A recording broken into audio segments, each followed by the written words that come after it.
Chapter 1. Phoenix Mountain. Early summer. White City. Situated in the northern region, White City is an unremarkable county-level municipality, boasting merely a handful of main streets and a population of approximately 700,000. It possesses no significant economic advantages, the only notable feature being the 10-mile expanse of Phoenix Mountain to the south. Phoenix Mountain, part of the Changbai mountain range, spans over 300 square kilometers, with its highest peak nearly reaching 1,000 meters. Although it is not particularly tall, it harbors extraordinary wonders within its rugged terrain and hidden depths. During its initial development, one cannot help but wonder whether the planners were of sound mind when they designed the pathways. They are remarkably convoluted. Climbers often find themselves lost, only to eventually stumble upon an iron ring embedded within a crevice, compelling them to crouch down and navigate through. Alternatively, one might leap from one stone to another, only to be surprised to discover that a path lies below. It is precisely this enchanting quirkiness that has garnered a devoted following for Phoenix Mountain, transforming it into a popular destination for tourism within the province. Up ahead is Old Bull's Back. Let's take a moment to rest and regain our strength. One member of the group suggested, and I say, Captain Jiao, is Old Bull's Back really that daunting? Don't frighten us. Another exclaimed, words will do little, you'll understand once you ascend. He replied enigmatically.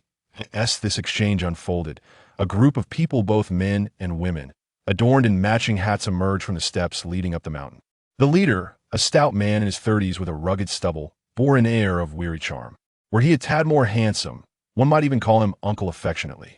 In accordance with the conventions of tourist attractions, where flatlands exist, so too do resting areas, and where resting areas are found, vendors inevitably set up shop. Vendors fall into two categories: those who operate legitimate storefronts with utilities, paying fees to the management, and those who run small stalls, often consisting of local villagers selling assorted goods. Here, the scene was no different. To the left were two long benches, while to the right stood a modest stall equipped with a small table and chairs. The group, comprising around a dozen individuals, was animatedly conversing, creating a lively atmosphere. Space was at a premium, with some standing, others squatting, and a few spreading picnic blankets on the ground to sit. Among them were two girls, one tall and one short, who preferred not to jostle with the others and instead made their way to the right. The stall was quite rudimentary, displaying an array of instant foods such as instant noodles, ham sausages, pickled vegetables, and bottled water neatly arranged on a table. Beneath it lay two thermoses, and not far away was a small stove with a pot simmering with corn. The vendor, a young man, sat on a low stool, tending to a pot of tea eggs. The two girls exchanged glances and, feeling obliged to purchase something if they were to occupy his space, inquired, "How much for the tea eggs?" 15 cents each, he replied. They regarded each other, slightly taken aback by the reasonable price, considering that many establishments in the city had the audacity to sell them for 20 cents. Then, well, take 2 eggs and 2 bottles of water, one decided. Very well, the vendor responded, swiftly packing their order into a plastic bag and handing it over. That will be 80 cents. Hay raced the money. After completing their transaction, the girls settled comfortably onto the small stools, initially not feeling particularly hungry, but deciding to indulge while the food was still warm. Wow, it smells amazing. Though the exterior was unremarkable, as the taller girl deftly peeled away the shell to reveal the deep, reddish-brown egg within, a delightful and distinctive aroma wafted forth, captivating their senses. "Hey, boss, you haven't added anything strange, have you?" The petite girl sniffed the air. "I've added a bit of bay leaf, chrysanthemum, and licorice, rest assured. It's safe to eat," replied the vendor. "Really?" The two exchanged glances, fully aware that these were likely herbal ingredients, though unaware they could also be used to boil eggs, but it mattered little, as long as it was not poisonous. Each took a bite, and the egg was still an egg, merely enhanced by a savory flavor, accompanied by a faint, sweet coolness that lingered on their lips. Northerners prefer saltiness, while Southerners favor sweetness. Both can lead to excess, yet this balance was just right.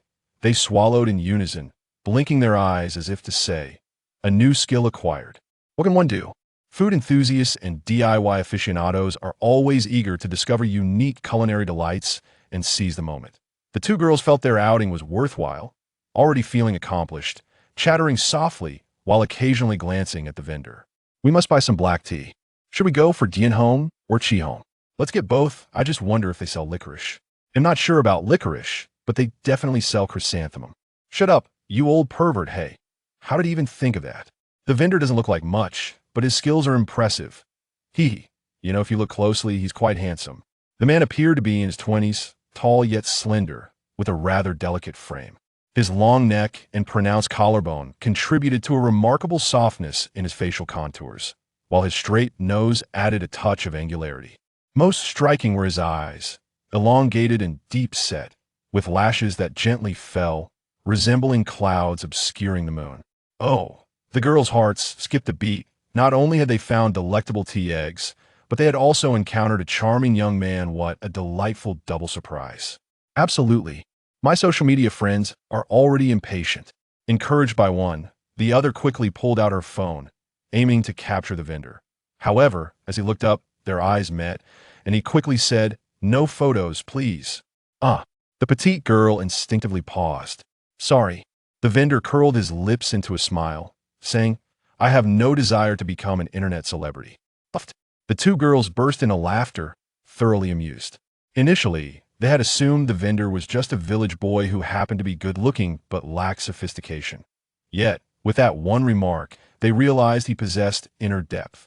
Just as they were about to delve deeper into conversation, they heard the male leader shout, "Let's go, everyone. Have you all rested enough? Okay, it's about time to leave, otherwise it will be dark soon. How much further do we have to go? Who will carry me down the mountain? He'll reward you 10 yuan. Classmates, let's set off."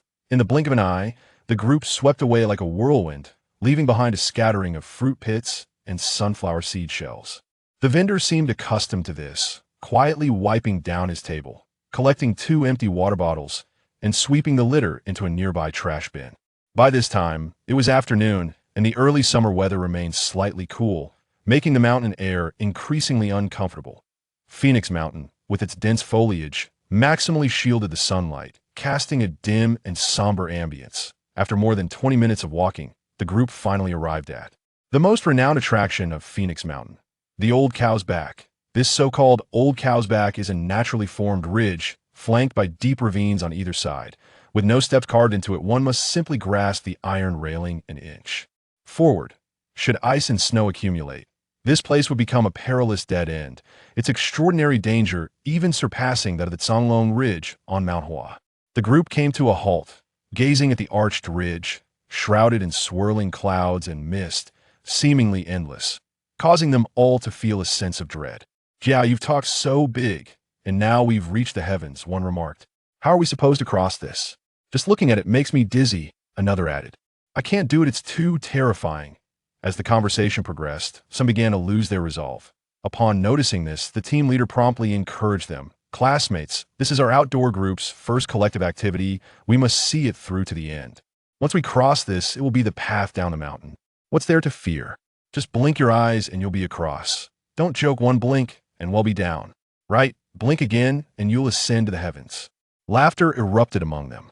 Amidst the chatter, one particularly spirited fellow declared, "All right, if we're going, let's go.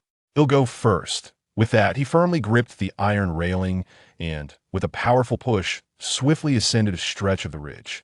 Observing his ease, others chimed in, "Exactly, don't waste time, those who dare. Hurry up and go. Come on, you're the last ones. Let's conquer this. Life is all about challenges."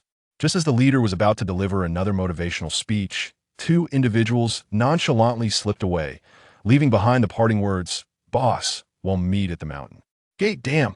The leader could only sigh in exasperation, trailing behind the group at a leisurely pace. Chapter 2. The Peculiar. The daylight in the mountains faded rapidly by 4 o'clock. Most of the light had vanished, and the sun seemed almost non-existent. The further they walked, the more anxious they became, feeling a chill in the air, startled by the slightest rustle. "If I had known, I would have crossed earlier. The path ahead is still long." "It's too late for that, let's keep moving." "Oh, I'm scared, hold my hand." The 2 girls clasped hands, cautiously descending the steps. What took over 20 minutes to ascend now felt even longer on the way down. The forest was eerily silent, devoid of birds or beasts. After what felt like an eternity, they finally reached the end of the staircase, where they heard faint sounds. The presence of sound indicated there were others nearby, instantly lifting their spirits. Oh my goodness, I'm so frightened I might faint. Enough chatter, let's hurry. The old cow's back is too dangerous, I can't cross. Indeed, how much longer must we walk? At least 2 more hours, I suppose. The vendor, observing their despondent expressions, paused before adding, however, I know of a shortcut that can save quite a bit of time. The girl's initial reaction was not excitement, but wariness. I in this remote mountain forest, with just the two of them and a solitary man. Any mischief would have nowhere to escape. Sensing their unease, he fell silent. The atmosphere became palpably awkward, and after a brief moment, the two exchanged glances, leading the taller girl to inquire, how do we get to that road? You should turn right at the immortal pool, and after a few minutes of walking, you'll find it. The path isn't paved, but it's quite easy to traverse. Following it will lead you to the grand plaza at the mountain gate, the vendor replied, seemingly unfazed, providing detailed directions. Are there snakes or anything? The shorter girl asked cautiously. No, just a few more mosquitoes. By the way, here, take this. The vendor suddenly fished out a small object from his pocket and handed it over, saying, this can help repel insects. The girls leaned in to inspect it, discovering it was a small cloth pouch, deep gray in color, roughly the size of a palm, sealed with two thin strings. When they touched it, they could feel something round and smooth inside.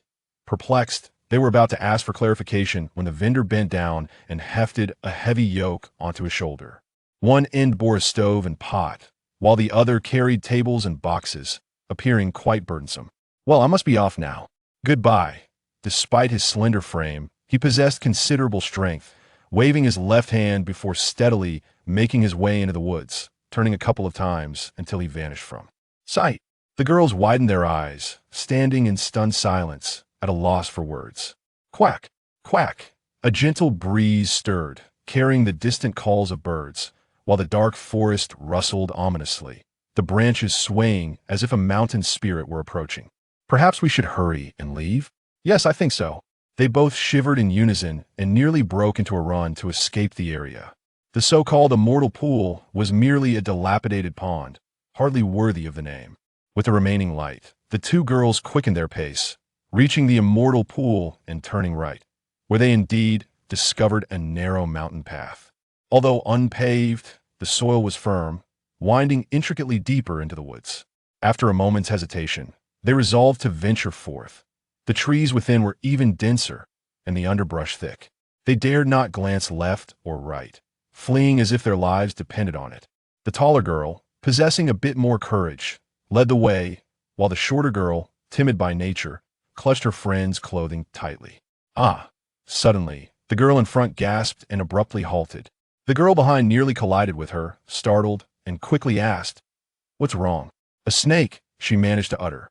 "A snake?" The girl behind, momentarily bewildered, leaned forward to look, and indeed, a green snake, over half a meter long, lay coiled by the roadside, seemingly resting with its eyes closed. The other girl let out a sharper scream, louder than before. As the saying goes, if you don't provoke danger, it won't find you. The green snake, sensing their presence, lifted its head and, with a swift movement, began to slither towards them, its damp underbelly brushing against the grass, producing a strange and chilling rustling sound. What do we do? I have no idea. With voices tinged with panic, the girls yearned to flee, but their trembling legs betrayed them, rendering them helpless as they watched the green snake approach. 3 meters, 2 meters, 1 meter, just as it seemed to be upon them. The snake suddenly froze, as if petrified for a moment, its vertical pupils reflecting disdain. Then, with a twist of its body, it slithered away along the grass. Thank goodness, they had nearly been exhausted, their minds dulled by overstimulation, each wearing a look of bewilderment. After what felt like an eternity, the taller girl managed to utter, "Let's go." Quickly. Oh, perhaps some hormone had been triggered, as their brisk walk transformed into a full run, and that into a frantic dash. They cast aside all cares, the sound of the wind rushing past their ears. Unaware of how long they had been running, the two emerged from the woods to find themselves in a vast square. He rambled on for quite some time before finally inquiring, "By the way, how did you get here so quickly?" "We asked a local and took a shortcut," replied the taller girl. "Wow, my sister is impressive." The leader gave a thumbs up. The parking lot was nearly empty, with only a few cars remaining that a group of people rushed onto the bus. The leader, in high spirits, proclaimed loudly, "Attention. I hereby announce that the inaugural collective activity of the Bailing Outdoor Social Group in Shangtian City is about to conclude. Let us look forward to our next gathering." Wow. Clap, clap, clap. An unforgettable night. An unforgettable night. Everyone was enthusiastic, some cheering, some applauding, and others even breaking into song.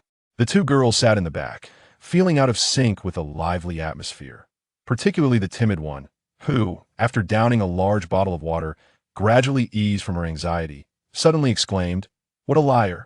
Didn't he say there were no snakes?" The other, striving for rationality, pondered, "He might have been afraid we wouldn't dare to go. That's still deceitful. What if we had been bitten by a snake?" She paused, glancing at her friend.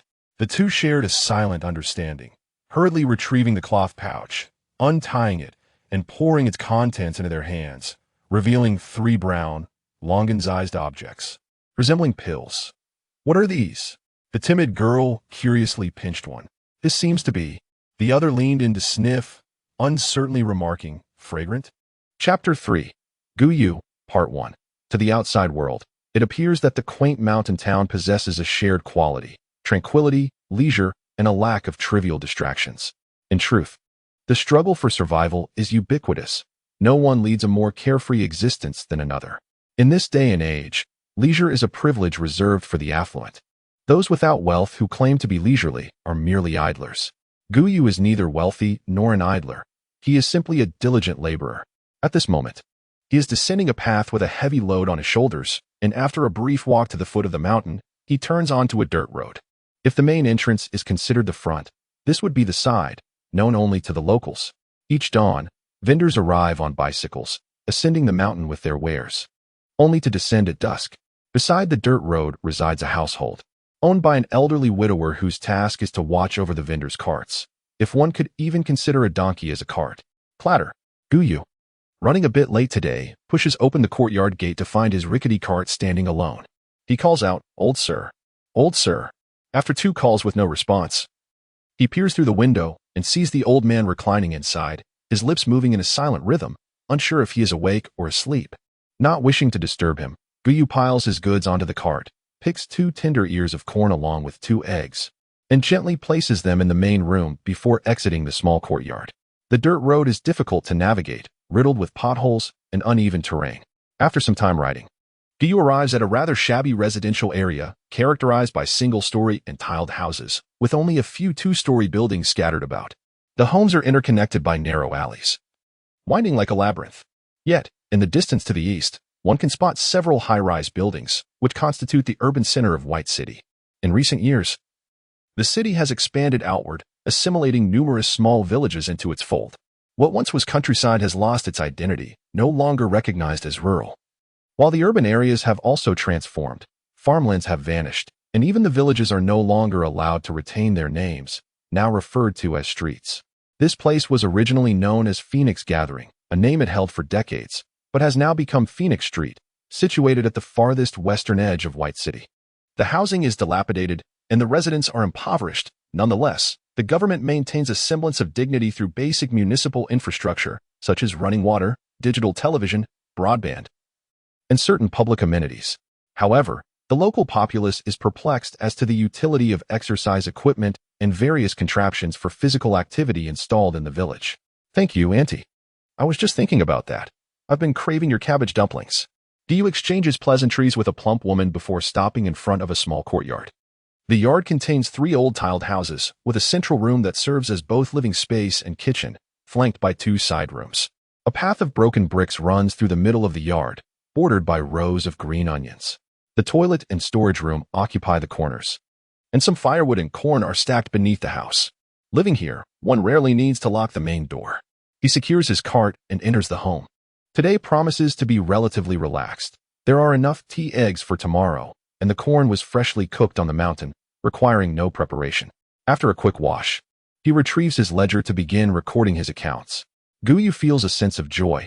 Just as he closes the ledger, he hears someone calling from outside, "Brother, my mother asked me to bring you some dumplings." As she lifted the curtain, a little girl with big eyes entered, her attire simple and pristine.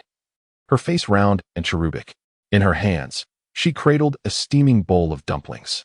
"Come on, give it to me," he exclaimed, hastily accepting it and setting up the folding table. "Did you finish eating already?" "They haven tea." "I have," she replied. "Are you on another diet?" Just look at my face." She tugged at her chubby cheeks. "Goodness, how many times must I tell you?" Guyu sat on the edge of the Kong, imparting wisdom. "This is what true cuteness looks like. Don't emulate those sharp-faced girls in your class. Do you know what a radiant beauty is?" "TCH." The little girl pouted, unimpressed, yet she soon settled opposite him, her big eyes blinking with a feigned innocence. "Go on and play." He relented. "Yay, thank you, brother," she chirped, bounding over to the television where an old table housed a vintage laptop. With practiced ease, she began to fiddle with it. And soon the room was filled with the cacophony of various software notifications. Guyu shook his head, popping a dumpling into his mouth. The girl, named Fong Qing, was the daughter of a plump woman, 15 years old and on the cusp of her high school entrance examinations. She was lively and playful, particularly fond of the internet. Yet her family's circumstances precluded the purchase of a computer, prompting her to sneak over to leech off their Wi-Fi. This laptop was a gift from his grandfather when Guyu had been accepted into university. Please thank Annie for me," the little girl said, holding her empty bowl. As Guyu accompanied her to the living room, he suddenly paused. "Wait a moment." He pulled out his keys, opened the door to the west room, and stepped inside. Fong Qing's curiosity piqued. The room had been locked for as long as she could remember, and she often wondered what secrets it held. Before long, Guyu emerged, holding a fragrant box. "There has been an increase in mosquitoes lately. Take this." "Oh, my mom was just wanting one of these. I almost forgot." Fong Qing knew the magic of this item. Lighting one stick each night would dispel the pests without leaving any smoke. The beautiful silk of the incense was the result of tireless toil by the naive silkworm girls, who nearly blinded themselves in the process. The luxurious bear pelts were obtained by coarse hunters who had lain in wait in the bitter cold for days on end. And the priceless tears of the merman. A few lines of dialogue from the television caught his ear, causing him to grimace. "Every time I turn it on, it's all about Ji Guanlin," he scoffed, glancing over his shoulder and adding, "and that blasted flat eyebrow." Disinterested, he straightened up, clicked a few times on the mouse, entered his account details, and continued navigating. The web page gradually revealed itself, showcasing a niche forum dedicated to handmade incense, established by a group of enthusiasts. He often lurked there, occasionally emerging to share his knowledge.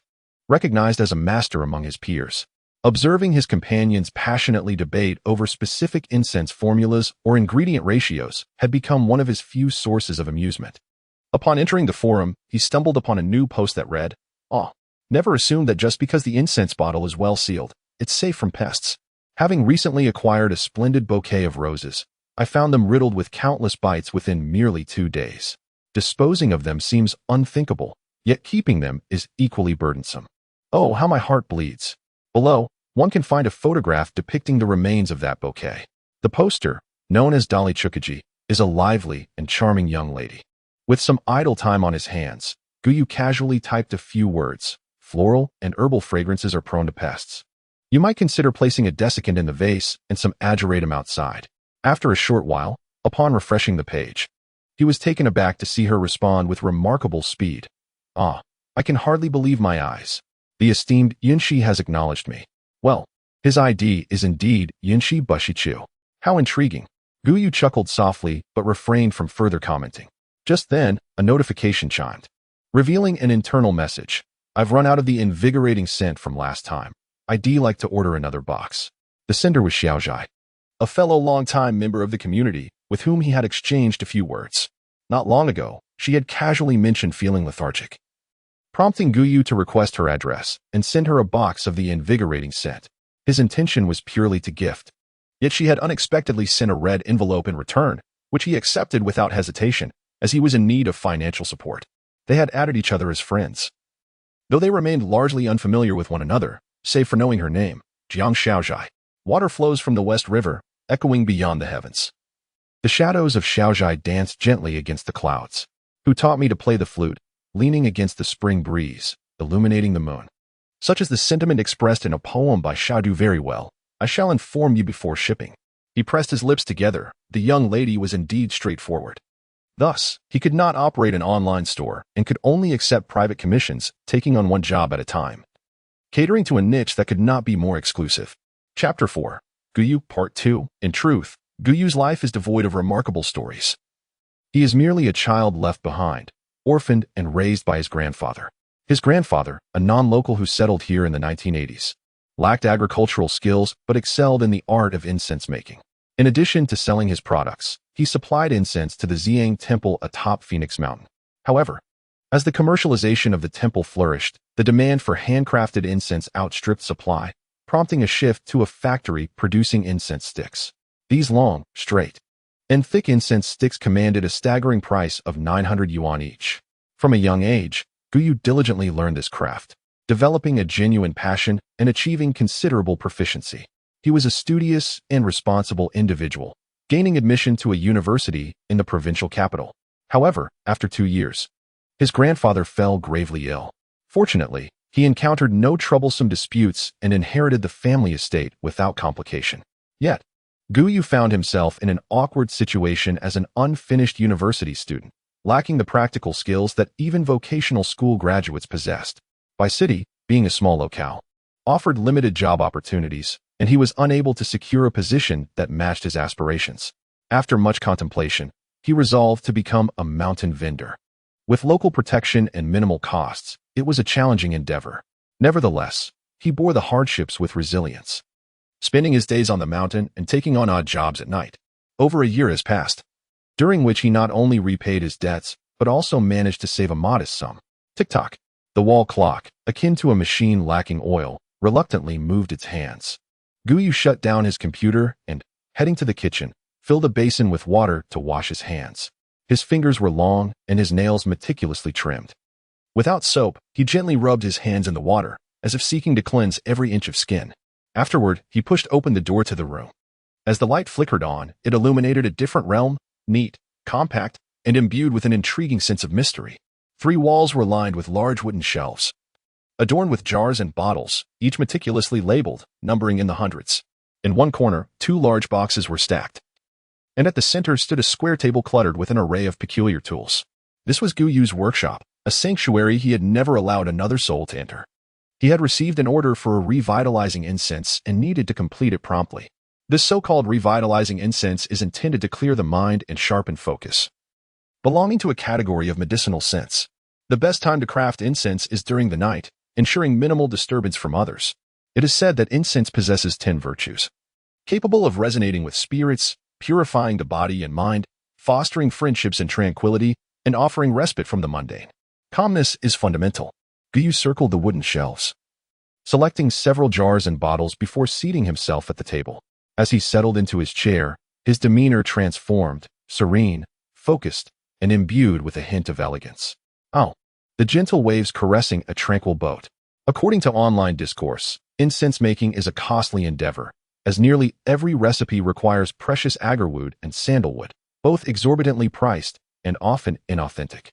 However, Guyu inherited his grandfather's unique incense recipes, reportedly from an exceptional lineage, which his grandfather had further refined. These formulas rarely called for agarwood or sandalwood, predominantly utilizing more common ingredients. For instance, the revitalizing incense comprises a blend of calamus, atractalodes, mint, passion flower, white cardamom, borneol, and a type of round-leaved herb found on Phoenix Mountain. The intricate process of incense making can be distilled into 5 essential steps: mixing the paste, shaping, refining, drying in the shade, and curing. The jars contain pre-prepared incense powder and binding agents, allowing for a direct amalgamation of the two. In essence, it involves blending the binding agent with the incense powder, kneading it into a uniform mass akin to dough. The binding agent is primarily derived from elm bark, which is odorless and possesses good adhesive properties, though it must be used sparingly. Many temple incense sticks produce a continuous trail of ash upon burning due to an excess of binding agent, resulting in inferior incense. Guyu first selected a porcelain bowl, added the prepared powder, and gradually incorporated water, stirring delicately until the mixture transformed into a cohesive dough-like substance. He then used a spoon to repeatedly fold and press the mixture from the edges towards the center, ensuring thorough integration and increased density. Thus far, the process remains straightforward. However, the pivotal step lies in shaping. In contemporary practices, many opt for convenience by forcing the incense paste into a syringe and extruding it into sticks. This method results in subpar incense, as the interior of the extruded sticks lacks density, producing excessive smoke when burned. The superior technique involves hand rolling, which requires mastery in both blending the materials and forming the incense sticks.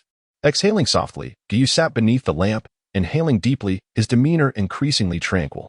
He tore off a small portion of the dough and placed it on the wooden board, using a finger held vertically to begin rolling. It is imperative to avoid rolling horizontally. The vertical approach allows for precise control over the direction and thickness of the incense sticks. His expression was one of intense concentration.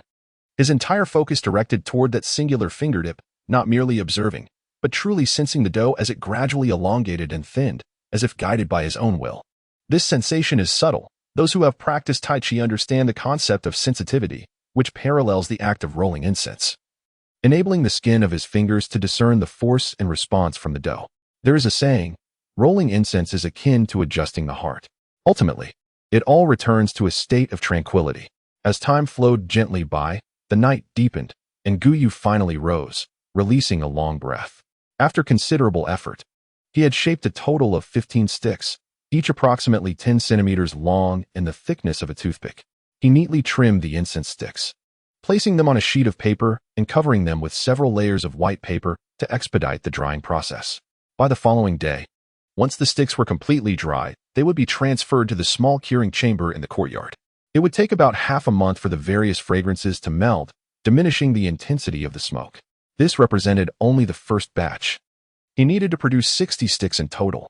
This explains why few artisans remain dedicated to handcrafting incense. Such an endeavor demands immense energy and precision. That night, Guyu managed to produce 30 sticks, retiring late. These incense pellets are harmless to humans, but are vehemently detested by snakes, insects, and rodents, who instinctively avoid them. Each day, he ventured into the mountains, ensuring he always had some on hand. As for the original batch, well, it had already been gifted to 2 young ladies. Xiaoyu, you don't seem well today? Yes, I didn't sleep well last night. Have you eaten? Not yet. I'll make do with something from the mountain. Oh, Lao Wang, are you selling souvenirs today? What about the meat skewers? I couldn't find duck meat, so I'm taking a break for a few days. Amidst this chaotic exchange, 6 or 7 donkey carts emerged from various alleyways, seamlessly forming a line as they made their way toward Phoenix Mountain. They are all small vendors. Their occupation's quite unstable. When an opportunity for profit arises today, they forego ascending the mountain. When there are no tasks tomorrow, they resume their burdens.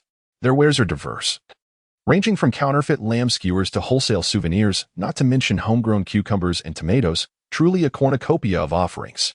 This line of work is predominantly undertaken by the inhabitants of Phoenix Village. It is said that outsiders, and even those from East City, South City, and North City, who attempt to ascend the mountain, invariably face a throng of hostility, with stalls being toppled and vendors driven away. Guyu quietly trailed behind, listening to the various boasts of the uncles, and soon they arrived at the yard of the old widower. Everyone secured their backward-riding donkeys and then ventured into the mountains. They formed a queue, each proceeding at their own pace to their designated stalls, with no one daring to encroach upon another's space. He remained at the rear. Ahead of him was a man in his 40s, surnamed Fong, who happened to be Fong Qing's father. Xiaoyu, I've been fretting over that girl's grades. Do you think she can get into the first high school? I have seen Xingqing's test paper. To be honest, the first high school is quite challenging. But the chances for the second high school are still fairly promising. Alas, if only she had an ounce of your talent. Look at you, back in the day. You were the first university student from our village. Uncle, please do not rush. There is still a month until the high school entrance examination. She can certainly make a last-minute push. Moreover, exams often depend on one's performance. The first high school is the top institution in the province, while the second high school falls short by a tier. Guyu, bearing the load, offered comfort to the distressed father throughout their journey. Regardless of whether his grandfather was alive or not, the Fong family had always treated him with great kindness, and Fong Qing felt like a younger sister to him. However, she genuinely lacked interest in her studies. Even for the second high school, the odds seemed to be 50-50. As they conversed, it took them quite a while to reach the mountain's midpoint, and the people ahead had already vanished from sight. Suddenly, a cacophony of urgent and frantic calls echoed from an unknown source. The two halted, glancing about, and Uncle Fong pointed to the side. Over there. Guy looked toward the right, where in the dense thicket, a large gray squirrel was ensnared by the underbrush, while not far off, a green snake slithered slowly. Chapter 5. Stirring up trouble, the shrill cries of the squirrel echoed as the green snake drew ever closer, its coils ensnaring the creature's feet with an unyielding grip. "Uncle, wait for me." However, Uncle Fong showed little interest, waving his hand dismissively as he intended to leave. Yet, Gu Yu, unable to bear the sight, set down his burden and veered into the thicket. Treading upon the dense underbrush, his footsteps rustled softly, alerting both animals, who turned their gazes toward him simultaneously. "Gu Gu." The squirrel's struggles intensified, while the green snake flicked its tongue, exhibiting signs of agitation, having detected a familiar yet loathsome scent. Gu Yu, undeterred by the snake's demeanor, advanced cautiously, reassured by the fragrant pills tucked securely in his pocket. Yet, upon reaching closer proximity, he was taken aback. The snake, though restless, did not retreat as it had on prior occasions. How peculiar. Is it possible the fragrant pills have lost their potency? That shouldn't be the case. I had just prepared them recently. Just as he pondered this oddity, the green snake hissed, seemingly oblivious to the human presence, continuing its pursuit of the squirrel. As if the creature possessed an irresistible allure. Realizing the imminent danger, Gu Yu swiftly picked up a longer branch, prepared to confront the serpent. The snake, sensing the threat, abruptly raised its head, its black slit pupils narrowing with the cold-blooded ferocity characteristic of its kind. Gu Yu, undaunted, tightened his grip on the branch, fixating on the snake's vulnerable point. At that moment, a loud thud resonated as a stone flew from behind, narrowly missing the snake's body. Oh, Uncle Fong appeared, brandishing a chunk of rock and bellowing as he rushed toward them. Although his movements were somewhat comical, the fervor was undeniable, causing the green snake to hesitate, weighing the odds of combat and potential losses. Ultimately, with a reluctant droop of its eyelids, the snake slithered away. A chill suddenly coursed down Gu Yu's spine. The snake's parting glance was laden with a palpable animosity. It seems it has begun to evolve. He shook his head, regaining his composure, then proceeded to free the squirrel's feet. Fortunately, it bore no injuries, merely stiffness, and after a few tentative steps, the little creature resumed its lively demeanor. As Gu Yu stood up, playfully waving goodbye, he was astonished when the squirrel clasped its tiny paws together in a gesture of farewell. Gu Yu was momentarily dumbfounded. Encountering one was mere coincidence, but meeting two was rather uncanny. After a brief daze, he looked up, only to find the small creature had vanished without a trace. Xiao Yu, stop dawdling. Come on. Uncle Fong called out, snapping him back to reality. I'm coming, he replied, shaking off his bewilderment. There used to be many snakes when we were young, but we cleared them out long ago. I haven't seen one in ages. Why has another appeared so suddenly? The mountains are vast. They could be hiding anywhere. Yet, that snake was quite striking, devoid of any mottling. The two continued their curious discussion as they walked. Having already spent considerable time, they pressed on without pause, ultimately reaching the summit with their burdens in tow. 3 tea eggs and 2 bottles of water. Great. How much for the corn? 3 yuan each, 5 yuan for 2. Oh, let us have 2 then. Excuse me, could you kindly take a picture for us? Certainly. Where shall I take it? Gu Yu held the camera, capturing the affectionate couples embracing by the railing, while internally sporting a nonchalant expression akin to that of a solitary dog. He smiled and said, all done. Thank you, boss. Not at all. In the afternoon, beneath the old cow's back, the rest area was bustling with tourists, marking the peak visitation time.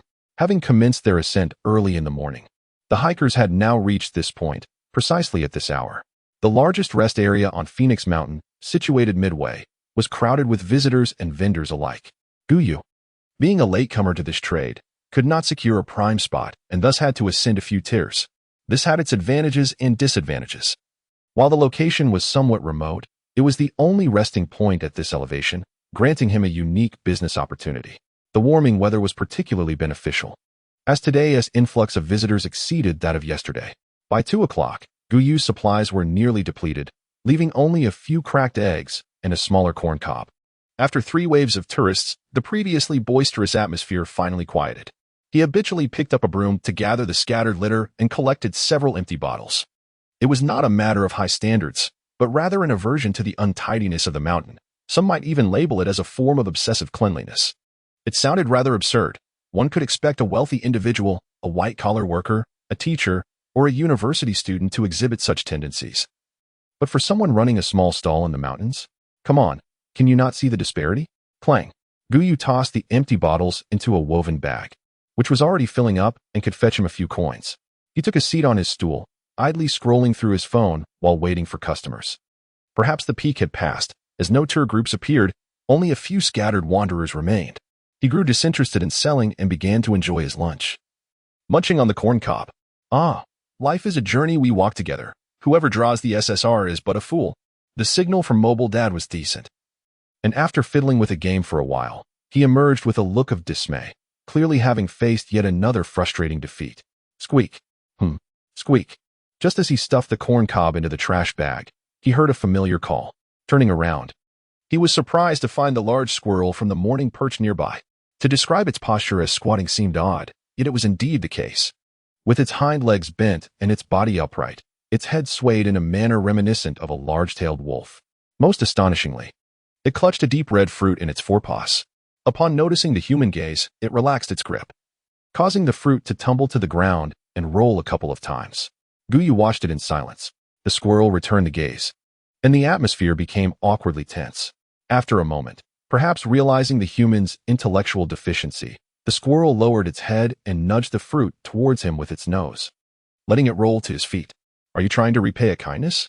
If so, could you perhaps exchange it for a white fox? This squirrel seems a tad beneath my expectations. He crouched down, muttering to himself as he picked up the fruit for inspection. It resembled a wild red berry. Its skin smooth and tender, devoid of any blemishes, and it exuded a faint, refreshing fragrance. What is this inexplicable object? Will consuming it render me peculiar? In an instant, his mind was flooded with illustrious names of great philosophers such as Billy Harrington, Sanada Udo, and Tristan Barabara. My goodness, this is exhilarating. The squirrel, in its impatience, began to hop about and screech. After a moment's contemplation, he decided that the flora of Phoenix Mountain was unlikely to be toxic. He had seen worse. Nonetheless, he washed the fruit, as a squirrel had no other means of transporting its bounty than to hold it in its cheeks. After several rinses, he finally placed the red fruit into his mouth, swallowing it without even chewing. He could not discern whether it was sour, sweet, bitter, or astringent. All he felt was a refreshing chill as the fruit slid down his throat, seemingly bypassing digestion entirely, and it transformed into a cool sensation that permeated his stomach, his organs, and his limbs. Each cell, every meridian was gently nourished, creating an indescribable sense of comfort and wonder. As this delightful sensation deepened, Guyu's complexion gradually became placid, as if devoid of vitality. The extraordinary feeling within his body caused him to forget everything, even halting his normal thought processes. Time passed, though he was unaware, until finally, that refreshing chill could no longer sustain itself, morphing into a silver dragon that surged downward towards Guyu's dantian. At that moment, had he been able to introspect, he would have clearly seen a wisp of white chi swirling and coiling at his dantian, resembling a small, misty cloud. After a considerable time, Guyu opened his eyes to find himself inexplicably lying on the ground, relieved to see that he was alone. He sprang to his feet, shaking his head, feeling remarkably clear-headed and invigorated. The branches swayed, wild grasses flourished, and butterflies danced among the flowers. The world was more exquisite and vibrant than ever before. He was uncertain of what had transpired, but he sensed that something miraculous had indeed occurred. A faint squeak echoed again, and he glanced to see a plump squirrel squatting on the ground, tilting its head to scrutinize him. He could not help but exclaim in disbelief, "What is happening? After 21 years of life, you have completely altered my reality." Chapter 6, Transformation, What a Routine. I had expected a realistic urban narrative, only to find the style shifting unexpectedly. Guyu was oblivious to the perilous situation he had just encountered. He was completely consumed by an overwhelming spirit of criticism, tinged with both trepidation and exhilaration. It is no wonder, for the worldview he had held since 2021 had been utterly transformed. A young man, typically guided by the principles of scientific advancement, suddenly found himself in a tumult of bewilderment. Calm, remain composed.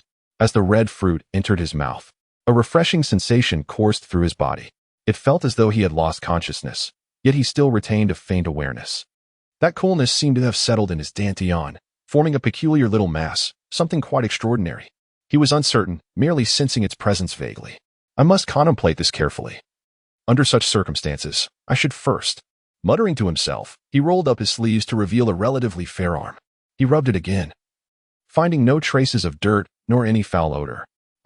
I knew squirrels were inferior. They can detoxify and enhance their beauty, Why not me? Guyu pouted, noticing the absence of other visitors around him, and settled down cross-legged upon the grass, closing his eyes. He was not one to be rigid in thought.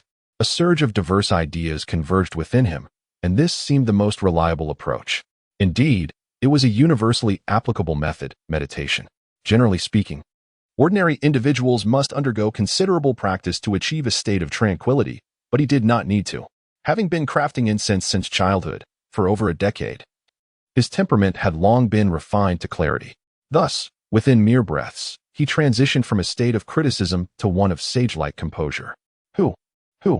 This faint fluctuation resembled the mass within his dantian. Guyu continued to meditate, sensing an increase in the waves, yet they remained distant and unyielding. After a while, he opened his eyes, filled with both delight and regret. The joy stemmed from the deduction that the waves and the mass in his dantian were indeed the spiritual energy of the universe. The regret was that, despite the red fruit's significant assistance in perceiving this energy, he possessed no knowledge of any cultivation techniques to absorb it. What a dreadful feeling. It was akin to laboriously mastering the art of corpse driving, only to discover that the corpses had been buried at sea. After exhausting efforts to learn the art of locating acupuncture points, one was forced to surrender the knowledge to the state. Having leveled up to conquer the Grand Slam in Europe, and even marrying a chubby individual, only for a certain someone to conclude the story. Sigh. Guyu chuckled softly with a hint of melancholy. Indeed, life rarely unfolds as one desires. His temperament was serene, and he bore little complaint. Noticing the squirrel still squatting beside him in a farmer-like posture, he inquired, "You seem quite spirited. You must have consumed some extraordinary treasures. Where did you pick this fruit? Are there others like it? Look. You are not adhering to the basic rules, do you know?" He chattered on, but the squirrel merely tilted its head, perplexed by his words. Ah, forget it. Guyu stood upright, aligning himself properly, and suddenly bowed deeply. "Dear brother, your gift is far too precious. I am indebted to you. Thank you. Fat brother. Your entire family is fat." Fortunately, the squirrel did not comprehend human language. Otherwise, it might have throttled him in an instant. It simply greeted humans with joy, chattering excitedly and bounding about energetically. Guyu smiled as well, noting that the day was growing late, and said, "All right, I must take my leave. There isn't much to eat today, but I shall bring you some tomorrow." With that, he cupped his hands around his mouth and mimicked the act of cracking peanuts. The squirrel, understanding this gesture, swayed back and forth like a playful creature. Guyu deftly gathered his belongings onto his shoulder, feeling a sudden lightness in the once heavy burden, which now seemed effortlessly manageable. He recognized this must be due to the ethereal energy surrounding him, and with a wave of his hand, he called out, "Farewell, my plump friend." The squirrel waved back with its tiny paw, and thus, the man and the creature bid each other adieu. However, after some contemplation, he decided to prepare a simple meal, stir-fried mung bean sprouts with meat, accompanied by spinach soup. Having been raised by his grandfather, he had honed his culinary skills to perfection, even mastering the art of needlework. As the dishes were set upon the table, he cautiously sampled a bite, savoring the flavors before murmuring to himself, "The taste remains unchanged. Not unpleasant at all, quite delightful." He sincerely feared losing interest in the staple grains. It would be far better to become a wealthy gentleman than to let that happen. While he was enjoying his meal, Fong Qing, the young girl, stealthily approached to leech off the internet, her spirits visibly lifted as she sat before the computer. Guyu frowned at the sight, contemplating whether to voice his concerns but hesitating for fear of being too harsh. He carefully inquired, "Qing, how's your studying going?" "What else can I say? I know what I should, and what I shouldn't. I simply cannot learn," she replied nonchalantly. "Do you feel confident?" He pressed. "Not at all. I am well aware of my own abilities. I can only hope for a stroke of good luck on the exam day." She seemed utterly carefree. "What if, just hypothetically, your results are unsatisfactory? What are your plans then?" He continued to probe. "Then I suppose I'll attend a vocational school." Fong Qing finally turned to him, her expression shifting slightly. "A vocational school?" Guyu fell silent. The societal perceptions of secondary schools, technical schools, and vocational institutions were widely known. While the reputable ones were acceptable, he feared the private ones that merely sought profit, where students indulged in drinking, fighting, skipping classes, and engaging in promiscuity, all while learning nothing of substance. He regarded her, feeling powerless. The young girl neither had a passion for learning nor the aptitude for it. What could he do? Fong Qing. At that moment, voices called from outside the door, startling the girl. "My mother is calling me, brother. I must go?" she exclaimed. In truth, he felt a sense of worry. After dinner and a brief respite, Guyu retreated into his studio to complete the remaining 30 sticks of rejuvenating incense. He prepared the clay, placed it upon the workbench, and then made a delicate motion with his fingers. That touch was unlike any other. The incense clay seemed to adhere to his skin, as if they had become one, the density, texture, grain, and even fragrance vividly reflecting within his consciousness. This awareness transformed from an abstract notion to something vibrant and tangible, as if it were alive. Guyu was momentarily taken aback, but swiftly dismissed any distractions, beginning to knead the clay as he had done countless times before. The small room was tranquil, steeped in an ancient and mysterious atmosphere. As he kneaded the fragrant clay, it gradually elongated and thinned beneath his fingers, ultimately taking the form of a uniformly translucent incense stick, akin to a meticulously crafted work of art. "This is simply exquisite, isn't it?" Guyu halted his movements, scrutinizing the incense stick with astonishment, even surprising himself. In the process of crafting this stick, he transcended the mere act of creation, elevating it to a realm of artistry. Years of accumulation transformed his skills and spirit, culminating in a profound enhancement of his craft. Reluctant to part with this creative flow, he promptly pinched off another piece of clay and commenced the creation of a second stick. Remarkably, he completed 30 incense sticks in half the time it took yesterday, all neatly arranged on the workbench, imparting a unique sense of comfort. Guyu did not feel fatigued. As customary, he covered them with sheets of white paper, awaiting their drying. The sticks made yesterday had already dried completely, so he carried the tray to the courtyard, using his foot to lift a board against the wall, revealing a small cellar. This is the advantage of rural life, a luxury unattainable in the city. The cellar, dating back to his grandfather's time, is a standard incense storage vault. He descended into it, placing the tray on the shelf, and after half a month, once the smoke dissipated, it would yield the finished incense, revitalizing the senses. The entire Phoenix Gather was enveloped in the embrace of night, with flickering sparks. The sounds of dogs barking and insects chirping, and the faint echoes of a couple quarreling and a child crying. Glancing eastward, however, revealed an entirely different scene: bustling traffic, brightly lit streets, and shops still open, catering to a lively throng of youthful patrons. Within the city, it felt as though two distinct worlds coexisted. When one encounters extraordinary experiences, emotions surge, albeit expressed differently. He possessed a genuinely introverted disposition, his feelings seldom laid bare. Yet that did not imply he was devoid of excitement, enthusiasm, or confusion. Having lived 21 years in good health and normal inclinations, it felt peculiar that a squirrel had opened a mysterious door for him.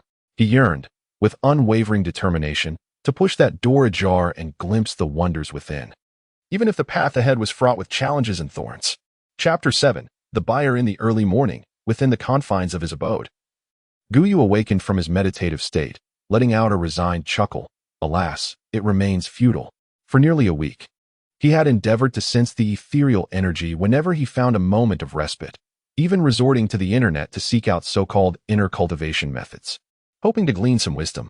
Unfortunately, it proved utterly ineffective. The spiritual essence lingered in the air, obstinately refusing to draw near.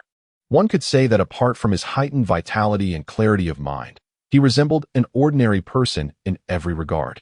Deep down, he understood that without the corresponding incantations, he could not truly embark on this path. Guyu had long been puzzled by the abrupt shift in his reality, for he found himself living in a contemporary society, suddenly altered in its very essence. Where had Fat Brother procured the crimson fruit? Were there other celestial treasures yet to be discovered? His curiosity was insatiable, yet the squirrel, alas, did not comprehend human speech and showed no inclination to guide him. Fortunately, he still had the art of incense-making to pursue. Since that fateful evening, he had discerned a subtle alignment of his mindset with a certain realm while crafting incense. Each completion brought him a faint sense of refinement, albeit a minuscule one. In the past, he would have never detected such nuances, but under the influence of spiritual energy, he began to appreciate the delicate shifts. The old clock ticked begrudgingly on, and Guyu rose to stretch his limbs in the courtyard before preparing his goods for the day. Instant noodles and ham sausages had languished unsold for too long and were now deemed unfit for sale. A small quantity of pickled vegetables remained, while mineral water was essential. Tea eggs were the cornerstone of his offerings, and corn remained a staple, around 20 cobs daily. In addition, He carried a box containing 3 incense sachets. His pace in crafting incense had accelerated significantly, aided by his cultivation, allowing him to produce a larger quantity. The sachets contained a blend of various spices, suitable for hanging by one's bedside or carrying about, emanating a subtle floral fragrance. Guyu deliberately delayed his departure, cycling to the foot of the mountain before leisurely making his ascent. Upon reaching the midway point, he placed his fingers in his mouth and let out a sharp whistle. Almost immediately, he heard rustling in the woods, and a plump gray squirrel scampered into view. "Good morning, fat brother. My, you seem to have gained at least 3 or 4 more pounds. Don't you feel any shame? Look at how others grow. With your build, how will you ever find a mate? By the way, are you male or female?" Bang! The incessant chatter irked the squirrel, which leaped a few times in irritation, nearly shaking off its load. Thus, the man and the squirrel made their way up the mountain to a small clearing. With a quick leap, Fat Brother bounded to a nearby tree, adopting the posture of a farmer in repose. Guyu unloaded his goods and efficiently set up his stall. The fire blazed as several cobs of corn bubbled in the pot, while tea eggs simmered nearby, enveloped in warmth. He casually tossed a handful of peanuts into the air, each one landing perfectly as Fat Brother caught them with remarkable precision, stuffing them into its cheeks, its jowls reminiscent of a robotic cat's pocket, a marvel of nature. After feeding the squirrel, he settled onto a small stool and retrieved a plastic bag containing the pancakes he had cooked the previous night, which would serve as his breakfast. If anyone were present, they would witness a charming scene beneath the lush canopy of a grand tree. A young man nibbled on a pancake while a squirrel munched on peanuts, occasionally exchanging cheerful chirps, an enchanting sight indeed. "Xiaofei, wait for me. Come on, hurry up. I'll pull you along." The girl, slightly bashful, protested sweetly. "Oh, don't be silly. Let go." "Why should I let go? I'll carry you up." Ignoring her protests, the boy half embraced his girlfriend and made his way to a clearing, surveying the area. "There are some chairs over there. Let us sit for a while." The girl glanced over and spotted a small stall, suddenly breaking free from his grasp. "Stop fooling around. People are watching. Let them watch. What do we have to fear?" With a disapproving glare, she turned not to the left, but to the right, with the boy eagerly trailing behind. They approached the stall, surveying the meager selection with mild disdain. "2 bottles of water, and let us get a corn. The corn is 5 yuan for 2. You. No need for 2, just 1. That'll be 8 yuan in total." The boy, lacking change, produced a 100 yuan note. Guyu grimaced, disliking such large denominations, and immediately rummaged through his small wallet, searching for smaller bills. He typically carried little cash and, after a thorough search, found himself 2 yuan short, sheepishly stating, "I really don't have the change. How about you buy something else?" "Forget it. What else is there to buy?" Receiving the 90 yuan, the boy, displaying a hint of impatience, tucked it into his pocket. However, he didn't wish to take advantage, grabbing a bag of pickled vegetables and a tea egg, saying, "Perfect. That's 2 yuan. You take it." "I said I don't want it. You're impossible." Suddenly, he was interrupted by a sharp squeal from his girlfriend. "What's wrong? Look at that adorable little squirrel." The girl pointed excitedly at a gray-furred squirrel perched on a tree, her eyes sparkling with delight. The boy, feeling a bit annoyed, lamented, "Seriously, is it your first time seeing a squirrel? It's different. Look how beautiful it is." "Oh, I want to feed it, excuse me." "Do you have any peanuts?" Guyu hesitated, glancing down at the pot of peanuts. "There are some, but just get some quickly. I'll pay you." The boy, ever indulgent towards his girlfriend but less friendly toward others, slapped down a 20 yuan note. The vendor, seeing this, quickly gathered a generous handful of peanuts. The girl, brimming with excitement, clutched a few and dashed to the base of the tree, raising her hands. "Little squirrel, come eat some peanuts." The stout fellow, tilting his head in contemplation, felt equally conflicted. Stealing a glance, he noticed the squirrel gently nodding, and he cautiously climbed down the tree. The creature still had some pride, putting on an act of being a shy squirrel that found peanuts enticing yet was too frightened to approach humans, twisting and turning without daring to take a bite. In the girl's eyes, this was undeniably adorable, and she laughed. "Don't be afraid. These aren't poisonous. Come on, this is for you." After much coaxing, the chubby brother finally approached bashfully, carefully grasping a morsel and adeptly beginning to nibble. Guyu observed her unrestrained delight, a wry smile playing on her lips as she mused, "Well, my little squirrel, does this count as a heavenly leap?" Silently critiquing the scene, the young man found himself at a loss. He could scarcely fathom the absurdity of crouching on the ground alongside his girlfriend, playfully calling to and teasing the squirrels. Thus, he feigned interest in the surroundings, pretending to be absorbed in the scenery. As his gaze wandered, he was drawn to a shabby stall displaying an array of inexpensive mineral water, vividly colored tea eggs, aged corn on the cob, and a rather pitiful assortment of fragrant pouches. This peculiar scene caught him off guard.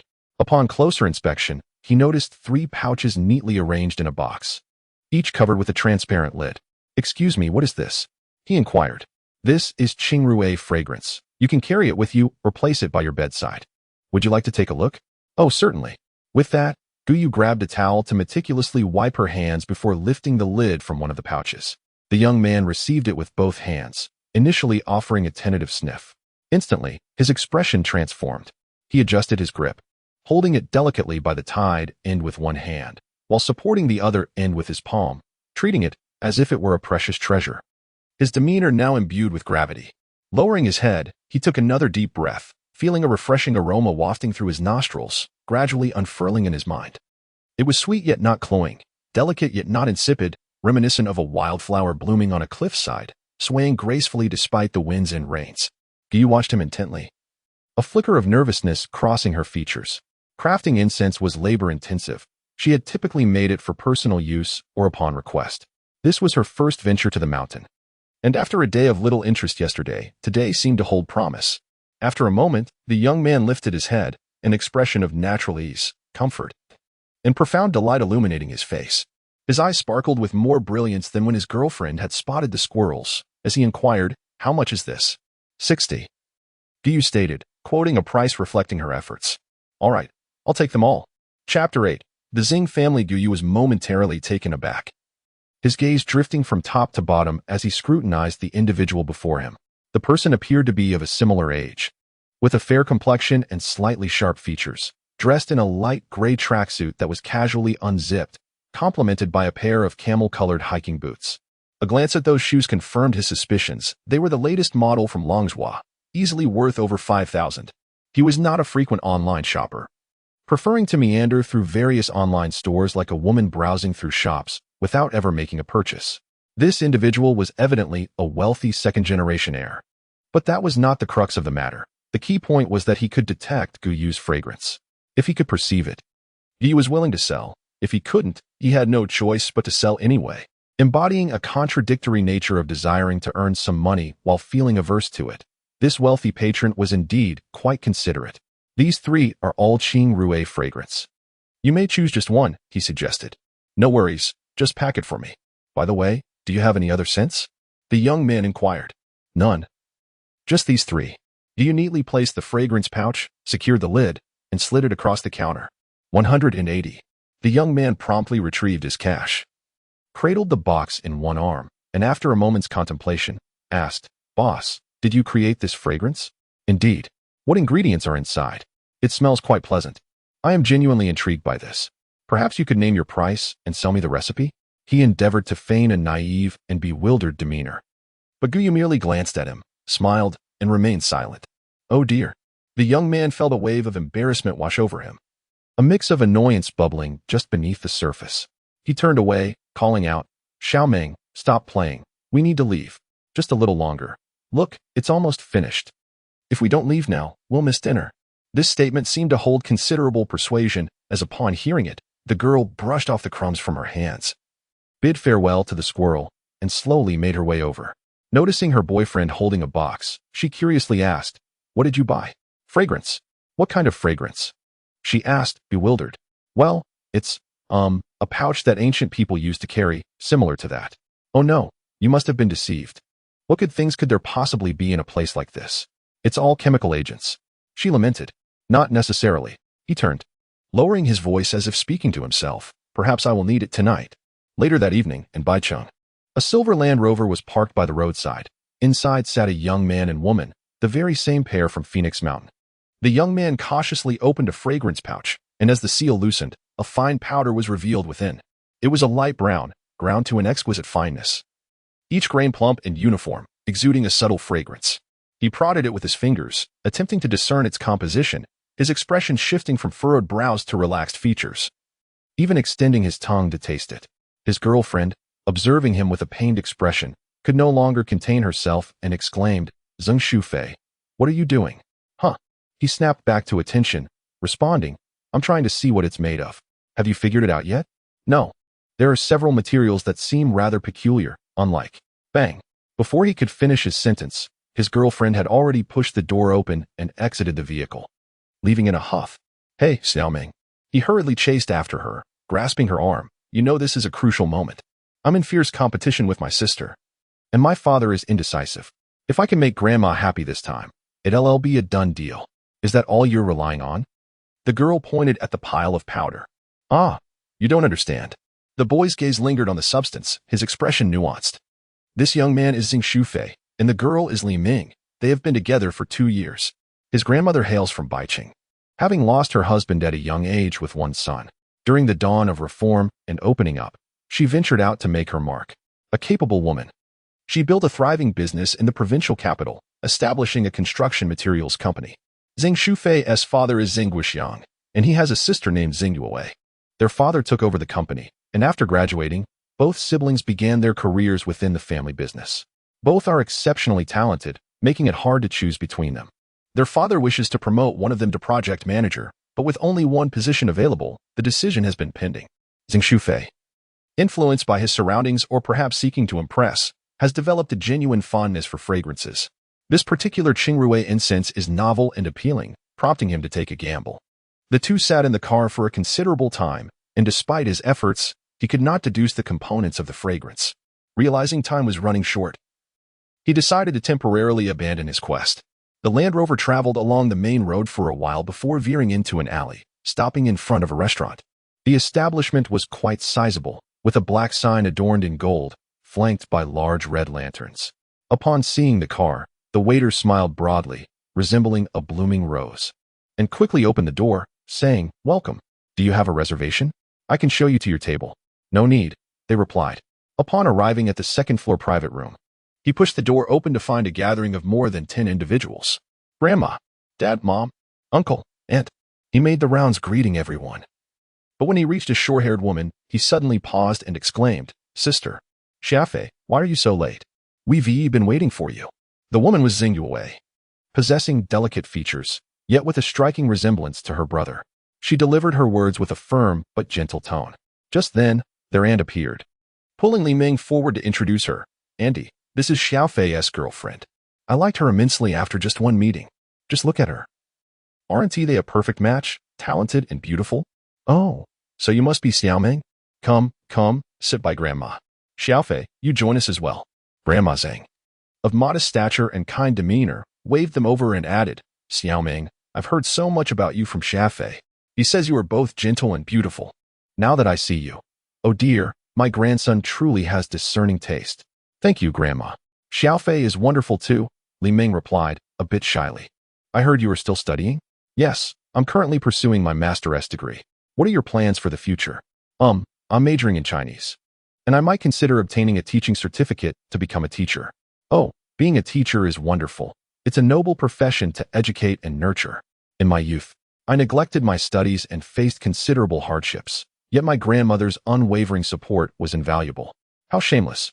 While the others engaged in lively conversation, Zheng Yuewei quietly scoffed at the sight of her boyfriend's attempt to curry favor with the elderly lady. Such tactics were utterly disgraceful.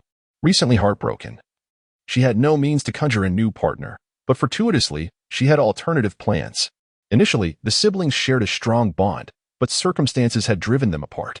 With such a vast corporation and assets amounting to billions, who could remain untempted? The atmosphere at the gathering was warm and familiar, devoid of any pretense. Although Zheng Granny had retired, her sharp acumen and experience from a lifetime in the business world remained intact, and she could easily discern the ulterior motives of her younger relatives. She chose not to intervene, preferring instead to embody the image of a benevolent matriarch. Believing that while competition among her grandchildren was necessary, it should never surpass the boundaries of familial affection. As the evening progressed, with glasses raised and dishes savored, Zheng Guoxiang, the head of the family, stood up to speak. "Allow me a few words. Today marks my mother's birthday and serves as a family gathering. Each of us leads busy lives, and it is rare for us to come together. Let us raise our glasses to wish our elder a long life, filled with blessings." The room erupted in a chorus of cheers. "Happy birthday, Mom. Happy birthday, Aunt. Happy birthday, Grandma." Glasses clinked, and all drank heartily, except for the elderly lady, who merely sipped her warm wine. Seizing the moment, Zhang Yuewei approached with a gift box, smiling as she said, "Grandma, this is a present I prepared just for you. Though it may not be extravagant, I put considerable effort into it. I hope you do not find it lacking." "Oh, what a thoughtful gift. I know you're filial." "Wei, shall I open it?" The elderly lady accepted the gift box, and, upon unwrapping it, discovered a small brocade box alongside a long incense holder. Upon further inspection, she found a string of deep brown wooden beads inside the box and incense sticks in the holder. Recognizing the quality, she noted the rich luster and natural grain of the beads, along with their subtle, lingering fragrance, and praised, "Wei, you have been very considerate. This must be Qiangzhou watersink wood, am I correct?" "Indeed, you are astute, Grandma."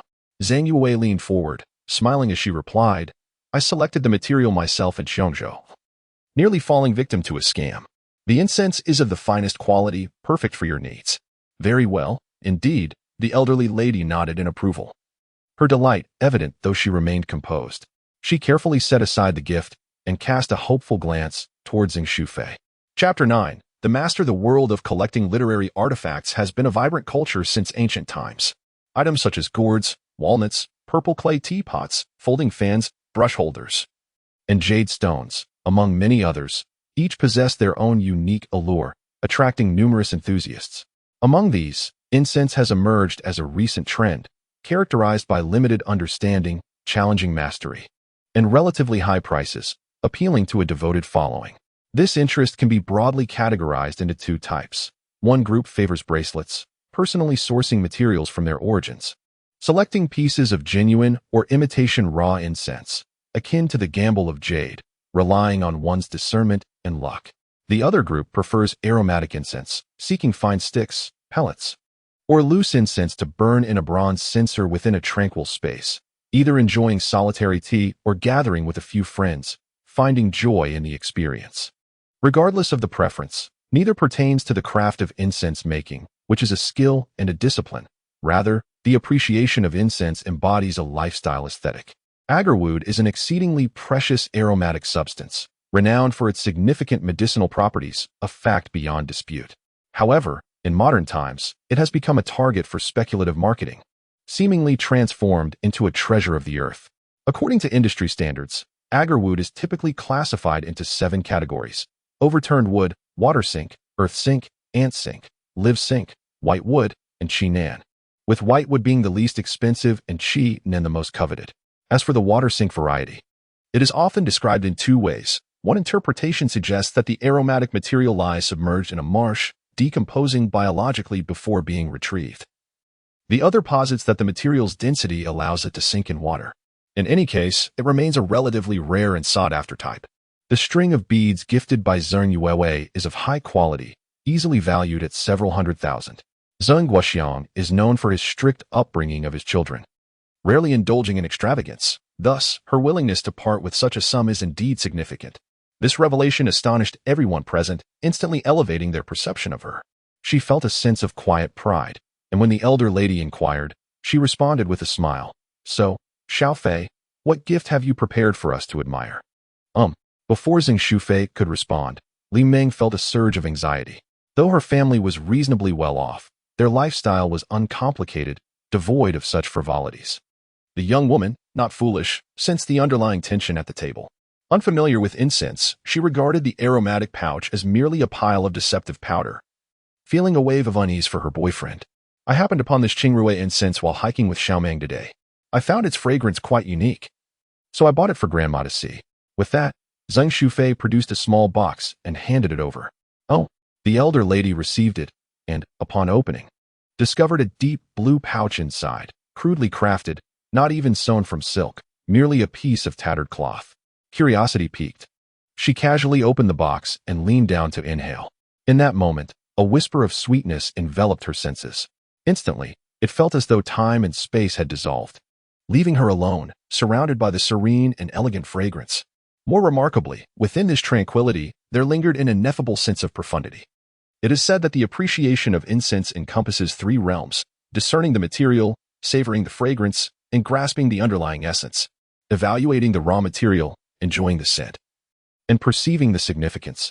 These three levels ascend progressively. The first two are tangible and describable, while the latter resides in the heart and remains unspoken. The incense in the elder lady's hands was indeed imbued with such profound significance. Qing Rue, akin to a reclusive sage dwelling in the mountains, remains unperturbed by the dust of the world, embodying an exquisite independence. Once, Grandma Zeng held a fragrant pouch in silence. After a considerable moment, she slightly raised her gaze and quietly stowed the pouch away. Ultimately, it was Zhang Guoxiang who inquired, "Mother, is something amiss? Is there an issue with the fragrance?" "Oh, not at all." The elderly lady waved her hand dismissively and turned to her grandson. "Xiao Fei, where did you purchase this?" "At Phoenix Mountain," he replied. "Is it the Phoenix Mountain in Baiqing?" "Yes, indeed." "How much did it cost?" Zheng Shufei hesitated, then awkwardly confessed, 60 yuan each. "I bought 3. Xiao Fei, do you truly consider a 60 yuan item worthy of a gift? Even if you came empty-handed, Grandma would not hold it against you. Why resort to such half-hearted gestures?" Zheng Yue, possessing a clear mind, chose not to speak. However, one of the aunts present, aligned with her faction, could not resist provoking. Unexpectedly, the elderly lady retorted sharply. Silence. She then continued, "Xiao Fei, what about the other 2? Ah, here they are." He quickly produced the remaining 2, honestly admitting, "I opened one to see what it was made of." "Is that so? Which one?" Upon hearing this, the elderly lady promptly unwrapped the fragrant pouch, pouring its contents into her hand for careful examination. After a moment, she asked, "What do you think it is?" I discern jasmine, but truly, I know not what else. Aside from jasmine, it seems there is also chicken bone incense. As for the rest," she shook her head and sighed, "I am uncertain. This fragrance is entirely unlike the common ones. It is indeed peculiar." At her words, all present were astonished. The elderly lady possessed a certain understanding of fragrances, having cultivated her skills over a few short years, earning a modest reputation among fragrance enthusiasts in the province. Her observation of its peculiarity only confirmed its uniqueness. Noticing the varying expressions on everyone's faces, and sensing the atmosphere grow slightly tense, she chuckled, "No need to worry. I'm not angry, merely reflective." Setting aside the fragrance itself, just observing the technique of its crafting, she pinched a small amount of incense powder, then relaxed her fingers, allowing the powder to cascade like fine sand from her fingertips, exuding a distinct softness and texture. Leaning back, she could not help but sigh. "I never expected that this small Baiqing would harbor such talent." Zheng Shufei, witnessing this, silently clenched his fist beneath the table, feeling triumphant. Indeed, he had struck the right chord. Suppressing his joy, he stole a glance at his older sister, whose face had paled, struggling to maintain a facade of cheerfulness despite her evident frustration. Aha! He felt increasingly elated and seized the moment to propose. "Grandma, if you are interested in that person, I could climb the mountain again tomorrow and invite him down to meet you." "That sounds splendid." "Oh dear, I almost forgot." The elderly lady, brimming with enthusiasm, elaborated. "You must go first thing in the morning and convey that I am of advanced age and my health is frail. Otherwise, I would truly wish to visit. And remember, be polite. Don't act foolishly." "How could I? You yourself have deemed him a master. I must approach with utmost respect," Zhang Shufei replied, eager to comply. Zhang Yue felt an overwhelming urge to strangle her brother. However, upon a moment's reflection, she promptly declared, "Grandmother, I shall accompany Xiao Fei tomorrow, for I too wish to witness the spectacle." The elderly matriarch cast a discerning glance and replied, "Very well, you may go together." Alas, Zheng Shufei wished nothing more than to throttle his elder sister.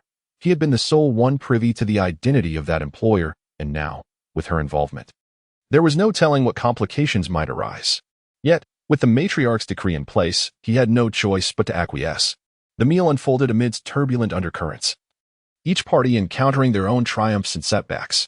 Fortunately, as they neared the conclusion of their dining, the matriarch casually inquired, "Guoxiang, what is Xiao Fei currently engaged in at the company?" "He primarily handles the planning aspect, having devised numerous creative ideas and performed commendably," came the response. "Oh, given that this child possesses such capability, do not be overly stringent as a father. Encouragement is warranted." "Indeed, you are quite right." Despite her retirement to the sidelines, the matriarch's influence remained formidable, bolstered by a cadre of seasoned associates within the company. Zheng Guoxiang was, at best, merely an executive president. The principal decisions still lay in his mother's hands. The matters concerning the children were already a source of distress, and presently, the matriarch appeared to favor her grandson, who, in turn, was more than willing to seize the opportunity. Crash. In the depths of the night, within the hotel bathroom, Zheng Yuewei, while removing her makeup with a bottle of cleanser, became increasingly agitated, ultimately slamming the bottle to the ground.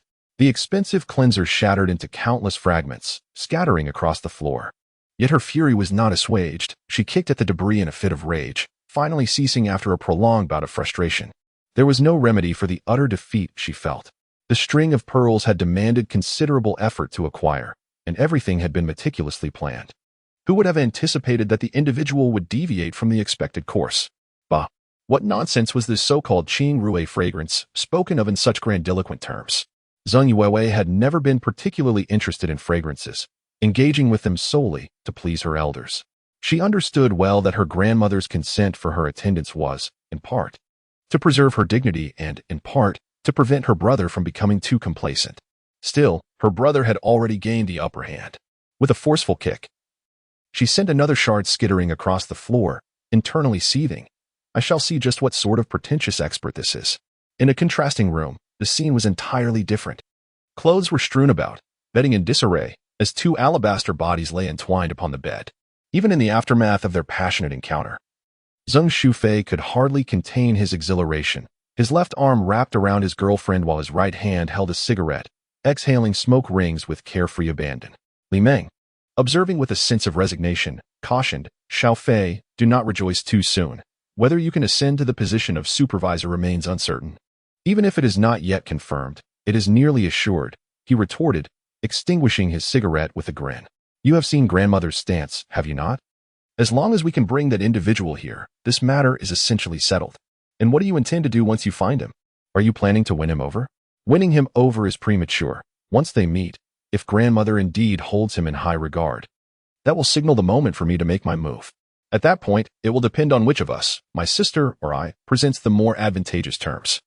Zhang Shufei's enthusiasm rekindled. He rolled atop her, planting kisses as he mused. Indeed, this is a viable avenue. I must first cultivate the necessary relationships. Chapter 10. The depths of the clouds. The following day, at Phoenix Mountain, the siblings sprang from their slumber and rushed out, neglecting their breakfast. The morning was still young, with only a handful of early visitors trickling through the mountain gates. Zheng Shufei, accompanied by Li Meng, displayed an affectionate demeanor, half habitual and half intentional. Zheng Yuewei, accustomed to exercise, found the ascent manageable, yet her spirits were dampened by the incessant feeding of dog food, a term for shared affection she found particularly irksome. In the absence of their elders, they abandoned any pretense of harmony, oscillating between indifference and mockery. Li Meng, caught in the middle, felt the weight of awkwardness, striving to mediate and prevent any quarrels. Upon reaching a resting area halfway up the mountain, they encountered numerous vendors and well-equipped facilities, allowing for a brief respite. After half an hour, they resumed their climb. The weather was splendid, with a gentle breeze and warm sun, accompanied by a hint of coolness. As they ascended, the scenery transformed, revealing verdant forests and serene valleys, while above, clouds seemed to entwine the mountaintop. This enchanting vista would quiet even the most restless souls. Zheng Yuewei, visiting for the first time, could not help but exclaim, I did not expect Phoenix Mountain to possess such charm. Prepare to weep. Do not falter when we reach Old Bull's back, her younger brother quipped nonchalantly. She chose to ignore him and turned to Li Meng, asking, Is that vendor truly a street seller? Indeed, he was selling goods up there yesterday. I even spotted a small squirrel, so adorable. Li Meng replied, her thoughts lingering on the creature. How can someone with such exquisite craftsmanship and incense-making resort to selling on the mountain? Zheng Yuewei remained skeptical. Perhaps everyone has their own ambitions, Li Meng responded casually, still preoccupied with the squirrel. What ambitions? Zheng Shufei scoffed. Making incense one tea put food on the table. Traditional crafts are in decline. Every aspect requires funding, promotion, marketing, networking. Unless it's recognized as a cultural heritage by the government, how many can thrive? Oh, that only points to two conclusions. Zheng Yuewei shot him a sidelong glance, her tone laced with sarcasm. First, this person is foolish. Second, the local government, is even more so. Humph. He let out a cold snort, refraining from a rebuttal. The logic was evident. If the relevant authorities were astute, they would recognize and cultivate this craft, especially in a tourist area, thereby benefiting both parties. Even if this individual lacked a prestigious lineage, they could still capitalize on it. Many obscure folk arts thrive on a similar principle, pushing, promoting, and leveraging connections. Can hamsters and squirrels be compared? Hamsters only know how to eat, but squirrels also just eat. Uft, you don't understand. With a few more playful exchanges, the trio continued their ascent. The steps were steep and laborious. As they climbed, the sky above gradually descended, becoming clearer, accompanied by drifting white clouds, pure and translucent. After a while, they finally reached the summit. Fusing Shufei, having traversed the path yesterday and repeating it today, felt his energy waning. He breathed heavily, while his sister scanned the surroundings anxiously. Where are the others? Where are they? They are over there, to the right, Gak. He resembled a duck with its neck grasped, opening his mouth but unable to produce a sound. Before me lay a tranquil expanse, adorned with a bench and a majestic, weathered tree, yet beneath its boughs, an unsettling emptiness prevailed, devoid of any soul. This is impossible. Zheng Shufei was suddenly agitated, pacing around the area in a flurry of confusion and anger. To make matters worse, his elder sister added fuel to the fire with a barrage of questions. Hey, do you even know his name? Do you know where he is from? Surely, doesn't he have his phone anymore? Zhang Yue pointedly remarked, it's truly foolish of you to seek someone without knowing anything about them. Enough. The vendors are here every day. How would I know if he is absent today? Zheng Shufei retorted. What do we do now? Where do we search? He exclaimed in frustration. The atmosphere grew tense as Li Ming glanced around and wisely suggested, let us not rush. He may not have arrived yet. Let us wait a little longer. With that, she gently urged her boyfriend to sit down. Zhang Yue hesitated for a moment before plopping down on the bench as well. She felt a twinge of annoyance herself. Yet she couldn't help but find some satisfaction in his flustered state. With no immediate solutions at hand, the trio could only bide their time in anxious anticipation. Indeed, the last tea egg had been delightful, and she looked forward to savoring another today. Perhaps he had simply decided not to come. What a wasted trip, Zheng Shufei exclaimed. Checking his phone again, it's almost noon. Even the laziest of souls should be out by now. After a while, Zhang Yue, unwilling to wait any longer, stood up and declared, I'm heading down. If you wish to wait, go ahead. Xiafei. Li Ming, her stomach growling audibly, gazed at her boyfriend with longing eyes. After a moment of internal struggle, Zheng Shufei sighed in resignation. Fine, let us go. Thus, the three returned in disappointment. Upon reaching the old ox's back, one individual felt even more disheartened, while Zheng Yue remained unfazed, striding past without a glance. Li Ming, however, was startled and had to muster all her strength to pass through. Today marked the third day of delays for the siblings. As both had projects at their respective companies that required their presence, they had intended to conclude matters today, but their quarry had proven elusive, leading to a missed opportunity. Burdened with unspoken thoughts, both wore expressions of discontent, exchanging not a word along the way. In the afternoon, they arrived at the grand square at the mountain gate, where a throng of tourists created a lively scene. Just as Zheng Yue was about to exit, she casually glanced around and noticed a sanitation worker in orange attire collecting garbage, whom she found somewhat familiar. A spark of hope ignited within her as she approached him. Exclaiming, Excuse me, sir. The elderly man paused, surprised. May I ask how long you've been working here? 5 years, he replied, somewhat perplexed. Oh, do you recognize the vendors on the mountain? Yes, he nodded. Ah. Upon hearing this, Zheng Shufei eagerly took Li Ming's hand and hurried over. Listening as his elder sister inquired, I would like to ask about someone, a young man who sells goods beneath Nyobe. Are you familiar with him? The other party pondered for a moment before responding. Ah, you must be referring to Xiaoyu. He is a delightful fellow. He always engages me in conversation, and I need not tidy up, as he takes care of that for me. At times, he even offers me some food and drink. So, are you looking for him? Yes, indeed. We have a matter to discuss with him, but he is not here today. Do you happen to know where he might be? Zheng Shufei inquired. Where could he be? Oh dear, I cannot say for certain, but... The old man squinted his eyes and chuckled hoarsely. He must surely be in the mountains. Chapter 11. Invitation Phoenix SD Mountain, the cemetery. It is located not far from Baicheng, accessible via another county road, even closer than the mountain S entrance. The cemetery is divided into two sections. The outer area, established earlier, lacks proper planning and appears rather chaotic. Here stand stone tablets, white marble, and even a simple wooden sign erected by a poor family, situated in a small, desolate corner, a sight that evokes a sense of sorrow. The inner section, however, is much improved, featuring uniformly constructed square bases, hollowed in the center to accommodate urns, arranged in neat rows.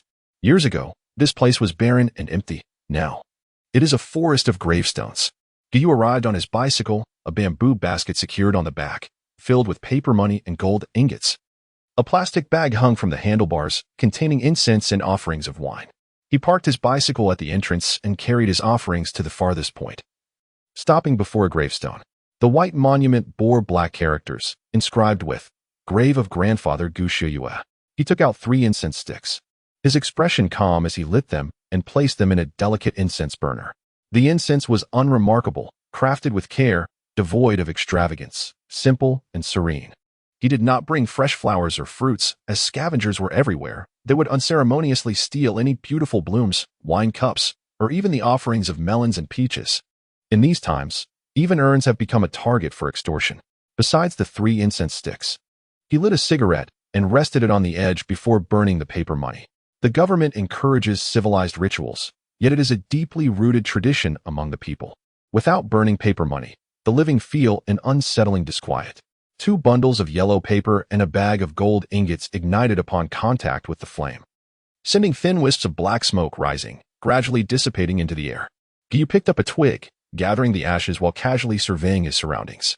This place, at the foot of Phoenix Mountain, is separated by brick walls. The eastern slope remains undeveloped, revealing a panorama of jagged rocks, wild trees, and unruly grass, exuding a raw and untamed essence.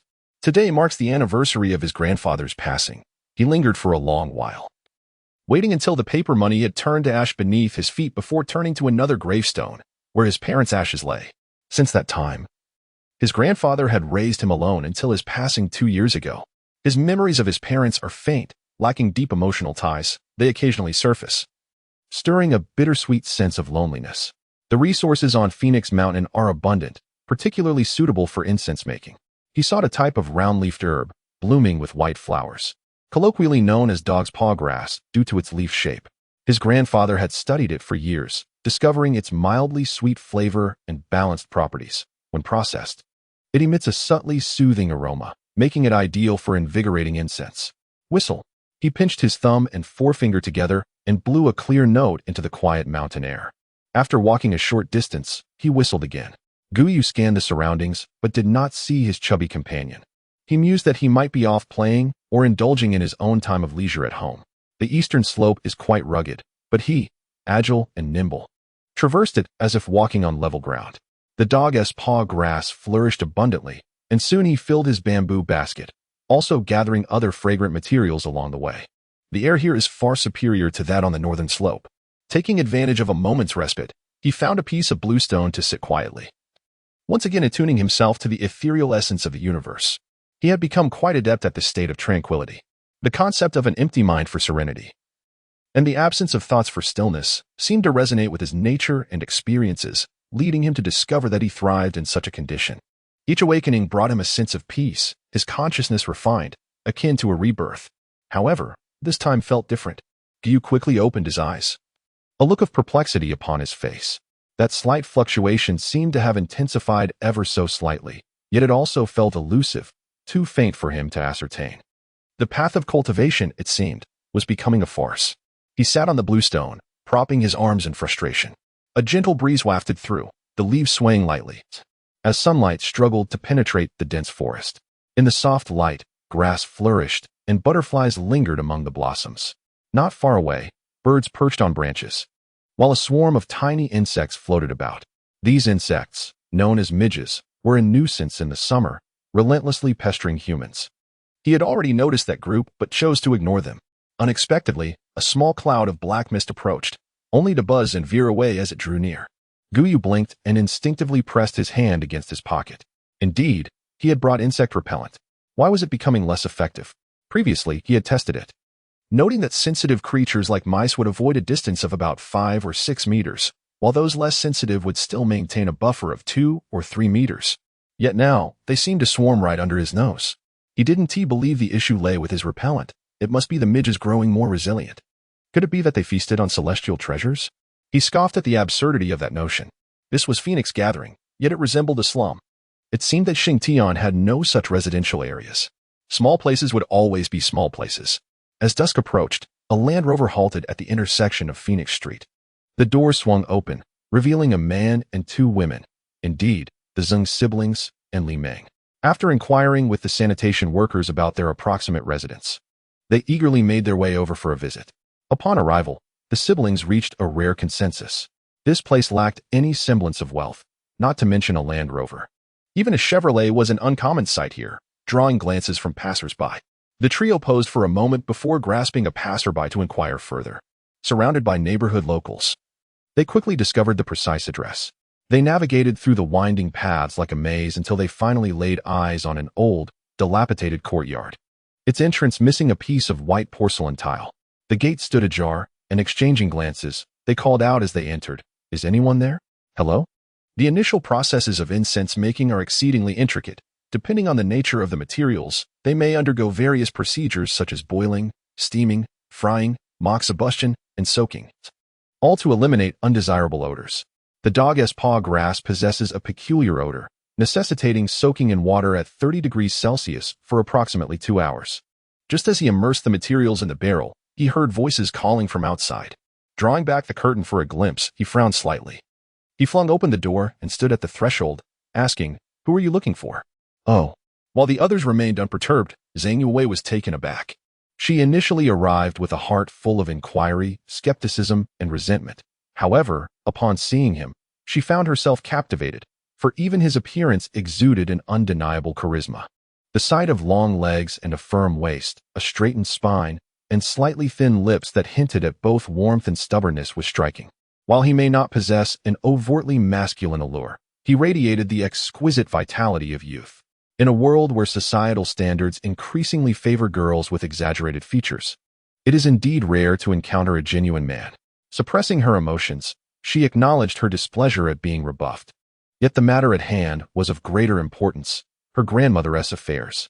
Zheng Shufei, wary of his sister's potential to cause trouble, interjected, "I purchased your incense yesterday. Do you not recall?" "Of course. Do you have something to discuss with me? Can we step inside to talk?"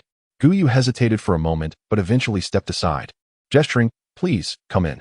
Thus, the group entered the room. The siblings, neither foolish nor contemptuous, gazed upon the primitive dwelling with genuine curiosity rather than disdain. Particularly, they examined the Kong, playfully exploring it as if it were a grand discovery. Guyu, lacking the patience for idle chatter, directly inquired, "What brings you two here?" "Allow me to introduce myself. I am Zheng Shufei, and this is my girlfriend, Li Meng. I am Zheng Yue, and this is my brother." She needed no further introduction and inquired playfully, "What is your name, handsome?" "Oh, I am Guyu." "Gu," she mused. "Is it the character for fish?" "No. It is the character for you from Yufan." Instantly, they felt reassured. His ability to articulate such a phrase indicated he possessed a modicum of knowledge. Zhang Shufei decided to be forthright, saying with a smile, "Mr. Gu, I shall be candid. Yesterday was my grandmother's birthday, and she has a fondness for incense. I purchased a few sachets to show her, and she was particularly taken with them, insisting that I find you." She mentioned her age and limited mobility. Otherwise, she would have visited personally. "We have come today to invite you to our home to meet her." Guyu replied, somewhat taken aback. "I am honored that the elder enjoys my incense, but I believe a meeting may not be necessary, especially since I have matters to attend to. Indeed, we can arrange transportation and provide a meal. Our hospitality is assured." Zheng Shufei continued to press. "You cannot imagine the effort we expended to find this place, even climbing a mountain and inquiring with sanitation workers. Do consider our plight," Li Meng added, delivering the final blow. "Very well." With such earnest pleas laid before him, he found it impolite to refuse further. "However, you must wait a moment. I have some materials to prepare." "Not a problem. Take your time," they responded. As Guyu poured 3 cups of water and retrieved some fruit, he retreated to his workspace, continuing his tasks. He remained perplexed. What elderly lady could be so idle as to desire a meeting? While he busied himself in the west room, the trio waited in the east room for a full 2 hours. Zheng Yue's patience wore thin, her discomfort escalating as the day wore on. Just as she could no longer contain her urge to burst in and seize him, the door finally opened. Guyu emerged, having washed his hands, and apologetically stated, "I'm sorry for the wait." "No worries. Are we able to leave now?" "Yes, we may." Thus, the four individuals embarked upon their journey, heading straight towards the eastern city. Chapter 12, On Fragrance, Part 1. Baiqing boasts a rich history, having established its city status in the 1990s and in the past decade. A new district has emerged. Divided by a grassy river, the western bank houses the old city, replete with an antiquated railway station, modest inns, foot massage parlors, and humble eateries. In contrast, the eastern bank is adorned with newly constructed residential complexes, orderly commercial streets, beautiful green spaces, and a series of governmental edifices. Guyu alighted from the vehicle and, upon raising his gaze, found himself before a quaint residence rather than a villa, with its azure bricks and dark-tiled roof. The eaves gracefully arching, a large tree graced the courtyard, imparting an air of antiquity.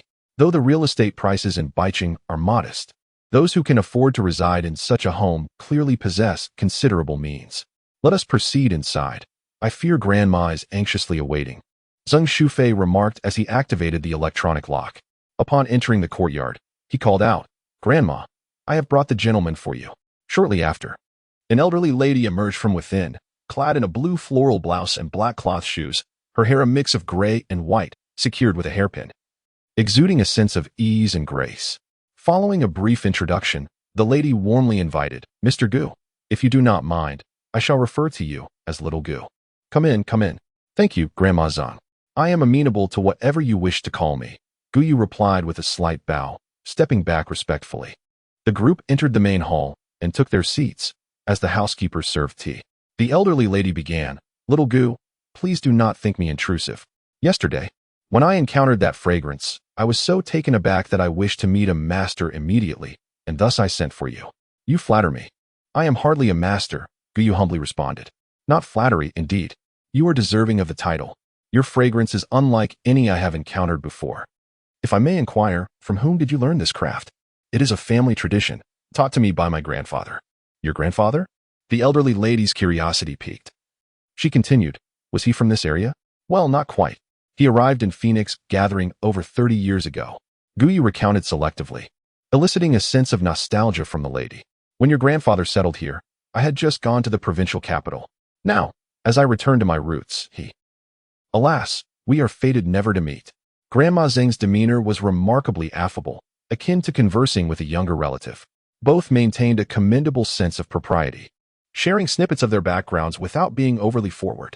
The brother and sister duo accompanying them engaged in light conversation, though their primary focus remained on gauging Grandma's sentiments.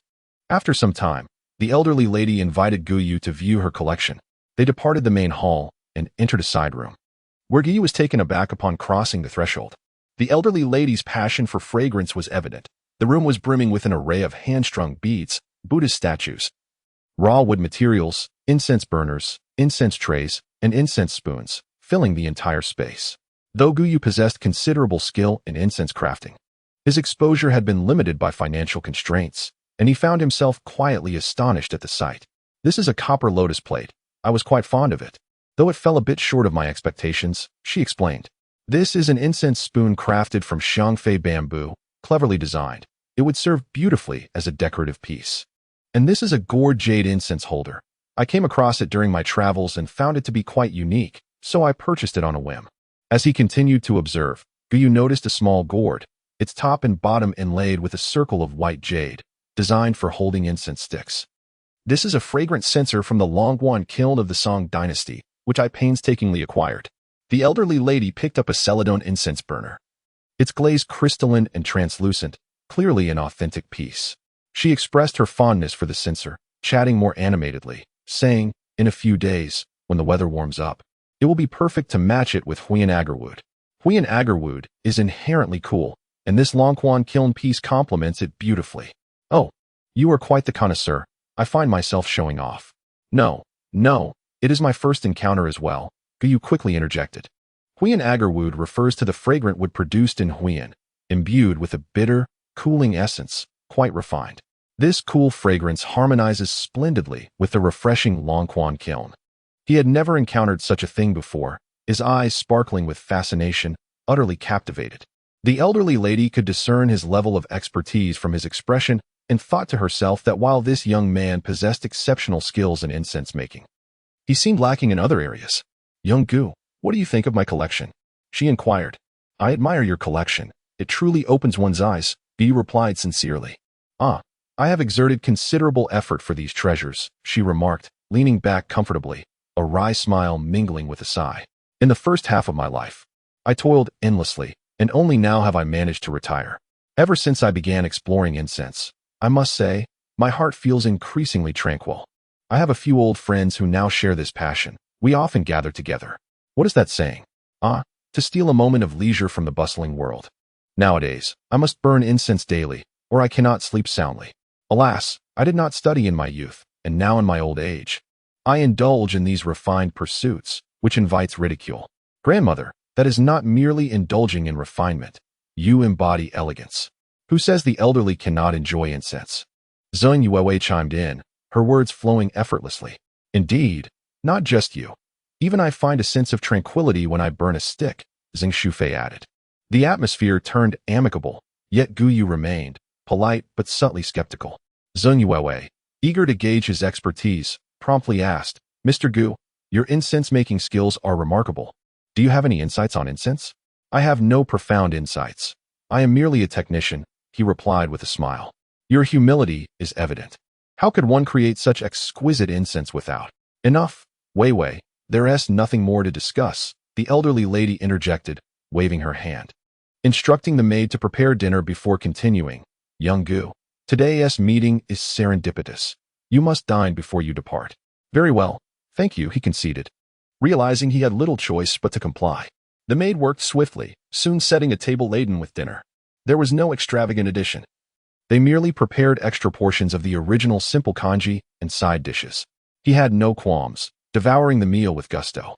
After dinner, to everyone's surprise, the elderly lady dismissed the other two, leaving only Gu Yu.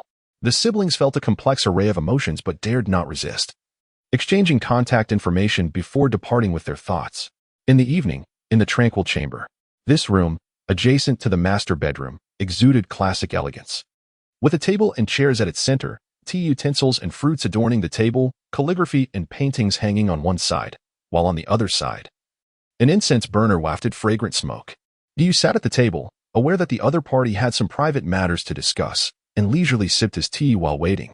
Indeed, after the elderly lady had finished her meal, she smiled and said, "Little Gu, I kept you here for a casual chat. After all, it's not easy to find someone who understands fragrance. Earlier, Wei Wei inquired about your thoughts, and I noticed you seemed hesitant to speak. Would you mind sharing your insights with me? I genuinely wish to hear your perspective." I shall express my thoughts. And if they do not resonate with you, please forgive me." As she pressed for further clarification, he had no choice but to straighten his posture and ponder his words carefully. There are countless types of incense, generally categorized into two classes, one for appreciation and the other for medicinal use. What you mentioned earlier pertains to medicinal fragrances. Indeed, medicinal scents can soothe the spirit and promote sleep, but I believe they should only serve as an auxiliary aid, not something to be overly reliant upon. "Oh, what do you mean by that?" she inquired with curiosity. Modern individuals often seek tranquility and peace of mind through incense, yet achieving such serenity is a protracted journey. Not an instantaneous feat. Our lives are rife with troubles, leading to an abundance of distracting thoughts. To find calm, one must first clear their mind. In a sense, our daily lives revolve around two aspects: social interactions and personal endeavors. In socializing, one must maintain a balance of humility and assertiveness, broadening their horizons, acquiring knowledge, and accumulating wisdom. When engaging in work, one must be diligent and responsible, sustaining their energy while deriving value and enjoyment from the experience. Embracing this attitude toward life gradually allows one to cultivate inner peace. This is what we refer to as mental clarity and emotional tranquility. As for medicinal incense, we can treat it as a means of wellness and enjoyment, but we must avoid falling into superstition, believing that without it, we cannot find solace. To put it bluntly, those who are perpetually embroiled in schemes, those who strive desperately for survival, and those who are melancholic and cynical, Can they truly attain peace of mind with just a stick of incense? That seems rather far-fetched, he remarked, shaking his head with a smile. Initially astonished, Grandmother Zeng then fell into deep contemplation, gazing at the young man with newfound admiration. In that moment, she completely revised her previous impression. Not only was he skilled in the art of incense making, but his character and temperament were also remarkable. Being well acquainted with her own circumstances, she understood that even in retirement, she bore the weight of her family's affairs. From managing the business and navigating policy changes to maintaining social connections and worrying about her son, grandchildren, and their futures. In truth, she was acutely aware that her use of incense was not for tranquility but rather an escape, a means to seek solace. Having lived a rich life, the elderly lady resonated deeply with his words and replied, "Little Gu, I never expected you, at such a young age, to possess such profound insights. What did the ancients say? To hear the truth in the morning and to die peacefully in the evening."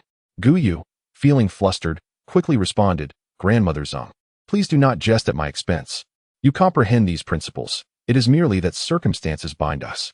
Upon hearing those words, the elderly lady's pent-up frustrations dissipated in an instant. The phrase "circumstances bind us" pierced her heart like a dagger. After all these years, neither her son nor her grandchildren had uttered such sentiments, yet it was a stranger who articulated them. Overwhelmed with emotion, she found herself momentarily speechless. Gu Yu, sensing his boldness, felt a touch of awkwardness and raised his teacup, sipping slowly. After a while, the elderly lady regained her composure and said, "By the way, little Gu, you mentioned earlier that incense is divided into two categories. Could you elaborate on the aspect of appreciation?" Chapter 13, on Fragrance, Part 2. Upon concluding her thoughts, she produced a fragrant pouch, one of the very ones previously purchased by Zheng Shufei. Much like this Qingrui fragrance, I pondered its composition throughout the night and could not uncover its ingredients.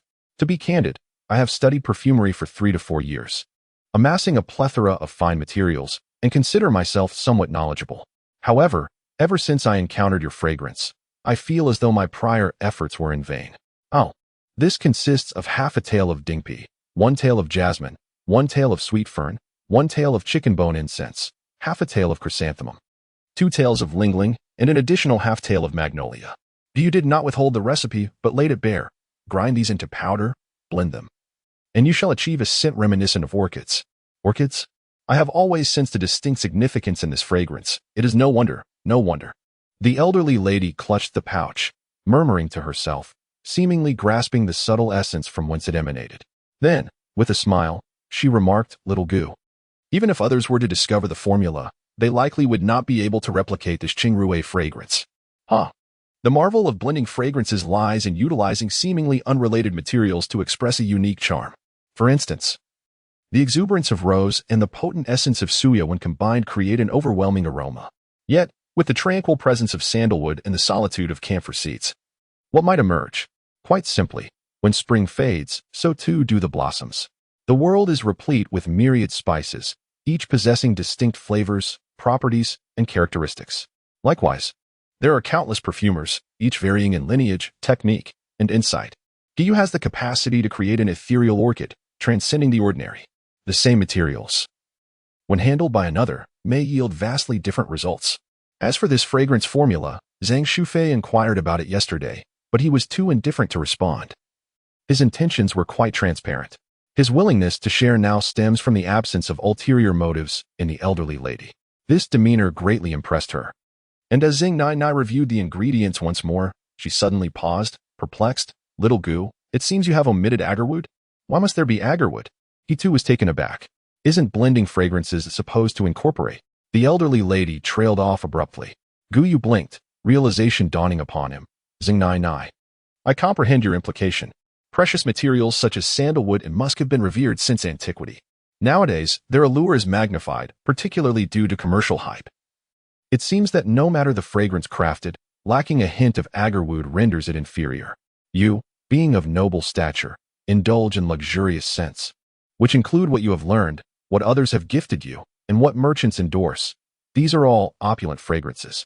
This cannot be entirely dismissed, for there exists a school of thought that adheres to such principles, blending fragrances according to the roles of monarch, minister, assistant, and guide. Agarwood, rich and refined, harmonizes the characteristics of other materials, thus earning its title as the monarch, which is why it is frequently employed. However, there are other schools that favor the use of ordinary spices, which yield equally splendid results, such as the other party eagerly inquired.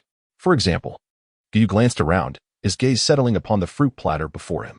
He extended his hand, deftly selecting 4 fruit segments, arranging them in a line on the table, and smiled. Lychee peel, papaya seeds, orange zest, and pear residue. When these 4 are dried, powdered, and kneaded with honey to form pellets, then gently steamed, it is referred to as xiaoxihua. In the midst of her musings, the elderly lady gazed intently at the assortment of fruits before her. It is well known that the scents of sandalwood, agarwood, dragon's blood, and musk are revered as the 4 great fragrances. There exists a technique that involves taking equal portions of these, culminating in a singular aromatic blend known as 4 harmonies. However, the remnants of these fruits, audaciously dubbed Little 4 Harmonies, exude a sense of blatant mockery and defiance through their very name. Furthermore, Guyu continued, if you were to harvest some cedar nuts, briefly blanch them in boiling water, then immerse them in wine and seal them for 7 days, allowing them to dry, you would achieve cedar fragrance. By crushing orange leaves and enclosing them with bamboo strips in a small jar, then gently steaming them over a fire, the bamboo strips could serve as fragrant material, releasing a refreshing and sweet aroma as they smolder. Spices are ubiquitous, akin to that tree in your garden, should its bark naturally shed. Grinding it into powder would yield a fine pine resin. The value of materials is dictated solely by personal preference. The incense from agarwood and that from aged tangerine peel are of equal merit. To overly concern oneself with distinctions would be counterproductive. The elderly lady listened intently, her eyes fixed upon him, remaining silent for a considerable time. Finally, she sighed deeply. Gu, today has truly opened my eyes. It is no wonder she felt this way. After years of engaging with incense, she realized how superficial her understanding had been. The traditional art of incense making has suffered severe discontinuities, with only a scant few practices surviving. What is marketed as incense today is often mere superficiality, concocted by merchants to cater to the affluent and enthusiasts alike. Why is it termed playing with incense? Because it should not be taken seriously, it is merely for enjoyment. Consider this. Orchids costing hundreds of thousands, walnuts worth tens of thousands a pair, and rare agarwood beads fetching millions. Who wouldn't find joy in such indulgences? Oh, you speak so earnestly, yet you wish to depart? That is hardly fair. The elderly lady jested, adding, Gu, I truly enjoyed my time today. Thank you for coming. However, I have a modest request. I would like to ask for a unique incense. What kind of incense do you desire? He inquired. Any incense, as long as it is crafted by you. Such flattery is overwhelming. He replied, feeling warmth within.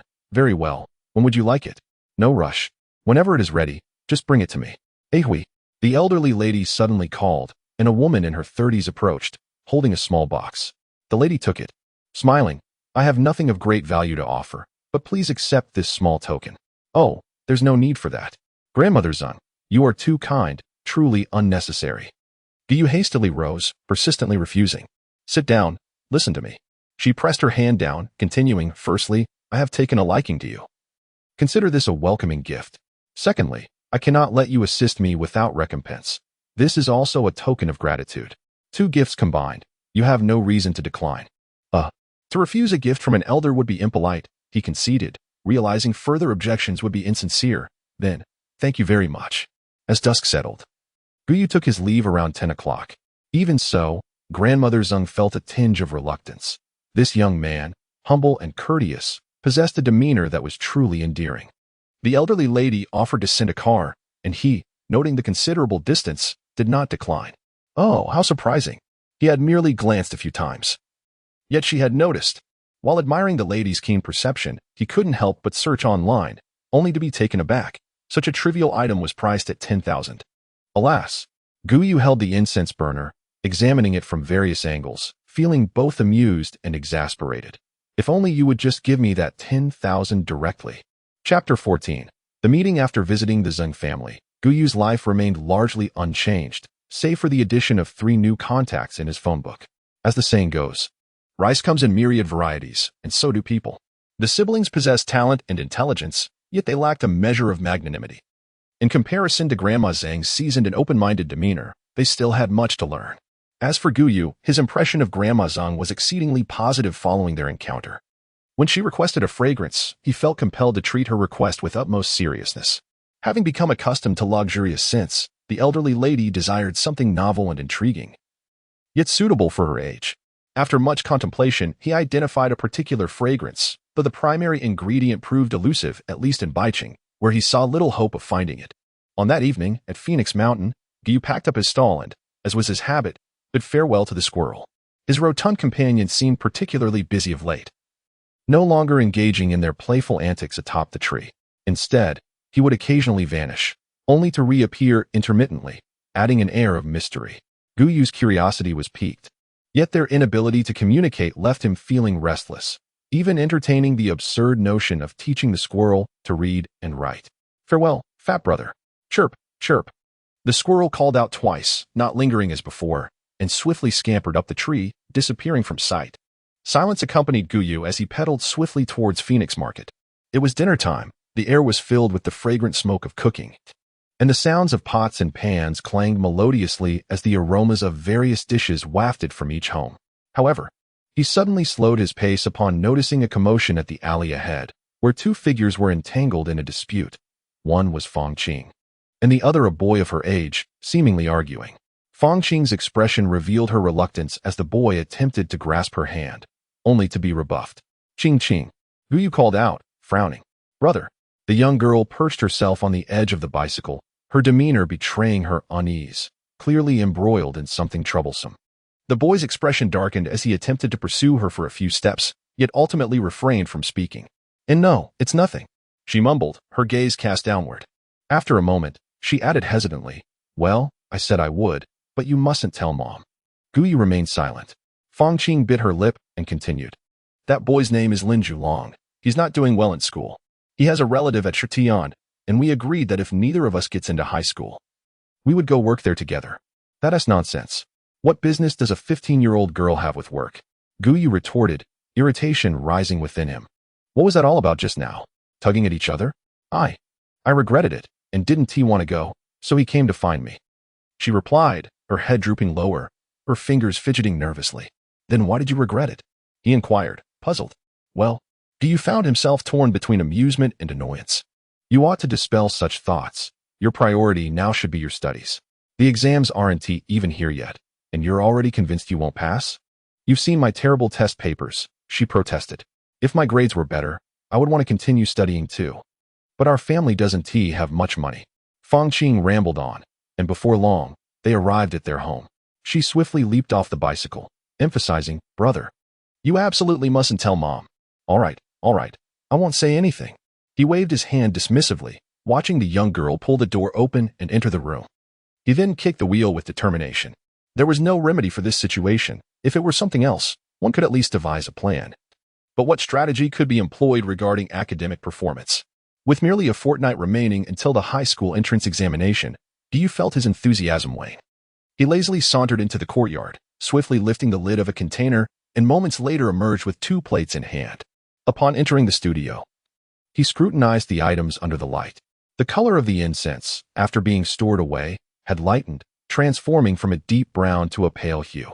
60 sticks of invigorating incense were divided into 2 batches. The first batch maintained its usual standard, while the second batch was remarkably stunning.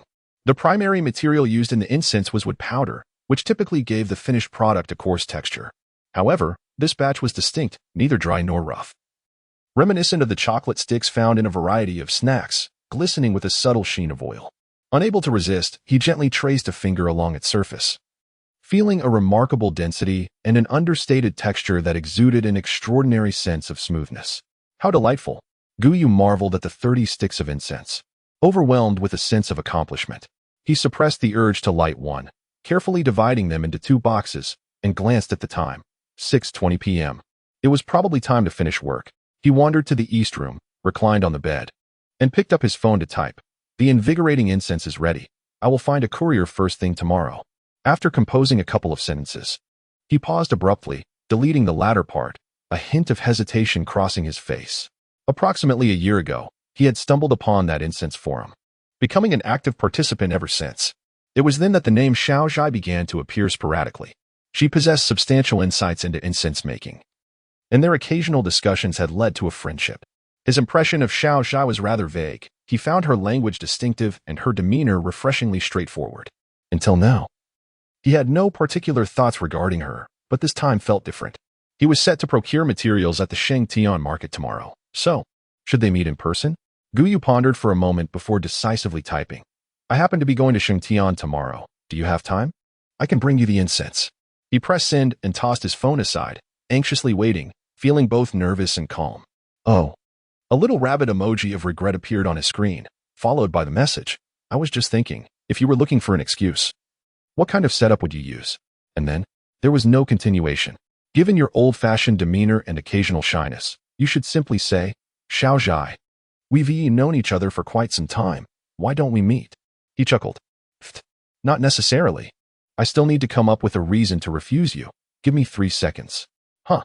Guyu instinctively glanced at the clock. The mechanical second hand ticking away. 1 tick, 2 ticks, 3 ticks. Almost simultaneously, another message arrived. I didn't expect that.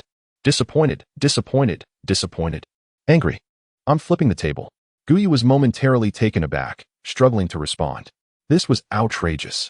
How could she accuse him of being manipulative when she was the most cunning of all? Let us consider that when a young lady receives her first invitation, regardless of her eagerness, she ought to exhibit a certain degree of restraint. An ordinary girl might shyly decline a few times before reluctantly agreeing.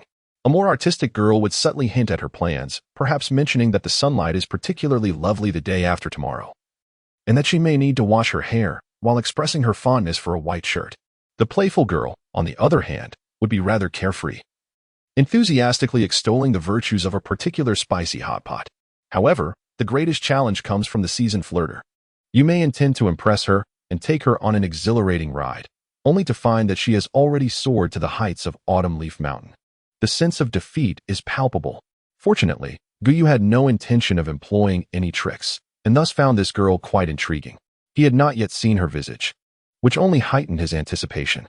Consequently, they arranged a time and place to meet, leaving the conversation at that.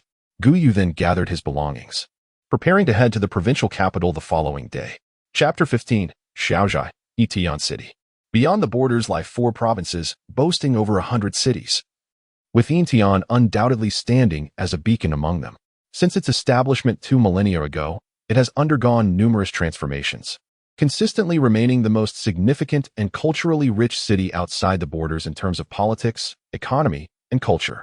At 11 a.m., at the exit of the South Bus Station, Guyu emerged amidst the throng of people. Without delay, he took a deep breath, only to be met with a grimace.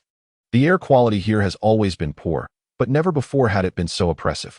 Merely inhaling through his nose revealed the surrounding pollution, an abominable sight. It was evident that the spiritual vitality in this place was nearly non-existent. Having studied at a local university for 2 years, Guyu was well acquainted with the transportation routes. He made a beeline for the nearby subway station, purchasing a ticket for 3 yuan. His schedule was exceedingly tight. It would take 4 hours to reach from Baiqing by bus, and he had arranged to meet Xiaozhai at 11:30. In the afternoon, he needed to visit the herbal market and catch the last long-distance bus at 5. Although trains were available, Baiqing's remote, mountainous location lacked high-speed options, leaving only the clattering green trains that could rattle one's very essence. It was a Friday, not during the morning rush hour, yet the crowd was still dense. Guyu stood firmly in a corner, occasionally surveying his surroundings. The passengers were predominantly young, clad in seasonally appropriate attire, laughing and conversing in hushed tones, exuding a vibrant charm. Indeed, it was an opportunity to broaden his horizons, albeit a tad ostentatiously. Just then, his pocket vibrated, pulling him from his thoughts. He retrieved his phone to find a message from Xiaozhai. Where are you? Get off at Ueshio Park and meet me at the square. I'll be waiting. All right. Guyu replied, a subtle wave of joy washing over him. The notion of a girl saying, I'll be waiting for you was quite endearing. Approximately 30 minutes later, he exited the subway, lifting his gaze to behold Ueshio Park. Nestled in the city's heart, surrounded by towering buildings and bustling traffic, the park was a lush oasis, a verdant gem amidst the concrete gray. Following the stone path, he soon arrived at the park's entrance, where a small square awaited. He scanned the area, dismissing a group of masculine figures and a few elder women, ultimately focusing on 2 girls, one in red and the other in pink. Hey, you turned. Only to be momentarily dazzled by the brilliance of the girl in red. She raised her eyes, warm and pure, reflecting the delightful essence of early summer. It is said that those who admire beauty are naturally drawn to one another. Although they had never met before, an instant recognition passed between them. Jiang Xiaozhai tilted her head and smiled. Shall we shake hands? Isn't that a bit too formal? Perhaps it is, he replied with a grin. Then let us go. As she stepped closer, Guyu became aware of her height and inquired, how tall are you? 177 centimeters, and you? 183. Ah, quite standard. Wow, she exclaimed, surprisingly not boasting about her height. As she continued, it's not about height. It's about the length that truly matters. Guyu was somewhat taken aback and chuckled. I thought you were going to be vulgar. In the realm of the internet, being vulgar is often deemed charming, whereas in reality, it is merely an act of lewdness. Jiang Xiaozhai, without a bag, had her hands tucked into her pockets, casting him an indifferent glance. Well, he found himself at a loss for words.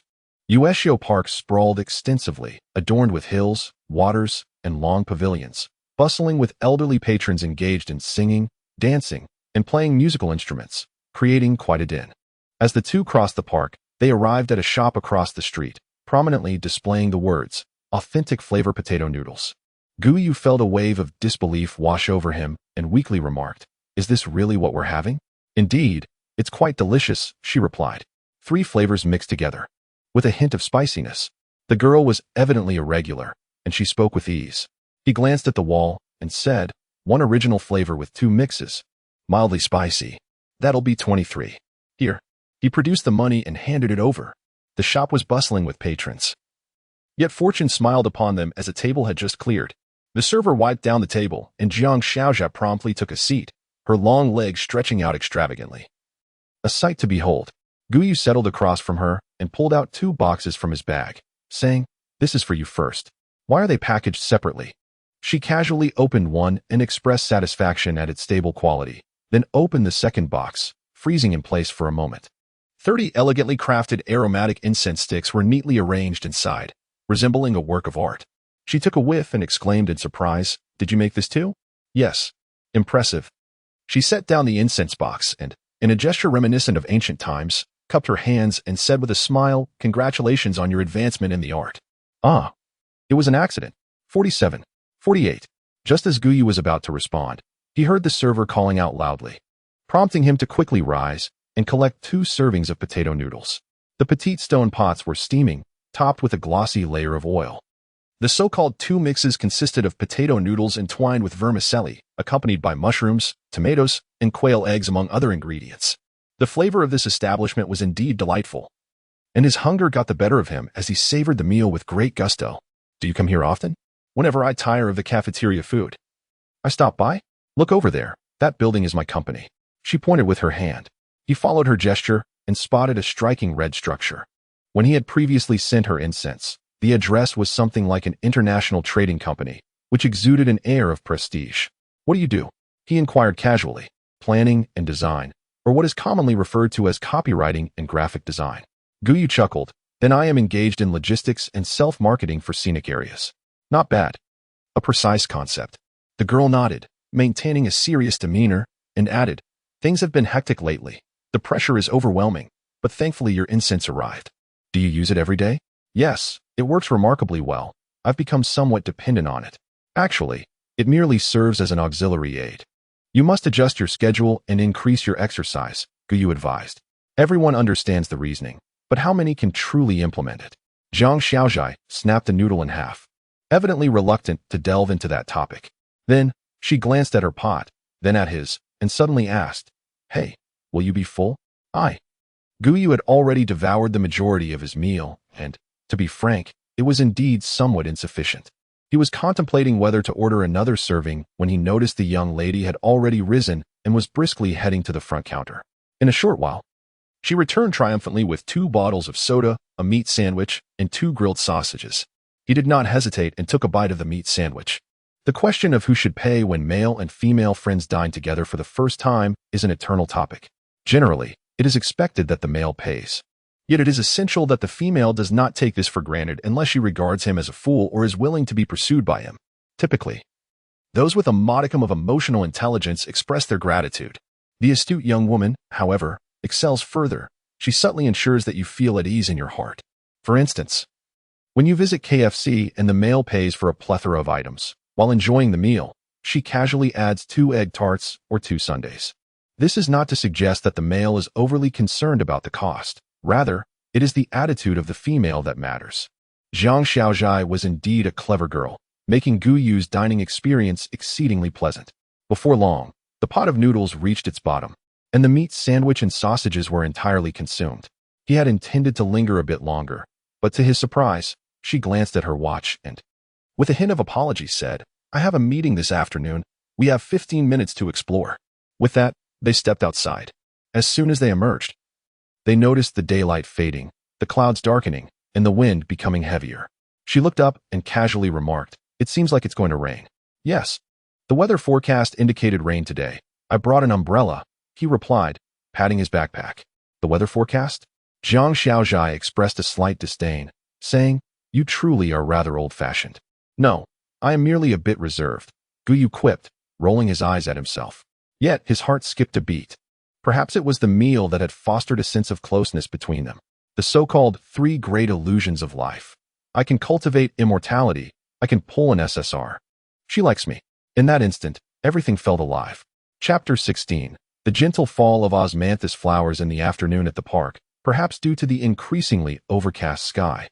The elderly group that sang and danced had largely dispersed. The park, lush with verdant foliage, was teeming with small creatures. One could occasionally see magpies flitting through the trees before vanishing into the foliage. "Yukong, Leonai." The two approached, their demeanor both playful and inquisitive, exclaiming, "Wow, Xiaozhai. Is this your boyfriend? Quite handsome indeed. Why don't you introduce us? Let us have dinner together tonight." "Huh, where have you been?" she responded, neither confirming nor denying, merely smiling as she inquired. Unbeknownst to others, the 2 young women were well acquainted with her. Upon assessing the situation, they quickly lost interest. One of them shaking a plastic bag and saying, "We just made a round at the supermarket and bought some snacks. All right, we'll take our leave now. We have a meeting this afternoon, don't be late." Like a whirlwind, the young women arrived and departed in an instant, leaving no trace behind.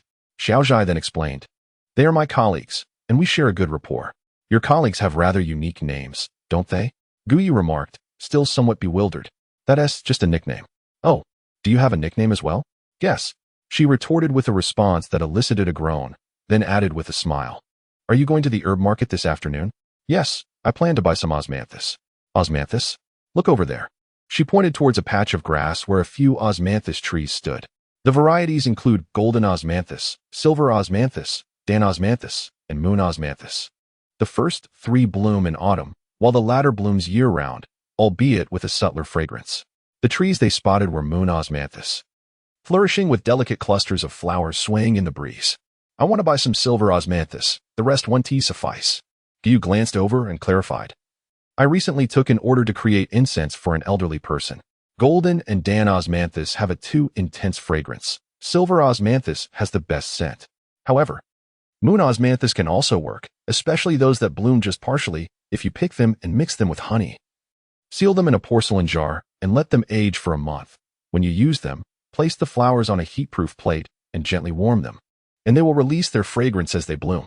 Once fully opened, the scent will be, 'Hey, what are you doing?' 'Huh? What do you mean?' 'Come over and help.' 'Wait, aren't you supposed to be in a meeting? Don't be late. That's not important. Hurry over.' She was already standing beneath the tree, waving at him. Gu was utterly perplexed. This girl was astonishingly unpredictable, leaving him at a loss. With no other option, he reluctantly made his way over. "I'll keep watch while you do the deed," she stated succinctly. "Isn't there an old lady with a red sleeve nearby?" "I feel a bit anxious," he glanced around, feeling somewhat awkward. "Then you keep watch. I'll take care of it." The osmanthus tree was not particularly tall, and with her height, she could almost reach it on tiptoes. She glanced around and quickly set her sights on a heavy cluster of flowers, extending her arm to pluck them. Gu Yu watched intently as her fingers inched closer to the buds, only to be interrupted by a voice from behind. "Hey, what are you doing? This is a warning against indiscriminate foraging, do you understand?" Just as fate would have it, we encountered an elderly woman who loudly reprimanded us from the roadside, demanding, "Which unit are you from? How can you lack such basic decency? I must report this to your superiors. Quick, Let's flee. Jiang Xiaojia reacted swiftly, grabbing Gu Yu and sprinting away. Hey, how dare you run? Stop right there. The woman grew agitated and staggered after us, but she could hardly keep up. The two of them, with their long legs, dashed down the gravel path, leaving her far behind in an instant. They raced past grassy pavilions and crossed a small bridge over a spring pond, only pausing at the exit. After a brief silence, Xiaozhai turned slightly, indicating her intention to proceed. Beyond the exit lay the road, and on the other side stood a striking red building. Gu Yu suppressed a twinge of reluctance and smiled, saying, "Thank you for today." "Thank me for what? I was merely being polite," she replied. Xiaozhai shot him an exasperated glance and waved, "Goodbye, goodbye." In the afternoon, at Songyuan, nestled in the southern suburbs. Songyuan was once a small village but has since been incorporated into the urban sprawl. It lies far from the city center, lacking in developmental advantages, with the sole exception being the largest wholesale market for traditional Chinese medicine in the province. After a bumpy bus ride, Gu finally arrived. The sky remained overcast, with not a single raindrop falling, suggesting a brewing storm. He felt a pang of concern. The weather forecast had predicted a transition from moderate rain to heavy downpour, and it seemed unlikely to lighten up. He quickened his pace and entered the herbal medicine trading center. Inside, it resembled a farmer's market, with stalls closely packed together, each piled high with bags containing raw or semi-processed herbs. The crowd was neither sparse nor overwhelming, as the audience for traditional Chinese medicine tends to be rather fixed. Gu casually perused a few stalls before stopping at one in particular. It was quite sizable, with numerous bags, primarily containing floral materials. "Do you have silver osmanthus? Dried or powdered?" "Dried." The vendor promptly retrieved a small bag filled with dried silver osmanthus flowers. Gu Yu examined a few pieces, inhaled the aroma, and found it pure and well-preserved. "How much per pound?" "This one is 246. We also have one for 180. "I'll take this one. Please weigh out 4 ounces. "Certainly." Noticing that Gu Yu was knowledgeable, the vendor diligently weighed out 4 ounces of silver osmanthus. As Gu Yu found the materials satisfactory, he also requested some borneal and mint. While the vendor busily attended to his request, his eyes suddenly lit up as he recognized someone and called out, "Hey, Oldly, back for more today?" "Of course. I've run out of what I bought last time." "Have you figured it out?"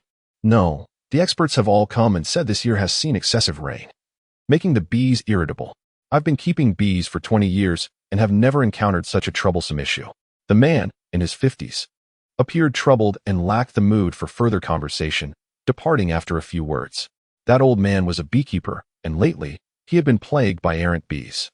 He had sought remedies and spent a considerable sum, yet the problem persisted. "Recently, I have heard that traditional Chinese medicine is quite effective, so I occasionally come here. The boss is undoubtedly difficult to deal with, leaving no stone unturned in his demands."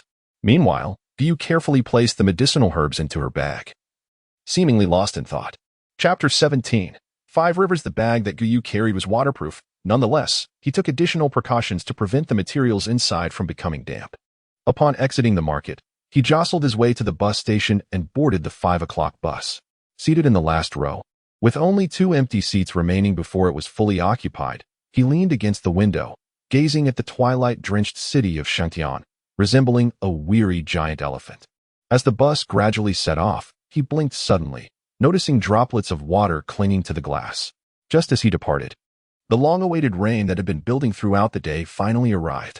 The weather forecast had proven accurate. As the coach left the city, the sound of thunder rumbled, and the rain intensified. Once on the highway, an enveloping mist obscured the view outside. The rain poured down with a relentless fury, creating a cacophony of sound.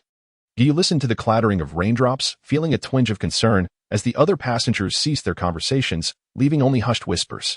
Just then, his phone chimed. A message from Jiang Xiaozhai. "Have you boarded?" "Just left Shangtian. Are you off work yet?" "I'm about to head downstairs." "It's not the best time to wait for the bus. The subway would be more convenient." "It's still early. I'm going to the park first." "Where are you off to and for what purpose?" he inquired, perplexed. "Of course, to pick flowers. I can't keep the aunties waiting." Well then." He felt a wave of admiration and promptly typed 3 words. "Sister, steady." Silence ensued until about 10 minutes later, when the girl sent a picture, a branch adorned with glistening droplets, bearing pale yellow and soft white laurel flowers. The hand that held the branch was long and elegant, perfectly proportioned, exuding both beauty and strength. He He suppressed a flicker of surprise, longing, and excitement, jokingly remarking, "It's beautiful, but it might lead the little ones astray. Then I'll donate a sapling to the park as a form of penance. Make it 2. Count me in. Not a chance. I'll shoulder my own burdens." "Hey, don't you think your previous remark was quite cliché? Very cliché." Guyu smirked, pressing send, and the same words appeared on his screen. Almost immediately, a large yellow smiley face responded from her end. Before he knew it, the bus exited the highway and began to traverse a rural road, weaving through various villages and towns. After another 10 minutes, the conductor called out, "We've arrived at Woodio. Are there any passengers disembarking?" "Yes." An elderly man, carrying a bag, stood up. It turned out to be the beekeeper he had encountered at the herbal market. Woodio was a town under the jurisdiction of a different county, situated approximately 70 to 80 kilometers from Baicheng. After he alighted, the bus continued on its journey, swiftly entering a mountainous region. The sky had darkened considerably, enveloping everything in a shadowy cloak, with only the bus lights casting a feeble glow. With Xiaozhai preoccupied, Guyu leaned back in his seat, gradually succumbing to drowsiness. In a haze of half-sleep, he suddenly heard a creaking sound. The bus had come to a halt. "Perhaps we are caught in traffic," he mused. "Oh dear. Let us hope it's not an accident." "Great. Just what we needed," the passengers lamented in unison, their frustrations erupting. "Ugh, today has been particularly unlucky." The police officer, displaying remarkable composure, calmly addressed the crowd. "I understand your frustrations, but this is all for your safety. It is far better to endure this inconvenience than to risk injury or even worse. Besides, the road is completely blocked. No one can pass." The onlookers were well aware of the situation, yet they struggled to accept it. After a lengthy discussion, the officer turned to the next vehicle. The driver, exasperated, threw down his coat and exclaimed, "All right, enough with the noise. Do you want to stay stuck here forever?" His words finally brought a semblance of quiet to the car. Before long, the officer began to direct traffic, guiding vehicles to turn around. A large bus followed closely behind an SUV, the exhaust fumes thick with palpable frustration. Guyu felt equally distressed, contemplating where he might spend the night. The costs in Shengtian were exorbitant. Even a modest inn would charge around 100 to 180 yuan. Perhaps he could spend the night in an internet CAF? As he pondered, he suddenly spotted a faint glow of lights and a cluster of people ahead. He paused for a moment and asked the driver, "Is there an inn in Wudao River?" "Yes, I have stayed there before," the driver assured him. "Then please stop the car ahead. It's too far. I can manage for one night." "That works too. It's quicker to get from there to Baicheng." The driver kindly offered a few words of advice before pulling over. Guyu jumped out, and as he opened his umbrella, the rain began to pour down in a relentless torrent. Goodness! Clutching his bag under one arm and holding the umbrella with the other, he trudged toward the town. Wudao River was a small place, with only 2 streets intersecting. Most shops had closed, leaving only a few restaurants aglow with lights. The driver had not misled him. He indeed found a modest inn. Upon entering, he was greeted by a wooden counter and a middle-aged woman lounging on a bed, idly watching television. "Do you have any rooms available?" he inquired. "Are you looking for a single?" She glanced at him dismissively. "Yes, we have rooms for 40 and 60. Which would you prefer? May I take a look?" The woman's demeanor was brusque as she grabbed a key and headed upstairs. Guyu followed her to a small room that contained 2 narrow beds and an old television, without a bathroom. "This one is 40. The restroom is in the hallway. Would you like to see the 60? She asked. He felt the bedding. It was not damp, and replied, "No need. I'll take this one. 100 yuan deposit. Come downstairs to register." "Oh." He collapsed onto the bed, idly adjusting the television. He intended to share his frustrating experiences of the evening with Xiao Zhai, but then reconsidered, realizing they had not yet developed that level of intimacy. Chapter 18. Old Man Li. The proposal has finally been revised. I shall present it to my superior tomorrow. Is my boss male or female? Naturally, she is a young lady. Ah, does that term not evoke a sense of gentleness and beauty? Indeed, remove a word, and it loses its charm. For instance, Miss conjures images of someone plying their trade on the streets of Sanlitun. The term young gentleman is synonymous with charm and grace, whereas young man merely refers to a delivery worker. Little sister denotes cuteness and obedience, while little girl suggests someone providing foot massages. No doubt. Oh, but what does little brother signify? It simply refers to a male organ. Of course, Guyu dared not utter this thought, perspiring for a couple of seconds, feeling powerless against this mischievous spirit, and thus shifted the topic. You seem quite busy each day. It's no wonder you appear fatigued. You must ensure you get adequate rest. Sleep is a luxury for me. I just ordered an invigorating incense. My energy is completely restored, almost as if I am cheating. How splendid. That smoke is particularly beautiful. Alas, I forgot to take a photograph. I shall capture an image of the ash for you. It possesses a remarkable texture. Excellent. I have yet to see it myself. Guyu remained rather subdued. Aside from his playful side, he was almost his polar opposite in other respects. The two conversed surprisingly well, which was indeed unexpected, yet it indicated a profound compatibility in certain aspects of their personalities. He set his phone down and sat in silence for a while. Oh, it was genuinely dull. The television lacked a set-top box, receiving only 3 or 5 local channels, while the rest was a vast expanse of static. Occasional coughs and footsteps echoed from the corridor, likely from other guests. Outside, the night was pitch black, rendering everything unclear, save for the dim lights and their reflections. Five Rivers, just as its name suggests, is remote and desolate. After several minutes of idleness, he found himself at a loss for what to do. So he decided to center himself, adopting a standard seated posture. With a tranquil mind and a clear spirit, as he settled into stillness, he sensed the chaotic energy surrounding him, akin to restless notes dancing wildly. The spiritual energy of Phoenix Mountain was comparatively gentle. It was nothing like this ferocity. Guyu found himself momentarily at a loss, nearly losing his state of clarity. Fortunately, his composure steadied him, and he gradually regained his equilibrium. As he continued to sense his surroundings, he suddenly detected a peculiar sound amidst the tumult, a rushing and rustling, both distant and near, sometimes faint, sometimes clear, reminiscent of tidal waves surging forth. The world is indeed filled with spiritual energy, I accept that. Yet, this restless energy and ferocious life forms, what could this signify? Are we on the brink of a mutated apocalypse, with green hats and the collection of bizarre circles leading to a path of enlightenment? Please, I am lacking in vitality. He scratched his head, abandoning his sarcastic musings, and glanced at his phone. There was still no message from Xiao Zhai. It was only just past 9, not too late. After a brief moment of frustration, he finally resolved to go downstairs for a bite to eat. He picked up some bread and drinks on his way to the car, hardly sufficient to satiate his hunger. When hunger strikes, one must act. Guyu quickly descended to the first floor, where the woman was still watching television. She casually inquired, "Where are you going?" "To eat." "What time do you close?" The phrase "not closing the door" signifies that someone is present at all hours. It is likely that she spends every night on this wooden plank bed, which is indeed quite arduous. Guyu opened his umbrella and stepped outside, taking a moment to orient himself before dashing towards the brightest light in the distance. The streets were heavily flooded, with numerous puddles scattered about, and he hopped from one to another until he arrived at a restaurant, where he was surprised to find none other than the old beekeeper, Mr. Li, already seated.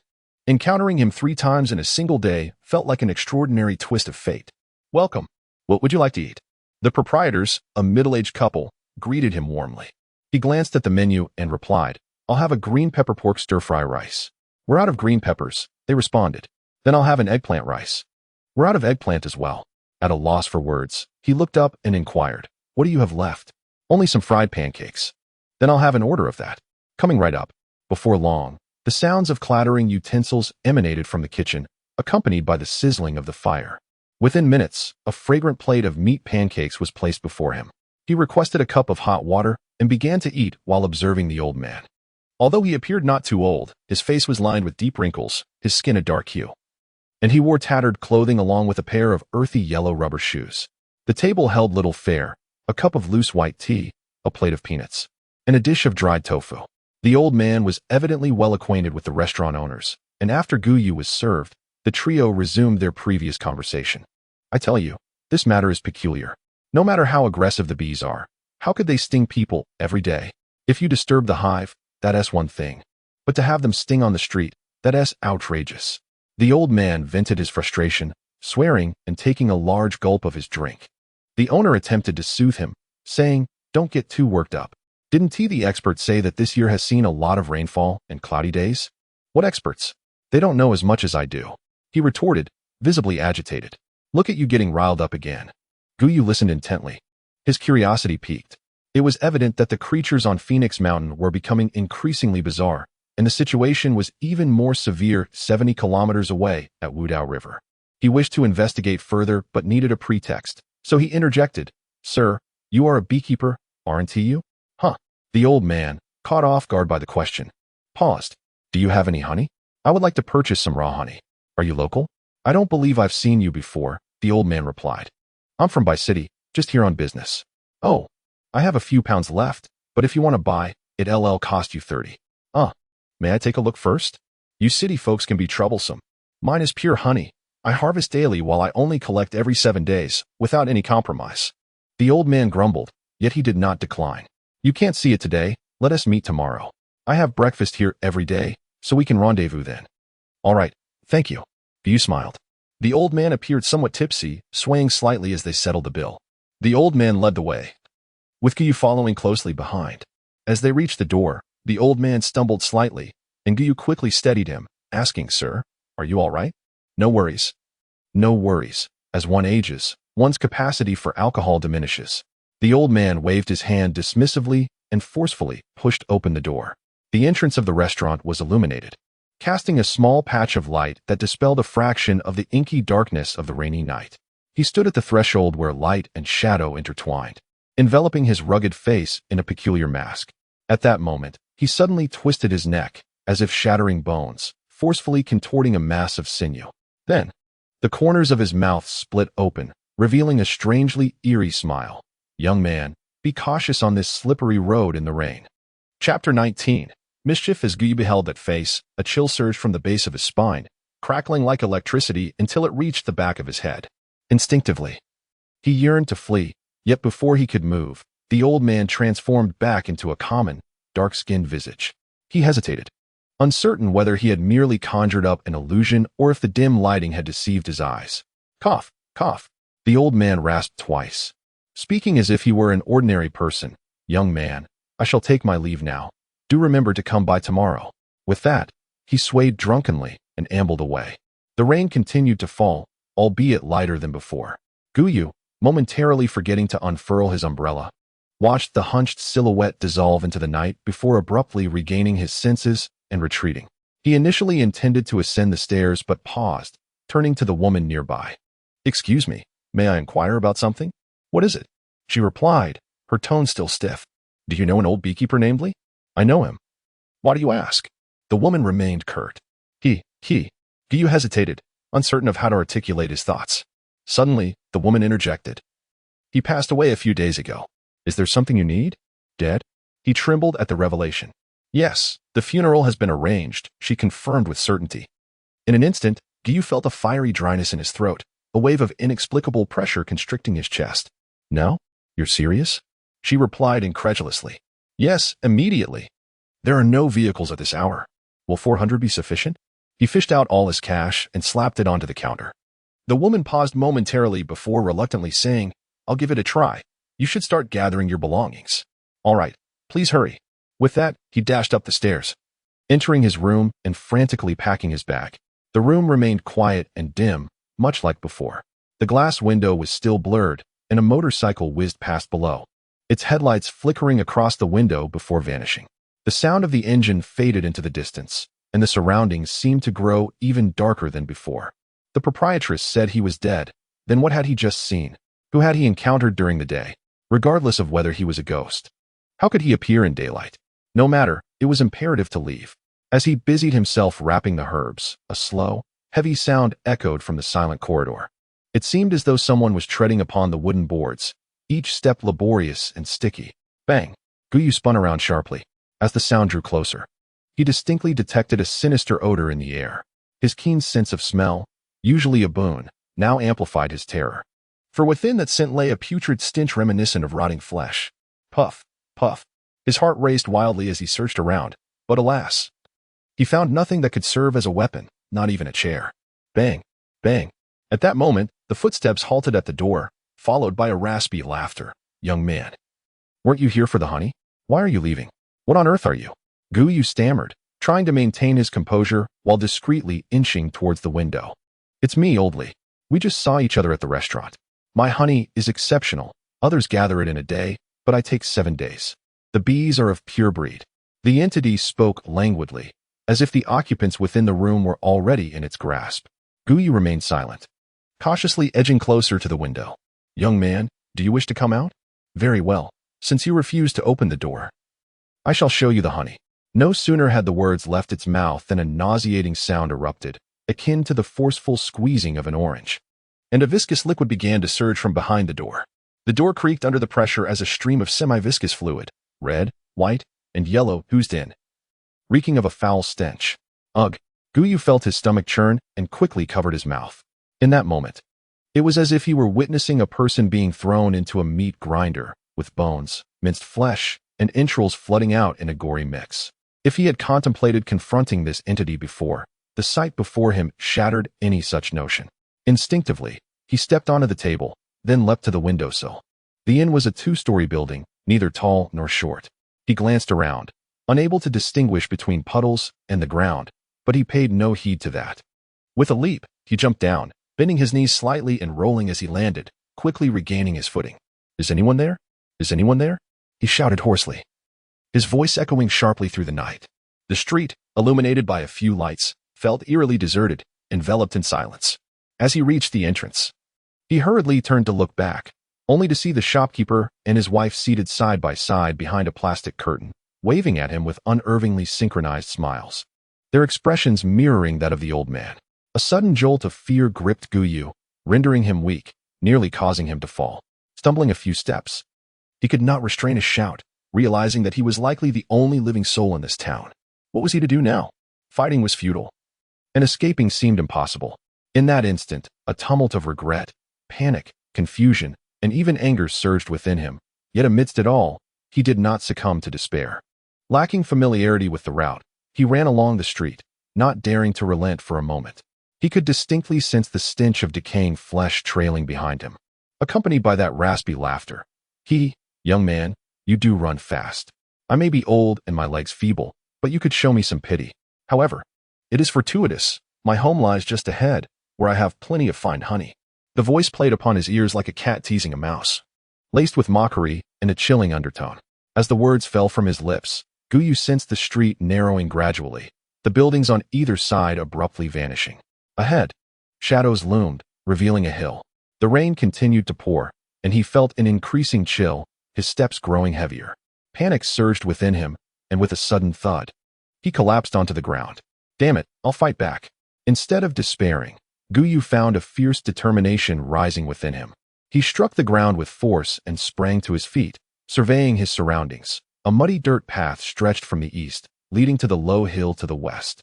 The hill was densely covered with dark trees, rustling in the rain, their branches swaying as if haunted by specters. "I must find something, anything." Though urgency gripped his heart, it only deepened his calm. It was too dark here, and he even pulled out his phone, hoping to use its light to locate some weapon. By chance, he glanced at the screen and was taken aback. A small green icon indicated an unread message. He found it absurd, as this notification seemed utterly illogical. Suppressing his fear and ignoring the teasing voice, he immediately opened it, discovering the sender was Xiao Zhai. But the message was blank. Above it were the previous chat logs. The timestamp read 9:20, while the current time was 11 o'clock. Wait, Guyu's gaze sharpened. A torrent of thoughts racing through his mind, quickly coalescing into clarity. After finishing his conversation with Xiao Zhai, he had glanced at the time, 9:05. Following that, he entered a meditative state, sensing a surge of spiritual energy and hearing an odd tide-like sound. Then, inexplicably feeling hungry, he had rushed to a restaurant, where he encountered Oldly. There had been about a 15-minute gap between the chat and his meditation. This meant that Xiao Zhai's message arrived almost simultaneously with his entering meditation. But why hadn't he appeared then, only to suddenly show up now? And with no content, he swiftly unraveled the threads of thought, sensing the truth was on the verge of revelation. "Hey, why aren't you running anymore? That's right. Once you arrive at my place, I shall treat you well. Rest assured, you too shall become a delightful treat." The voice continued, growing ever closer, and before long, it was right before him. Ugh!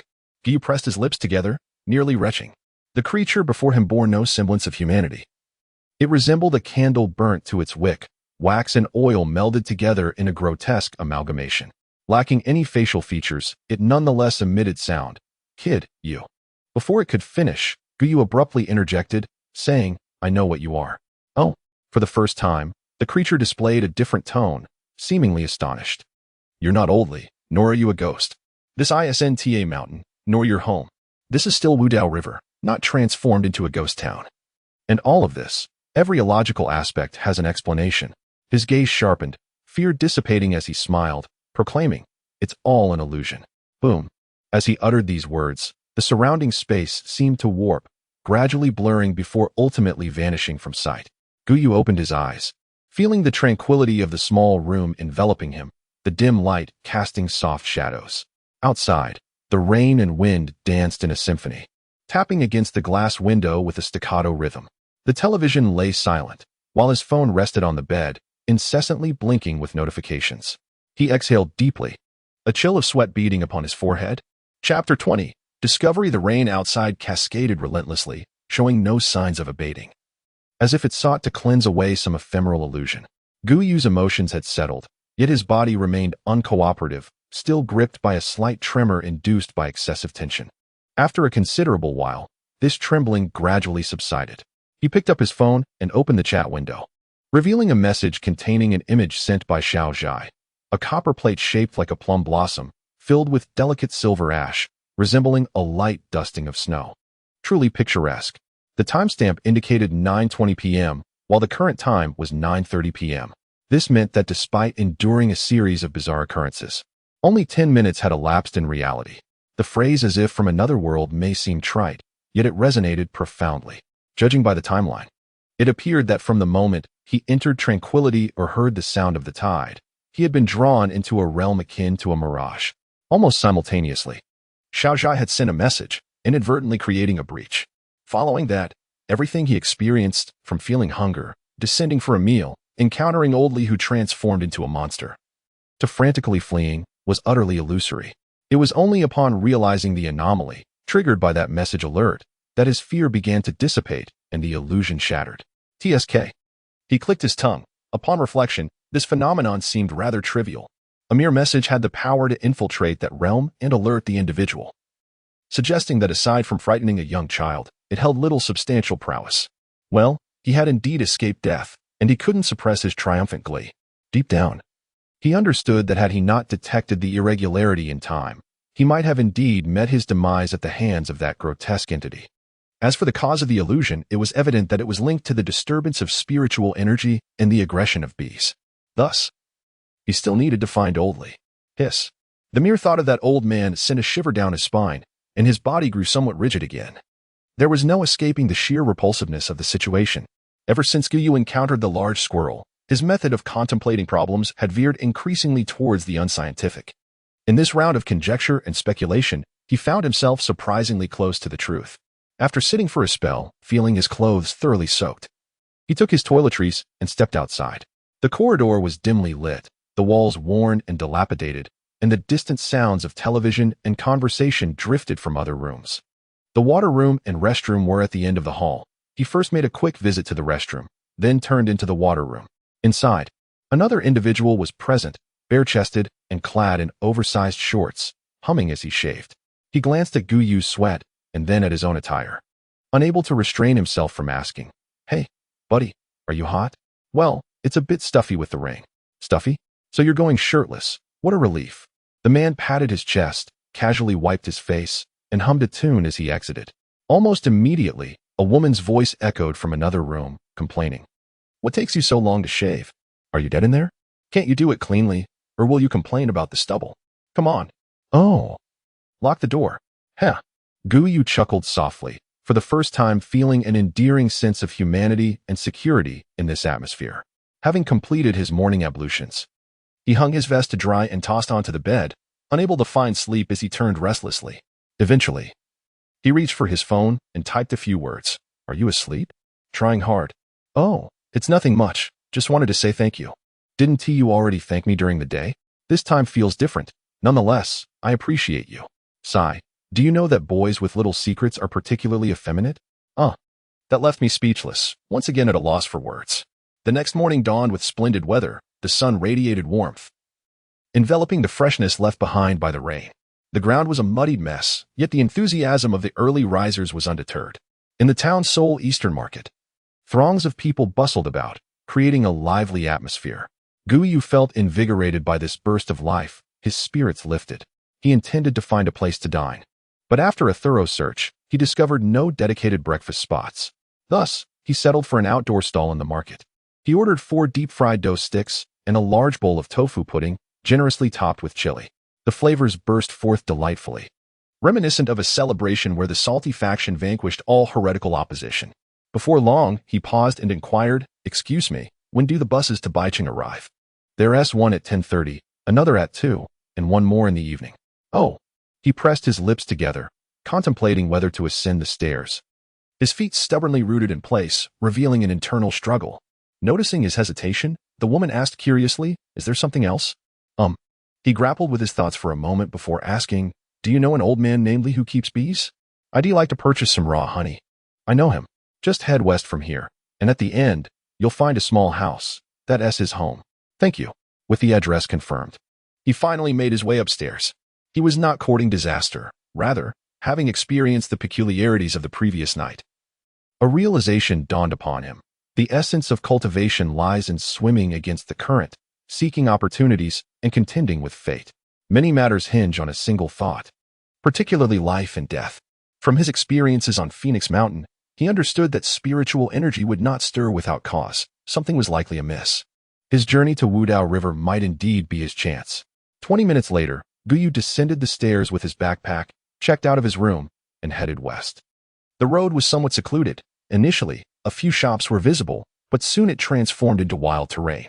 On either side, only dilapidated brick and tile factories stood, enclosed by railings, silent and desolate, devoid of any signs of life. As he continued, the terrain gradually rose, revealing a sparse grove ahead. By the roadside, a small courtyard appeared, where a man was tending to beehives. It was the old man Lee. Upon witnessing this scene, Guyu felt increasingly resolute. The previous illusion had merely exploited this place, distorting it to instill fear. Yet, upon reflection, it seemed as if it had intentionally guided him here. The old man lifted his gaze, devoid of candles or decaying flesh, his visage ordinary. "Who are you looking for? I heard your honey is exceptional. I wish to buy some. How much do you want? May I take a look?" "Come in." As he spoke, Guyu entered the courtyard. Noticing the old man's demeanor seemed quite despondent. Slowly, the elder led him into the inner room and pointed to a jar of amber-hued honey, stating, "This is all that remains, about 2 pounds. He pretended to examine it, adding, "Grandfather, your business appears quite prosperous, with so many bees to keep up with." "What do you mean? Not enough to sell. I only collected these 2 pounds in a week. I can hardly make ends meet," the old man lamented. "That cannot be true. I see so many bees." Guyu probed further. "The forest?" Guyu keenly seized upon the keyword and inquired, "What business do you have in the forest? I find it puzzling as well. Just a few days ago, I went up to take a look. There was nothing to be found. Alas, if this continues, I want to be able to sustain the bees." The old man was equally distressed, seizing the opportunity to vent his sorrows upon anyone who would listen. Feeling a twinge of sympathy, Guyu, who initially had no intention of purchasing, promptly retrieved some money and bought a jar, offering a few words of comfort. Before long, he exited the small courtyard, circumvented the old man's line of sight, and quietly entered the woods from the other side. Just as he slipped in, a sound erupted suddenly, sharp and fierce, reminiscent of an arrow aimed to pierce his very mind. Ugh! Guyu quickly steadied himself, focusing his spirit to fend off the auditory onslaught. Fortunately, before long, the piercing sound began to diminish, transforming into a cascading noise akin to the tide he had heard the previous night. It was clearer and more intense than before, as if it were right beside him. This time, there were no illusions. He concentrated on discerning the source, faintly identifying it in the northeast corner. The forest was not extensive. It was nearly visible at a glance. He scoured the area, moving in circles, yet found nothing. On his third examination, however, his eyes suddenly brightened. He hastened forward, crouched down, and brushed aside some weeds and stones, revealing a piece of white crystalline resembling a fishbone. Guyu effortlessly grasped it in his hand, scrutinizing it closely, and could not help but smile, saying, "So it was you causing the commotion?" Chapter 21. Fishbone. In the afternoon, under a clear sky, a bus meandered along the mountainous road from Wudao River to Baicheng. The landslide had been cleared, And due to missing a bus, many passengers had altered their itineraries, resulting in an unexpected increase in numbers. When Guyu boarded the bus, he found no empty seats. And it was not until he reached the town of Sandao River that he finally secured one. Indeed, the names Idao River, Erdao River, Sandao River, Sadao River, Wudao River are whimsically chosen. Though Xingtian is a sprawling metropolis, its surroundings are rife with mountains, particularly in the southeast. From Wudao River, passing through 4 towns to Baiqing, and then to Kaoku, it leads directly to Dongyan City, 400 kilometers away. Traversing a path renowned for its majestic mountainous scenery and as the most prosperous tourist route in the province. After a night of heavy rain, the verdant mountains on either side appeared rejuvenated, brimming with vitality. Guyu leaned against the window, admiring the picturesque landscape, while his right hand unconsciously caressed a fishbone. Measuring approximately 3 inches in length and 1.5 inches in width, this peculiar object shimmered a silvery white, neither stone nor jade, its material a mystery. It earned the name fishbone due to its abstract shape resembling a small fish, with a triangular front, bifurcated middle, and a fan-like tail. Guyu found a slender cord to hang it around his neck. To onlookers, it merely appeared as an eccentric necklace. With time pressing, he had little opportunity to ponder its significance, yet he sensed an inexplicable kinship with the fishbone, not a physical connection, but one of spirit and consciousness. How absurd. I nearly met my end, and now I am to play the part of the cunning wolf? While he grumbled, a realization dawned upon him. The harrowing illusion of the previous night was more of a trial. Having passed it, he had naturally encountered this object. Observing Lao Li and the others, it seemed they were oblivious to that energy. Truth be told, embarking on the path of cultivation, he anticipated challenges and obstacles. Yet this was his first encounter with such trials. The impact it had on him was indescribable, and his mindset experienced a subtle transformation. In modern society, one must navigate with a modicum of grace, allowing for some leeway. Life is rarely a matter of life and death. At worst, one might lose a job, face a breakup, struggle to buy a home, offend a superior, or be trapped in a failing investment, none of which bear the weight of existential peril.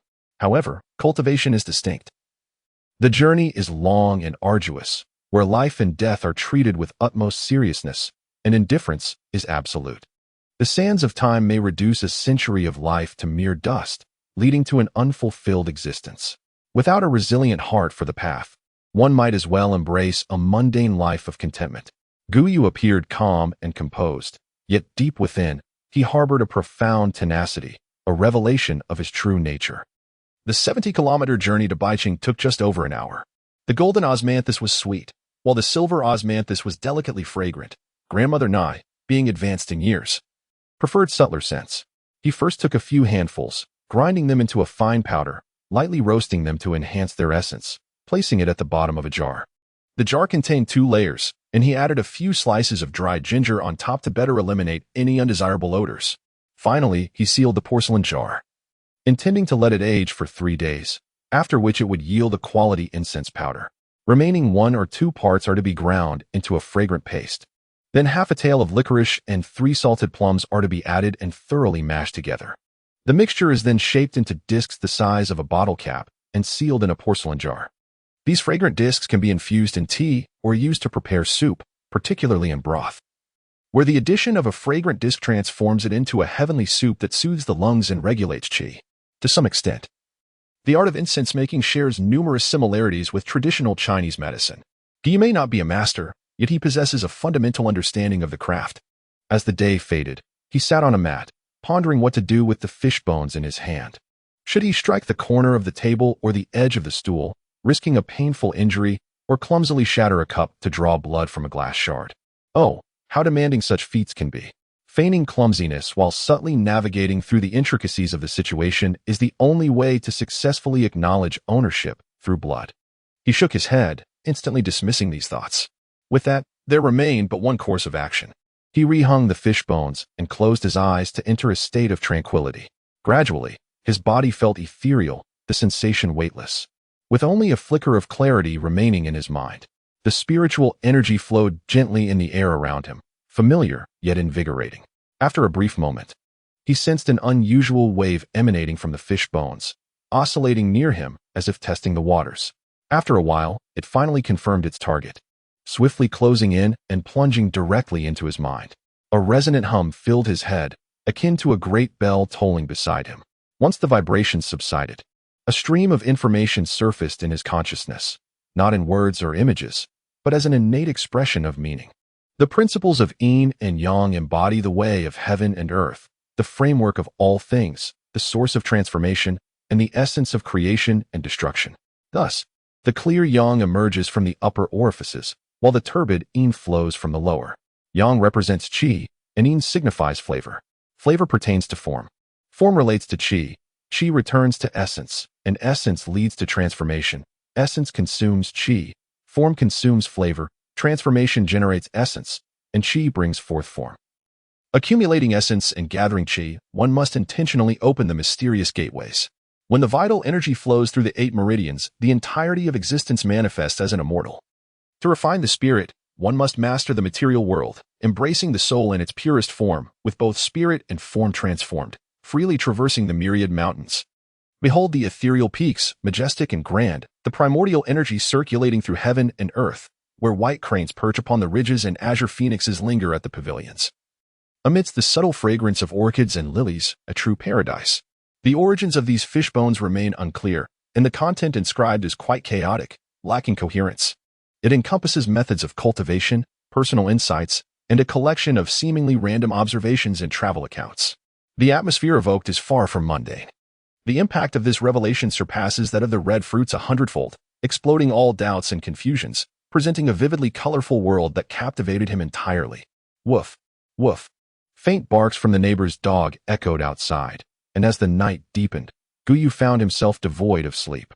He felt compelled to suppress his overwhelming excitement and joy, diligently organizing the content to discern its potential value to himself. Chapter 22. The method of consuming the 6 qi. The foundation of all cultivation lies in spiritual energy.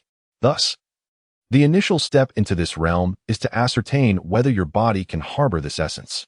According to the records of the fishbone, this first step is referred to as awakening the spirit. Typically, it is performed by a senior who infuses a stream of spiritual energy into the forehead, discerning the root and bone structure and refining the consciousness. Only when the body possesses a solid foundation can the spiritual energy circulate within, remaining undispersed over time. A resilient consciousness is essential for clarity and tranquility, ensuring the flame of the spirit remains unextinguished. Only upon meeting these two conditions can the spiritual energy gradually descend into the elixir field, merging with one's essence, signifying a successful awakening. Those who fail either see their energy dissipate or lose control of their spiritual essence. The former is unfortunate, while the latter often leads to a state of foolishness, akin to a vegetative condition in medical terms. For ordinary individuals wishing to embark on the path of immortality, awakening the spirit is paramount, with the protection of a senior. There is little to fear. However, dread arises from those who, having stumbled upon treasures and opportunities, recklessly act, ultimately leading to their own demise. GY, upon reading this, could not help but gasp in trepidation, reflecting on his past encounter with the red fruit, where two forces clashed, and fortunately, his commendable character allowed him to retain his consciousness. At that moment, he was unaware of the peril. Now, upon reflection, it seems extremely dangerous. What he currently lacks is a comprehensive understanding of the entire cultivation system. Awakening the spirit is but a glimpse into the broader picture, yet the information is scant, yielding little else. This constitutes one part of his findings. There remains more, notably the most valuable content. He had often lamented the absence of techniques, yet within the fishbone, one is precisely documented: the method of consuming the 6 qi. The 6 qi consist of the morning glow, the righteous yang, the flowing spring, the moist essence, and the cosmic energies of heaven and earth. To consume the 6 qi and drink in the moist essence, to rinse with the righteous yang and hold the morning glow. To preserve the clarity of the spirit, allowing pure energy to enter while purging impurities. This technique, in simpler terms, involves the continuous refinement of one's physical form and essence through spiritual energy. The flow of this energy ebbs and flows, adhering to the rhythms of nature. In spring, one consumes the morning glow, which is the red-yellow energy of sunrise. In autumn, one partakes of the flowing spring, the red-yellow energy of sunset. In winter, one absorbs the moist essence, the energy of midnight in the north. In summer, one consumes the righteous yang, the energy of midday in the south. As for the cosmic energies of heaven and earth, The fishbone merely states that it is the progenitor of all qi, unseen for millennia. Furthermore, it also records a certain illusionary technique, which likely pertains to the dreamlike realm Ji Why it entered. This technique appears somewhat profound, necessitating diligent study, so he chose to set it aside for the moment. Nonetheless, he felt akin to a child who has received candy, brimming with joy yet tinged with impatience. Gy glanced at the time. It was precisely midnight. He quietly made his way to the courtyard, positioning himself to face the north. The mention of consuming the moist essence in winter suggests it is most beneficial for cultivation during this season, though it does not imply that one can only cultivate in winter. He gently inhaled, centering himself in stillness, aligning the bai shng, and hu points along a single line, with his tongue lightly touching the roof of his mouth, lips and teeth gently meeting. A bright moon hung above. As he focused inward, his body relaxed like cotton. He silently practiced the technique, opening his mouth to swallow the spiritual energy that danced in the air. For the first time, it transformed into strands of white light, flowing down his throat and ultimately converging in the elixir field. Following this, he gradually exhaled, repeating the process in a rhythmic cycle. Unbeknownst to him, as he ingested spiritual energy once more, Yu suddenly felt a tremor coursing through his entire being. Each of his meridians opened and closed in a grand vibration, and he experienced an overwhelming sense of softness and fluidity throughout his body, accompanied by an extraordinary delight in his consciousness. It is said that the essence of the 6-chi technique lies in the dual actions of swallowing and exhaling. By consuming the spiritual essence of the cosmos and refining his entire self from top to bottom, he then expelled it, simultaneously enveloping the energy once more. Over time, this practice could enhance one's vital energy, thus laying a solid foundation. As the night drew to a close and the moon hung low in the west, he felt a stirring in his lips, almost unable to restrain himself. If not for the stillness of the night, he would have been tempted to shout in exhilaration. It felt akin to unraveling a riddle, though he had only deciphered the most rudimentary tier of this practice and was oblivious to what greater realms lay above, nor the formidable spells and powers that awaited. The sense of accomplishment and satisfaction he felt at that moment was unparalleled. What is the purpose of cultivation? Certainly, it is to elevate oneself. Oh, pardon me. It is, of course, for the sake of longevity. But why seek longevity? Guyu's interpretation was that it is for the sake of freedom, to explore the unknown. Human life spans only a few decades, and with so many constraints, one is often relegated to being merely a symbol of society. Yet, with extended years and formidable abilities, one could transcend these shackles, savoring more of life's splendor and pursuing one's desires. For instance, discerning a counterfeit with a mere glance, whimsically lifting a bra through fabric, and stepping into a world where the thresholds of intimacy are astonishingly low. One might even whimsically dream of inventing wondrous creations. Truly, such pursuits would be a boon for humanity. The following morning, atop Phoenix Mountain, Guyu sat upon a slab of green stone, facing the yet-to-emerge crimson sun. As he exhaled, a barely perceptible wisp of white vapor escaped his lips. By the time the sun fully broke free from the horizon, Guyu's training session had concluded. Having barely slept since the previous night and having rushed to this spot before dawn, he had devoted himself to his practice. Yet, after a night of fervor, he now felt a wave of despondency wash over him. What was the cause of his discontent? He suddenly pondered. I must consume energy at sunrise, at noon, and at sunset, and even in the dead of night. I must still absorb energy. Oh dear, is this truly cultivation, or merely a trap for the unwary? By this reckoning, a significant portion of each day would be consumed by training, leaving little time to manage his business. Pray tell, if business falters, where does the money come from? No money means no food. After all, I am but a humble vendor. How can I maintain stability? Sighing deeply, he descended from the old bull's back and made his way to his stall. It was no wonder they say that wealth, companionship, law, and land are interlinked, with wealth taking precedence. He had only just begun his journey and was already acutely aware of this truth. Unless he forsook everything to become a wandering hermit, living off the wind and rain, he could not disregard material concerns. Yet, such a life was simply unattainable. Shaking his head, Guyu efficiently set up his stall and began to prepare a pot of corn. The charcoal fire blazed brightly, and soon, a delectable aroma wafted through the air. Gurgling sounds announced the arrival of his portly companion, who bounded out of the forest and leapt onto his shoulder, eagerly rubbing its fluffy tail against Guyu's face. Oh dear, Your fur is all tangled. Gu exclaimed with mild annoyance, gently pulling it down to the ground and tossing it a few peanuts. After just a single day apart, the rotund brother appeared to be filled with longing, eagerly bouncing around with anticipation, tugging down repeatedly. Amidst their playful tussle, a sudden ringtone echoed, prompting him to retrieve his phone. To his surprise, it was an unexpected caller, the enigmatic Zhang Yuewei. Chapter 23. Zhang Yuewei at the Shengtian branch of New Century, the most prestigious chain plaza beyond the Great Wall. Zhang Yuewei found herself seated in the reception room on the 7th floor, anxiously fiddling with a coffee cup. The renowned entrepreneur He Zun, the mastermind behind this successful enterprise, was known throughout the nation for his commercial prowess. The He family's stronghold lay within Shetian, a nexus of political and business elites. It was a Friday afternoon, and the atmosphere was thick with anticipation. After a 10-minute wait, she turned to the well-endowed secretary, her irritation palpable. I apologize, but could you please check on things? President He is in a meeting and will come as soon as it concludes. Frustrated, she took a sip of her coffee and slammed the cup down onto the table. Just then, a voice rang out from outside, dripping with insincerity, who has upset our dear Weiwei. The tone was reminiscent of a rotund man emerging from a sauna, his body glistening and dripping. As the words fell, a man in his 30s entered the room, his appearance moderately appealing but marred by a hint of arrogance. He sauntered over and proclaimed, I've already informed them that whenever you arrive, I must be notified immediately, regardless of my activities. Their disobedience is unacceptable, rest assured. I will address anyone who dares neglect you. It's quite all right.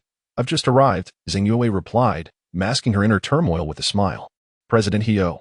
Call me Brother Tian. Here is the detailed proposal you requested last time. Please take a look. She cautiously pushed a thick stack of documents toward him. The man casually flipped through the pages before tossing them aside. All right, I'll find time to examine it. He dismissed her efforts without even a semblance of politeness.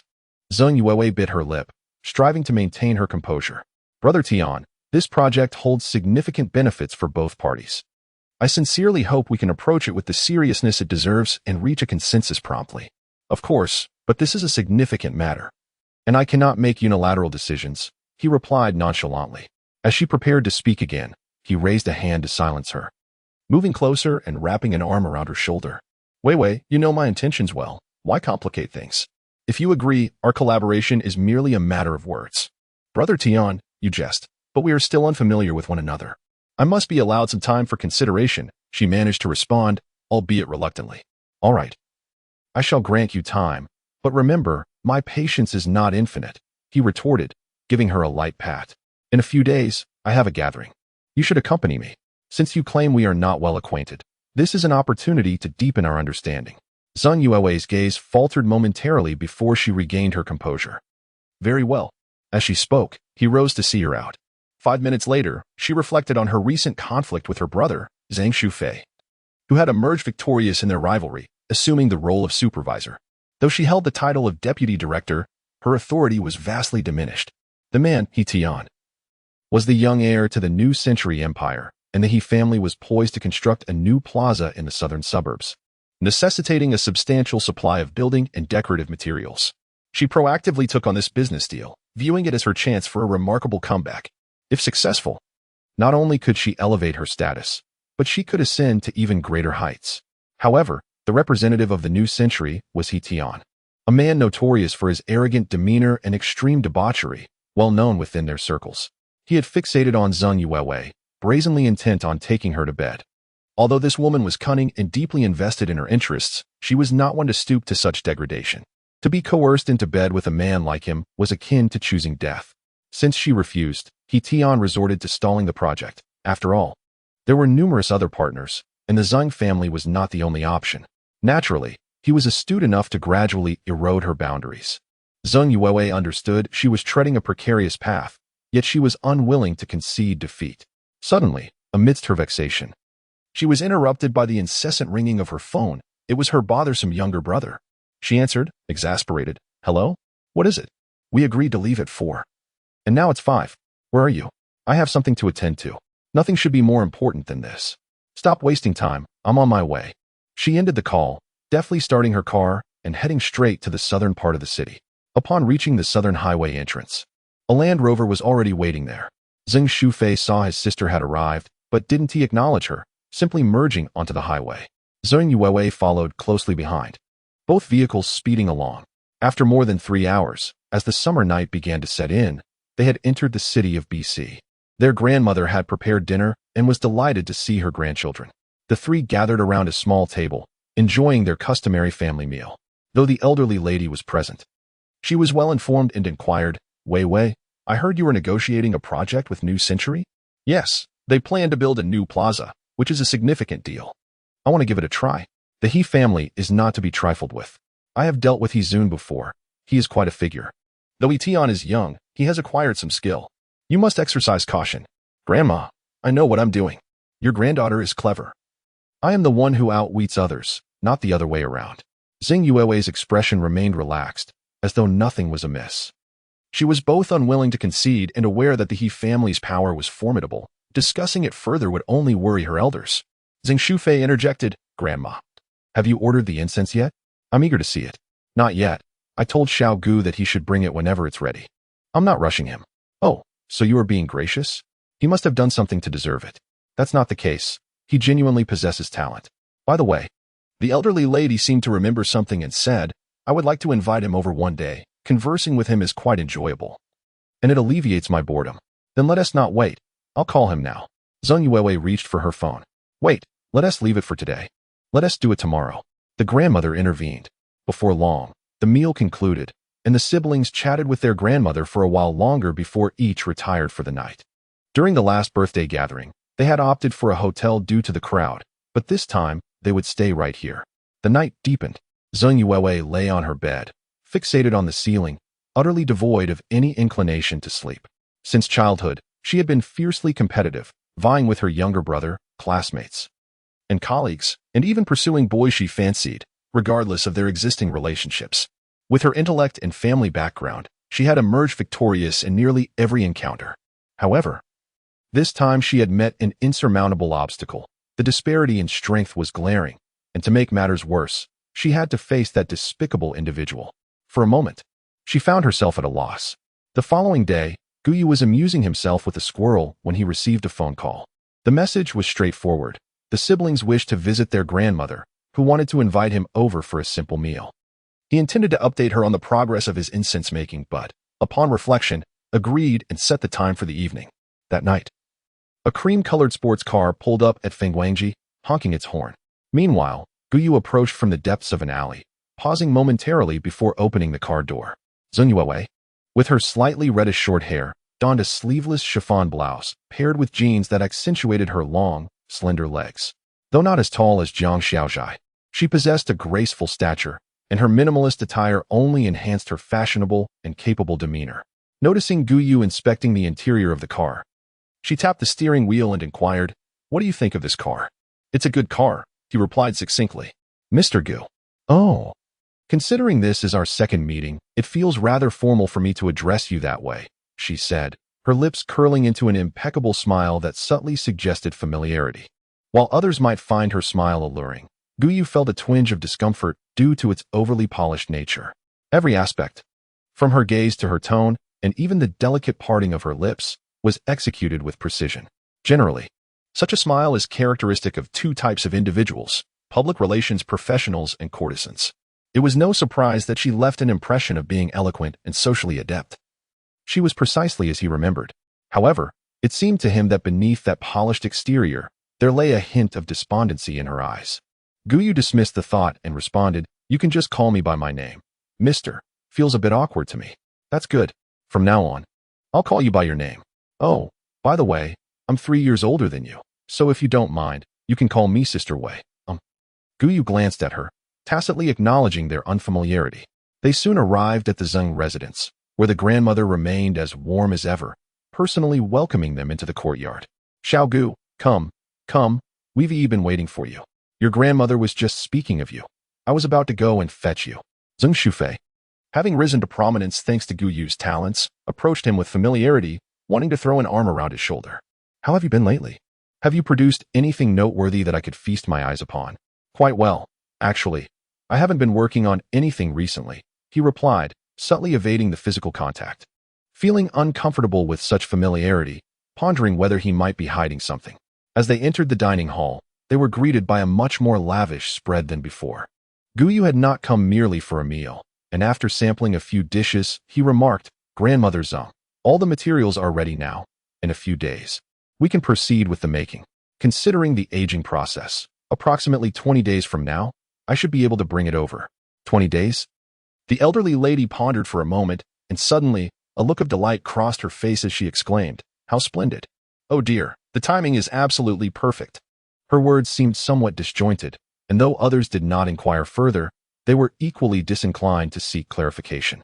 Instead, the brother and sister exchanged a brief, meaningful glance, their expressions imbued with subtle complexity. Chapter 24. The second day. Shutian serves as the economic hub beyond the borders, teeming with wealthy elites, if categorized by their standing. The Zeng family would be considered below average, while the Yi family ranks among the upper echelons. Grandmother Zeng has fought valiantly throughout her life, amassing countless enemies. Yet she also boasts a multitude of close friends. Among these acquaintances, some are engaged in real estate, others in industry, and still others in finance. They are of similar age, most having retreated to the sidelines, entrusting their enterprises to the next generation. After several of them stepped back, it became a tradition to gather every 6 months, taking turns hosting. Old friends would enjoy casual conversations over tea, exchanging insider information. Over the years, this alliance has gained considerable renown within their small circle, even possessing the ability to influence certain trends within their industries. This summer, it was the Zeng family's turn to host. Both siblings were well aware of this arrangement, and upon hearing their grandmother mention it, they understood she intended to showcase incense at the summer tea gathering. They felt a twinge of envy. Each family had its own offspring, and one of the gathering's purposes was to create opportunities for the younger generation to foster beneficial relationships. However, since they began their careers, their grandmother had never relented, and thus they had never attended. Guyu, of course, was oblivious to this, feeling that as long as the incense had been ordered, it would be used as deemed appropriate, and he paid it no mind. Yet, once the elderly matriarch had made up her mind, she transformed into a child, subtly inquiring, "Little Gu, do you plan to make incense sticks or sachets?" "Ink incense," he replied. "Is it the stick variety?" she asked. "No, it's in pellet form, meant for incense burners." "Then, what about this incense?" He felt exasperated and said, "Grandmother Zeng, you are the expert. Incense should be appreciated on site. If I reveal it beforehand, where's the joy in that?" "Ah, yes," I spoke out of turn, aware of her impatience. She personally poured him a glass of wine and smiled, "Come, let me toast you," as a preemptive expression of gratitude. "No need for such formality." He hastily rose, bending slightly to clink glasses with her. Just then, Zeng Yue's phone suddenly vibrated. She glanced at the caller ID, her expression shifting, and stood up, saying, "I need to take this call." With that, she exited the dining room and retreated to a corner of the living room. Neither of the others paid her much mind. But Guyu abruptly paused with his chopsticks. Recently, he had been diligently practicing his chi absorption technique, and his sensory awareness had significantly heightened. He could faintly hear her voice through the air. "Hello, Tian Gu. I'm currently having dinner with my grandmother." "Haha, Tian Gu, you're joking again." "How could I possibly?" Tian, I'm discussing business with you, not selling myself." Startled by the sudden intensity of her words, he couldn't help but feel alarmed. The implication of her statements suggested a blatant transactional relationship. If anyone were to pass by, they would witness Zeng Yue's face flush with anger as she struggled to contain her fury. The voice on the other end remained teasingly lighthearted, saying, Wei, you're being unreasonable. I never force women. I only desire their genuine willingness. That's what makes it interesting." "What do you want then?" she retorted, her voice rising in anger. "I don't want anything in particular. I merely wanted to inform you that I have sent someone with the clothes. I'll come to pick you up the day after tomorrow, and you must wear them." Without waiting for her to respond, the voice on the other end continued, "You truly seem to be a good fit. Doesn't your elderly lady enjoy the scent of incense? A friend of mine has recently become quite enamored with it, insisting on organizing a sandalwood exhibition and has even procured a substantial quantity of materials. In this regard, you possess far more knowledge than I, so naturally, I would choose you as my companion. Well, I shall refrain from further discussion for now. Until we meet again." With that, Tian hung up. Zeng Yue clenched her fists, her breath quickening. The subtext was glaringly obvious. One day, she would willingly ascend to his bed. Despite the outward appearance of grandeur, no one was truly thriving. Consequently, the two once again entered that sporty little car. The return journey was rather somber, Although the woman endeavored to spark conversation, the worry etched on her brow only served to heighten Guyu's discomfort. They were not intimately acquainted, so there was no sense of compassion or pity, yet witnessing such a woman evoked an undeniable awkwardness. "I want to accompany you further." "Thank you for coming today," Zhang Yuewei said, making no move to exit the vehicle as they arrived at Phoenix Gathering, merely waving her hand gently. Guyu smiled, opened the door, and stepped out, his gaze lingering on that hint of despondency. He walked a few steps into the alley, then suddenly turned back and tapped on the car window. The window slid down, and Zhang Yuewei leaned in, curious. "What is it?" "I was just checking in. Are you all right?" "I." The woman felt a jolt in her heart, both surprised and dazed, as if those penetrating eyes could see right through her. After a brief pause, she smiled and replied, "I'm fine, just a bit tired and not in the best spirits." Guyu waved once more, gradually fading into the shadowy lane. As the moon hung high in the sky, the courtyard lay still and silent. Guyu did not engage in the practice of consuming qi. Instead, he was in the West Room, reflecting on his recent gains. The so-called Jiangxie atmosphere refers to the moisture present at midnight. Although Phoenix Gathering lacked a vibrant nightlife, the density of the crowd made it unwise to indulge in such practices daily, as discovery was inevitable. At this moment, he silently channeled his energy, concentrating it into the index finger of his right hand, extending that slender digit forward. Suddenly, a subtle wave emerged, akin to white milk merging with black coffee, swirling smoothly while carrying the air, creating a gentle breeze. Approximately 2 meters ahead, the white paper on the wooden frame rustled incessantly. He then retracted his finger, and the breeze ceased. This exertion consumed a significant portion of his internal energy, yet he felt a surge of joy, nodding in satisfaction. The flow was seamless and unimpeded, effortlessly controlled. This exemplified the hallmark of skilled manipulation. It is said that the foundational aspect of cultivation lies in the awakening of spirit, a perilous endeavor fraught with challenges. Once successful in this awakening, one may learn the method of consuming qi. This process relies on both innate talent and diligent effort, yielding results in due course. After 2 days of practice, Guyu had mastered the rudimentary circulation of energy. The remaining task was one of patience and perseverance until the technique of consuming qi reached its zenith. Currently, Guyu possessed 2 complete formulas. One was the method of consuming the 6 energies, the very cornerstone of cultivation, and the other was a wondrous illusionary technique which he had yet to fully comprehend and thus could not yet perform. In essence, he was devoid of any offensive skills. Bearing the heart of a sword cultivator while destined to play the role of a caretaker was perhaps the most sorrowful fate in the world. Certainly, he possessed a sense of crisis awareness. Even in his idle moments, he would ponder over various matters and bought a book on acupressure points and meridians. After numerous experiments, he inadvertently developed a rather simplistic technique, which was better than nothing. As the examination period approached, Fangqing found herself unable to locate anyone for assistance, and she had not been seen for some time. He wandered around the room a couple of times, feeling aimless, and picked up his phone to type a few words. "What are you up to?" It is crucial to remember that these words are only suitable for casual acquaintances of the opposite sex with whom one shares a modicum of goodwill, serving as an expression of a desire to flirt, albeit without knowing how to initiate the conversation, thus resorting to trivial exchanges. If the recipient is disinterested, they will respond with a dismissive, nothing much." This final response is a dead end. There is no point in attempting to salvage the situation, as one is firmly out of the running, unable even to assume the role of a backup. Well, the dynamics of pursuit and retreat can shift in an instant, defying all conventions. He truly realized that during their conversations, he was often silenced, unable to regain his footing. Guyu acknowledged his fondness for her without pretense, stating directly, "I made some fragrant pastries. I will bring them to you another day." Notably, he used the term bring, rather than send. He smirked slightly and inquired, "Don't you have work?" "The organizer is one of our clients, and we are assisting with some publicity. So it's a case of mixing business with pleasure." "Very well, I shall come over the day after tomorrow in the morning.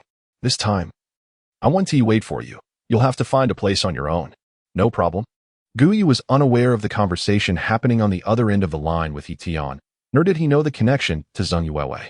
He was simply elated at having arranged a second meeting. To recount, he had little experience in matters of the heart throughout his life. In high school, there had been a fleeting first love, and during university, he had dated a girlfriend and had been intimate with her.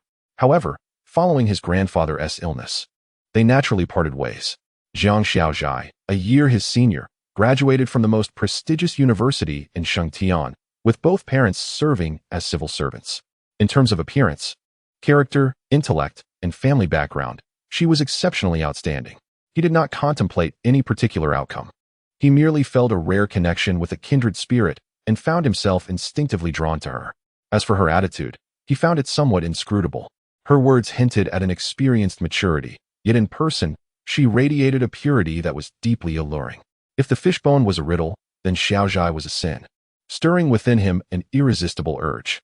Chapter 25. The Agarwood Exhibition, Part 1. Zheng Yuewei felt particularly wretched, despite her profound disdain for He Tian. She found herself donning the garments he had provided, enduring his lewd banner for a mere 1% chance of success. The quality of the Zheng family's products was undeniably high, maintaining their value regardless of partnerships. However, in the current state of affairs, many outcomes are not dictated by objective realities, but are instead manipulated by the hands of those one would rather avoid. Thus, as she stepped into He Tian's car clad in a crimson dress and perched upon 7-centimeter heels, she couldn't shake the feeling of being a mere commodity. "Ah, this dress truly suits you," he remarked with a smirk. "There is also a white one, but with your thorny rose temperament, how could you possibly wear white? You are hardly a weeping white lotus." While driving, He Tian unabashedly scrutinized her, as if appraising a fine piece of art. "That simply won't do. I have a reservation at the Crystal Palace, and I wish to dine with you. By the way, I've heard their sweets are quite splendid. Shall we give it a try?" He Tian. She abruptly turned her head, her eyes blazing with indignation. Just joking. Just joking. Do not be angry." He was well versed in dealing with women and quickly sought to placate her, shifting the conversation to some insider details about the event.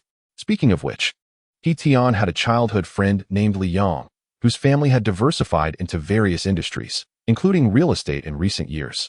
Like He Tian, Li Yang had taken on responsibilities, becoming involved in certain decisions and operations within the company. With Agarwood currently in vogue, he concocted a plan, centering on the theme of fragrance while emphasizing tranquility, to develop an upscale community. To this end, he organized an Agarwood exhibition, both to expand his business reach and to attract attention, generating buzz for the project. The venue was a museum located in the northern part of the city, a 20-minute drive away. The museum boasted 4 floors and ample space, adorned with banners, floral arrangements, and hot air balloons at its entrance. Upon exiting the car, without an invitation in hand, they proceeded directly inside. The staff, evidently well-trained, recognized them immediately and bowed in acknowledgement. Once inside, Zheng Yuewei was somewhat taken aback by the sizable crowd, which included representatives from print media, online platforms, and television stations. In a certain area to the right, a figure was engaging with the camera, none other than Li Yang. He sported black-framed glasses, had a slightly portly physique, and exuded a far more affable demeanor. After a few minutes of casual discourse, he dismissed the reporters and made his way toward them. After exchanging pleasantries with his close friend, he turned to Zheng Yuewei and said, "You must be Miss Zhang, am I correct?" "Hello, Mr. Li. It is a pleasure to finally meet you," she responded, flashing her signature public relations smile. "Such flattery. We are merely reciprocating kindness here. I have heard that you possess considerable knowledge about Agarwood. I do hope you will enlighten us today." "Mr. Li, you flatter me. I am merely here to broaden my horizons." After a few moments of cordial conversation, more friends arrived, prompting Li Yang to lean closer to He Tian and whisper, "I will be busy on the 4th floor shortly." "All right, off you go." He Tian waved him off, taking Zheng Yuewei on a leisurely exploration of the venue. Meanwhile, Li Yang attended to guests and media representatives, including some elderly patrons, displaying a demeanor that was less ostentatious, yet perceptibly accommodating. After a long day of busyness, just as I found a moment of respite, I suddenly heard a female voice beside me. "Mr. Li, may I take a photograph of you?" Huh. Turning to look, my heart skipped a beat, and I paused for a moment before saying, "You are?" "I am from Tianbao, here to assist today." "Oh, that's fine. How's President Zhao?" "He is well, currently abroad. Otherwise, he would have come today." "Oh, Mr. Li, please stand as you are." The young woman directed me for a brief moment. "Ah, my apologies." Just as I was about to pose, I chuckled and struck a more natural stance. After she clicked away, she added, "We will be preparing some brochures. I hope to seek your guidance then." "You are too kind. Tian Bao is an old friend, and I naturally trust you. By the way, may I ask your name?" Oh, here's my business card. She produced a card and handed it to me. Jiang Xiaozhai? What a lovely name, I remarked as I took the card, then reciprocated by offering mine, reminding her, there will be a small event on the 4th floor shortly. If you don't mind, do come by. Xiaozhai paused, taken aback, as this was not on her agenda. However, she quickly deduced it must be an internal affair, responding, thank you, Mr. Li. I shall certainly attend. I have other matters to attend to, so I won't keep you. With that, she turned and departed. I stood rooted to the spot, my gaze following her retreating figure, unabashedly filled with possessiveness. As a scion of a wealthy family, I was certainly not lacking in female companionship, yet I distinctly separated physical relationships from emotional ones. Throughout my life, I had only acknowledged 2 girlfriends. However, upon meeting Jiang Xiaozhao today, I felt a flicker of something unexpected. Meanwhile, Xiaozhao wandered around the lobby, eventually spotting someone huddled in a corner, indulging in snacks. Lunai, have you finished your work? All you do is eat. Ugh, are you trying to get me killed? Don't shout my nickname in front of so many people. A round girl, her mouth full, mumbled in protest. What should I call you then? Oh, Pan Pan. Uffed. She spat out a cloud of cookie crumbs, unable to help it. Her real name was even more embarrassing. After hastily drinking some water, she growled, call me Xiao Pan. Xiao Pan. Xiao Pan. Xiaozhai seized her collar, pulling her along like a small puppy, declaring, come, accompany me to the 4th floor. What are we going to the 4th floor for? Didn't you say that Li Yang brought a batch of original spices? I suspect he is going to showcase them live, and if we're lucky, he has indeed extended an invitation. Showcase? My heavens. Upon hearing this, Pan Pan was immediately invigorated, sprinting off. Then let us hurry. I've been eager to witness this. Hey, don't trip over your own feet. Xiaozhao sighed, trailing behind her unsteadily. As for gambling on jade, spices, or walnuts, these pursuits were no longer novel. Yet for most, they remained tales from folklore. After all, each individual's life circumstances vary, and one might never encounter such experiences in a lifetime. It is said that when a plant sustains damage, it secretes a type of oil to heal itself. The process unfolds at an excruciatingly slow pace. Over the span of 1 or 2 years, one may observe merely a thin layer of oil. After a decade or two, the hue of the oil deepens, and it is not until 30 or 50 years that one encounters the rich, uniform coloration of superior oil. Furthermore, the exquisite materials that are over a century old may even transform the entire piece of wood into a reservoir of oil.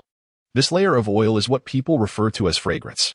Betting on fragrance involves taking a segment of wood and examining the oil color on its cross-section to determine the quality of the aromatic substance within.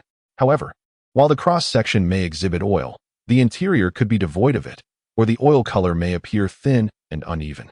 The most unfortunate scenario is when the interior is entirely hollow. This endeavor relies not only on keen observation, but also on a stroke of fortune, akin to gambling with jade, where one can either find prosperity or face poverty with a single cut. Everyone possesses a natural curiosity, and when presented with the opportunity to witness such a spectacle, they are loath to miss it.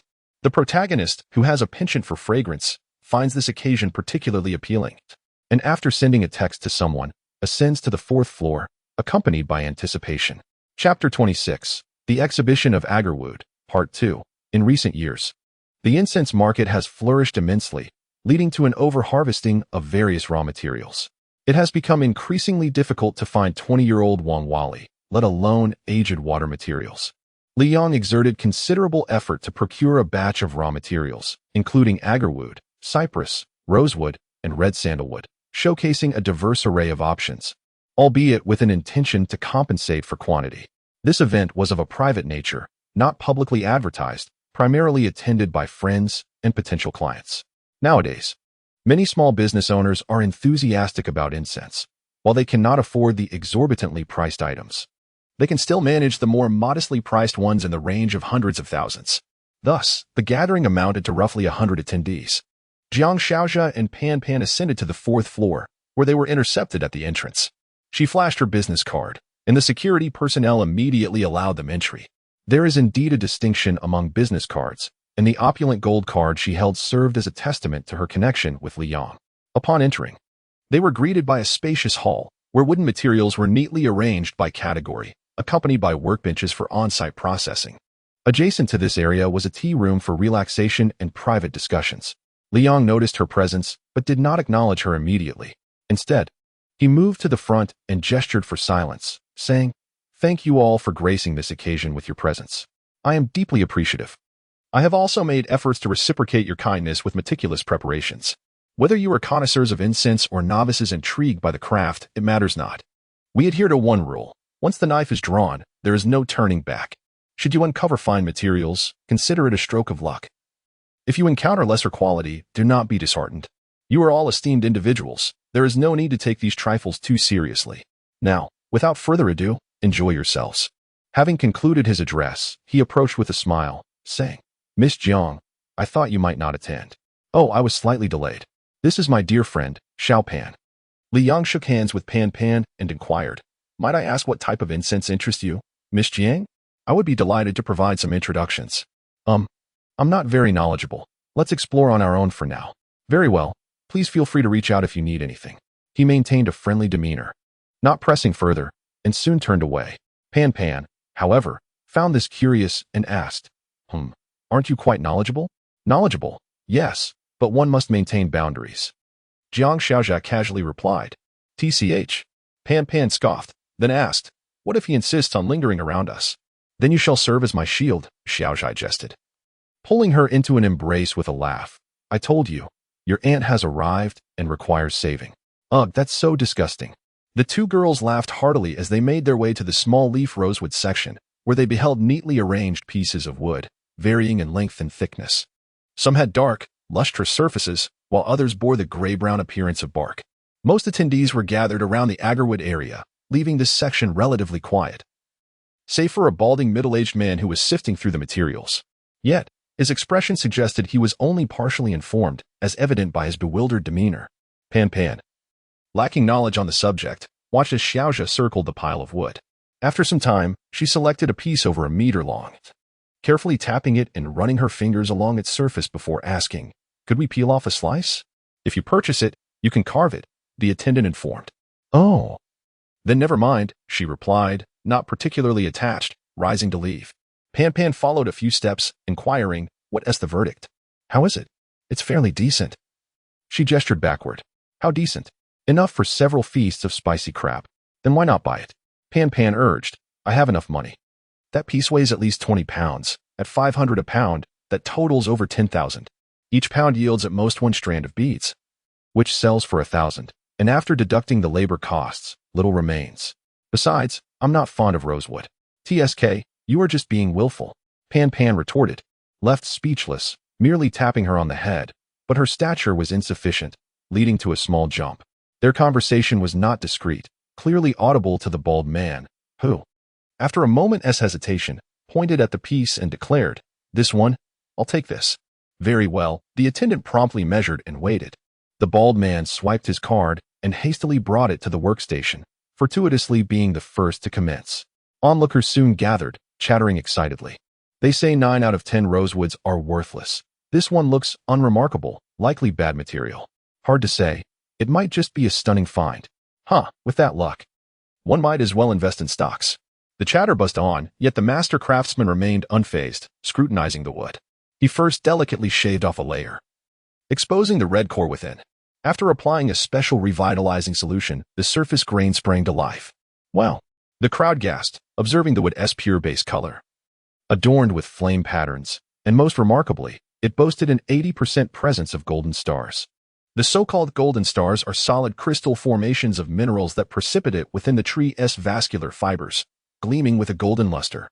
The presence of golden stars significantly enhances the material's value, and as soon as it was revealed, someone shouted, "Old Zhang, let me have that piece. I'll double what you paid." "Do you take me for a fool?" the bald man retorted. The master craftsman cast a glance at him, operating the machine, and with a piercing cutting sound, a section of the piece was severed. The crowd hurriedly leaned in to look, exclaiming in disappointment. The golden star turned out to be merely a thin layer, with nothing beneath it, and black veins began to surface. "Damn," the bald man lamented, forcing himself to say, "Master, cut again. It's still quite decent. 10 out of 10 rosewoods are not a joke," the master reassured him. "Alas, such bad luck." The bald man sighed repeatedly. The bead-making process took little time, and he decided to make them all at once. The initial experience was fraught with anxiety, yet laced with immense excitement. And as his emotions settled, he suddenly recalled, wow, that young lady is impressive. In an instant, he resolved to cling to her side, eagerly searching around before trotting after her. Wei, what do you think of this one? Meanwhile, in another area dedicated to agarwood, Tian pointed at a piece of aged water material. Zhang Yue furrowed her brows, disregarding his endearing address, and scrutinized the material before her. The piece was substantial, resembling a severed tree trunk resting upon the display table, its bark a blend of dark brown and black, the black representing oil, while the brown indicated fragrant wood that had undergone a chemical transformation in the marsh. Agarwood typically presents as a solid block, devoid of any fractures, necessitating an assessment of surface texture, oil coloration, and center of gravity to determine internal quality. Her knowledge of scents was merely a half-empty bottle at best. Yet she was unwilling to concede defeat, asserting, this should be sinking material from Kalimantan, rich in oil and of commendable appearance. Miss Sung was indeed deserving of her reputation. No sooner had she spoken than Li Yong sidled over, lauding, this is indeed Kalimantan material, purchased for 700,000. It's the highlight of today's event. I wonder who possesses such audacity. Audacity? Tian cast a glance around the room, scoffing. Are you relying on this bunch of country bumpkins? If no one buys it, it will fall to me to cover the loss. Otherwise, where would your pride be? Harsh words, yet we call this camaraderie. My face is your face as well. Damn. The only thing I've ever lost to you is this thick skin. It's simply, what are you looking at? While Tian continued his tirade, the others seemed oblivious, their eyes wandering elsewhere. Following their gaze, he noticed two young women swaying in the distance, one tall and slender, the other short and round.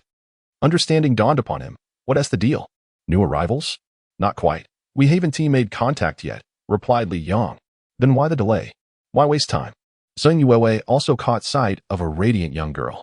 She realized that this was undoubtedly one of Li Yang's targets, and given his influential background, she would likely be ensnared. Reflecting on her own situation, she felt a wave of sorrow and helplessness. Excusing herself, you all continue your conversation. I shall visit the restroom. Once she departed, Li Yong remarked with a smirk, don't blame me. Have you made your move? If it weren't for the old lady's slight regard for her family, I would have already taken her to bed. However, a woman like that is far superior to those outside, quite enticing. Tian snorted, then inquired, what does that woman do? She is an employee at Tianbao. Is there any need for hesitation? Let me tell you, women love money. The difference lies in their pretense, some feign it, while others do not. Pray, don't tell me this is true love. Women may love money, but the approach varies. What you lack most is technical finesse. The betting on the materials continued for over an hour. Initially, participants were somewhat restrained, but as each quality piece was unveiled, the atmosphere grew increasingly lively. Two workstations were abuzz with activity, the sound of cutting accompanied by exclamations of surprise and curses. Gambling is in human nature, irrespective of the stakes. The thrill of unpredictability can quickly become addictive. Amidst the bustling crowd, Xiao Zhai and Pan Pan stood out as exceptions, meandering about with casual indifference. Oh, and trailing behind was a lecherous balding man. He had followed the two for quite some time, witnessing no significant action, and just as he contemplated giving up, he finally halted at the rosewood section. After some deliberation, Xiao Zhai picked up a large piece, examined it briefly, and then set it back down. She then picked up a small piece, seemingly quite pleased, and called out, weigh this. The waiter hurriedly took the measurement, stating, this is Cheongzhou's sawdust pear wood, measuring 53 centimeters in length, with a large end diameter of 10 centimeters and a small end of 4 centimeters, weighing 7 jin. She readily paid, finding it not overly expensive, a little over 4,000 yuan. Cheongzhou's yellow pear wood is primarily divided into oil pear and sawdust pear. The sawdust pear grows in the southeastern region, possessing less oil but exhibiting beautiful grain patterns. In contrast, the oil pear thrives in the western area, characterized by high density and a greater oil content. In simple terms, one boasts attractive grain, while the other offers superior material, each catering to personal preference. Xiao Zhai wobbled about, akin to wandering through a market, and ultimately made the purchase with a decisive snap. Pan Pan and the balding man were taken aback. The former even advised, make sure you think this through, don't act impulsively, that's half a month's salary. All right then, let us go. As the two girls headed towards the workbench, they suddenly noticed a voluptuous woman approaching the stage, microphone in hand, declaring, Chapter 27, The Exhibition of Agarwood, Part 2. Wow. Mr. Li is truly generous. Oh dear, I am finished. I have never been fortunate in such matters.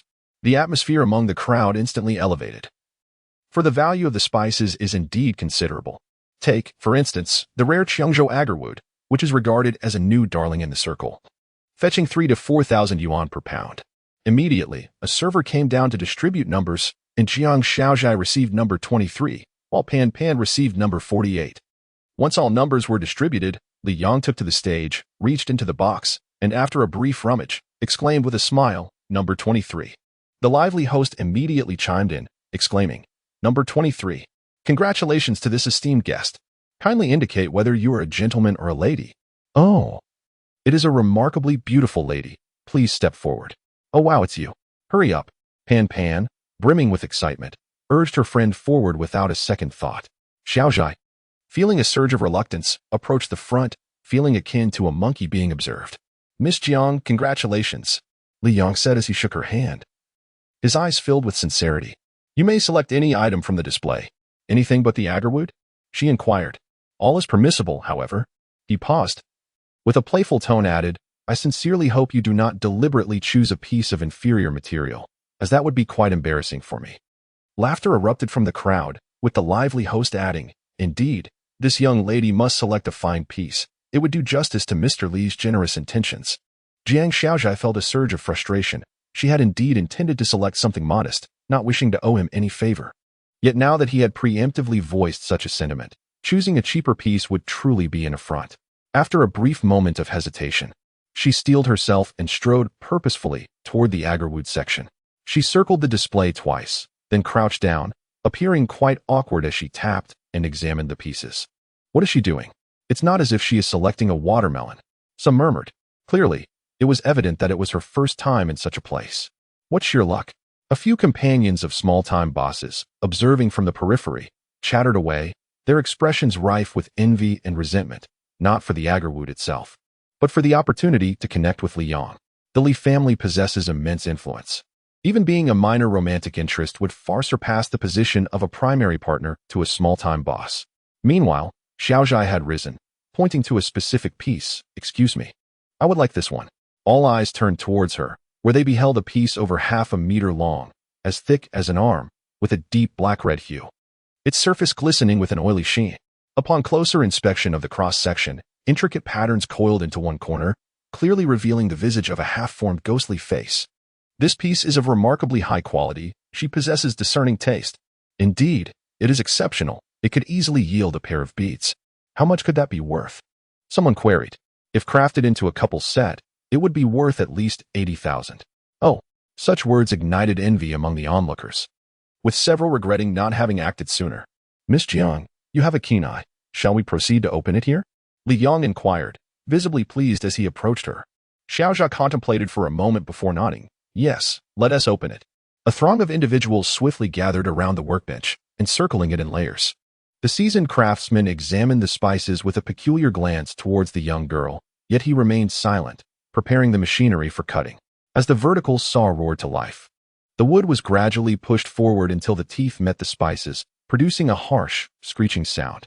With the cut deepening, a decisive snap signaled the completion of the first slice. The craftsman held it aloft before placing it back on the table, exclaiming, a grand, ghostly visage. Astonishingly, it was indeed a remarkable ghostly face. This visage surpassed even the allure of mountainous patterns. The young girl had struck a stroke of immense luck. The cut surface revealed a strikingly complete ghostly face, with black oil lines interwoven in the deep crimson wood, creating a spectacle of exquisite beauty, a marvel of nature. Tian, witnessing this, clasped Li Yang's shoulder with a grin, remarking, remarkable. You've captured half of it. This is what we call skill. Your method is far too crude. A subtle smile crept onto Li Yang's kind face, manifesting a sense of pride. Turning to the young girl, he noticed her flushed countenance, clearly overwhelmed with excitement. It was inevitable. Winning was a matter of fortune, and selecting fine spices was an even greater stroke of luck. Amidst this double delight, it was easy for anyone to develop a subtle fondness for her. This sentiment resonated throughout the crowd, with the sole exception of Pan Pan, who observed with irritation, internally lamenting, Hey, Could you act a little more convincingly? As the master craftsman adjusted the wood, another sharp cut resounded, revealing the second piece. The crowd's curiosity was palpably heightened, their anticipation soaring. "Oh no, it's a rotten core," someone exclaimed, regret evident in their voice. The second piece, though still a ghostly face, bore a blemish in the center, an unfortunate rotten core resembling a drop of ink on pristine paper, an unsightly distraction. Such a loss. A ghostly face is a rare find. It was unfortunate to waste a segment. Whether it could yield a matching pair remained uncertain. The master craftsman, however, remained unfazed. With precision, he aimed the saw, producing a third cut. "Goodness, it's another rotten piece," came another shout. This piece was even worse, with not only the core spoiled, but also significant decay around the edges. The fourth cut followed swiftly, and disbelief echoed. How can it be rotten again? Surely, not every piece can be spoiled. Anxiety rippled through the onlookers, for not a single section appeared intact. The fifth cut, the sixth cut, the seventh cut. By the time the craftsman completed the cuts, it became painfully evident that a significant portion of the stunning outer layer of this precious incense was compromised. The crowd, initially vocal, fell into a collective silence, and some even indulged in quiet mockery, whispering, "I told you her luck couldn't be that good. This is too amusing. Just look at her face, huh? She deserves it." With such a bland demeanor, she was destined for misfortune. Li Yang's lips twitched, and his composure began to falter. A man of deep strategy, he seldom revealed his true feelings, yet only He Tian understood that beneath his cheerful facade lay cunning unmatched. This fellow had long prepared a script. The lottery was undoubtedly a ruse, merely a pretext to bestow gifts, even if the other party chose the most inferior whiteboard material. This relationship has inevitably incurred a debt. Ultimately, it turned out to be a complete disappointment. As a result, she not only does not owe anyone a favor, but instead feels an unspoken sense of being duped, akin to a child harboring hidden grievances. The atmosphere became exceedingly awkward, with a cacophony of chaotic chatter escalating. At that moment, He Tian stepped forward and declared, "Stop the senseless gossip. Disperse, you may continue." Instantly, silence enveloped the crowd. Who would not recognize this esteemed gentleman, known for his decisive actions?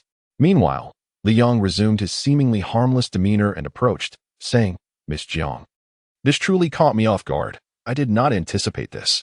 Mr. Li, this is not your fault. It is merely my own misfortune. I am already delighted to have one. If you continue to speak like this, I shall feel utterly mortified." Xiaozhai disregarded her surroundings, adopting a solemn, diplomatic tone. "Oh, well, I still have a few more types to examine." "Oh, then please continue with your tasks." Once he departed, Pan Pan sidled up, her nose nearly touching Zhang's face, gazing intently. "What are you doing?" Zhang pulled her back with a swift motion. "If you were a man, I would surely be smitten," Pan Pan exclaimed, her eyes sparkling. "You can love me now, if you wish. Get lost." Pan Pan playfully punched her arm and whispered, "Hey, tell me, did you deliberately choose a bad one?" "I am not that skilled. I am simply unlucky," she replied, her face earnest. "Really? Who wouldn't want to strike it rich? A prized piece is worth several tens of thousands. Why would I not want that?" Her expression remained serious. "Humph, who knows what you were thinking? You are so willful." Pan Pan chattered on, but did not pursue the matter further.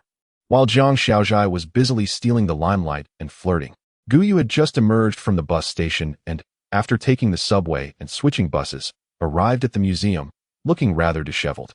He hoisted his bag and poked it at the entrance, exclaiming, "Wow, even the resolution is different." Upon entering, he had to purchase a ticket, spending 20 yuan. Once inside, he found the first floor filled with large sculptures and artifacts made of agarwood, while the second floor showcased already authenticated raw materials, including water and soil sinks. In Chinon, the third floor featured other fragrant woods. The fourth floor was off limits. He had no choice but to call Xiaozhai. After 2 minutes of waiting, she arrived, and upon seeing him, burst into laughter. It was not that she was particularly judgmental. Rather, the scene resembled that of a rural, impoverished relative coming to the city to seek a living, burdened with a package larger than themselves, swaying awkwardly outside a skyscraper. Seeing her smile, Guyu couldn't help but glance down at himself and sighed. I admit I am a bit shabby today. What happened to your last outfit?" "It was washed, but not yet dried, so I just grabbed a random set." "Your choice of clothing is truly remarkable." Xiaozhai led him inside, heading straight for the tea room, where Pan Pan was already waiting. Upon seeing Guyu, Her expression turned coy. Xiaozhai chose not to engage and proceeded with the introductions. Guyu sat down and inquired, "Are they gambling on materials here?" "Yes, it is nearly over." "What are the results like?" "Uninspiring. Nothing of quality has emerged." "By the way, this is something I purchased. Take a look." She pushed the piece of yellow rosewood towards him. He took it and examined it closely. It was a newly sourced material, characterized by a yellowish surface, the oiliness appearing sparse and uneven across the piece. Only at the larger end was there a trace of tiger stripes. His knowledge of precious woods was limited, far inferior to his skills in incense making. So he extended a finger and traced it from one end to the other. A vibrant aura seemed to circulate within, revealing a notably high density and a compact texture, with hardly any hollow spaces. Guyu raised his hand and candidly remarked, "It should not be hollow, but whether it contains oil, I truly cannot discern." "No need." Xiaozhai, holding a teacup in his right hand, gently pushed with his left, "Consider this a gift to you." Chapter 28. A Breezem? Guyu was momentarily taken aback, yet remained silent, patiently awaiting an explanation from the other party. Indeed, Jiang Xiaozhai took a sip of tea and chuckled. "I also wish to order 2 boxes of invigorating incense. I adored the one you brought last time, and if I do not express my gratitude, I shall feel rather restless." Observing his attempt to decline, the young lady interjected, "Oh, I am not offering it to you. Rather, it is a tribute to that exquisite silver frost." On a rainy night by the 5 rivers, the incense burned down, resembling snowflakes or frost, blanketing the entire plum blossom copper plate. The two shared a mutual understanding, unspoken yet profound. Upon hearing this, Guyu found himself unable to refuse and reluctantly accepted. He then opened his backpack and presented a porcelain jar wrapped in plastic, saying, "This is a fragrant cake. The timing is not yet right. Open it in 2 days and toss a piece in while preparing the soup." Uffed. Pan, watching from the side, couldn't help but burst into laughter, exclaiming, "Oh dear, you two are so sweet it's making my teeth ache." Guyu felt a bit embarrassed, but Jiang Xiaozhai, unaccustomed to blushing, smiled and remarked, Pan, open your mouth." "Why?" The girl, puzzled, slightly parted her lips, only to feel a tender, slender finger smeared with tea leaves gently brush against her tongue. Instantly, a wave of bitterness surged forth, intertwining with her taste buds. Ugh. She grabbed the ashtray and began to spit, exasperated. "Are you trying to kill me?" "Chewing tea leaves when my teeth are sensitive. What's wrong with you? Feeling better now?" Xiaozhou inquired playfully. "Humph." The girl, unable to contend, crossed her arms and retreated, resolutely silencing herself. By now, it was noon, and the gambling on the materials had lasted over 2 hours, nearing its conclusion. The consumption power of the 100 or so attendees was formidable, managing to utilize 50% of the raw materials, yielding numerous quality products, though no rare treasures emerged. Surprisingly, that $70,000 old water material was not claimed by He-Tian, but purchased by a bald man. Upon being sliced open, it revealed an abundance of oil, adorned with tiger stripes. Such a sizable piece could yield at least 20 strands of beads, making the bald man quite fortunate according to the current market price. At this point, aside from some concluding tasks, most attendees had dispersed. The 2 second-generation individuals, along with Zheng Yuewei, naturally remained, making their way toward the tea room. Zheng Yuewei glanced up and spotted Guyu, about to speak when she hesitated, recalling the awkwardness of the situation. However, He-Tian, sharp-eyed, said, Wei, do you know them? Let us go chat." Without waiting for a response, he tugged her toward that table. Liang, witnessing this, adjusted his glasses with a puzzled expression and followed suit. "Mr. Li, Mr. He." Xiaozhai was the quickest to react, immediately standing. Pan, somewhat dazed, followed the crowd, while Guyu, unfamiliar with the situation, merely nodded in acknowledgement. Wei, do the introductions." "This is," He-Tian began with that overly sweet and peculiar tone. Zheng Yuewei bit her lip and, feeling helpless, said, "This is Guyu, my friend. This is Mr. He-Tian, and this is Mr. Liang. Good to meet you both, for the first time." "Yes, he is my friend." "Ah, what a coincidence. This young man certainly has a lot of friends, all of whom are stunning beauties." He-Tian's demeanor was distinctly uncomfortable as he scrutinized the man before him. Although the individual was dressed simply, his appearance was strikingly handsome, exuding an air of quiet composure. It must be said, the privileged offspring were particularly irked by such an aura. It was akin to a formidable rival, insurmountable, an immutable rule of the world. At that moment, he formulated a plan and remarked, You all continue. We shall proceed inside. Liang did not say much, but a swift glance revealed the Wang Wali wood in the man's possession, which cast a shadow of unease in his eyes almost instantaneously. Once the three entered the private room, Guyu inexplicably inquired, "What are they here for?" "They are NPCs capable of producing exquisite items," Xiao Zhai replied languidly, resting his chin on his hand. "Excuse me?"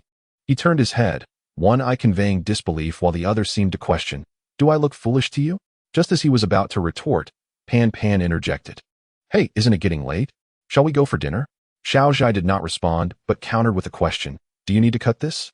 He hesitated for a moment, feeling slightly embarrassed, and replied, I'll just go to the restroom first. Then we shall wait for you downstairs." Xiao Zhai naturally took the Wang Wali wood, handling it as casually as a boyfriend might take his girlfriend's bag while she visits the restroom. Pan Pan frowned slightly, perceiving an effeminate demeanor that seemed unworthy of their family's daughter. Meanwhile, as the two descended the stairs, Guyu headed to the restroom and, upon exiting, fortuitously encountered Xingwei on her way in. Upon seeing him, she pulled him into a corner and asked, "What are you doing here?" "I'm meeting a friend." He stammered, bewildered. Noticing her gesture towards the nearby private room, he suddenly comprehended, exclaiming, "Have I gotten myself into trouble with them?" Zheng Yuewei was genuinely concerned. Yet the more earnest she became, the more dazed Guyu felt, as the dialogue from within the room was distinctly audible. "I've been irritable since this morning. That woman gave me attitude as soon as she got in the car. I don't care who she is if she pushes me too far." "Huh? Didn't you say you'd take it slow?"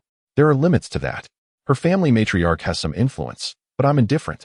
If it comes to a confrontation, it'll just take some effort." "What do you think she is thinking, knowing I'm stringing her along?" Yet she still flocks closer. Doesn't that seem like a half-hearted push and pull?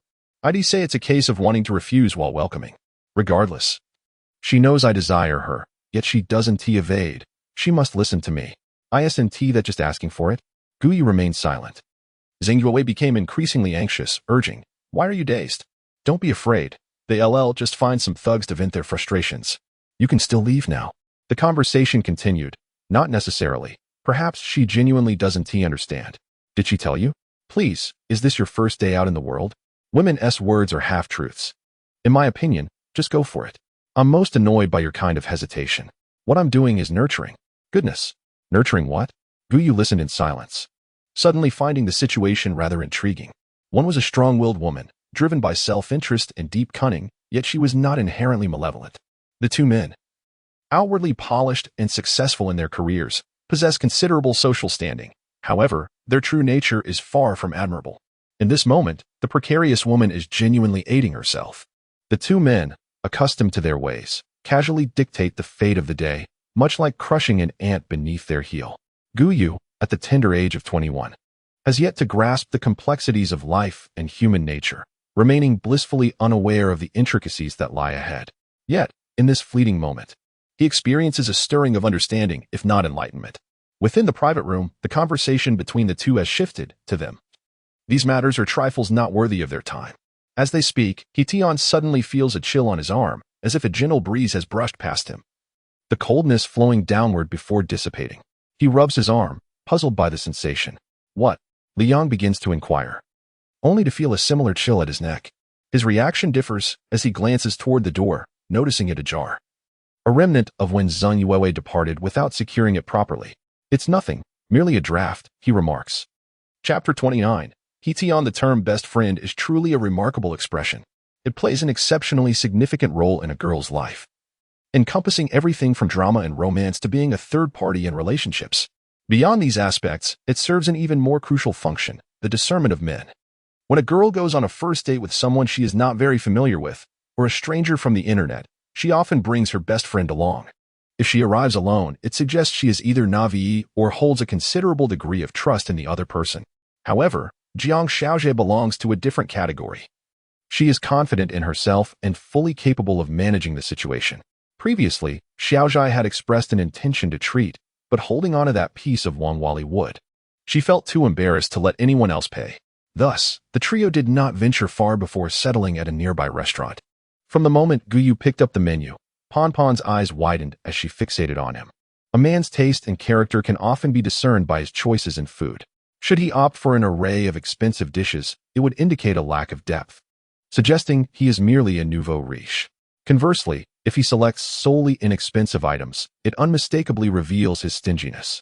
However, if his choices strike a balance between meat and vegetables, demonstrating appropriate pairings, he may be worth considering, as it reflects a degree of intelligence and principle. Yet, there exists a more formidable type, exemplified by guyu, a stir-fried broccoli, a mushroom and bamboo shoot soup, and a cold dish of yellow bean sprouts. Oh, mildly spicy. After listing 3 items, he handed the menu back, smiling, and said, "Take a look and see if there's anything else you enjoy."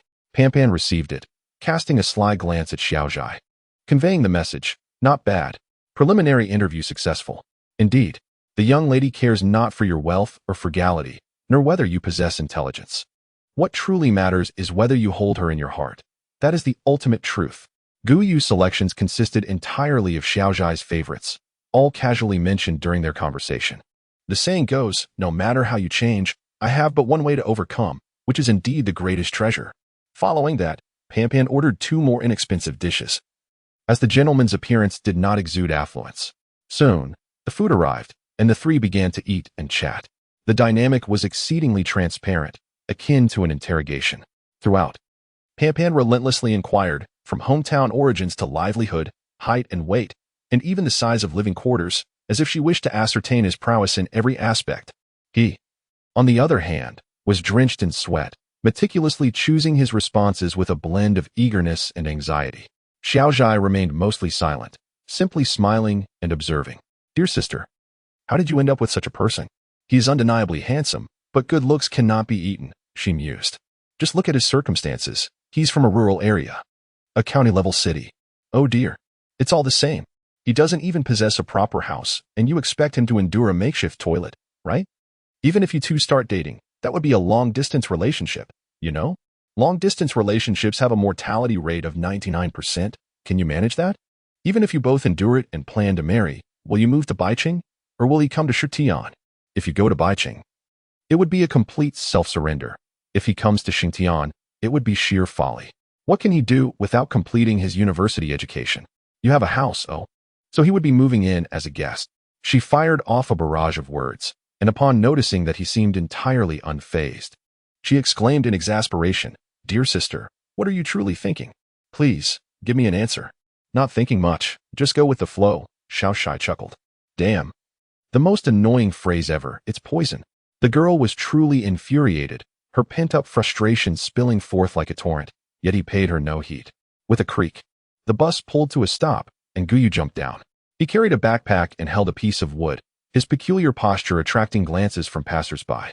He felt a tinge of regret. With that appearance, if he simply rolled onto the ground and leaned against the wood, he could easily earn enough for dinner. He alighted at Lao Daoku, and just a few hundred meters ahead was the bus station. The southern bus station of Shitian, steeped in history, had undergone numerous transformations, resulting in an expansive area. For instance, Lao Daoku was a labyrinth of alleys, tightly packed with narrow streets. In the taxi driver's lingo, the entire expanse was referred to as the front of the station. A traveler from afar might wander for half an hour and still fail to find an exit. Guyu, having frequently traversed between these 2 places during his university days, was quite familiar with the terrain. With a puff, Old Dog exhaled smoke and tossed the cigarette but to the ground, extinguishing it with his foot. He observed the figure in the distance, signaling to his accomplice, cautiously yet naturally trailing behind. Old Dog was merely a nickname. His real name had long been forgotten. He had been by He Zun's side during the latter's rise to power. The He family was involved in real estate, which inevitably led to demolitions and disputes. Following the usual protocol, developers would first intervene, then the government, and if that failed, the local gentry. After some ambiguous negotiations, harmony would eventually be restored. Old Dog had risen to prominence during those times, proving to be a reliable aid to He Zun. However, as the He family cleaned up their act, they erased all past stains. Fortunately for him, being an elder allowed him to secure a leisurely position within the company. After all, in a society governed by law, it was best to avoid any violent confrontations. Today, he had received a temporary assignment, a trivial matter involving a novice. Ever since that young man exited the restaurant, they had been tailing him, following him onto the bus and back off again, eventually arriving at Lao Daoku. He felt a surge of delight. This location was ideal. Not only easy to manage, but also a place where one could effortlessly evade detection even after committing murder. That young man appeared frail and weak, clearly an easy target. He mused that a mere arm, or rather, 2 ribs, would suffice to complete the task. In this day and age, even thugs had to be rather sophisticated, adhering to various standards for minor injuries, light wounds, and serious injuries. As Old Dog contemplated this, he noticed an alley ahead, and his heart leapt with joy. He was well acquainted with the layout. That alley was a dead end, perfect for an ambush. Quick, he urged, quickening his pace, ready to strike from behind. However, after only a few steps, to his astonishment, the young man abruptly veered off. Well, would you look at that? Is it really going to be this easy? The two shifted from walking to running, each donning iron fingers on their right hands. In the blink of an eye, they reached the alley's entrance, only to be met with an unexpected sight. Where was he? Both sides were lined with low houses, their doors tightly shut, culminating in a high wall at the end, leaving the alley utterly desolate, not even a trace of refuse. In that instant, Old Dog began to question his life choices. From the moment the young man turned in until he pursued him, no more than 10 seconds had passed. In this brief moment, where could one possibly go? Brother Dog. What should we do? The lackey anxiously inquired. Search. See if there's a hiding spot. Suddenly, Old Dog paused mid-sentence, crouched by the base of the high wall, and scrutinized a mark on a brick. After a while, he exclaimed, Damn it, this son of a monkey. How could he leap over such heights? Sighing, Buyu continued to carry his bag and a piece of wood, unsteadily boarding the bus, which took him all the way to the North Railway Station. It was too far to keep watching, right? Upon exiting the restaurant, he sensed 2 gazes trailing him, which persisted until he reached the old Daoist temple. Thus, he took a detour, nonchalantly evading them, even leaving behind shoe prints. While the high wall posed a challenge for others, for him, it was as simple as swatting a fly.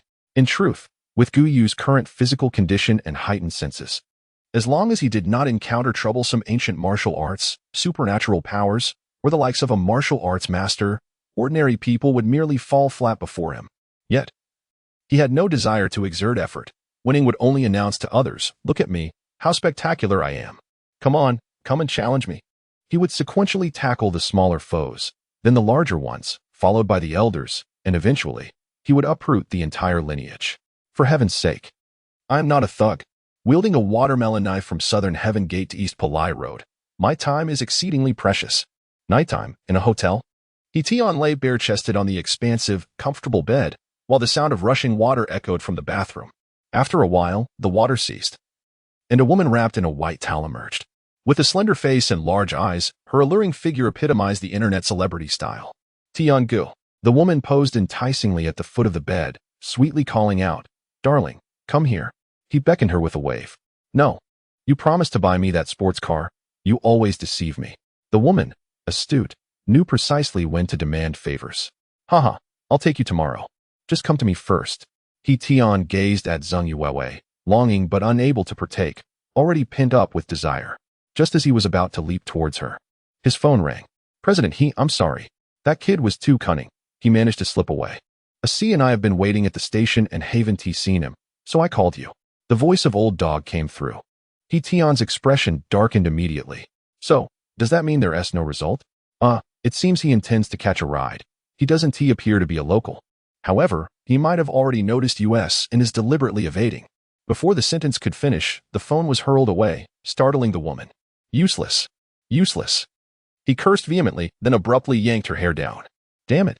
Tian screamed, kicking the woman away, his entire body tensing as he rolled on the bed in anguish. Chapter 30. A shocking situation, Brother Tian. The woman, her hair disheveled, scrambled onto the bed, her mind racing with fear as she repeatedly questioned, What's wrong? What's happening? Tian was on the verge of fainting from the excruciating pain, unable to comprehend her words. He felt as if he might burst. A wave of unbearable agony surging from his lower body throughout his entire being, every nerve ending pulsating wildly. Brother Tian! Brother Tian! The woman called out again, hesitant to reach out and touch him. After a moment of panic, she suddenly remembered to grab her phone and dial. Hello, is this the front desk? Yes. It's me. Brother Tian is in severe pain. You must come quickly. She hung up, her face pale as she stared at Tian, wiping her forehead only to realize that despite having just bathed, she was now drenched in sweat. He was the heir of the new century. If anything were to happen to him, she would undoubtedly meet a grim fate. The woman hurried to the door, pulling it open just a crack when. With a loud crash, the hotel manager rushed in, flanked by several anxious staff members. After all, this hotel belonged to the He family. What has happened to Mr. He? The manager stammered, his voice trembling slightly as he assessed the situation. You haven't given him any strange medication, have you? No. We just started. And suddenly Brother Tian was like this. Zhang, you must believe me. I haven't done anything. You have to believe me, she pleaded, her voice thick with tears. Enough of that. This isn't the time for such discussions. Lao Lu, have you contacted the hospital? Yes. The director is on his way from home. Good. You lot. Help Mr. He put on some clothes, then carry him downstairs. The manager, though somewhat authoritative, was of little use in this dire situation. He Tian clutched his lower body tightly, contorted in agony, and despite their efforts, they could not manage to dress him at all. In the end, they had no choice but to wrap him in a large blanket and hoist him onto a stretcher, his cries echoing like that of a pig being led to slaughter.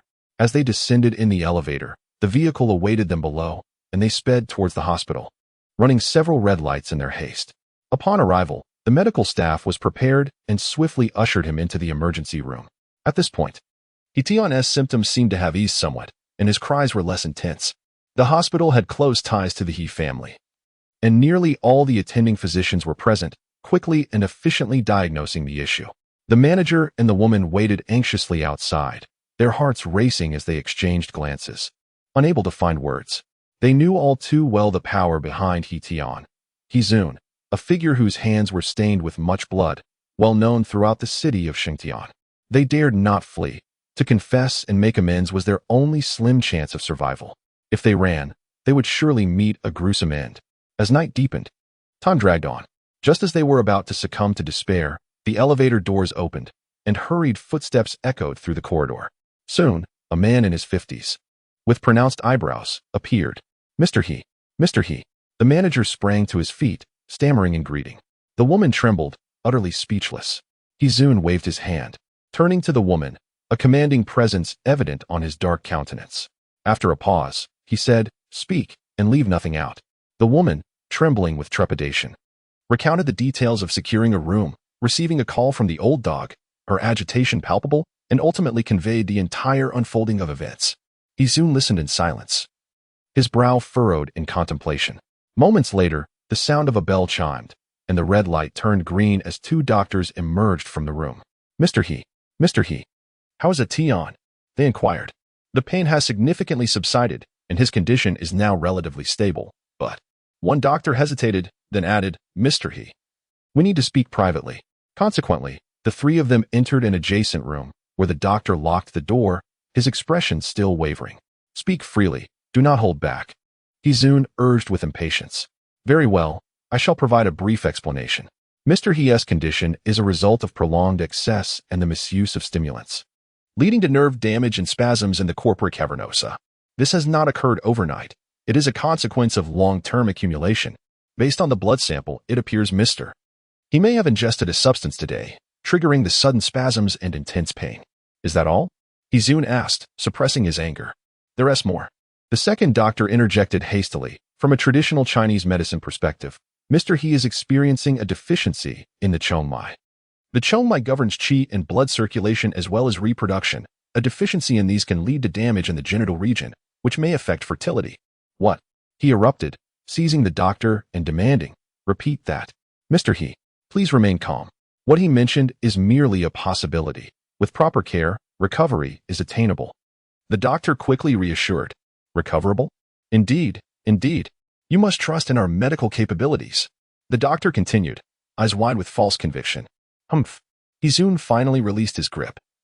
Throughout his life, he had encountered numerous women, and his illegitimate children could form a line, yet He Tian was his favorite.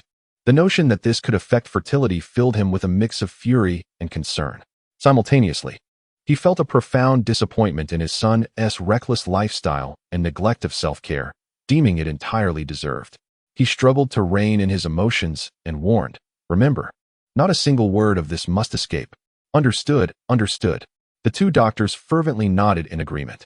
After a moment of hesitation, they cautiously remarked, he will need at least a year before he can act. as Mr. He's condition is a chronic accumulation rather than an acute emergency. Hizun nodded and then pushed open the door. He subsequently visited the ward, finding He-Tion either asleep or unconscious, lying quietly on the bed. Not wishing to disturb him, he lingered for a few minutes before stepping back into the corridor. His subordinates were stationed at various points, while the manager and the woman remained seated on the bench, too afraid to move.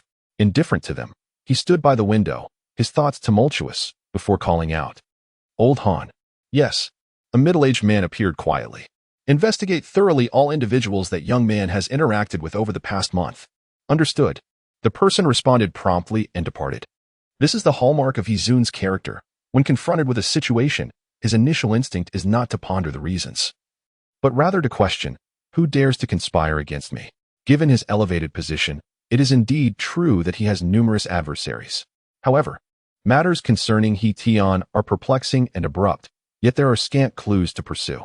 Furthermore, the hospital has indeed uncovered a plethora of ailments, exhibiting a certain ostentatious demeanor, albeit with reactions that are somewhat more pronounced than usual. It is this slight divergence that has rendered both parties hesitant and ambiguous in their confirmations. Even the most formidable individuals, influenced by modern society from a young age, instinctively consider illness, pathogens, and lifestyle choices, rather than any other factors. This represents a psychological inertia. Of course, the He family remains oblivious to the fact that just hours before He-Tion was taken to the hospital, the Li family was also in disarray, albeit with a somewhat easing situation. Chapter 31. The crossed eyes in a flurry, he summoned assistance and hastily transported him to the hospital. The examination revealed that the affliction stemmed from damp heat, resulting in obstructed meridians. The doctor could not ascertain a precise cause, merely suggesting that his excessive fatigue and weakened spleen had precipitated this condition. Li Yang was exceedingly alarmed, even somewhat terrified. One moment he was well, and the next he awoke paralyzed. Such an occurrence would drive anyone to madness. His father, Li Yin, also arrived at the hospital, sharing the same initial reaction as Hizun. Who is harming my son?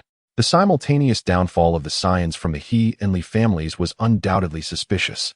Regardless of the precautions taken, some whispers had still escaped. Thus, the following day, the most fervent topic within the affluent circles was the bitter rivalry that had erupted between He-Tion and Li Yang over a woman, culminating in a violent clash that led to hospitalization. The salacious rumors could be disregarded for the moment. Both families had merely sensed something amiss.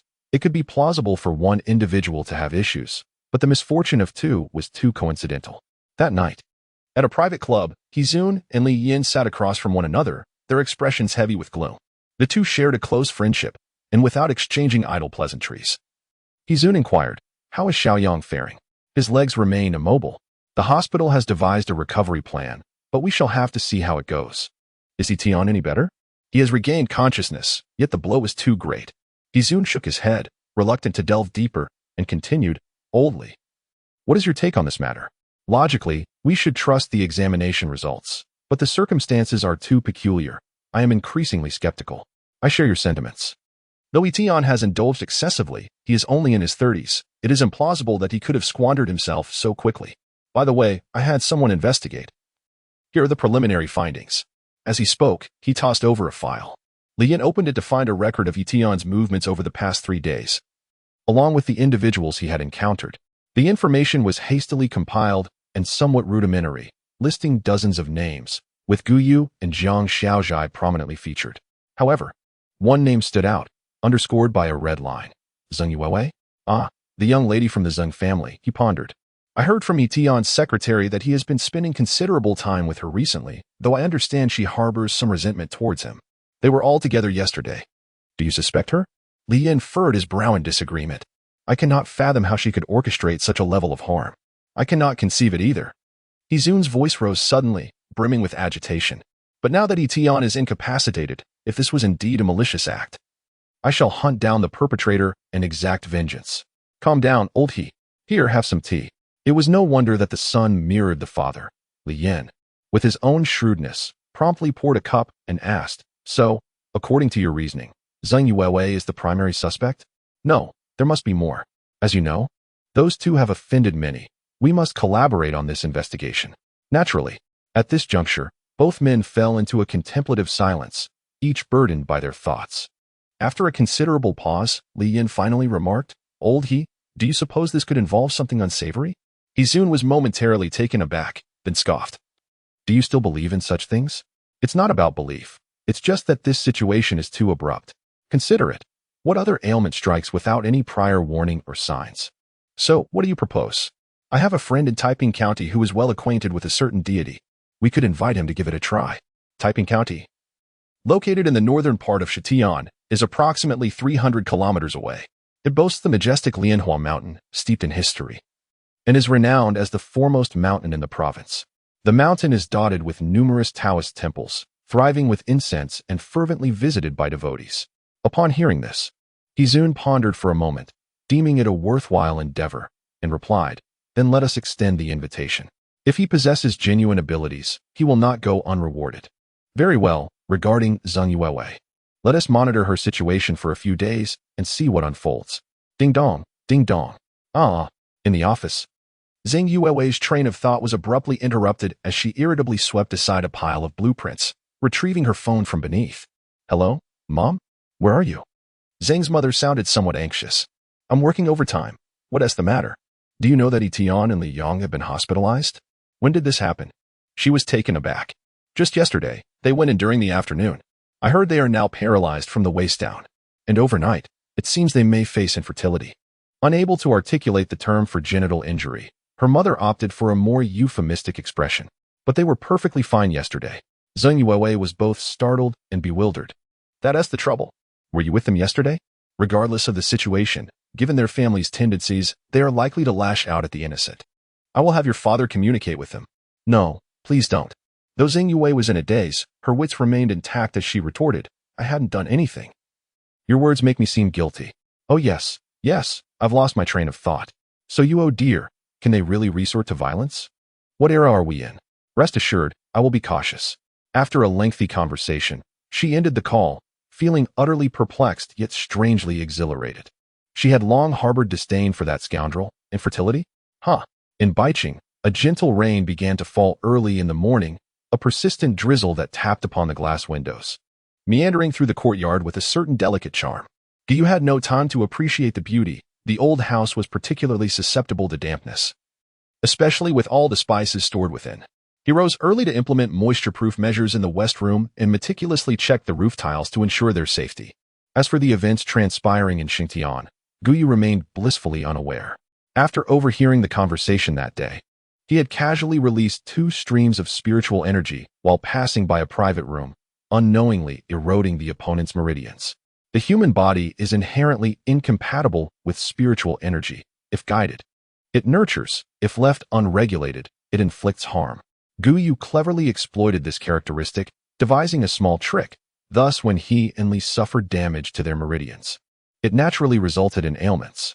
To speak candidly, he harbored a strong disdain for those 2 individuals, perceiving them as malevolent and encroaching upon his and his friends' interests. Particularly, he felt a sense of camaraderie with Zheng Yuewei ever since she had urged him to depart promptly. As the saying goes, once one embarks on the path of cultivation, regardless of how serene one may seem, one is acutely aware of their distinctiveness from others. Thus, rather than engaging in a futile confrontation, he opted for a direct approach. As the clock struck 8, Guyu had finished his breakfast, meticulously wrapped a piece of Wangwali wood, and stepped outside. Upon pushing his bicycle out, he noticed Uncle Fong approaching from a distance and inquired, "Uncle, do you have any work available?" "There is some labor to be done. I'm heading over now." "What about you?" "Oh, a friend has given me a piece of wood, and I'm off to the factory." "Wood?" Uncle Fong glanced at the wrapped piece, but refrained from probing further. Instead, he remarked, "Xiao Yu, it seems you haven't been keen on setting up your stall lately. Is there something troubling you? Feel free to share with your uncle." "No, I've merely taken on a few orders and have been busy crafting incense." "That's good to hear." The 2 of them continued walking together, and Uncle Fong added, "You know, you were quite the golden egg at Phoenix Market. It would be a pity if you couldn't pursue your studies. Please, steer clear of any dubious paths, and speak up if you encounter any issues. We're all here for you." "Rest assured, Uncle, I have everything under control." With that, they reached the street and parted ways. Guyu rode northward, soon arriving at the outskirts of the city where a modest lumber processing factory struggled to survive. Upon entering the facility, he found it quite spacious, with piles of waste materials left to the mercy of the elements. He searched around until he spotted an experienced craftsman in a warehouse and asked, "Sir, can you work with this material?" The old man, his spectacles drooping, inquired, "What type of material?" "This one." Guyu unveiled the cloth to reveal a piece of pale yellow wood. "Ah, is this Wang Wali?" "Excellent." The old man's demeanor shifted dramatically as he approached, scrutinizing it with great excitement. They quickly negotiated a price, set up a workbench, and prepared to commence cutting. The piece selected by Guyu was a type of wood with minimal oil content, emphasizing its intricate grain. The old craftsman, having spent a lifetime in Baicheng, had seldom encountered such precious materials and approached the task with utmost reverence. As he initiated the vertical saw, cautiously pushing it forward, a sharp sound echoed as he made the first cut. Guyu picked up the piece and was taken aback. He had not harbored any expectations. Yet the initial slice revealed a striking beauty. The palm-sized round surface glistened with rich oil, its grain distinct, with dark streaks forming concentric circles, and at the center, a dark spot resembling a human eye. The second cut yielded similar results. Goodness! Guyu was genuinely astonished. This was indeed a rare find. The term paired eyes referred to crafting this type of wood into beads, with two beads forming a pair, the dark spot resembling a matching eye. The old man, visibly shaken with excitement, looked up and asked, "Shall we continue cutting?" "Absolutely." Thus, they proceeded with the third, fourth cuts, and upon completion, a cursory glance revealed they had enough to create two strands of paired eye beads, one measuring 1.8 centimeters and the other 1.2 centimeters. If sold in the market, they would fetch at least 100,000. "Young man, today is truly a stroke of fortune for you." The old craftsman radiated a newfound vigor and wasted no time in beginning the polishing process. Guyu leaned against the factory door, observing the gentle strands of rain. Her heart filled with a myriad of complex emotions. Had she truly recognized him, or was it merely a stroke of luck? Chapter 32. The False Art of Cultivation Simultaneously. He found himself lost in reverie as the young lady gifted him a piece of material, crafting a pair of bracelets, one for a male and one for a female. He felt a twinge of impulsiveness, tempted to present the 1.2 bracelet to her, yet he restrained himself. They were merely friends, and neither had expressed their true feelings. To engage in such romantic gestures only served to appear frivolous, eliciting distaste. Having devoted a decade to the study of fragrance and 2 years to its crafting, he had seen little financial reward, just managing to break even. However, of late, his fortunes had taken a turn for the better, beginning with the gourd-shaped incense holder crafted for Granny Zhang, followed by a yellow sandalwood bracelet for Xiao Zhai, which collectively could fetch over 100,000 at market value. While this seemed promising, it felt insubstantial. His bank account had dwindled to a mere 10,000, and with his time increasingly consumed by practice, the hours available for selling dwindled. At this rate, he would soon find himself in dire straits. Guyu harbored no significant desires for wealth. Yet this did not imply a sense of moral superiority or pretentiousness. As long as he maintained a standard of living above the threshold, he found contentment. Yet, with the rising cost of living, a sense of urgency began to take hold. To augment his income, he realized he must focus on incense crafting. Previously, he regarded his skills as merely proficient, but now he had transcended to a higher plane, embarking on a solitary path of cultivation reminiscent of solitude amid snow. The newly commissioned invigorating incense from Xiao Zhai was a source of confidence. He felt bold enough to cast a glance at it, regardless of its location. In the economically prosperous Shengtian, where work pressures were immense, numerous potential clients undoubtedly awaited. At his current efficiency, he could produce 60 sticks in a night. A commendable feat, however. The process of blending fragrances and aging them required a slow and meticulous approach, from inception to completion. A single batch took at least 20 days to mature, with the aging room accommodating no more than 30 trays, or 15 boxes. Handmade incense could not be mass-produced and would have to remain a niche luxury. Previously, his greatest efficiency lay in his lack of channels, a gap that was now being filled, particularly with the Zing siblings, who were pivotal figures in the trendy circles. Seizing this opportunity, Guyu prepared 4 boxes of invigorating incense, intending to discuss them when time permitted. The surrounding aura remained somewhat thin, though he sensed a faint, almost imperceptible increase. Nightfall enveloped Phoenix Gathering. In the small courtyard of the Fong family, tendrils of smoke wafted up, mingling with the sounds of pots and pans, clearly indicating that dinner was being prepared. The adage that a poor child must mature quickly held true, regardless of her understanding of the world. Household chores were undeniably her responsibility. At last, Fang Qing, wielding a spatula, made the final touches before serving the dishes. On the dining table within, 2 home-cooked dishes, stir-fried tofu and shredded potatoes, awaited. The couple sat cross-legged on the heated platform, offering no praise to their daughter, as they deemed her efforts to be a matter of course. Fang Qing, feeling no need for acknowledgement, pulled up a stool, picked up her chopsticks, and was about to eat when she heard a voice from outside. "Uncle, Aunt, little you." Aunt Fang recognized the voice immediately and waved the child away. "Your brother is here." With a clatter, the stool wobbled as the little girl hurried out to greet Gu Yu, who was entering the house. Uncle Fang also rose to greet him, saying, Come, just in time for dinner." No, I just finished eating," Gu Yu replied, gesturing with the paper bag in his hand, smiling. "I came to see Qingqing. Isn't she preparing for her midterms? I brought her some practice papers." "Ah, how considerate of you to remember. Look at how many people are concerned for you. If you do not strive for success, how can you repay our care?" "Humph." The young girl pouted, her disdain evident. Uncle Fang shot her a stern glance, ready to reprimand her, but Gu Yu interjected. All right, you all continue eating. I'll have a word with her about the questions. It won't take long." With that, he pulled Fang Qing into the west room and retrieved an incense box along with a sachet. The girl blinked in confusion. "Where are the questions?" "I don't have any questions for you. I specially prepared this for you." He opened the incense box to reveal 8 fragrant pills and instructed, "You should burn 1 each night. You have a week until the exam. This will be sufficient. Wear this sachet daily, and take it off on the day of the exam." "What is all this?" The girl touched and poked at the items, a mix of curiosity and annoyance on her face. "Never mind what they are. They will benefit you. Let me ask you, do you wish to excel in the exam?" "Of course I do." "Then be obedient. But remember, do not let your parents find out." Oh, Fang Qing, trusting, didn't even question the rationale. "All right. I shall take my leave. You must believe in yourself." He offered a word of encouragement, departing as swiftly as a whirlwind. The 2 types of incense served a similar purpose, both capable of clearing the mind, calming emotions, and enhancing concentration.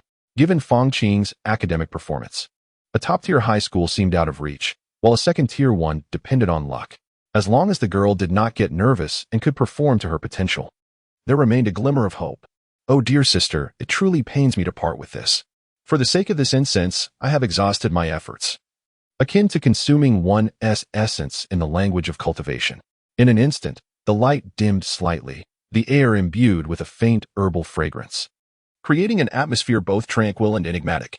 Since the pre-Qin era, ancient texts have recorded accounts of illusions with figures such as the king of Huainan, who, through his arts, could manifest rivers and mountains, summon the seasons, and produce rain and dew.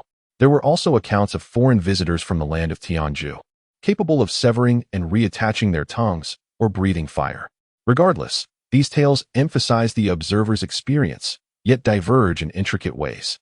The so-called 7 emotions and 6 desires arise from the heart. Their depth is profound, elusive, and infinite. Their shallowness, transient and fleeting. Only those who understand the illusion of life and death may pursue the path of illusion. This technique is called the boundless realm. Once a thought arises, it becomes boundless and timeless. Using the 7 emotions and 6 desires as a lure, one is drawn into an illusion from which one can either retreat or break free, or else escape becomes impossible. On that rainy night by the 5 rivers, fear was the lure that dragged Gu Yu into its depths. He was subsequently pursued by monsters, fleeing desperately until he broke free. As he contemplated this, a sense of reassurance washed over him. This substance, seemingly supportive, possessed a degree of offensive capability. Joy, anger, sorrow, happiness, love, hate, and desire are emotions inherent to humanity, with an expansive range, almost devoid of blind spots. The sole limitation is spiritual energy. Those with profound power can ensnare their opponents utterly, even controlling the flow of time within. Those lacking sufficient power may only manifest their abilities for a fleeting moment. The information presented is remarkably concise. Gu Yu transcribed it onto his notebook, yet it comprises merely a few hundred words. Nevertheless, he scrutinized it repeatedly, his demeanor imbued with solemnity. There was no alternative, for this marked his inaugural genuine spell, a moment as significant as one's first intimate encounter. It elicited joy, reverence, and an uncontrollable sense of vulnerability. Vulnerability, It struck him akin to the cliché phrases found in Mary Sue literature, hitting the softest recesses of his heart. Well then, since Guyu had begun to cultivate his spiritual energy, he had grown accustomed to diminished sleep, finding himself surprisingly alert. Sleep serves to rejuvenate both body and mind, yet the effects of cultivating spiritual energy proved far more invigorating. Moreover, with the thrill of acquiring a new spell, he had resolved to study it throughout the night.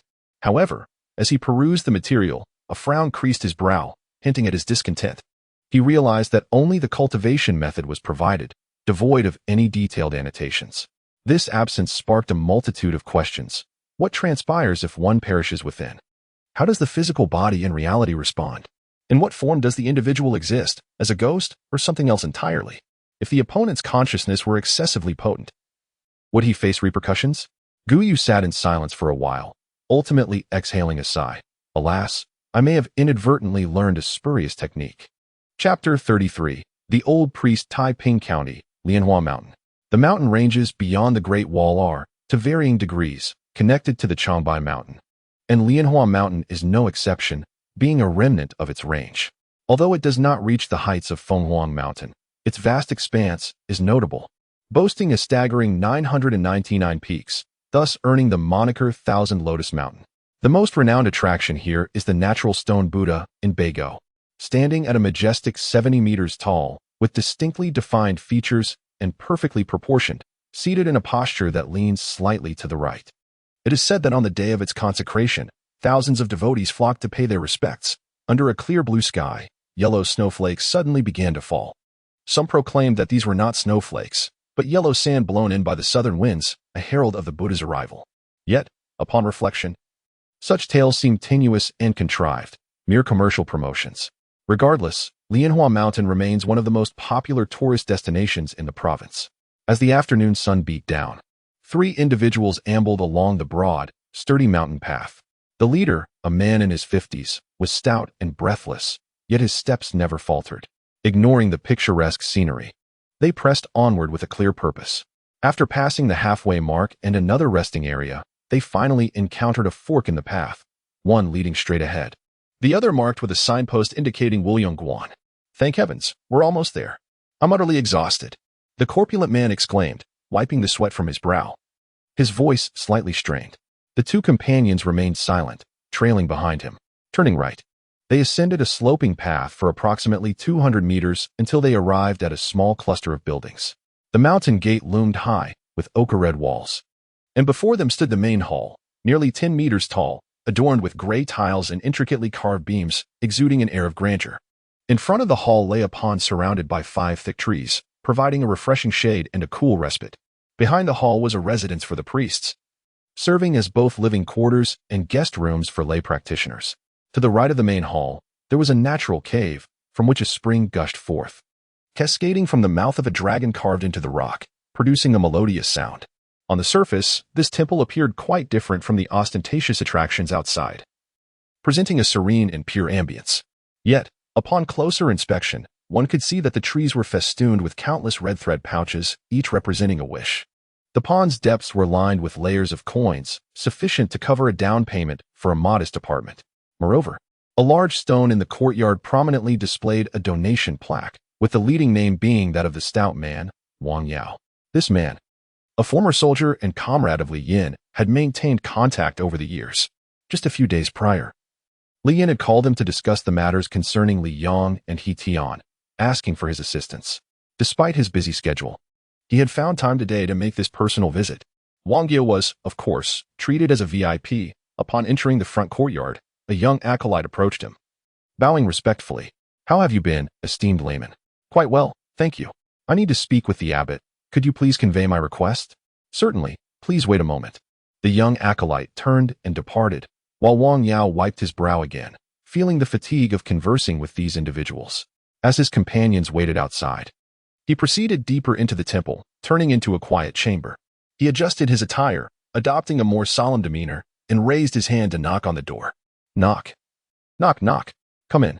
Wang Yao pushed the door open and entered, finding the interior elegantly simple and steeped in antiquity. A venerable old Daoist in a gray robe sat calmly within. His beard was flecked with white, yet his complexion radiated a vibrant red, and his wrinkles were few. Upon hearing the sound, he opened his eyes. Ah, Wang Yao had witnessed this many times before, yet each occasion filled him with genuine admiration. The old man's eyes were devoid of any murkiness, instead possessing a clear, introspective brilliance, reminiscent of a child's gaze. Daoist. Wang Yao shed his earlier ostentatious demeanor, bowing his head humbly as he sat upon the mat, uttering a single call and then falling silent. You visited just 7 days ago. Your return today suggests you bear urgent news, the old Daoist remarked, his voice smooth and steady, imbued with an innate sense of authority. Indeed. There was a matter of great importance. My good friend's son has been the victim of a covert attack, and we are unable to ascertain the perpetrator. Then seeking me is futile, the old man interjected, raising a hand to interrupt. Such affairs have their own channels and regulations. Your foremost duty is to alert the authorities. Moreover, I am a recluse, detached from worldly strife. I understand. Wang Yao insisted fervently, but this situation is exceedingly peculiar. They truly have no recourse and thus sought your assistance. Wang Yao nodded repeatedly, continuing, 2 individuals were targeted, both in their prime, previously healthy and robust. Yet, on the same day, one became paralyzed from the waist down, while the other, well, he is unable to engage in intimacy. Oh, the Daoist's interest piqued. He inquired, are you saying there were no prior signs, and they suddenly fell ill? Yes, exactly. They fell ill without warning. And what did the doctor say? He mentioned something about stagnant meridians, obstructed qi and blood flow, and damage to the Chong meridian, affecting fertility. Wang Yao stammered in response. The old Daoist, upon hearing this, slightly closed his eyes, stroking his long beard in contemplation. Observing the old man's demeanor, Wang Yao seized the opportunity to stoke the flames, stating, I believe this matter resembles a possession of sorts. Remember the 5 great immortals? Perhaps they have incurred the wrath of some entity. You are a sage, and your medical expertise is profound. A few years ago, you cured my ailment. Once you intervene, no matter the specter or demon, they will be rendered powerless. The old Daoist remained unresponsive. After a considerable pause, he sighed, Very well. I shall accompany you to see which divine spirit is at play. Oh, that would be splendid. When shall we depart? Tomorrow. I shall be ready. Excellent. I will make arrangements and come to fetch you at first light. Much obliged, layman. Meanwhile, a woman with disheveled hair and flushed cheeks breathed out. Ah, Tiangu, you are truly remarkable. Her voice, soft yet natural, embodied a Stanislavski-style performance. Rich in nuance, depth, and precision, balancing explosive power with emotional resonance. Should a novice driver take the wheel, they would surely falter within 2 minutes, yet, under the partner's cooperation, they would feel an overwhelming sense of achievement. For men are perpetually unaware of one truth, whether a woman truly reaches climax. You may feel powerful, and she may appear satisfied, yet in reality, she merely desires the matter concluded swiftly. He Tian could not discern the authenticity of it all. He merely felt an increasing agitation, growing more restless with each passing moment. Please, you are already gravely ill, yet you still believe in your own prowess? His heart was engulfed by an increasingly intense flame of anger. Finally, he raised his hand and struck her sharply upon her flesh. Ah! The woman gasped in pain, startled and caught off guard, only to be forcefully overturned by a surge of strength. With a resounding slap, he struck her face. Tiangu. She covered her cheek, blood seeping from the corner of her mouth, filled with panic and fear. Get out. Immediately, he rolled off the bed, seizing an ashtray and hurling it towards her, followed by a chaotic barrage of objects being smashed. The woman, witnessing the scene, dared not don her clothes, clutching them to her chest as she fled through the door. Bang! Crash! The cacophony continued for a while until, at last, the room lay in utter disarray, devoid of a single intact item. He finally ceased his rampage, panting heavily as he collapsed onto the bed. For him, these past few days had been akin to a nightmare. The once seasoned driver found himself suddenly without direction, engulfed in a painful haze of confusion. Initially battered by despair, a glimmer of hope emerged, yet each attempt to reclaim his former glory resulted in a new wave of disillusionment. Surviving this torment without succumbing to madness or becoming psychologically warped, he had proven himself a resilient man. Sigh. He felt tears welling up, embodying the quintessential life of a tragic figure. Just then, an unclear ringing sound broke the silence. He turned around, searching, and finally retrieved his phone from the pocket of a suit in the wardrobe. What is it? They said an old practitioner has been invited to examine your condition. Chapter 34. A glimpse in the evening at the He residence. A vehicle approached from the distance and came to a gentle halt before the grand entrance. As the door swung open, two figures emerged, Wang Yao and a Daoist priest. Hizun and Li Yin had been waiting in the courtyard and promptly stepped forward to greet them. "Ah, you haven't lost an ounce of weight," Hizun exclaimed. "Neither have you changed a bit." "Oh, Mr. He, it has truly been a while," Wang Yao replied, exchanging pleasantries with Li Yin before turning to Hizun and offering a handshake. "Allow me to introduce this esteemed individual, the master of the Wuliang Temple on Lianhua Mountain, Daoist Mo." The two men exchanged glances, subtly appraising the old Daoist. With his hair white as snow yet youthful in visage, and despite his tattered gray robe, he exuded an ethereal aura. As seasoned business magnates, they had encountered countless individuals, many of whom appeared impressive yet were devoid of substance. With a broad smile, Hizun remarked, "It is indeed an honor for Daoist Mo to grace us with his presence. Please come in." With that, they entered the main hall. Li Yang was also present, seated in a wheelchair, his demeanor somber. As they settled into their seats, the conversation meandered into casual topics, avoiding any mention of pressing matters. Li Yin initiated, "I have long heard of the true immortals residing on Lianhua Mountain, and seeing you today certainly affirms the tales. Might I inquire which lineage you represent?" Daoist Mo chuckled, "I am but a humble disciple of the Zishu real person from the southern school of Chuanjin, a lineage that traces back over a millennium to its founding ancestor." Hizun couldn't help but twitch at this statement. It sounded rather awkward, as if the Daoist might unleash flying swords and command the clouds at any moment. He was skeptical, perceiving it as mere theatrics, an affectation of mystique. However, Li Yin was intrigued and pressed further. "I am aware that Chuanjin is divided into northern and southern sects, yet my knowledge is limited. Today presents a rare opportunity. Could you elucidate this further?" "Certainly," the Daoist said, stroking his long beard with a smile. In contemporary Taoism, there exist two major sects, Zhengyi and Chuanjin. Zhengyi was established by Zhang Tianshi and is further divided into various branches such as Maoshan, Lingbao, Qingwei, and Jingming. The northern school of Chuanjin was founded by the real person Chongyang and has 7 notable disciples known as the 7 true ones of Chuanjin, Ma Yu, Tan Chuduan, Qiu Chuji, among others. The southern school's founding ancestor is Xiang, followed by the second ancestor Cui Xian, and so forth, collectively referred to as the northern 7 true ones and southern 5 ancestors. Both sects emphasize internal alchemy and share a common origin, albeit diverging in their paths. Thus, during the late Yuan dynasty, the southern sect integrated into Chuanjin, greatly enhancing its prominence and unifying the Daoist community. "I have been ordained in Jiang'an since childhood and have traveled through the world for 4 decades, eventually establishing a temple on Lianhua Mountain at this juncture," Li Yang interjected. "I have heard that the Wuliang Temple has been established for over 30 years. May I inquire your age this year?"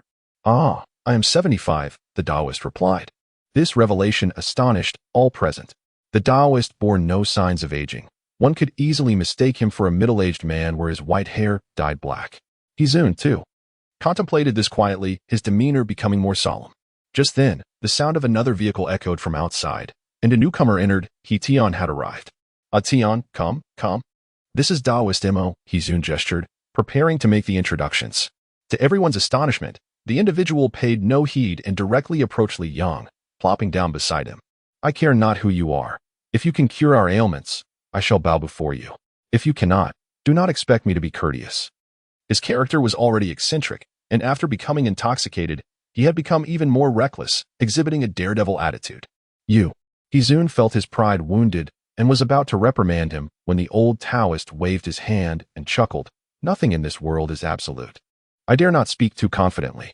Let us examine your afflictions." "Humph."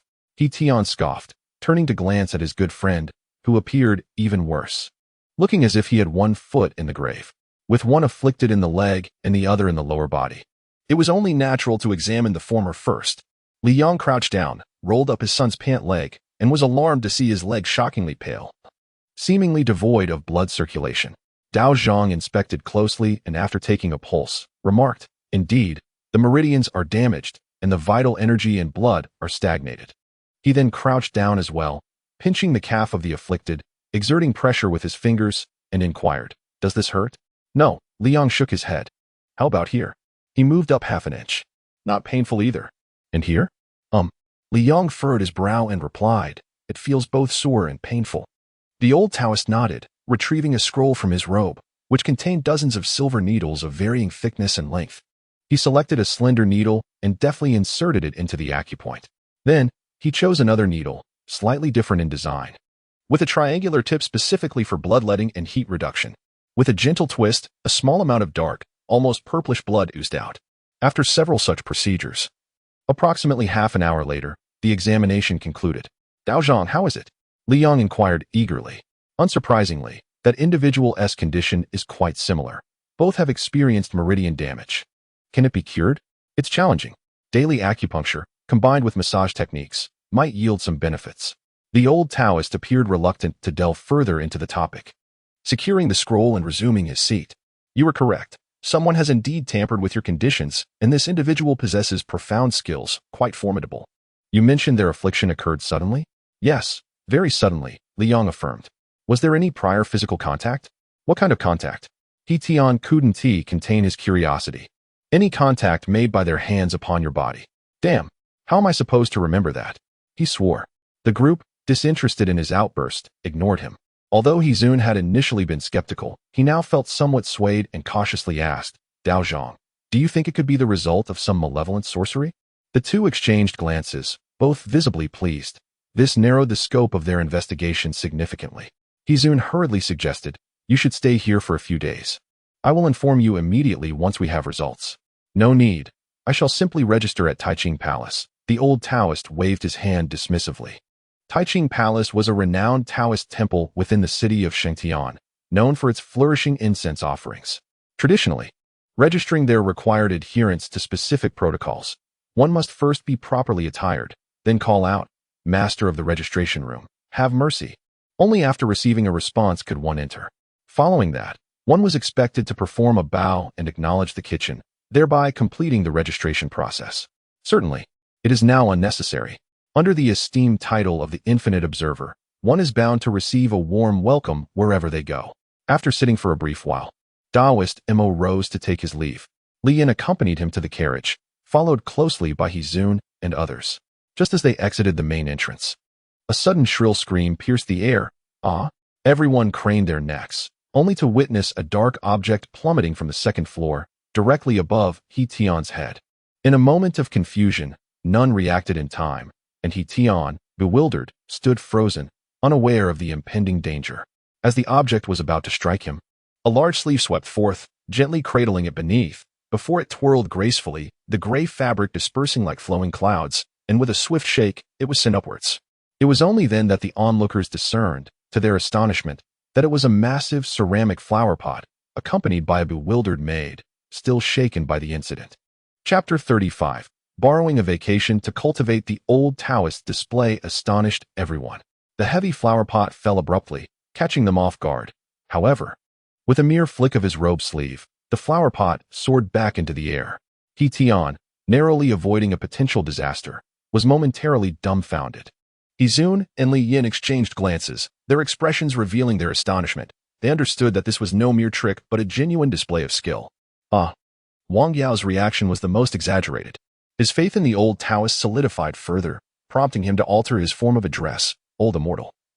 That move you just executed was merely internal energy cultivation. Well then, we shall pay you a visit another day. Should you have any requests, we shall certainly comply." After exchanging a few more polite remarks, they boarded their vehicle and headed straight for the Taiching Palace in the city center. "So, it's merely a matter of finding someone?" He Tian lounged on the sofa, feigning nonchalance while internally regarding the matter with great seriousness. "Those who attended that day are all suspects. Just investigate each one." "Stop talking nonsense." Hezun interjected, scolding him. "Do you think our family is just a plaything? We've already pulled many strings this time. If we push further, it will not end well for us." "Lao Han." He summoned an aide to bring forth a dossier, tossing it towards He Tian. "Take a look for yourself." He Tian picked it up and examined the pages within, which contained a list of invitees from the day of the Agarwood exhibition. Almost half of them were marked, indicating prior contact. Old Wang, Fat Hu, Old Chun. These are obvious. They must have crossed paths. He began reciting the names of those with whom he had a good rapport, continuing, Tang Zheng, Zhang Lei, Tang Hui, Xiao Shan. I've shaken hands with these as well. To be honest, most attendees of the Agarwood exhibition were familiar faces, and familiarity necessitated pleasantries. However, He Tian, accustomed to arrogance, found himself inexplicably irked by certain individuals, leaving him uncertain. After identifying a dozen suspects, he continued scanning the list. Zheng Yuewei. TSK. He clenched his fist, feeling a complex mix of regret for not having seduced her before her decline, and a sense of vexation and embarrassment.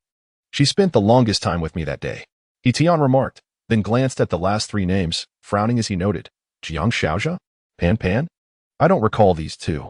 Gu you damn. Keep it down. We have serious matters at hand. He Zun disapproved of his son's demeanor, but felt helpless. Given that he was his own flesh and blood, he picked up the documents and inquired, did these three have any physical contact? It seems not. Seems not? Indeed.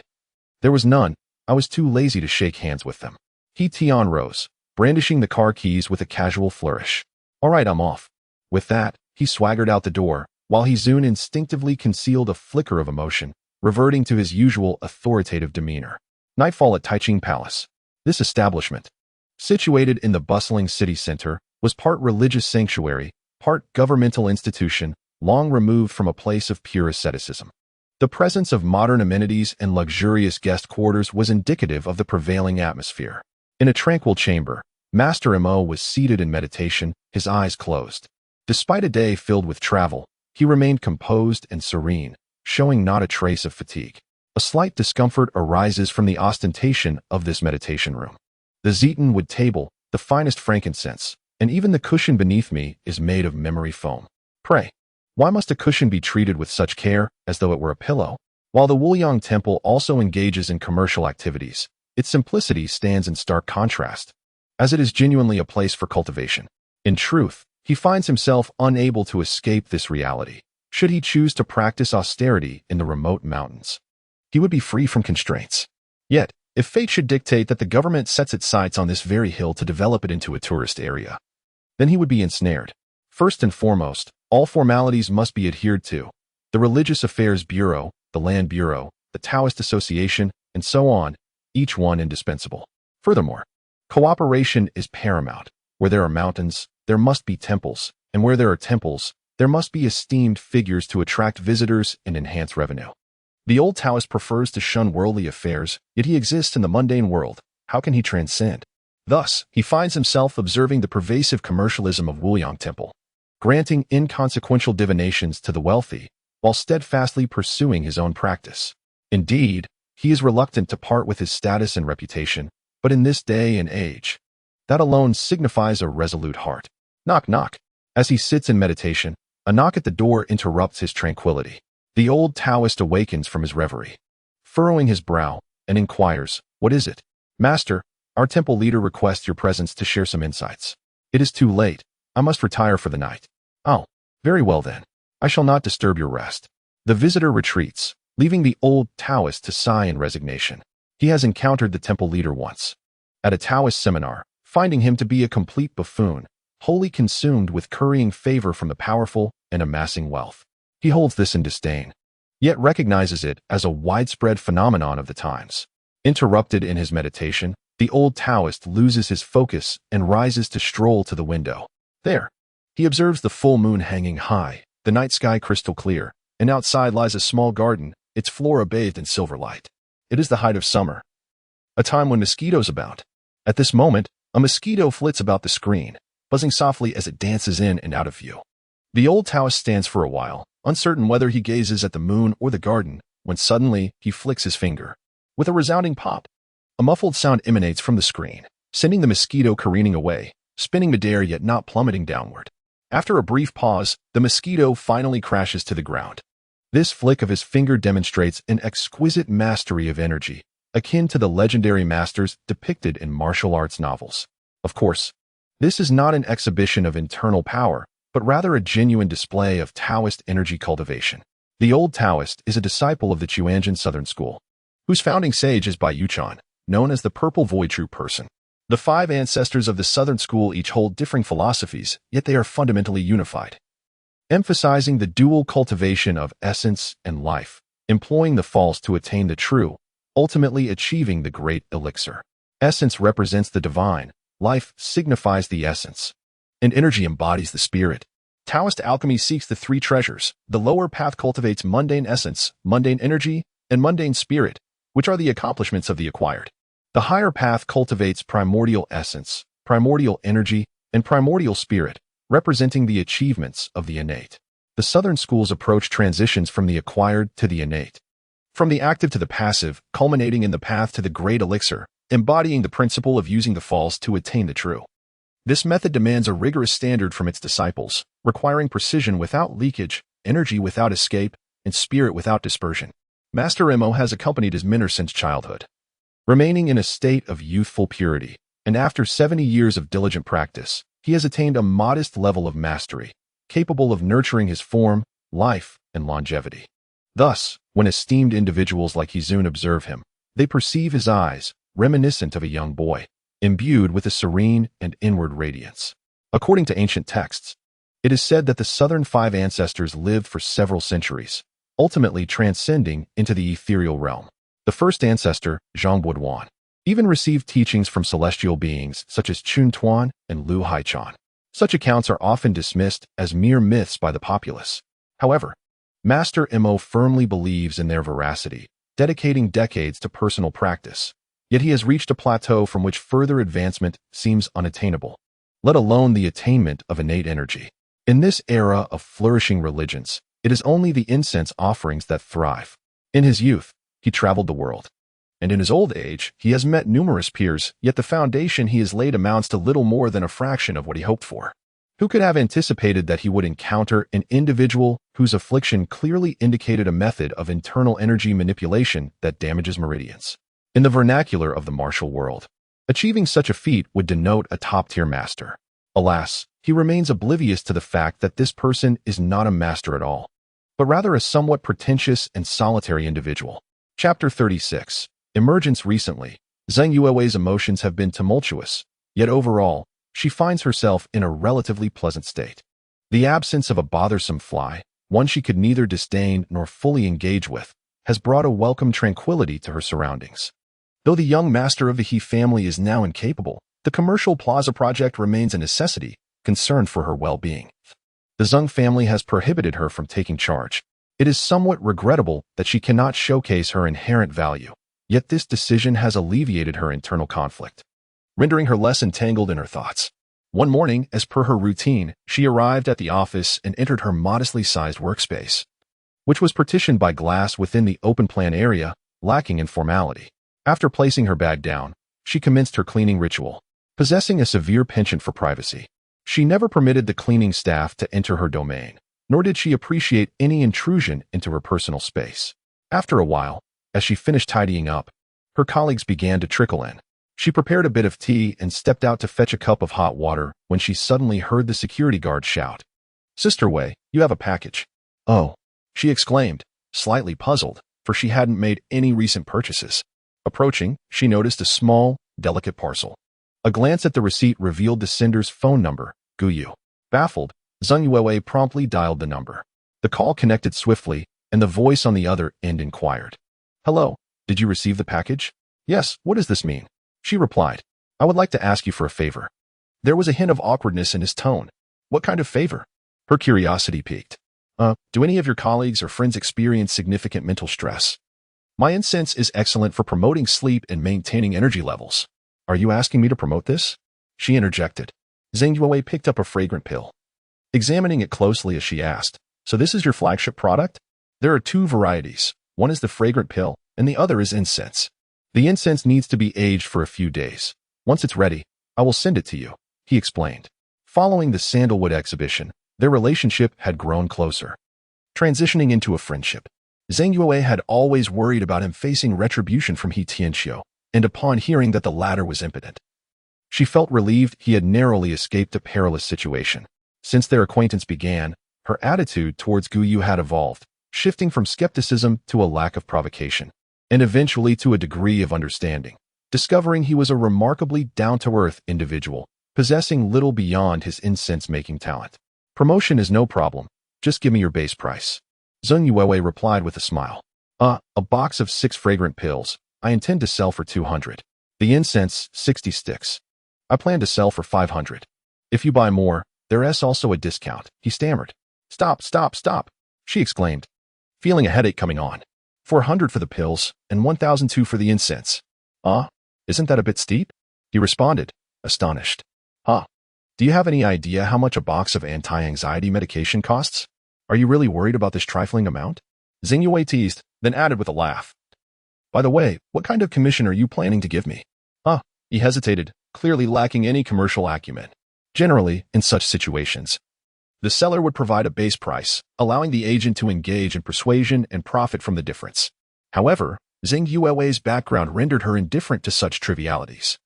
Listening to the stammering from the other side, she did not jest, saying, all right, just treat me to a meal someday, and that will suffice. Thank you then. No problem, I'll hang up now. After hanging up, Zheng Yue couldn't help but pout. The room was filled with incense tools, so she picked one up to experiment. The apparatus was an entire set, including incense clips, scoops, shovels, feather dusters, incense burners, and silver leaf jars, among a dozen other items. She took a palm-sized copper burner, filled it with incense ash made from calcined diatomaceous earth, and then placed a small piece of charcoal, glowing red, into the ash. Subsequently, she punctured a hole with a pair of slender chopsticks, placing a sheet of mica underneath, with the incense pellet atop it. This method was known as indirect heating incense, using charcoal and ash to prevent the generation of smoke. Zheng Yue had specifically learned this technique from a master, and it indeed captivated quite a few people. After waiting for a few minutes, holding the burner in her left hand and a lid in her right, she sensed a gentle and refreshing aroma wafting through the air. It was as if a soft breeze had arrived, unveiling the moon amidst the clouds. After inhaling deeply 3 times, she placed the burner beside her, beginning her tasks for the day. Perhaps due to the incense, or perhaps a psychological effect, her state of mind was exceptionally good, thoughts flowing swiftly, and her efficiency was remarkable. Unbeknownst to her, she had been busy for almost the entire morning. Stretching her arms, she glanced at the incense pellet, which had diminished by a third. Zheng Yue organized a document and dialed a number on her desk phone, saying, Lecky, please come here. Shortly after, someone knocked on the door, and a girl with a fringe entered, saying, Sister Wei, did you call for me? Yes, indeed. The girl smiled brightly. Lecky, in her 20s, had recently joined the team. She was clever, considerate, and had a sweet tongue, getting along well with Zheng Yue. She took the document, but did not move, instead glancing at the incense burner, asking, Sister Wei, are you burning incense? Yes. Do you understand this? Not really, just playing around. Can I have a whiff? Sure. Here you go. Zheng Yue picked up the burner, and the girl bent down to take a couple of sniffs, appearing quite excited. Wow. I've never smelled anything like this before. Where did you buy it, sister? Not bought. It was a gift from a friend. Oh. Lecky clearly looked disappointed, turning around with a pitiful glance. Seeing this, Zheng Yue casually picked up 2 incense pellets, saying, All right, stop pouting. This one's for you. After burning it, come back. My friend happens to have some for sale. Thank you, Sister Wei. I knew you were the best. Before long, it was precisely noon. The office area gradually became lively as everyone rose. A girl nearby called out, Chi-Chi, are you coming to eat? I'm not going to the cafeteria. I have plans with a friend, she replied with a smile. All right then, we'll head off first.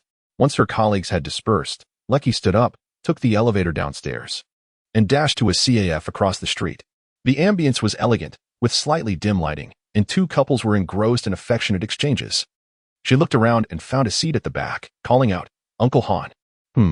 This morning, he had also been in the office, seemingly working on a new project. Oh, by the way, she received a package this morning. It might contain incense. I just saw her burning it. Burning incense? The other person frowned. Exactly. Lecky produced an exquisite incense pill and offered it, stating, I dabble in this from time to time, and the quality is truly exceptional. It's a gift from a friend. The middle-aged man picked it up, inhaled deeply, and nodded in approval, declaring it to possess some value. The young woman, seeing its potential, could not contain her joy and showered him with flattery. As a new employee with little sense of belonging to the company, she found it only natural to act as an informant for the He family, especially with the numerous benefits they had promised. Subsequently, the middle-aged man imparted a few more instructions before departing alone. That night, within the villa, Li Yin held the incense burner, inhaling deeply and exhaling a cloud of stale air. He turned his head, captivated, and remarked, This is extraordinary. Truly extraordinary. To create such incense, one must be a master. Indeed, he had never been particularly interested in such items, but this was simply beyond expectation. Hizun, standing nearby, expressed his agreement, feeling somewhat at a loss for words. Both of them were prominent figures, having received an array of gifts, including various types of agarwood, sandalwood, and other aromatic substances. Their extensive experience had exposed them to many wonders, yet this incense pill genuinely astonished them. At that moment, Uncle Han, who had been waiting on the side, added, Zheng Yuewei has received a total of 9 pills, and that friend seems inclined towards long-term business. Hizun suddenly inquired, Is the person you sought trustworthy? That individual is easily manageable, rather shallow-minded, and should be quite reliable, came the response. That's good. Hizun nodded, then asked, Oldly, what do you think? We've been following for several days. Everyone else appears normal, but the Zheng family's girl has revealed some clues. Even if it isn't a lead, we must investigate it further. Otherwise, we risk losing it. Li Yin sighed. Hizun remained silent, fixated on the incense burner in contemplation, before finally stating, Prepare the vehicle. We are going to Taiching Palace. Now. Immediately. Understood. Uncle Han hurriedly made preparations, and within a few minutes, the three were on their way. Late into the night. With few cars and sparse pedestrians, they arrived at Taiching Palace, where crimson walls and azure tiles loomed behind a closed gate, a substantial building complex shrouded in darkness. Knock. Knock, knock. Bang, bang, bang. Uncle Han first knocked, then pounded on the door knocker with fervor. After a moment, an irate Daoist priest arrived, shouting, Who the hell is it at this late hour? Oh, Mr. He. Mr. Li. The two men chose to overlook his abrupt change in demeanor and coarse language. Directly stating, We are looking for Daoist Demo. The Taoist paused, momentarily taken aback, but quickly regained his composure, saying, Daoist Demo should still be awake. Please come in. As they entered the temple, the Taoist led the way, chattering incessantly. That old immortal is impressive. Even our temple master feels diminished in his presence, and he remains indifferent. He can sit in the quiet room for an entire day. He truly has skill. Next month, the temple will hold a ritual. If you have time, I hope you can grace us with your presence. Before long, they reached the back courtyard, stopping in front of a quiet room. The Taoist approached and knocked on the door, announcing, The esteemed Mr. He and Mr. Li have come to visit. As soon as the words fell, a deep and resonant voice emerged from within. Come in. Chapter 37. The high school entrance examination. The Taoist priest stepped back, and the two entered the room, with Uncle Han standing guard outside. This was a tranquil chamber devoid of chairs, where Hizun and Li Yin awkwardly settled onto the cushions. Opposite them sat the old Taoist, his posture upright and steady as a mountain, exuding an aura of authority. Have you been well during your stay here? Li Yin inquired. Ah, you come at such an hour. It seems you have made some progress, the old Taoist replied without answering directly. There's no concealing it from you. Hizun produced the remaining incense pill and handed it over, saying, Please take a look at this. The Taoist took it in his palm, first inhaling its scent, then pinching it between his fingers. The temple also offered incense, stocked with abundant sticks and powdered incense, and he often crafted some himself. Thus he was quite adept in this area. Upon inspecting the pill, he immediately sensed its uniqueness. It was perfectly round and tightly compact, exhibiting no flaws. As if it were a natural creation, devoid of any signs of processing. He promptly rose and approached the wooden table beside him, clearing away the remnants of the burnt incense before placing the pill in its stead. This was not merely for the sake of burning. As the heat intensified, a faint blue smoke began to waft gently. The two exchanged glances, hesitant to interrupt, and could only await awkwardly. After a considerable pause, he finally opened his eyes. A hint of urgency in his voice as he asked, Where did this incense come from? It was a gift from a friend of one of the targets. Hizun replied, Is it possible to locate this person? The Taoist inquired. It is possible.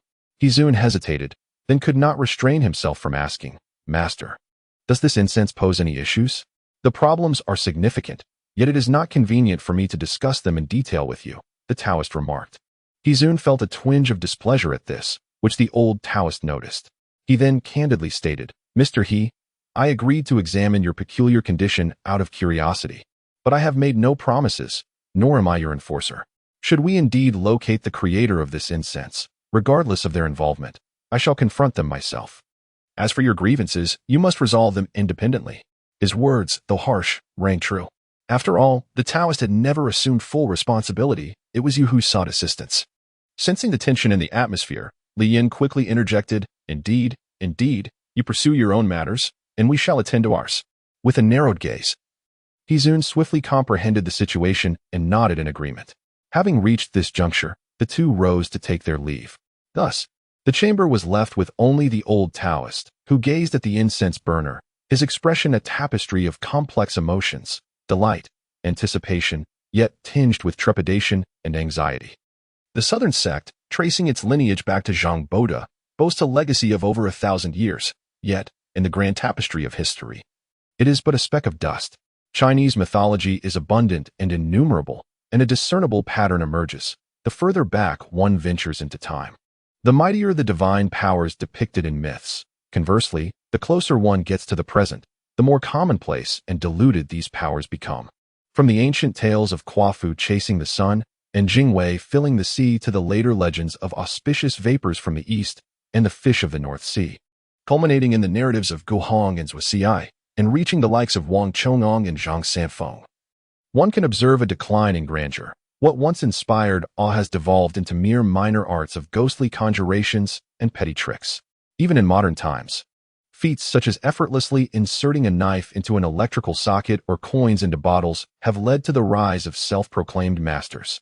We might argue that, in earlier eras, with low productivity and a lack of enlightenment among the populace, there was a reverence for nature and the mystical forces of the universe.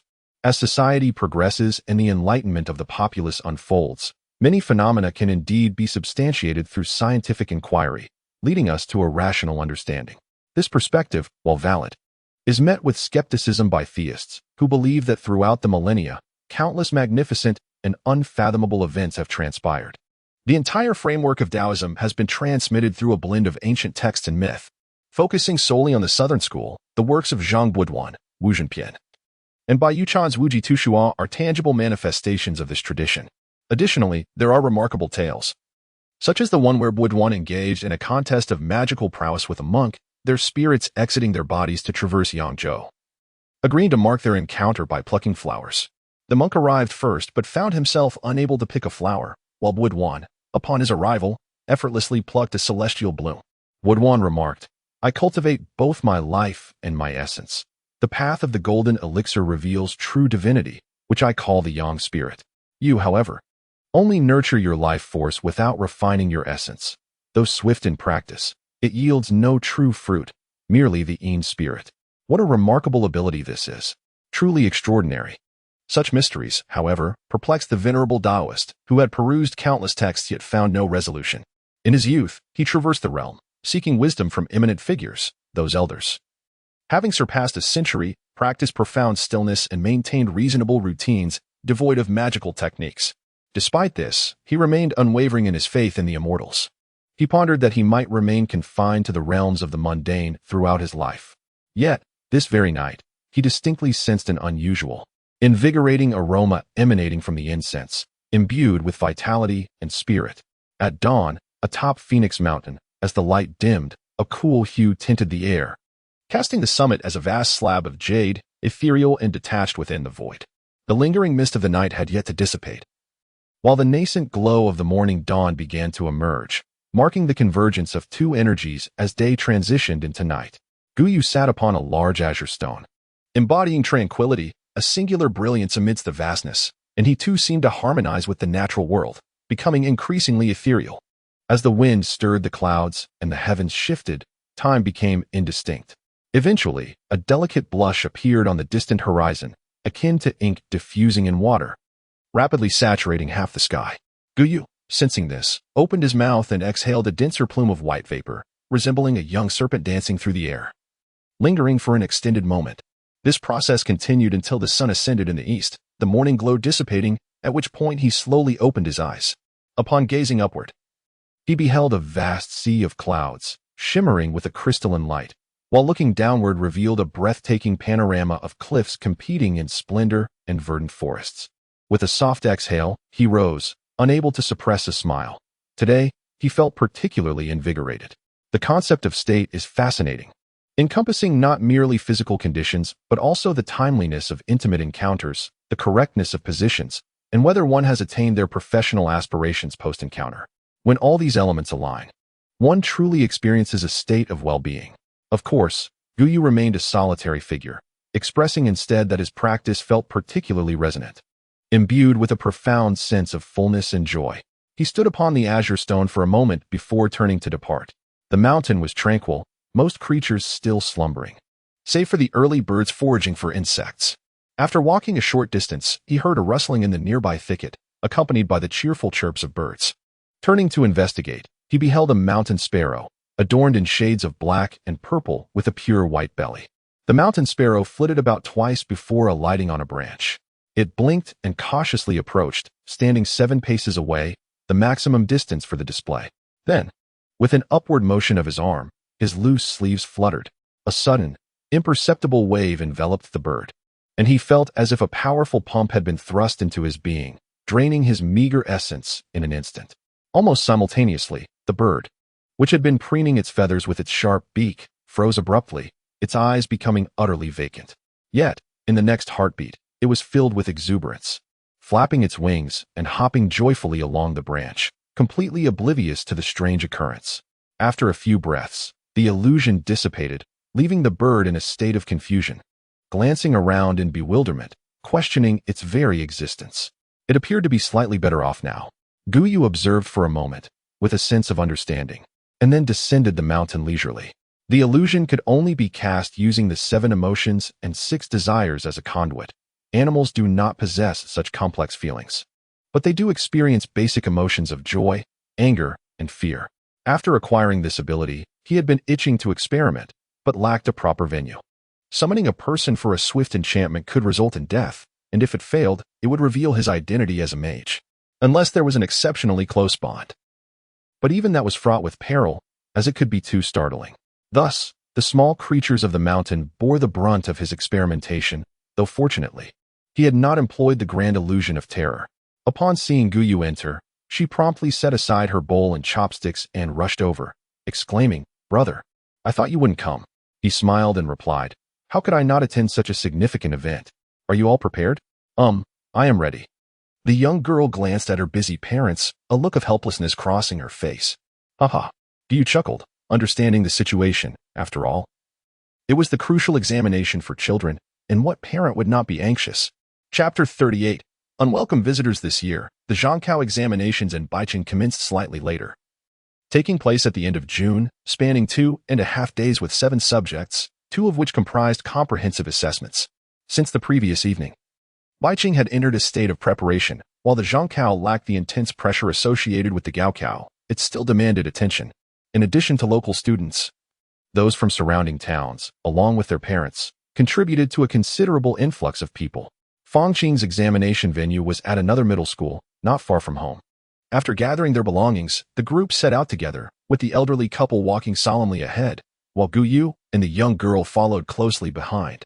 "How have you been feeling lately?" he whispered. "I feel great.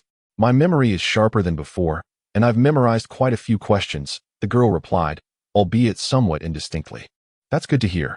By the way, did you take off your sachet?" "I did, it's at home." Guyu nodded. It was best left there, for otherwise, it could be mistaken for a cheating tool, which would be quite troublesome. The 2 types of incense were not miraculous elixirs that could illuminate the mind, but they did help to focus one's attention without imposing too great a burden. Observing her demeanor, it was evident that the girl's confidence had significantly increased. Before long, the quartet arrived outside the school, where a diverse assembly of examinees and parents awaited the opening of the gates. Baicheng had only 2 high schools, while the remainder were privately run institutions, leaving the locals with little choice but to attend either High School 1 or High School 2. Uncle Fang and Aunt Fang were palpably anxious, attempting to offer words of comfort but unsure of what to say, repeatedly reminding her not to be nervous, to perform normally, and to avoid any undue pressure. Fangqing responded with a light-hearted chuckle, feeling somewhat resigned, for she truly was not anxious. After waiting for about 10 minutes, the loudspeaker crackled to life. The girl waved her hand, saying, "Mom and Dad, I'm going in now. Brother, I'm off." "All right, I'll await your call," Guyu replied, also waving goodbye. On a related note, Zhang Yuewei had been particularly impressive, securing a client on the very day she received her items, another young girl. The 2 became friends, and the new acquaintance, lively and inquisitive.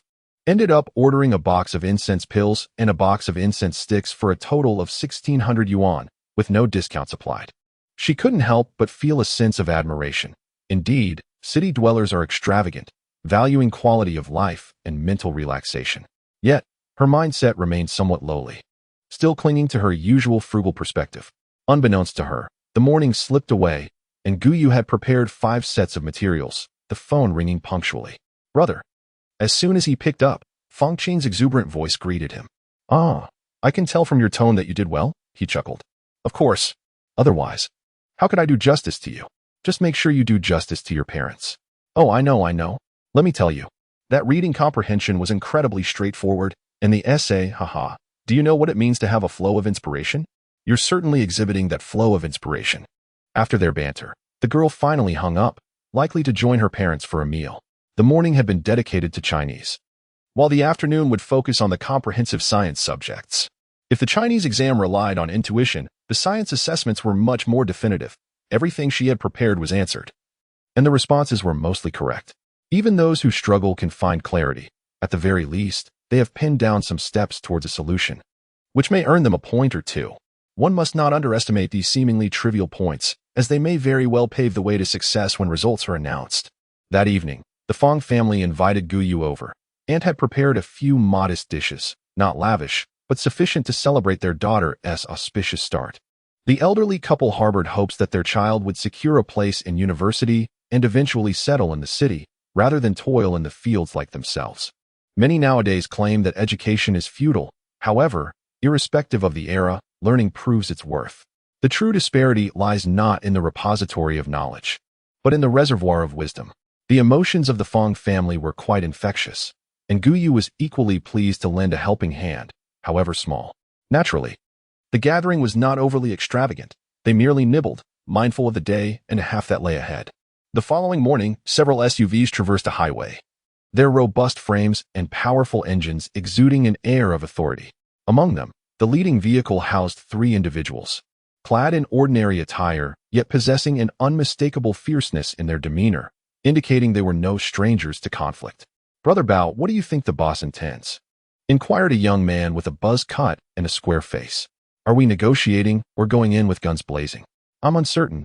We shall follow orders," replied a middle-aged man in the back seat. "That old Daoist is nothing but a charlatan," the driver interjected. "Do not speak foolishly," the middle-aged man admonished.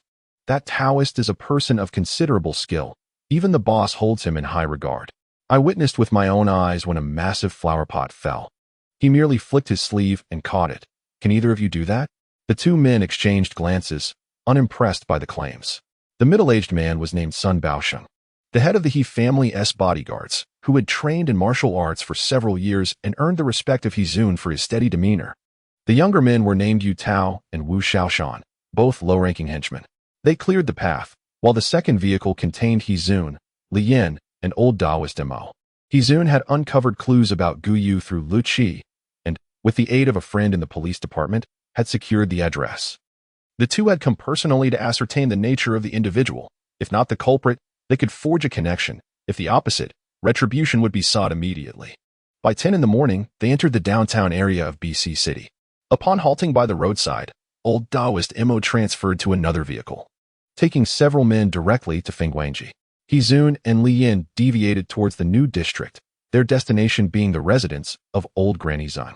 The elderly lady, having enjoyed her breakfast, was engaged in her incense ritual when the thunderous sound of engines interrupted her tranquility. Before she could react, 2 men entered her courtyard, eliciting both surprise and concern regarding their sudden appearance and intentions. Both were titans of the business world, and it was unusual for them to appear simultaneously. "Ah, my dear elder sister, how is your health?" He Zun exclaimed with a hearty laugh upon meeting her, maintaining a veneer of respect due to her seniority. The old lady, unperturbed and composed, responded with a smile. "What a rare visit. Please come in." As they entered, the housekeeper served tea and snacks. Li Yin glanced around and remarked, "You truly know how to enjoy life, unlike us, who toil away each day. Your family is quite prominent, so it is only natural that you cannot be careless." The elderly lady responded with a question. "Is there something specific that brings you both here today?" "Oh, I have heard that you have a master incense maker with exceptional skills, and I came to pay a special visit, as well as to see you, Li Yin casually remarked. Grandmother Xing grew increasingly uneasy. Their demeanor resembled that of an inquiry rather than a friendly visit. A sudden jolt of apprehension struck her as she recalled the recent matters concerning He Tian and Li Yang, along with her own granddaughter. The more she pondered, the more frightened she became. Could it truly be connected to Wei Wei? How could it involve young Gu? While she was deep in thought, she heard Izun say, "As a local, you must be familiar with that master, given your interest in incense, correct?" "Indeed, we have met on several occasions." "That is splendid. I have already sent someone to invite him. If you do not mind, shall we gather at your esteemed residence today? What do you think?" "Of course. I shall arrange for a meal immediately. It promises to be quite lively today." The elderly lady could only respond to the challenge presented to her. "Haha. Come, let us have some tea." Hizun smiled, turning the tables as he poured 2 cups of tea, pushing one towards the other and taking a sip from his own. "There is still ample time. Let us wait patiently." Chapter 39. The Disparity of Ranks Creek. 2 jeeps halted at the entrance of the Phoenix community. As the doors swung open, the venerable Daoist Mo was the first to alight. Casting his gaze over the dilapidated residential complex, with purposeful strides, he ventured into the alley. Sun Baoxing, accompanied by Yu Tao and Wu Xiaoshan, followed closely behind, along with 2 henchmen, making a total of 5. Previously, Hizun had instructed them to heed the Daoist arrangements, but it was imperative to bring that individual along. Ah, were they indeed seeking trouble? Perhaps not. They might be from the demolition office. Yet, why is there a Daoist among them? To assess the feng shui, perhaps. That makes sense. Daoist Mo, unfazed by their murmurs, quickened his pace. Following the house numbers, he soon located a small courtyard and paused, instructing, "You all wait here. I shall investigate first." "Understood," Sun Baoxing replied. With that, he flicked his sleeve and entered the courtyard, surveying his surroundings. 3 tiled rooms, neat and tidy, with corn stalks piled beneath the eaves and dried red peppers hanging. Nothing seemed amiss. He cautiously advanced, and just as he reached the midway point, the door creaked open, revealing an individual. The Daoist, upon seeing this person, could not suppress his astonishment. The vitality was palpable, the energy abundant. Such a person was destined for longevity. These qualities manifested outwardly, and to the untrained eye, one might simply think, "My, what bright eyes, dark hair, and a rosy complexion. This person appears exceptionally healthy." However, to a practitioner of the Tao, the perception was entirely different. The host exuded an essence of completeness, as if a mere poke would reveal an air of transcendence. Having traversed countless experiences, Daoist Mo had never encountered such a being, and more significantly, the individual was so remarkably young. Daoist Master. Daoist Master. Huh? Momentarily taken aback, he only snapped back to reality when the other called him twice, promptly bowing an apology. "Please forgive my rudeness, esteemed guest. Are you here to solicit alms or to seek someone?" Guyu inquired with a smile. "May I enter to discuss?" "Of course, please." Guyu stepped aside, casting a casual glance at the men outside, graciously allowing them entry. He felt indifferent, for the arrival was surely not benign. It was better to ascertain the situation first. The 2 men entered the eastern room, where a Daoist sat on a kong, creating a somewhat comical scene. Guyu fetched a chair and set about boiling water for tea. Once they were seated, he inquired, "From where does the Daoist hail?" "The humble Daoist, surnamed Mo, comes from the Wuliang Temple on Lianhua Mountain." "Wuliang Temple?" Guyu blinked, smiling. "Though I have yet to visit Lianhua Mountain, I have long admired its reputation. I wonder what brings you here." Daoist Mo did not respond immediately, stroking his long beard instead, and remarked, "Earlier in the courtyard, I observed that you possess no trace of sluggishness. Your divine aura is well contained, and for one so youthful, your cultivation is indeed commendable. Thank you for your kind words." The individual replied with a slight bow. Daoist Mo, suppressing his thoughts, inquired further, "And what is your impression of me? You appear quite healthy as well." "Your physique seems robust," Guyu replied earnestly. "Robust, robust, robust." Daoist Mo nearly choked. Such a description seemed more fitting for an elderly lady dancing in the square. Due to his inability to discern the other party's intentions, he initially intended to probe cautiously. However, the individual in question shamelessly assumed an air of superiority. Thus, he rose and refrained from unnecessary circumlocution. "I shall speak candidly.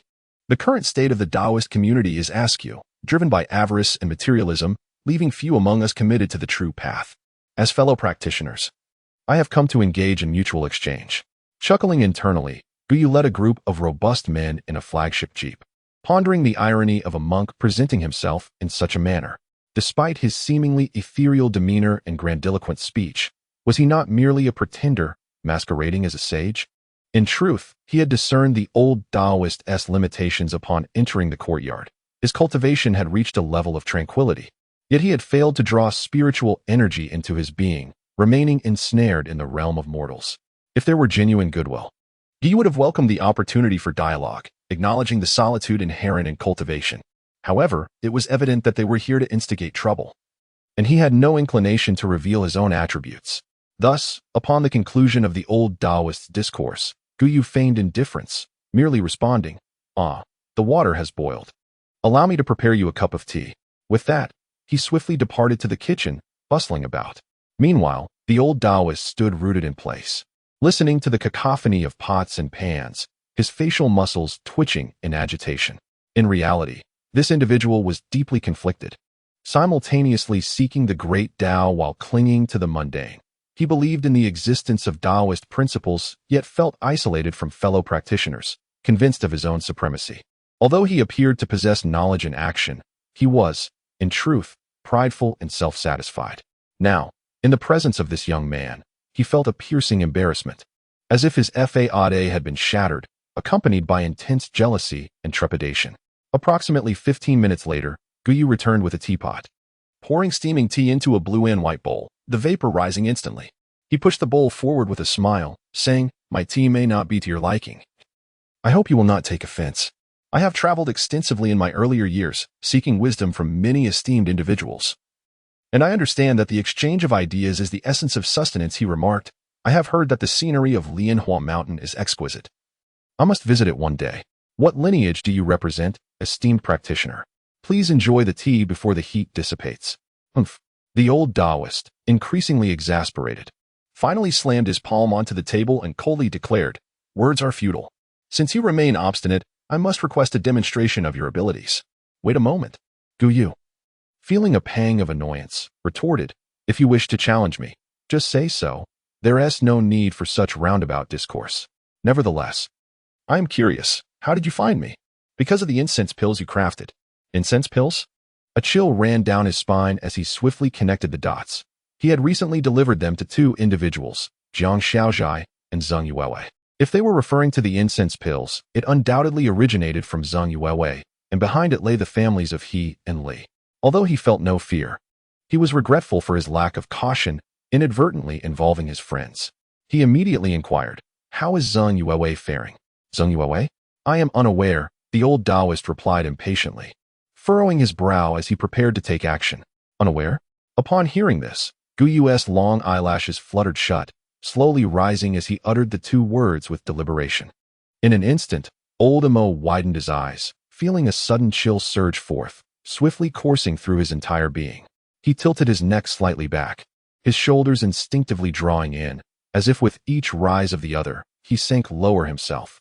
Ultimately, it felt as though he was enveloped by an oppressive sense of hierarchical disparity, rendering him utterly motionless. Chapter 40. Confrontation. Upon hearing the other party's words, Guyu assumed that Zheng Yuewei had suffered some form of harm, and in a surge of indignation, he unleashed his full presence. Imo Laodao, feeling wronged, was entirely unaware of the circumstances. His hands, once poised to act, became rigid at his sides, and his entire being appeared increasingly stooped, as if every sinew and bone were collapsing inward. Although the inner energy cultivated over 70 arduous years could barely be summoned, it dissipated like a stream merging into the sea upon contact with the overwhelming pressure surrounding him. Innate energy, for characters, involuntarily flashed through his mind, and he recognized with utmost certainty that this was the very realm he had yearned for but could never attain. The old Daoist was both astonished and terrified. He understood all too well the chasm between them. When he turned to face Guyu again, his heart was in turmoil, and he stammered, "Adept, no, Senior. Gu Senior. I truly had no knowledge of this. They presented me with the incense, and noticing its peculiarities, I speculated it might be of the same ilk. They were the ones conducting investigations in the shadows. As for Zheng Yuewei, I genuinely have not heard of her." "They?" Guyu paused, showing no hint of restraint. "Speak plainly." "Yes, yes."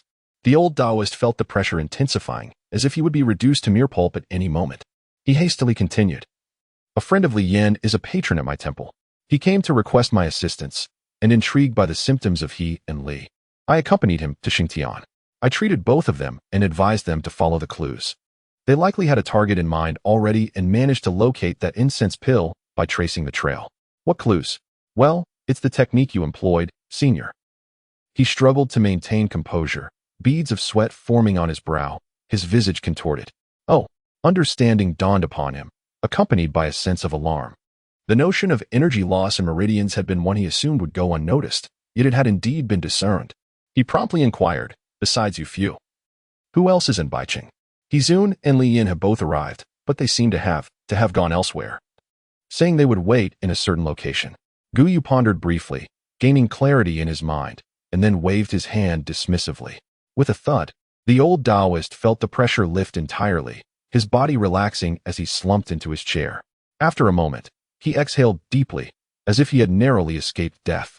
Previously, he had approached with the intent of validation, exchange, and even sparring, only to find himself thoroughly outmatched in mere moments.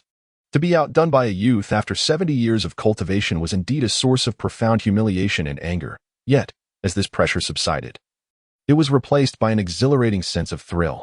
He had believed he would never touch the realm of innate mastery, and now, a living example lay before him. The distinction between acquired and innate was as vast as the gulf between heaven and earth, akin to the difference between a child and an adult, or a novice and a seasoned driver, a fundamental crushing disparity. Well, this somewhat alleviated the awkwardness of being confronted. The old Daoist, having recognized reality, altered his demeanor entirely. No longer did he maintain an air of superiority. As he regained his composure, he eagerly asked, Senior, may I inquire, have you indeed attained the realm of innate mastery? Huh. Guyu chuckled, finding this individual remarkable. Do you wish to test it? And no, I harbor no intention of offense.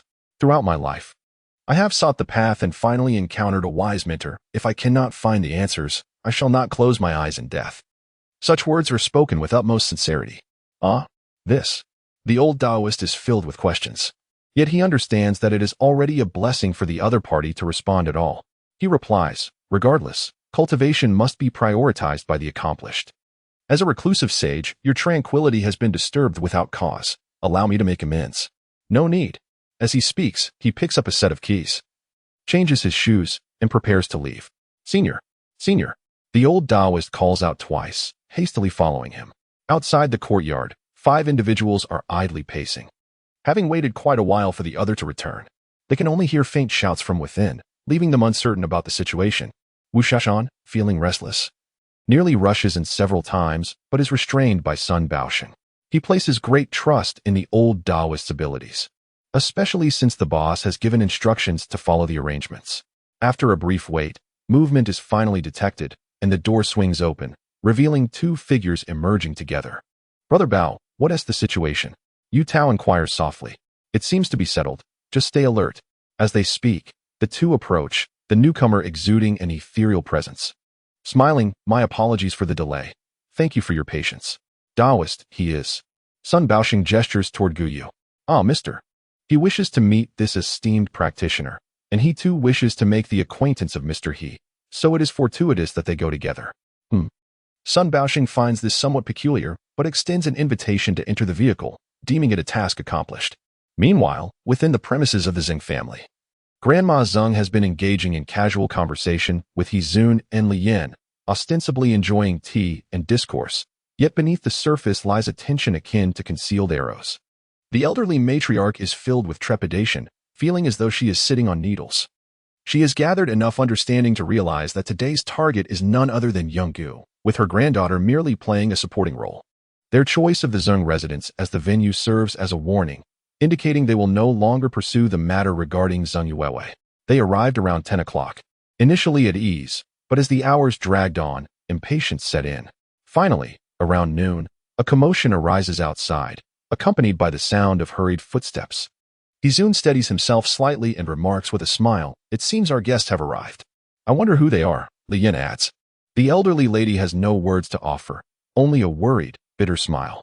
As the footsteps draw near, several individuals enter from the courtyard, led by the old Daoist, followed closely by Sun Baosheng, Wu Shaoshan, and Yu Tao. To the right of the old Daoist, slightly behind, stands a tall, slender young man. The moment he appears, two pairs of eyes fixate upon his visage. Gu Yu's countenance is indeed captivating, causing Hizun and Li Yin to brighten momentarily, only to be replaced by a more sinister glint. Grandma Zeng. Gu Yu gestures toward the elderly lady, then turns to the other side with a smile, saying, "You must be Mr. He and Mr. Li, am I correct?" Humph. Hizun, observing Gu Yu's composed demeanor, feels a surge of anger and retorts coldly, "You possess quite the audacity. Since you two have made the effort to come, I must certainly pay my respects." He finds a chair, sits down with an air of nonchalance, still exhibiting his characteristic relaxed demeanor. "Very well. At this juncture, I can only inquire of you." Hizun leaned forward, his gaze piercing, articulating each word with intensity. "Did you orchestrate this? Since you harbored suspicions from the outset, why bother to ask?" "You." This is tantamount to an admission. The expressions of both men underwent a drastic transformation. They were already 7 parts certain, yet hearing the other party utter the words only served to escalate their fury. Hizun's reaction was even more pronounced, filled with a visceral desire to tear him apart. "A Tian holds no grudge against you. How could you be so ruthless?" Chapter 41. Continuing the confrontation without grievance or animosity. Gu Yu twitched his lips, disinterested in engaging in a debate with these affluent individuals, who claimed that when they attacked, it was merely a moment of folly, while his retaliation was deemed ruthless. Their convoluted logic suggested that their underhanded tactics resulted in unjust retribution, while his were deserved. He loathed verbal sparring, deeming it utterly devoid of value.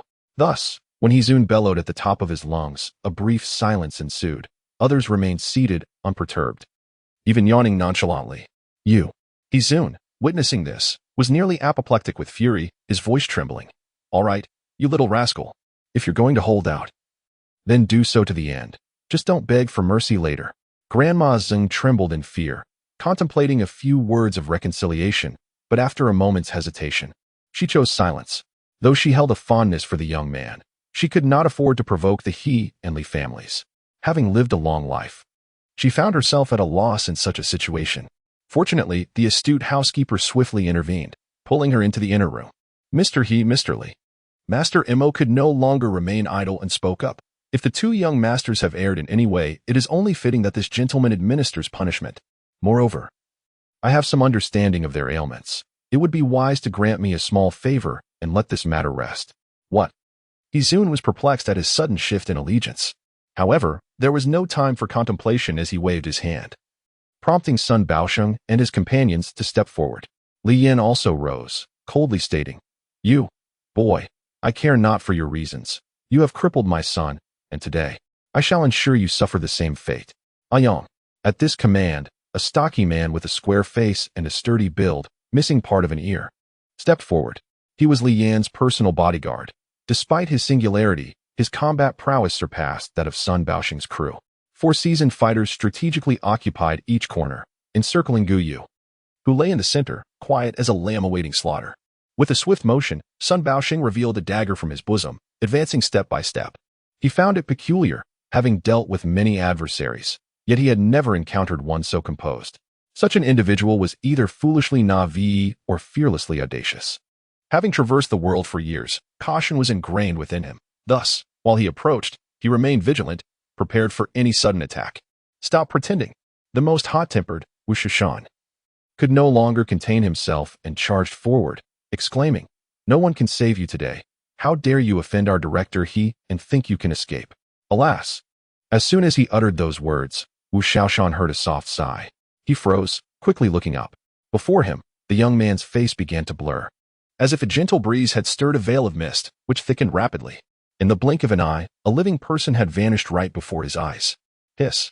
Wu Shaoshan's body erupted with goosebumps, flailing about like a headless fly. "Where is he? Where is he? Hurry, find him!" Buzz! Hizun and Li Yin exchanged a glance, each perceiving a flicker of terror in the other's eyes. Li Yin reacted swiftly, exclaiming, "Ayong, come here, come here." "Yes." What happened? What happened?" Just then, a blood-curdling scream erupted from Wu Shaoshan, who collapsed to the ground. A bizarre black snake coiled tightly around his right leg, sinking its fangs deep into his flesh. There's a snake. There's a snake. Help! In an instant, screams erupted in succession, as serpents with glistening scales surged forth from beneath the sofa, through the cracks of the door, from the courtyard outside, and from unknown places. A multitude of peculiar snakes poured in, intertwining and encroaching, resembling a writhing carpet of darkness. Their forked tongues flicked out, emitting their characteristic hissing sounds, as if slithering across the very edges of one's consciousness. Help! Don't bite me.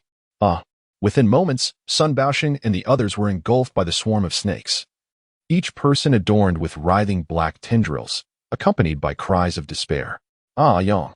Hizun and Li Yin huddled in a corner, utterly paralyzed with fear, completely devoid of their usual commanding presence.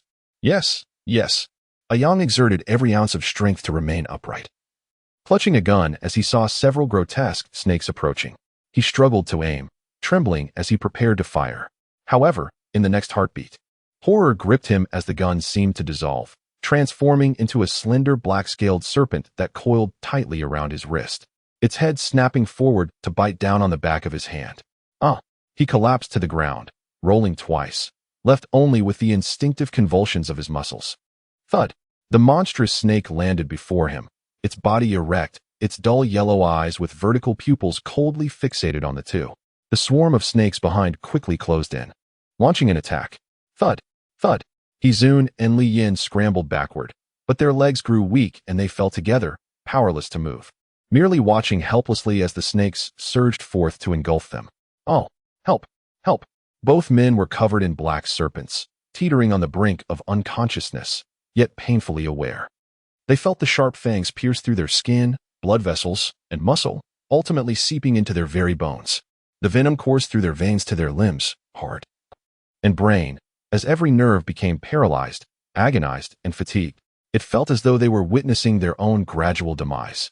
Time lost its meaning until, as their sensations began to fade, they suddenly felt a flicker of light penetrate their awareness. The light gradually intensified, and their consciousness slowly returned. Snap! Hizun abruptly opened his eyes, staring blankly for half a minute, then frantically began to feel his body. This. He was astonished to find himself still in the Xing residence, his body unharmed. Just then, a loud crash resounded as Li Yin slid off the sofa, his face ashen, gasping for breath. After a while, the two managed to regain some composure, yet the weight of their terror left them unable to discern reality from illusion. On the opposite side, Grandma Zheng and her entourage of subordinates wore expressions of peculiar astonishment. Mr. He. At that moment, a clear and resonant voice echoed through the air. Both individuals shivered in unison, casting cautious glances. There sat the young man, still reclined in his chair, his striking eyes fixated upon them, as tranquil and unperturbed as when he had first entered. Chapter 42. The senior before Hizun signaled to his subordinates. Both he and Li Yin had already fallen under the spell, and what followed were mere illusions. Given Gu Yu's current strength, dragging the two of them into this state was already the limit. Joy, anger, sorrow, happiness, grief, fear, and surprise are fundamentally the same. Yet if one were to rank them, the power of fear undoubtedly reigns supreme. However, the duration was too brief, lacking the necessary force. Otherwise, they might have collapsed on the spot.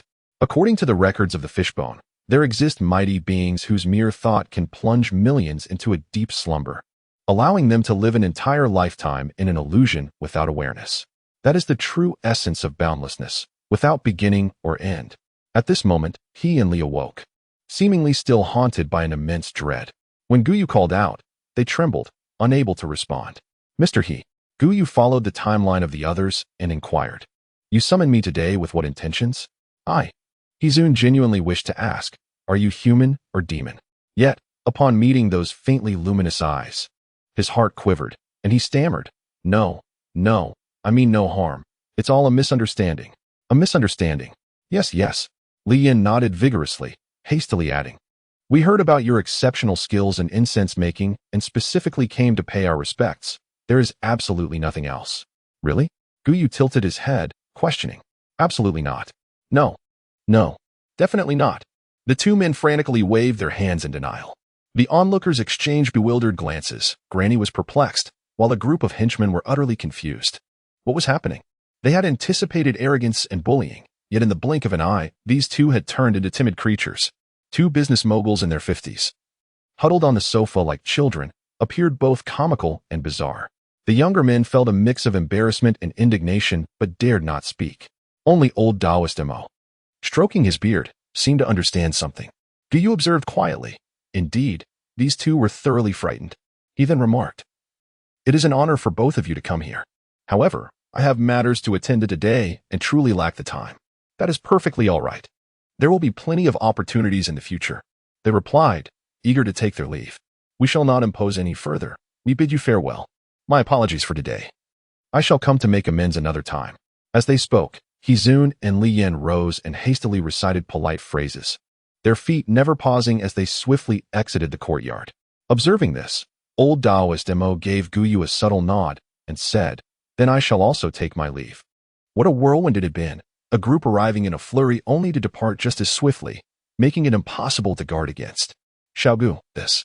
The elderly lady sat in the hall, her mind still clouded. Today had been a roller coaster, leaving her momentarily at a loss for words. "Rest assured, there is nothing to worry about," Guyu reassured her with a smile. "The incense you requested will be ready soon. I shall deliver it in a few days. Well then, I must also take my leave."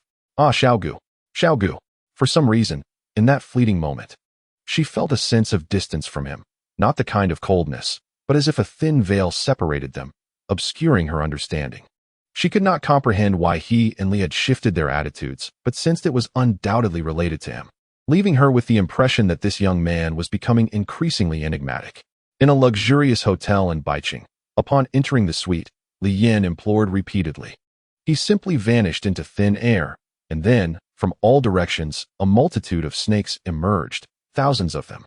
Hizun gestured animatedly, his tone fervent and tinged with a hint of panic. They were all covered in snakes, rolling around while screaming in agony. Li Yan continued. "Then I Yang's gun transformed into a snake, and we fell to the ground. They crawled onto me and bit down. I can still vividly recall it." At this point, both men paused, recalling the torment of being engulfed by a multitude of serpents. Master Mo, striving to maintain composure, felt a tempest brewing within. Truly, it was the way, authentic and genuine. After a lifetime of seeking the path, he finally beheld it, overwhelmed by a flood of emotions, lost in reverie. Daoist, the arts. The two were aflame with fervor, their worldview shattered in an instant. After a prolonged silence, Hizun finally inquired, "Are you suggesting that deities truly exist in this world?" "Ah, I would not dare to claim the title of deity, given the circumstances. I shall divulge a fragment of truth," he explained. "We are all practitioners of the Tao, each with our own lineage, persisting in this world, though exceedingly rare, rendering it difficult for you to discern. Remember, it is imperative that this remains confidential. Should it be disclosed, the entire Tao sect would tremble with pursuit. Not to mention your worldly powers. At such a time, it would be your own safety at stake." After another moment of silence, Li Yan replied, "We appreciate your concern. Allow us time to contemplate." "Very well, I shall remain for a few days and will not accompany you on your return. I bid you farewell for now." With that, he flicked his sleeves and departed, leaving the two middle-aged men in a contemplative state, pondering the essence of life. Revenge? The message was quite clear. Should one take action, they would not even comprehend their demise. Reflecting on their son's ailments and the ominous swarm of snakes, any thoughts of retaliation vanished instantaneously. Disclosing information? They understood that within the Shengtian realm, they were significant figures, yet on a national scale, they held little sway. What folly it would be to provoke such titans. Thus, it seemed they had no choice but to acquiesce. If their sons were deemed worthless, they would endure. If they were to be struck, they would endure the pain in silence. It appeared quite frustrating, yet both had navigated the vicissitudes of life for so many years, proving their capacity for flexibility. Viewed from a different angle, this was a fortuitous opportunity. The little deity, would anyone else encounter such a being? They sought not abundance, but merely a slight alteration in perception, which could yield substantial fortune. Immortality was perhaps too ambitious, but longevity was certainly within reach, as evidenced by Master Mo. For them, was there anything more enticing than this? How those individuals would deliberate was beyond Guyu's comprehension. Yet, for a fleeting moment, he genuinely contemplated eradicating the source. Alas, his power was insufficient, and the aftermath would be troublesome. He, Li, and the others were prominent figures in Shengtian. If they were to perish simultaneously, the complications would be monumental. As he regained his composure, a cold sweat broke out upon him. He despised this perspective of looking down upon all beings. Yet he found himself gravitating toward it nonetheless. Guyu did not wish to transform into an aloof and pretentious creature, consumed by obsession, affection, compassion, steadfastness, aversion, yearning, melancholy, suffering, struggle, and hesitation. He was reluctant to relinquish these emotions, for without them, what meaning would life hold? As dusk approached, Feng Qing, having completed her examination the following day, invited him to dine once more. According to the young lady, she had performed admirably today, and with only one subject, general studies. Remaining, largely reliant on rote memorization, she felt quite confident. The young lady was brimming with assurance, certain that the second high school would pose no challenge. It was not until 6 in the evening that Guyu emerged from the Feng residence. Upon reaching the entrance, he noticed a shadowy figure lurking in the courtyard. As he stepped closer, he discerned that it was the old Daoist Mo. "You haven't departed yet?" he inquired, puzzled. The old Daoist's expression was notably conflicted. After a moment's hesitation, he suddenly knelt before Guyu, exclaiming, "Esteemed predecessor, I beseech your guidance." Chapter 43. Understanding Master Mo possesses a profound sense of belonging to the Southern sect and refrains from expressing any desire to change schools or seek a new master. Even so, Guyu was taken aback and hurriedly assisted him to his feet, exclaiming, "Please, rise. Senior, enough of this, let's discuss inside."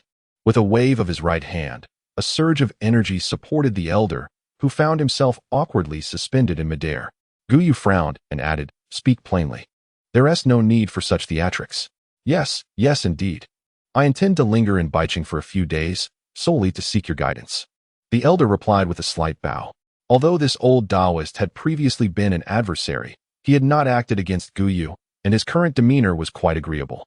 Guyu harbored no ill feelings towards him, yet he was acutely aware of his own circumstances and politely declined, saying, "I cannot accept guidance, considering your age. You must have cultivated for many years and possess extensive knowledge, far surpassing mine." "Senior." The elder grew somewhat anxious, stating, "I have practiced since the age of 5, and it has been 70 years now. While I cannot claim to be entirely focused, I have indeed been diligent. My greatest aspiration is to behold a true immortal. If you would allow me a glimpse into your profound methods, I would agree to any condition." "Well." Guyu noticed the sincerity in his expression and pondered for a moment before smiling. "Let us not speak of guidance or conditions. Instead, let us regard this as an exchange of insights." The old Daoist, being astute, immediately grasped the implications of his words and eagerly replied, "That sounds splendid. If you have any questions, I shall answer without reservation." "Excellent," Guyu responded. Since a lengthy discussion was at hand, he closed the doors and windows, pouring 2 cups of plain water. What he currently lacked was a structured understanding, theoretical knowledge, and some foundational principles. After a brief contemplation, he inquired, "From which lineage do you hail, Daoist?" "I belong to the Southern sect of the Complete Reality School, with our founder being the perfected one Zisu. I have perused various texts and noticed that Taoism comprises numerous sects. Could you elaborate further?" "Certainly," the elder replied, taking a sip of water before continuing. "The Daoist tradition has existed for over 2,000 years, and at its zenith, there were 5 major sects with hundreds of branches. However, many sects have since perished, leaving only Jingyi and Xiwanjin, with the latter divided into northern and southern branches. Including various offshoots, there are only 62 remaining. The Jingyi sect is headquartered at Longhum Mountain in Jiangzhou, excelling in talismans and rituals. Talismans can summon deities, exorcise demons, and heal ailments. Rituals serve as a means to bless the faithful and dispel misfortune. Jingyi has many subsects, among which 2 are particularly significant, the Lingyao sect of Gazao Mountain and the Qingjing sect of Maoshan, both renowned alongside the Tianshi Dao of Longhum Mountain for their mastery of talismans. While the old Daoist had previously mentioned similar concepts to he and Li, he could not divulge them in such depth due to their secretive nature. Yet, now, in the presence of Guyu, he spoke candidly. The northern sect of Complete Reality leans towards Zen, while the southern sect is inclined towards Tao. The first ancestor of the southern sect, Zhang Buduan, dismissed talismans and focused primarily on inner alchemy. His teachings were further developed by the second ancestor, Shirtai, who advanced the practice of refining essence into qi, merging it with the primordial energy to create the great elixir. The third ancestor, Shueshi, continued to elaborate and refine these teachings. Subsequently, the fourth ancestor, Qinnan, received the Jingshao Great Thunder Scripture from a divine being, practicing inner alchemy alongside thunder techniques.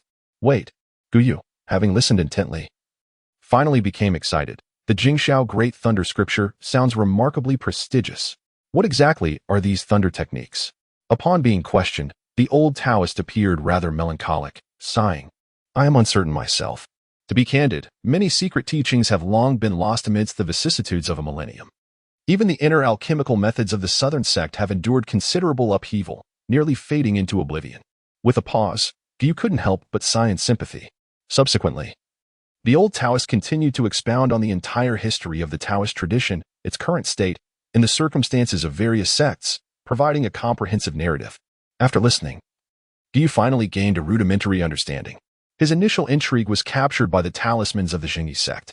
Talismans are imbued with energy capable of manifesting corresponding effects. They are said to possess no fixed form, thriving instead on the essence of qi. The old Taoist remarked that there are currently around 50,000 Taoist disciples across the nation, yet those who truly practice are less than 1 in 1,000. At Longhu Mountain, commercial development has also taken root, with a fervent promotion of various marketable pursuits. However, they are incapable of producing authentic talismans. Perhaps I could give it a try. Moreover, those lesser-known sects must possess some unique transmissions. Furthermore, Gu confirmed that the knowledge he had acquired indeed belonged to the Taoist tradition and bore significant ties to the Southern sect. The Southern sect, however, is grounded in the postnatal, with the 3 treasures arising from within the body, engaging in a cycle of self-renewal. Only after reaching a certain level of accumulation can one connect with the cosmic qi, which the old Taoist referred to as the prenatal realm. In contrast, his method of consuming the 6 qi begins with harnessing the spiritual essence of heaven and earth. One is akin to a salted fish, the other to a premium purchase, an incommensurable disparity. As for other matters, such as ascending to the heavens in broad daylight or transforming into an immortal, these claims are unfounded and shall remain unaddressed for now. Nonetheless, there were still gains to be had. At the very least, he had acquired a fragment of insight. And by following this thread, clarity would eventually emerge from the mists. After expounding for quite some time, the old Taoist lifted his cup for a sip of water and cast a gaze filled with yearning towards Guyu. Feeling the weight of the unspoken request, Guyu, sweating slightly, replied, "Well, I can only give it a try. I cannot guarantee any results. No matter whether success or failure is all predestined. Please, take your seat." With that, Guyu rose, placed his left hand on the old man's shoulder, and gently sent forth a stream of spiritual energy to circulate within him. Lacking the ability to project his consciousness outward, he resorted to this rudimentary method. The old Taoist felt a gentle coolness flowing through his limbs and veins, compelling him to suppress his emotions and close his eyes in quiet anticipation. After a few minutes, Guyu withdrew his hand, contemplative. There was indeed a substantial reservoir of internal energy within the old Taoist dantian, and its density was quite pronounced. However, a stark contrast emerged. His own energy was light and ethereal, almost imbued with vitality, while the old man's was robust, yet bore a heavy, lifeless quality. This disparity likely illustrated their differing levels of attainment. Senior. Seeing Guyu lost in thought, the old Taoist called out twice. Yet I have cultivated for 70 years. Is that a long or short duration? It may be 3 to 5 years, or merely a fleeting thought. It all depends on the individual. After pondering for a moment, he added, in my opinion, you might consider undertaking genuine arduous cultivation. It may yield results. Thank you, Senior. Upon hearing this, the old Taoist's expression dimmed slightly, and he responded with a faint acknowledgement. Guyu felt a complex mix of emotions. For some, enlightenment is an arduous pursuit, while for others, it is readily attainable, a stark contrast of fate. Nonetheless, the old man's words rang with truth. As a monk, his reluctance to shed worldly attachments was fundamentally misaligned with his path. As long as one elevates this breath, one will undoubtedly attain a state of perfection. Returning to the primordial essence. Chapter 44. The mischievous child. The issue with the old Daoist was his inability to discern the situation.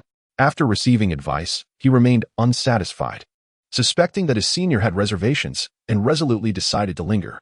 Although he was the master of the Wu Liang Temple, the master was not involved in the affairs of the temple. Instead, there was a steward beneath him, along with 8 chief stewards responsible for the guest quarters, storeroom, accounts, scriptures, and halls. Thus, he could spend 10 days or even half a month here without concern. He expressed a desire to stay at the Xiang Temple on Phoenix Mountain to engage with his senior for guidance. Guidance, indeed, with such a person loitering on the mountain. How could I possibly cultivate? Guyu felt a headache coming on. This individual was utterly shameless, embodying the very essence of a persistent nuisance. After finally dispatching the old Daoist, Guyu took a moment to calm his mind and resumed his work on incense production. It is worth mentioning that Zhang Yuewei's friends were quite supportive, having consecutively ordered 15 boxes of refreshing incense and 7 boxes of incense pills, following her suggested pricing. The incense was priced at 1,200 and the incense pills at 400, allowing for a profit exceeding 20,000. However, the process was rather monotonous. With a total of 900 incense sticks, one could practically conjure a fireball. Initially, setting up a stall was a necessity, but now that a better livelihood was available, his thoughts had naturally shifted. This was merely the first wave. Should the clientele for incense remain stable, he would soon bid farewell to the life of a small vendor. For him, the so-called days of celebrating Tian and he had become a thing of the past. However, a surprise awaited him the following day. The next morning, upon his glance, he noticed a figure who resembled Hizun's personal aide. In a moment of uncertainty, he heard the man say, "Directors He and Li have sent us to express their apologies. This is a small token of their appreciation. You must accept it. Don't just stand there. Hurry and bring it inside. Quickly. Wait a moment." Before he could intervene, the other 2 individuals swiftly entered the courtyard. Almost like a blur, the man bowed and added, "Mr. Gu, please do not make it difficult for us. We are merely the errand runners. If you refuse, we shall bear the consequences. Well then, we shall take our leave." Before Guyu could process the situation, the 3 of them had already departed.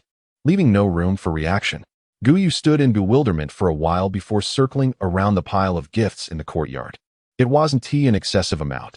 Only 6 boxes, varying in size, conspicuously stacked at the entrance. Oh, Xiao Gu, what occasion warrants such an abundance of gifts? Just as he feared, a neighbor happened to pass by and called out, stretching their neck to see. A gift from friends, a gift from friends." He broke into a sweat, hurriedly moving the boxes inside. Unable to resist his curiosity, he opened one to reveal, astonishingly, a small ornament, likely carved from agarwood, resembling a solitary boat.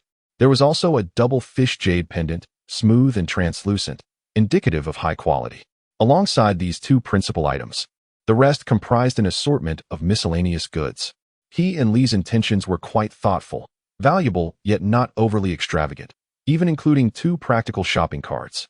One was for the Bai City Mall, and the other for the Shengtian Mall. He had no idea of their value, but he was certain it would not be insignificant. Their gesture of gifting was merely a means to curry favor and establish goodwill. By accepting the gifts, one would likely receive more in return, thereby fostering a lasting relationship of supply over time. When they find themselves in need or encounter difficulties, how can you turn a blind eye?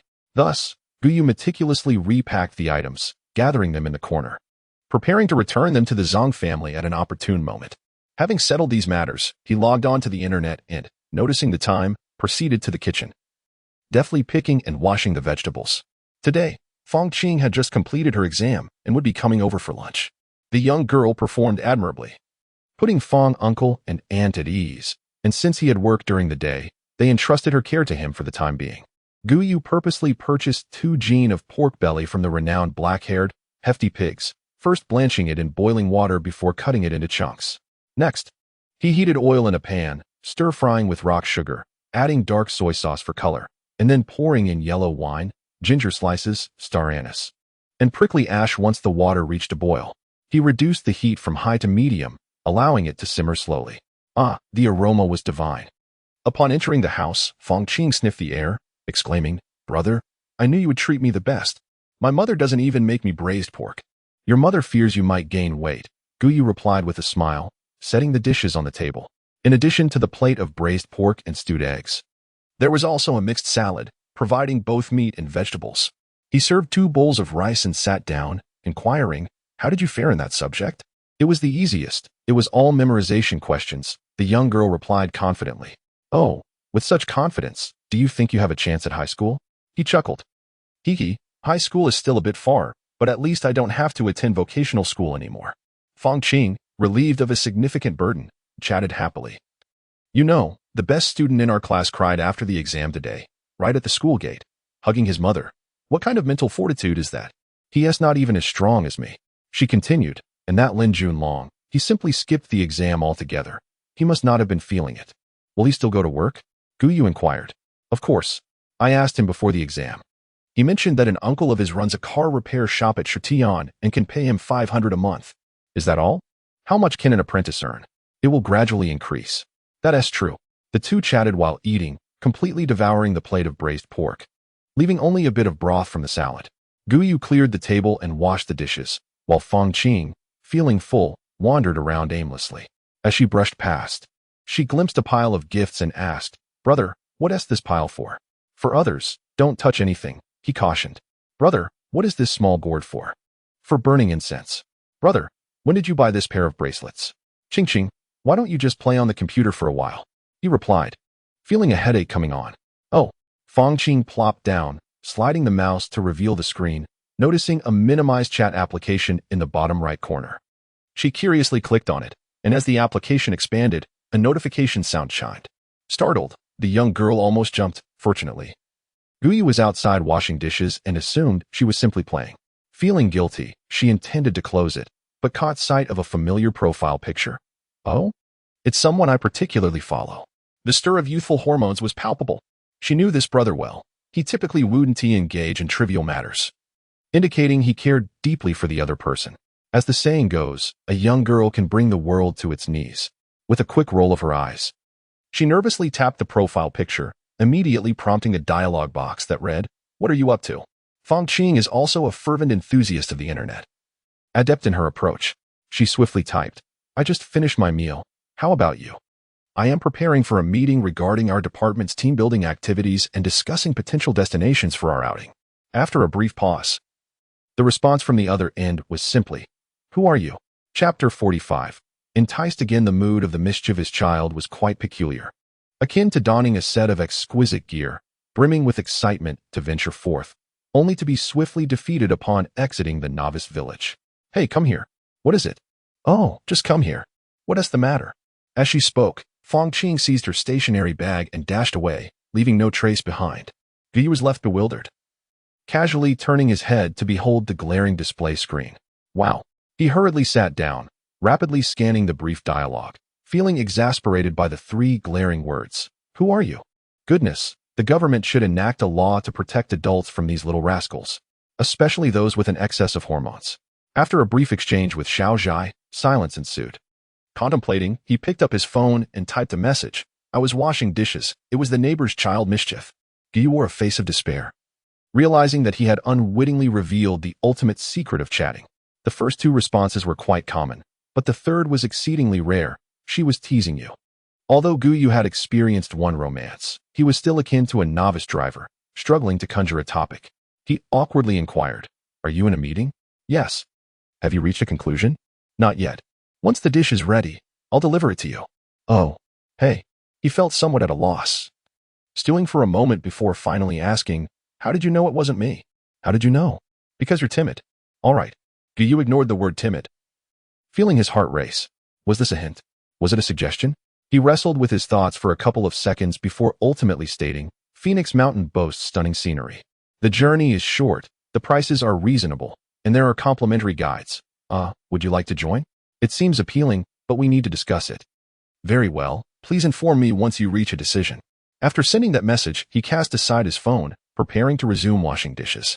However, just as he lifted himself, another message arrived. It's set for Saturday, returning Sunday. Huh? Weren't we supposed to discuss it? He stammered. Yes, but I am responsible for our department's team building. With a blink, Gu Yu couldn't help but click the mouse in frustration. Again, I'm going to flip the table. I'll give you a light punch on your chest. Sister, could you please refrain from teasing me so often? I can't bear it. He felt utterly disheartened, resigned to his fate. Please send me the list of participants later. I will assist you in contacting hotels, which will be even cheaper than group purchases. Additionally, I can likely secure half-price tickets. All right. Approximately 30 minutes later, Xiao Zhai sent over a list of names, evidently from a large department, comprising 26 individuals, 14 men and 12 women, perfectly suited for double occupancy. Along with it, she provided the identification numbers of the young women, which he discreetly noted down for future reference. It was Monday, and time was abundant. Yet he was not one to procrastinate. He picked up the phone and began to make arrangements. Guyu possesses no extraordinary connections, at most. He has a few acquaintances from his primary and secondary school days, who have since scattered, representing various professions across Baiqing. Xiaoshai, take a look at this proposal. Someone said, leave it here. I will review it shortly. Ah, you really are quite pretentious. Panton exclaimed, playfully wrapping her arms around her neck and whispering. Using your position to court men so brazenly, and you remain so composed? I do not comprehend what you are saying, she retorted, straightening her posture and delicately sipping from a pristine porcelain cup of tea. Still pretending. ISNT that fellow right here in Baiqing? What? Have you truly taken a liking to him? Pon's curiosity ignited. However, Xiaoshai cast her a sympathetic glance, responding, I genuinely cannot understand your words. TCH, how dull. Speaking of Tianbao Company, it is renowned in Shitian, having established itself in trade and subsequently expanded into manufacturing, even constructing its own factory. Xiaoshai's department primarily addresses client needs. She serves as the deputy leader of the design team, considered a core elite member. Those in design know all too well the perpetual challenge of dealing with clients who are never satisfied, constantly demanding more grandeur. At that moment, Xiaoshai toiled for a particularly demanding client, a mere year into her career, earning the respect of her many colleagues through unimaginable dedication. Working late had become routine, and today was no exception. After a long day, it was already past 8, leaving the office largely deserted. She rose to stretch, then retrieved a box containing 2 pale yellow pastries. These were authentic handmade osmanthus cakes. She picked up a piece and took a bite, casually eating as she walked. Her dinner schedule was rather irregular, and this would suffice for now. Upon exiting the building, she headed straight for the subway station, her home not far away. Roughly a 15-minute journey. Both of Xiaoshai's parents are civil servants who had prepared a home for her long ago, and she has also earned a substantial income. Recently considering purchasing a car. According to the living standards of Shitian, she enjoys a comfortable lifestyle. Coupled with her remarkable attributes, she has garnered numerous admirers, both openly and discreetly, at the company. The over 100 square meter apartment felt exceedingly spacious, adorned with a subtle and elegant color palette, exuding simplicity and grace without any superfluous items. The only distinctive feature was a small bar in the corner of the living room, where an array of beverages was displayed on a glass shelf. After taking a shower and changing into casual attire, Jiang Xiaoshai made her way to the study.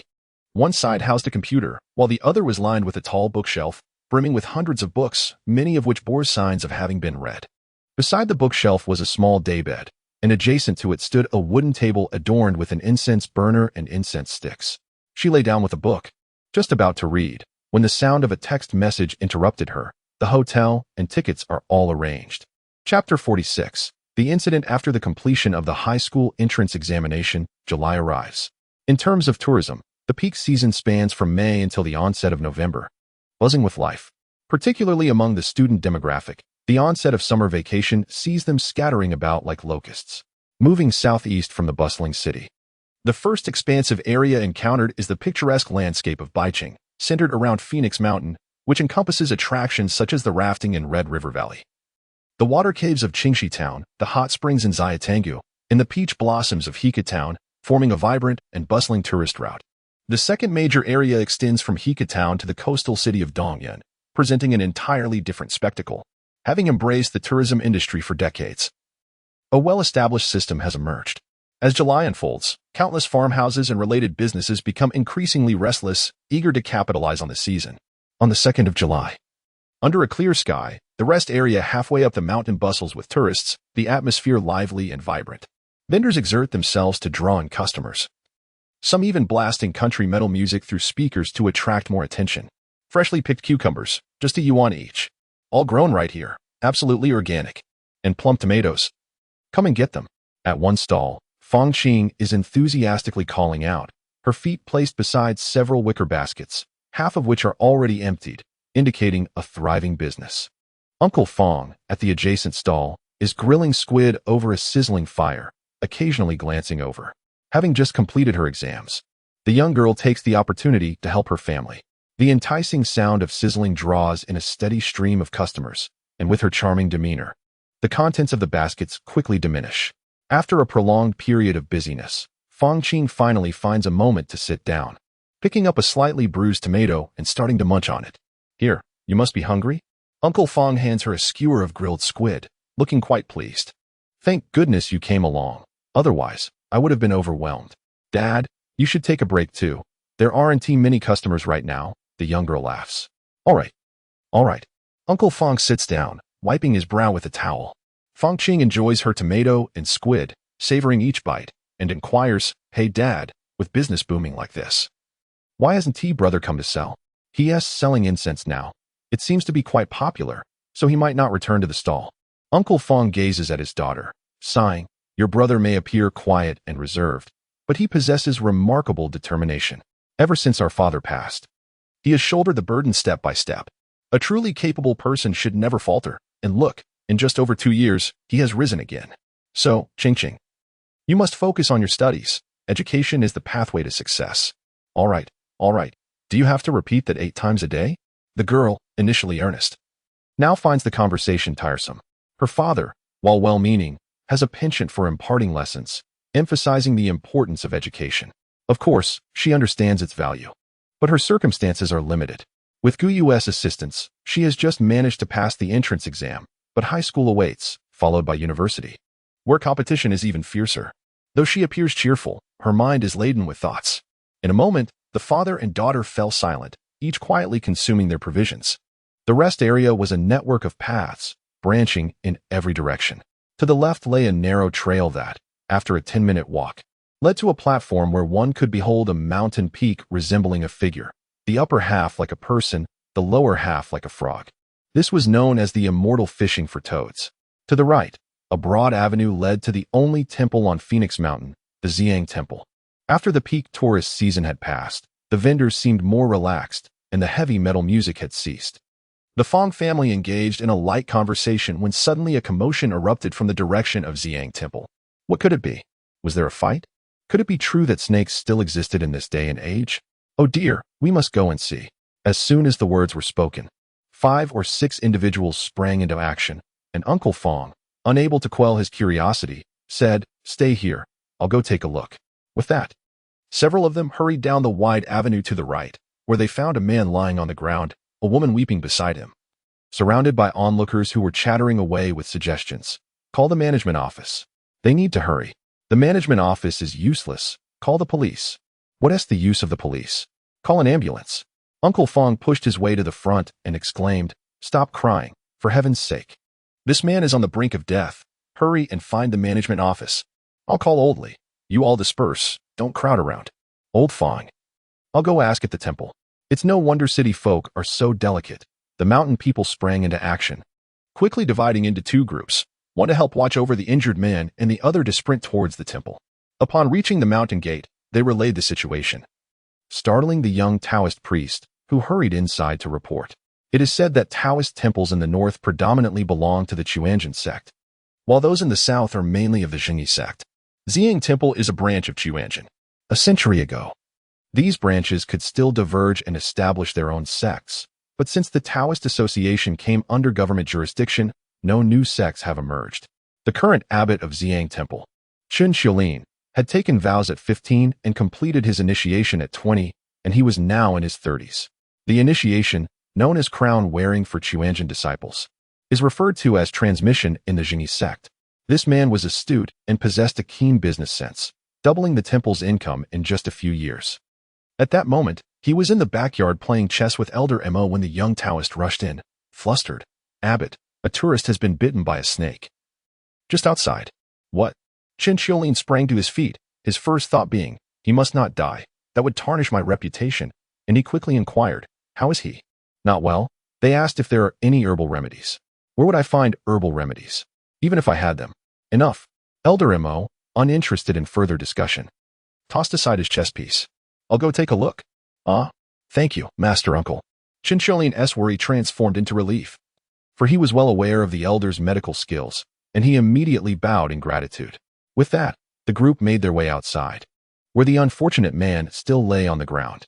The venerable Daoist Mo examined the pulse, first administering a pill, then retrieving a needle pouch to provide aid. In the blink of an eye, several silver needles were inserted into the man's legs. Ultimately, he selected a long triangular needle and inserted it into a specific point, accompanied by a sudden sound as dark blood gushed forth. The woman, utterly shocked, covered her mouth in silence. After considerable effort, the old Daoist finally exhaled in relief, stating, "The toxin is severe, but life is preserved. Thank you, Daoist. Thank you, Daoist." The woman nearly fell to her knees in gratitude, her voice trembling. Just then, someone shouted, "They are coming. Make way." Approaching was a small leader from the management office, perspiration dotting his brow in anxiety. The woman immediately regained her composure and, in a frenzied outburst, exclaimed, "What a ridiculous scenic area. I've visited numerous places and never heard of anyone being bitten by a snake. If anything happens to my husband, can you compensate him? Please, calm down. Calm down. Why should I? You all have been negligent, and now you have the audacity to reason with me? Enough. Are we saving him or not?" The small leader shouted, then added, "Who will lend a hand to carry him to the cable car station? Come on." Uncle Fong, being kind-hearted, rallied a few men, and they swiftly carried the man away. Amid the commotion, Daoist Mo chose not to intervene but was curious enough to inquire, "Are there many snakes and insects on this mountain?" "Once there were many, but they were cleared during development. I haven't witnessed a snake bite in years," replied Qin Xiulin. "Oh." The Daoist nodded, preferring to distance himself from the chaos. He turned and retreated to the courtyard. About an hour later, the man was delivered to the hospital. Since his life was no longer in danger, only follow-up treatment was required, although one matter still needed clarification. "Did you see the snake? We had just exited the observation area when we noticed something by the roadside. Before we could even look, my husband was bitten." "It seemed to be a green snake," the woman replied. "A green snake?" The doctor scratched his head. This description was too vague to identify a specific species. Moreover, the region was primarily home to short-tailed pit vipers, rock-dwelling vipers, and some sea snakes, with completely green snakes being exceedingly rare.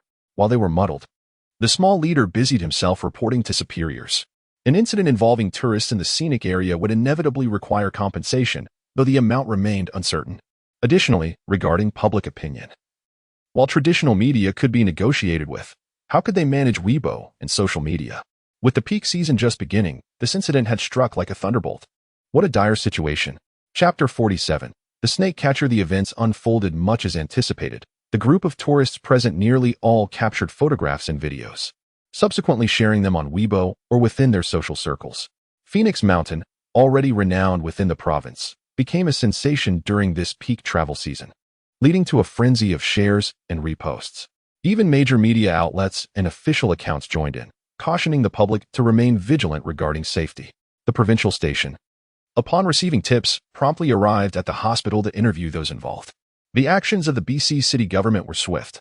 The head of the management office stepped forward to deliver a unified statement, assuring responsibility for the victims and pledging to eliminate hazards. Typically, such incidents generate a brief flurry of attention before fading away. However, on the following day, 2 more tourists encountered venomous snakes. The first, somewhat fortunate, was spared harm as the snake refrained from attacking amidst the crowd, even capturing a photograph of the creature. The second, however, was less fortunate, suffering a bite to the calf while descending the mountain, with no experienced hands available for aid. In a state of panic, the management office hastily transported the victim to the hospital, uncertain of the snake's species. Fortunately, the earlier photograph was retrieved, and experts painstakingly identified it as an exceptionally rare green pit viper.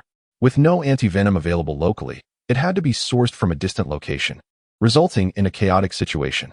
While a single snake bite might be a topic of conversation, 2 consecutive days of snake attacks bred genuine fear. Online, the incident's impact escalated rapidly, propelling it to the top 3 of trending topics. Those planning to travel were warned, do not visit Phoenix Mountain. There are snakes, snakes, snakes. An important caution reiterated thrice. Remarkably, inquiries about the location of Phoenix Mountain surged, with some expressing a morbid curiosity about encountering snakes. Yet, amidst the jest, the reality remained stark. A snake bite can be fatal. Observers noted the snake's peculiar beauty, prompting requests for educational insights. Just aside, the immediate consequence was a significant reduction in travel agency bookings to Phoenix Mountain, plummeting by 40%. While some remained undeterred by danger, the majority exercised caution. In light of this alarming trend, the city government could no longer remain passive and convened an emergency meeting. In the morning, within a conference room, The deputy mayor presided over the assembly, flanked by leaders from relevant departments, and an esteemed expert was invited to present.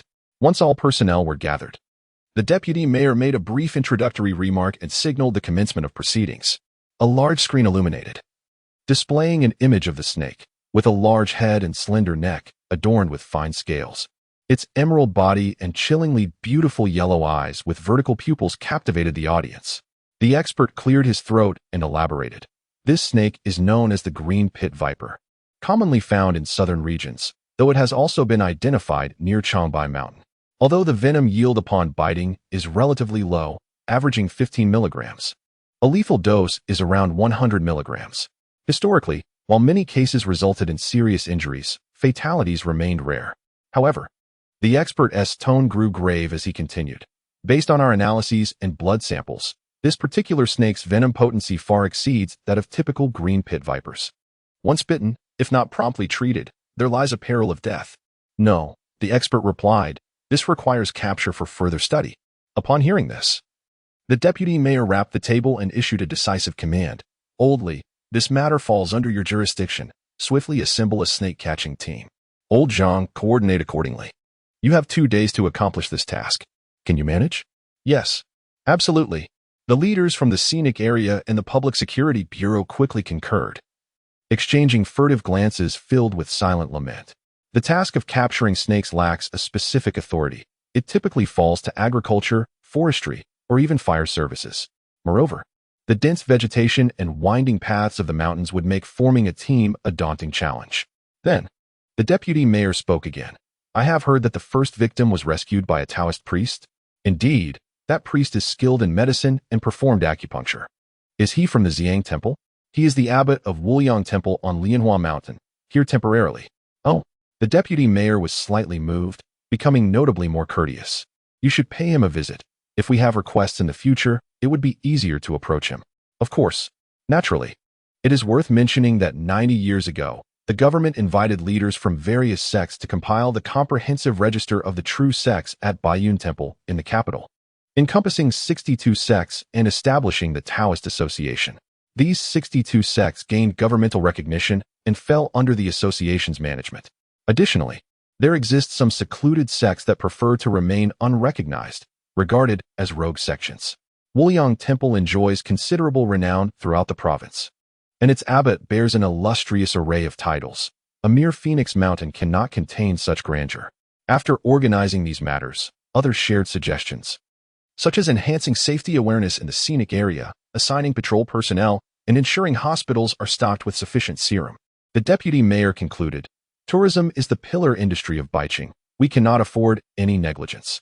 I hope everyone raises their awareness, unites, and successfully navigates this challenge. Meeting adjourned. As the crowd dispersed, the two beleaguered comrades remained behind. Indeed, Phoenix Mountain is vast. How can we find just one snake? Deploying all available police forces may not suffice. They shared a mutual sense of frustration. Do you think the folks at Phoenix Gathering might have some solutions? Old Li suddenly mused. Absolutely. They are familiar with the mountain and assisted during its development. Old Zhang's eyes brightened, and he decisively stated, very well, I shall send someone over immediately. That evening, at Phoenix Gathering, in the courtyard of the Fong family, the couple bid farewell to a police officer with an air of ingratiation, Uncle Fong nodding repeatedly. Rest assured. This matter is straightforward. We will see it through. That is reassuring. We shall send a vehicle for you tomorrow. Ah, you have no idea of my youthful exploits. I was the one who could catch snakes with my waist wrapped in their coils. Besides, they are seeking assistance, and the police are involved. Uncle Fong paused, glancing into the house, and continued, the girl is now in high school. Any earnings are welcome. However, Aunt Fong parted her lips, yet ultimately refrained from uttering a word. Chapter 48. On the streets in the early morning, as the first light of dawn breaks, the mountains exude an ethereal tranquility, marking the laziest hour of the day. Suddenly, within the stillness of the dense forest, a rustling sound disrupts the silence, and as the foliage parts, a group of 6 emerges. Leading the way is Uncle Fong, his arms and pant legs tightly secured, wielding a pair of iron tongs. A step behind him is another individual, holding a powerful searchlight. The remaining members are scattered behind. 2 carry net bags, one wields a wooden fork, and another bears a medical kit, while sprinkling a yellow powder as they walk. This powder, concocted by experts, is said to repel snakes and insects. Phoenix Mountain sprawls extensively, prompting the team to adopt a strategy of compressing their search area, inching closer to coax the creatures into the open. The bamboo viper, a crepuscular snake, favors dim light and typically emerges during the early morning and twilight hours. It is July now, the peak of summer, and these serpents often retreat to cooler, shaded locales. The scenic area has dispatched 2 teams, one to inspect the main routes and the other to scour the deeper forest paths. Uncle Fong, a seasoned mountain dweller, navigates the labyrinth of trails with ease, saving considerable effort. The officer holding the searchlight, named Song Chao, is young and exuberant, particularly fond of conversation. After a lengthy silence, having seen no sign of snakes, he finally quips, "Old Fong, where exactly are we?" The others glance around and note the lush wild grasses, some towering high enough to obscure their waists. The one carrying the medical kit, considerably more composed, advises, "Xiao Song, be cautious. This area is ideal for concealment." "Oh, understood." Song Chao replies, winking at Uncle Fong, clearly dismissive of the warning. As they continue for a while, just as they seem poised to exit the thicket, Uncle Fong abruptly halts, turning to a specific direction, and shouts, "Over there." Startled, Song Chao instinctively activates the searchlight, a beam of intense illumination piercing the dim mountain air. If it were to strike a snake, it would surely leave it disoriented and coiled. The group reacts swiftly. The one with the wooden fork leads the charge, while the net bearers follow closely, approaching with caution and speed. However, upon reaching their destination, they discover it to be a trembling yellow-furred mountain mouse. "Oh, what a false alarm," Song Chao exclaims, switching off the light in frustration. "Old Fong, could you please be more certain before you shout? This on and off business is draining the battery." My apologies. I misjudged," Uncle Fong admits, somewhat embarrassed. This brief interlude lightens the atmosphere, making it considerably more relaxed. The one with the medical kit, taking note of the time, suggests, "All right, we've toiled all morning. Let us find a place to eat." "Agreed. Let's rest over there," comes the consensus. The 6 then proceed towards the right front, and after about 10 minutes, the dense forest begins to thin, and their sight widens, faintly revealing a main road. Each has brought provisions, and their stomachs, already growling in hunger, urge them onward. Song Chao, shedding his protective gloves, exclaims, "No one better try to steal my spot. I need to secure a bunk." But before he can finish, he watches in horror as a green shadow strikes like lightning, leaving him no time to react. A sharp pain jolts through his hand, coursing through his veins with a frenzied intensity.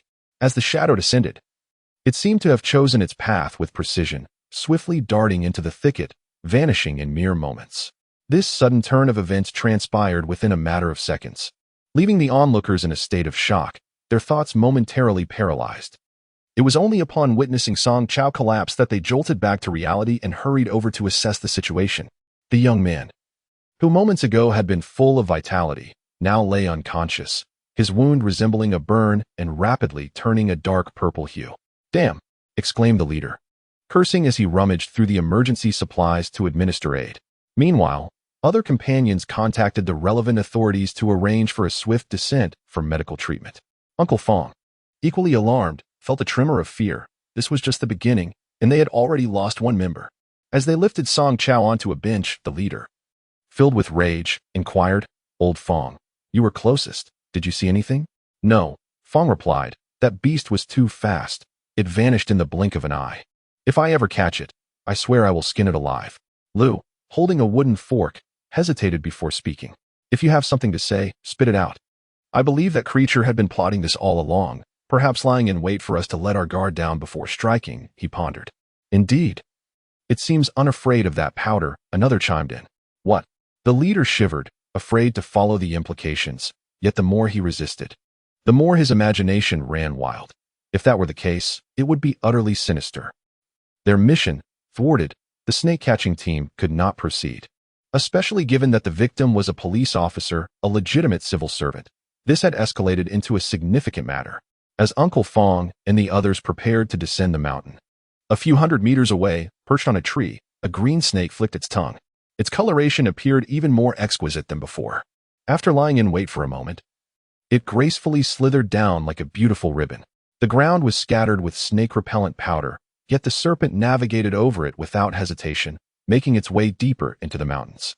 It was indeed a green tree viper, likely descended from ancestors that migrated from Chabai Mountain, living modestly and unobtrusively as a snake. However, at some point, it began to sense a mysterious aura enveloping it, nurturing its very being. The instincts of living creatures are fundamentally twofold: survival and reproduction.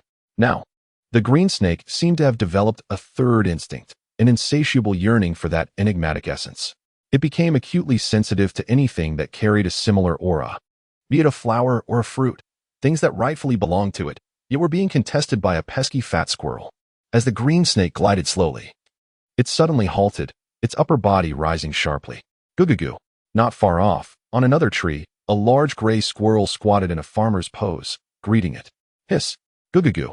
The two creatures, each with their own dialect, appeared to communicate. After a flurry of cacophony, the green snake, suddenly incensed, shot up the tree trunk. The squirrel, having anticipated this, leapt to another tree, disappearing from sight. The green snake, its pupils dilated, coldly fixated on that direction before it too gradually departed. Meanwhile, at home in Phoenix Gathering, Gyu sat in despondency. The news of 2 tourists being bitten can be considered a significant event in Bai City, and he is certainly aware of it, including the establishment of a snake-catching team. Naturally, he did not anticipate Uncle Fong's involvement. At this moment, he is troubled by the fact that he cannot ascend the mountain to cultivate, lest he be discovered and captured for dissection. Even more distressing is the impending arrival of Xiaozhai tomorrow, on Saturday. Chapter 49. Team building. Since the incident transpired, Gyu had subtly advised that they consider an alternative location. However, the group was emblematic of cognitive dissonance. Having decided on Phoenix Mountain, there was no turning back. With no other recourse, he could only strive to ensure their safety. The following morning, a bus was steadily making its way along the mountain road towards Bai City. Inside, over 20 young individuals were seated, the oldest among them barely surpassing 30. They had embarked at dawn, quickly succumbing to slumber, and as they approached their destination, their spirits began to revive. At the bus station, the urban landscape became visible. Jiang Xiaozhai responded affirmatively. Yes, I will have him come up shortly. It's quite a hassle for him. The woman spoke, introducing herself as Yishan, the department head single and the quintessential urban professional. Her demeanor was characterized by a clear distinction between work and personal life. She was meticulous in her professional endeavors yet approachable in private, commanding a respectable presence. No sooner had Yishan finished her statement than a voice from the back chimed in. Indeed, let us see for ourselves if he is truly handsome. The speaker was a young woman named Zhang Xiaoru, whose striking beauty and curvaceous figure were somewhat overshadowed by her abrasive tone. She had joined the company alongside Xiaozhai. Yet in terms of popularity and competence, she fell considerably short, harboring an evident disdain for her colleague. At her remark, the co-workers erupted in playful banter. Xiaozhai. How do you know him? He can't possibly be your boyfriend, right? Even if he is not a boyfriend, he must be an intimate friend. Just look at how close she gets to others. Amidst the raucous chatter, only one man wore a solemn expression. As the noise began to subside, he couldn't resist interjecting. Xiaozhai, what does your friend do for a living? Ah, yes. I suppose you could call him a craftsman. She replied with a smile. There are many craftsmen. Does he weave straw sandals or perform sugar painting? Tang Shua shrugged, opting for silence thereafter. The colleagues exchanged knowing glances. Their awareness of Xiaozhai's feelings for the man palpable, indicating a sense of urgency. Suddenly, everyone straightened their necks, eyes fixated on the entrance. As a pair of pristine white sneakers ascended the steps, with a light step, the individual appeared as a gentle breeze on a summer day. Except for Zhang Xiaoru and Tang Shuo, the rest transformed into eager relatives, unabashedly scrutinizing the newcomer. Regardless of other attributes, his appearance was undeniably striking. After a brief moment of silence, one individual exclaimed, "Ah, what a serendipitous meeting from afar." The others enthusiastically joined in, clamoring, "Give him a hug, give him a hug." Someone even stood up, jokingly urging others to turn their backs. This is inappropriate for minors. Haha. Gyu felt a wave of annoyance wash over him. What kind of colleagues were these? Nevertheless, in front of Xiaozhai, he felt obliged to maintain decorum, introducing himself with poise. I am Guyu, a friend of Xiaozhai, and I shall be your guide and companion for the next few days. It is a pleasure to meet you all. Hello, handsome. Wow, you have a lovely voice. They cheered in unison. All right, I cannot discern the reason for their applause, but it seems they thrive on chaos, he mused. Yishan, the most composed of the group, smiled warmly and said, I shall refer to you as Xiaogu. Thank you for taking on this responsibility. It's no trouble at all. It is my duty. He replied graciously. After speaking, he glanced around, contemplating where to take a seat.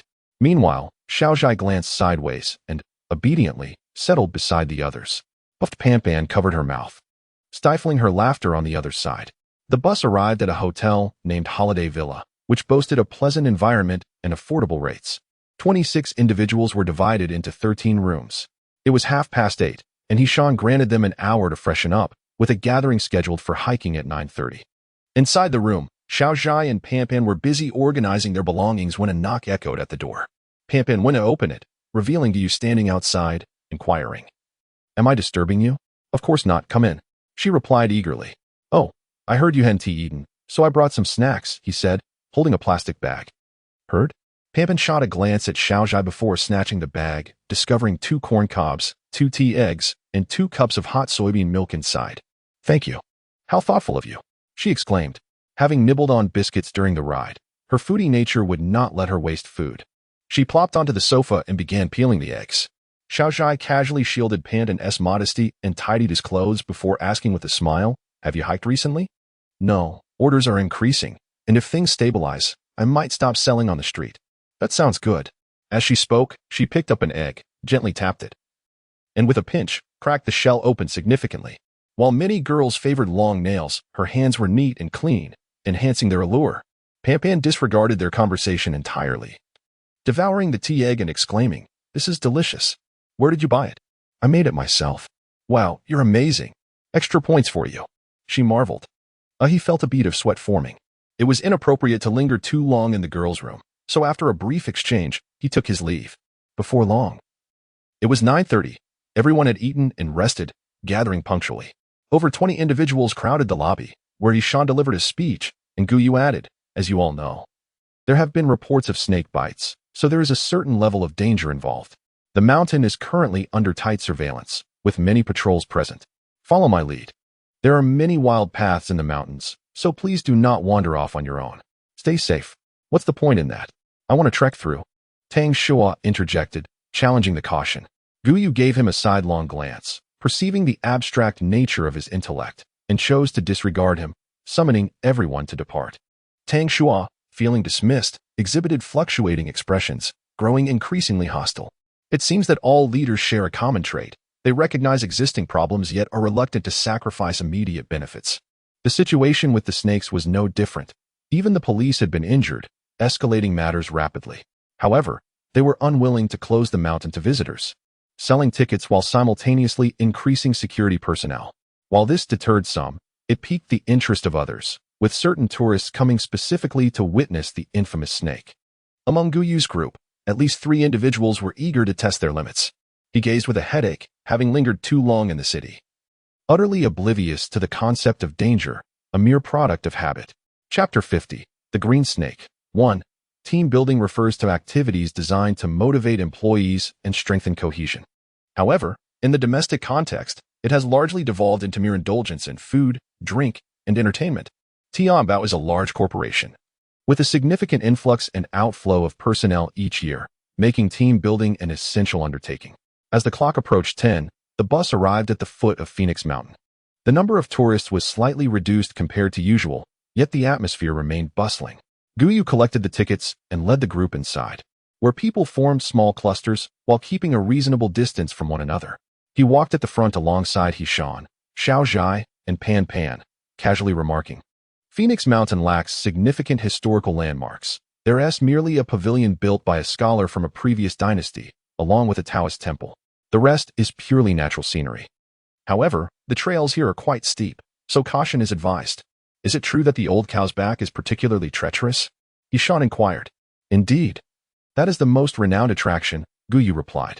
His voice, clear and resonant, traveled to the rear of the group, where it was distinctly heard. A noticeably unfit man, having ascended several flights of steps, was panting heavily and shouted, How long until we reach the midway point? Approximately an hour or so, keep it up. Guyu chuckled, then turned his head, only to find Jiang Xiaozhai staring at him intently. What's the matter? He asked, puzzled.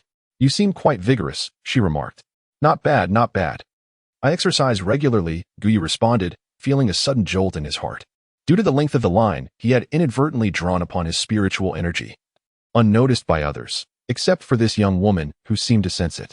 Oh, Xiao Zhai nodded, her expression non-committal, as she resumed chatting with Pan Pan. Climbing a mountain alone is a pleasure, but doing so in a crowd can be quite bothersome. The path was narrow, with tourists densely packed, causing many areas to require queuing. Progress was slow, and they encountered numerous warning signs along the way, as well as small groups patrolling in the dense underbrush on either side.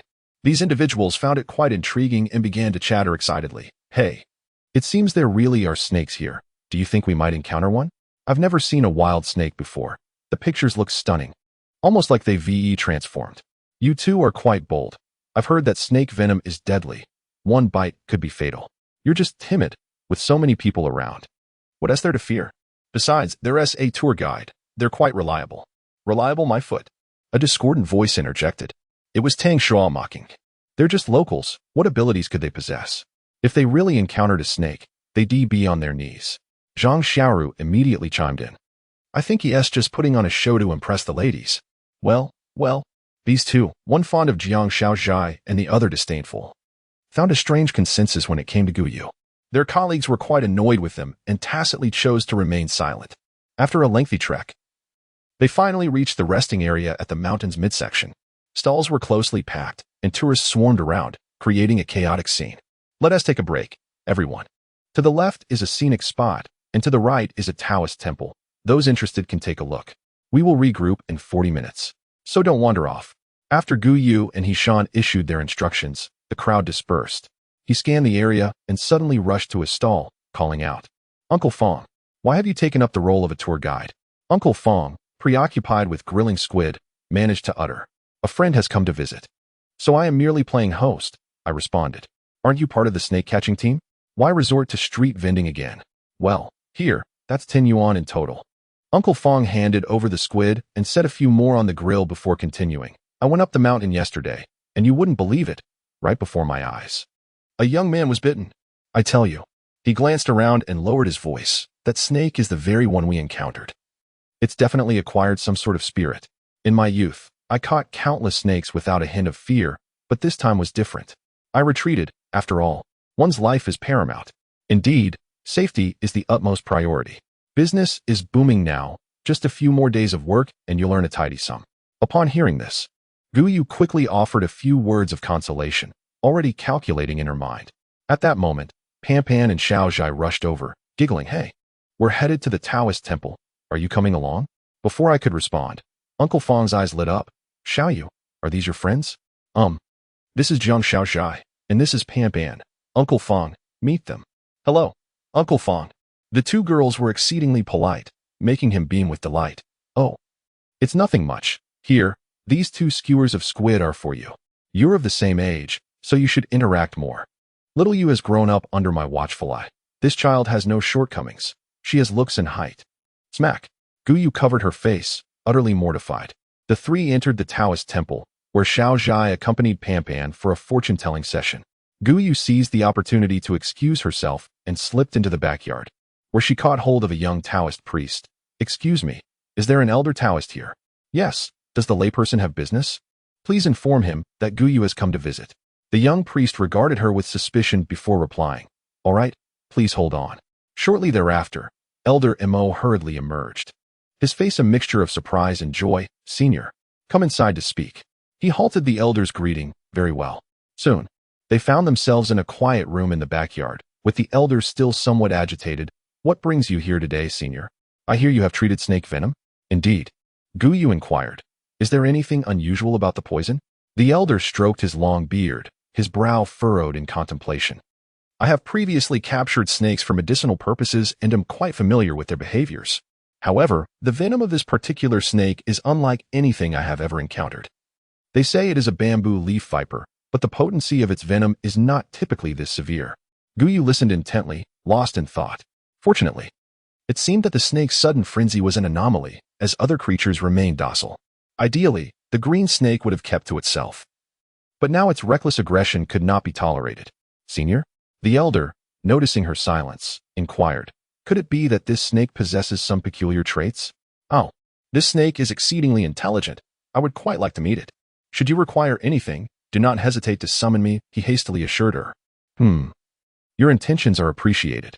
With that matter concluded, Guyu made her way back to the front yard to join the two young ladies.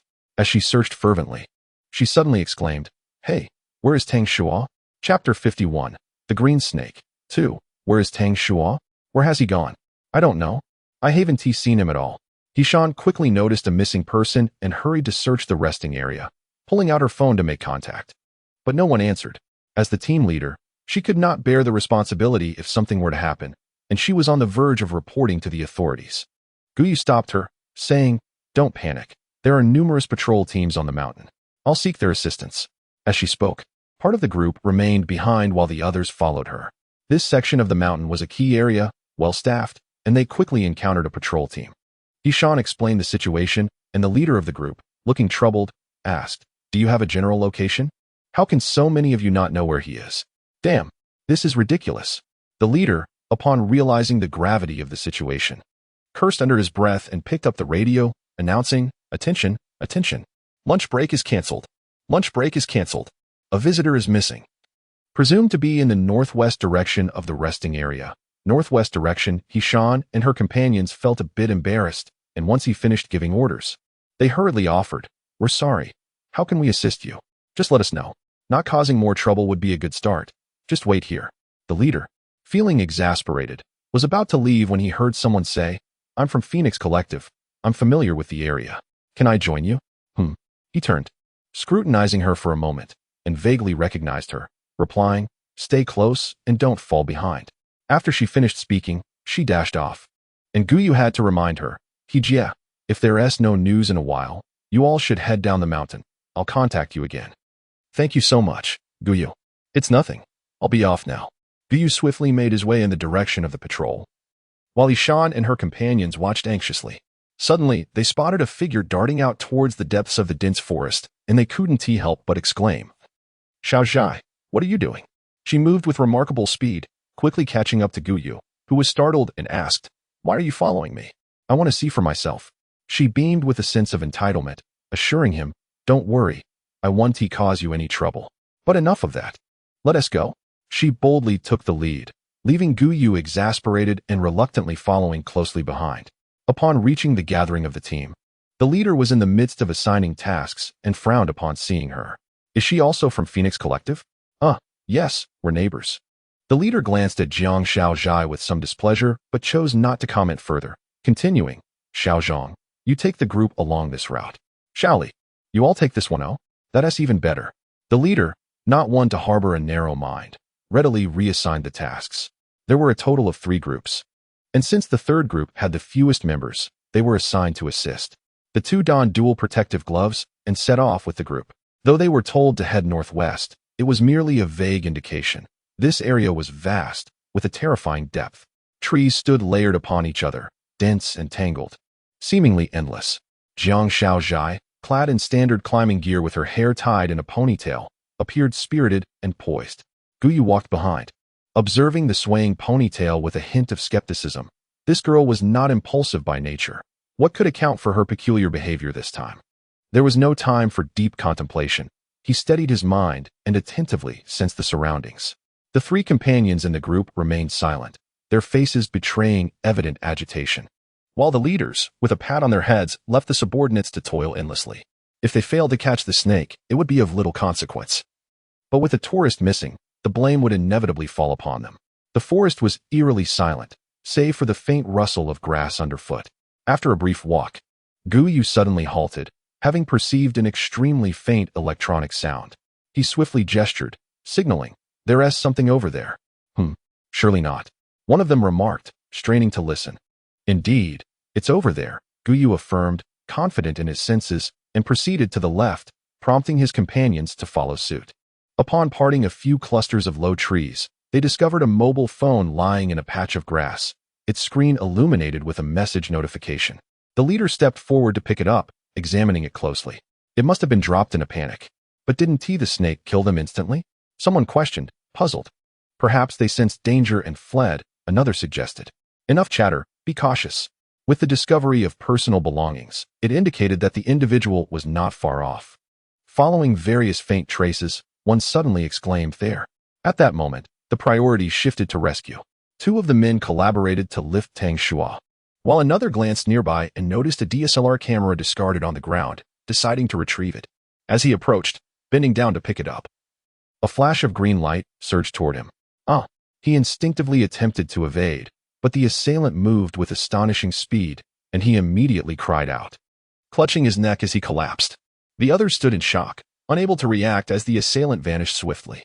Shawan. Two colleagues watched in horror, their expressions contorted with disbelief. They had not anticipated that the green snake had been lurking so close. I'm going after it. Gu Yu, having finally spotted the green snake, was determined not to let it escape, hastily uttering a warning before plunging into the dense foliage. Meanwhile, Xiaozhai blinked and continued to follow behind. The two men were on the verge of madness. Here lay an injured person in dire need of assistance, while those two fools were only complicating matters. As they vanished from sight, they had no choice but to report. We have located the tourist, who is injured and unconscious, and another colleague is wounded. The two are pursuing the green snake and request assistance. The green snake fled with remarkable speed, utilizing its natural advantages, skimming along the ground with cunning agility. Although Gu Yu possessed illusionary skills, they could only be employed within a certain range, and the snake's erratic movements rendered it elusive. He had no choice but to halt and observe intently. Just then, a rustling sound emerged from behind, followed by the stirring of branches. Xiaozhai had caught up. Ugh! Gu Yu, rarely angered, felt a genuine surge of frustration today. While he was confident in confronting the snake alone, the presence of another individual complicated the odds dramatically. Especially that young lady, blissfully unaware, exuded the demeanor of a radiant spring day while on an outing. Could you refrain from causing a disturbance? This is snake catching, not a game. He couldn't help but exclaim. I've assured you, I will not cause any trouble, Xiaozhai replied, pursing her lips before adding with a playful tone. However, I am rather curious. Curious about what? He asked, momentarily taken aback. What gives you the confidence to catch a snake? In that instant, time seemed to freeze as the two young souls stood amidst the dim, enclosed forest, gazing at one another, an eerie yet delicate atmosphere slowly unfurling around them. Suddenly, with a burst of laughter akin to the vast, clear sky, Jiang Xiaozhai declared, Forget it, you pursue your own endeavors. What do you mean by forget it? I was just about to seek clarification. Gu Yu wanted to retort, yet he understood the peculiar nature of the situation and remained cautious. Perhaps that single remark had laid the foundation for an awkward tension between them, intermingled with a hint of a secretive camaraderie, as if saying, I've discovered your little secret. Whoosh, whoosh. Shortly after, the sound of rustling and leaping echoed nearby, and miraculously, a plump squirrel emerged, leaping straight into his arms. Oh dear, oh dear. Gu Yu was utterly perplexed as to why the creature was so agile when climbing trees, yet felt so heavy when cradled. Squeak. Coo. The portly creature, having not been summoned in quite some time, expressed both excitement and complaint incessantly. Once it settled down, it turned its head in surprise, gazing curiously at Jiang Xiaozhai. This marked the first occasion Gu Yu had called forth his pet in the presence of another. Equally astonished, Xiaozhai inquired, Is this your pet? No, he is my friend, Gu Yu replied, affectionately ruffling the squirrel's neck with a smile. You may call him Fat Brother. Fat Brother? Xiaozhai observed the spirited squirrel, seemingly finding deeper meaning in it, and remarked with a chuckle, I too would like to catch one. Chapter 52. The Green Serpent. 3. Gu Yu summoned the plump brother to assist in the search for the serpent. However, their usual communication barriers rendered verbal exchanges futile, compelling him to resort to gestures. Thus, he began to hiss and twist his waist, while Xiaozhai watched on, thoroughly amused. The squirrel, perhaps already aware, seemed to revel in Gu Yu's embarrassment, taking several minutes before it finally chirped and leaped onto a tree. After a brief disappearance, it reemerged, pointing in a particular direction. Excellent. Gu Yu rejoiced, and then turned with a softened tone. Follow closely behind me. Xiaozhai chuckled lightly. Soon after, the two followed the squirrel. And after about a quarter of an hour, they spotted the plump brother squatting on a branch, waving its paw. Gu Yu quickly halted, whispering, We are nearly there. Do not startle it. With that, they quietly crept forward, parting a cluster of leaves to reveal a green serpent coiled beneath the tree. Its eyes were tightly shut, utterly still, likely exhausted from its recent escape. Gu Yu was not afraid of its attack. Rather, he dreaded its flight, for if it fled, the distance would widen, rendering his illusionary arts ineffective. His maximum casting range was 7 steps, and he dared not breathe too heavily, pursing his lips as he inched closer. Suddenly, a gust of wind swept through the forest, rustling the trees. The green serpent's eyes snapped open, its vertical pupils locking onto Guyu's. Without a moment's hesitation, driven by instinct, it shot away in a blur. "Plump brother," he shouted, disregarding any curses. The squirrel understood immediately, pursuing it through the air, with Guyu trailing closely behind. Rustle, rustle. The green serpent fled desperately, the wild grasses and shrubs flying past on either side. It had not forgotten the human who had saved the squirrel. It held a grudge. Yet it was also acutely aware of the dangerous aura emanating from him, one not to be trifled with. In peril, every creature instinctively seeks refuge in what it perceives as the safest place. The serpent, though appearing frantic, had a clear path in mind, heading straight for the depths of Phoenix Mountain. As it dashed away, the plump brother grew frantic, bounding from tree to tree like a round ball. With a bit more stamina, it finally caught up after a lengthy chase, landing squarely in front of it. Goo goo. Hiss hiss. The serpent and the squirrel, longtime adversaries, were now red-eyed upon their reunion.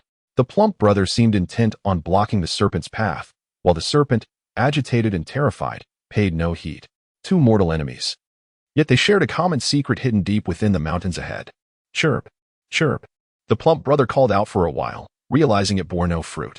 It arched its back, its sturdy hind legs digging into the ground, and then, in a swift motion, 10 dark claws sprang forth.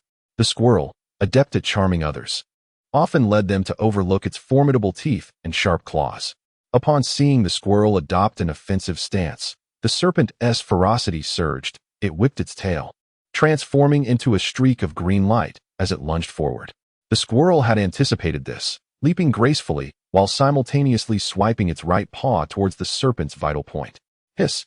The serpent twisted in a peculiar manner, narrowly evading danger, then bent its head at an astonishing angle to strike once more. The azure snake appeared increasingly agitated. It had no time to waste. As the squirrel swung its claws again, a hint of madness flickered in its dim yellow eyes, and it chose not to evade. Enduring the attack head-on, the sharp claws scraped against the slick serpent's skin, producing a chilling sound that sent shivers down one's spine. Instantly, the vibrant green body bore several new scars.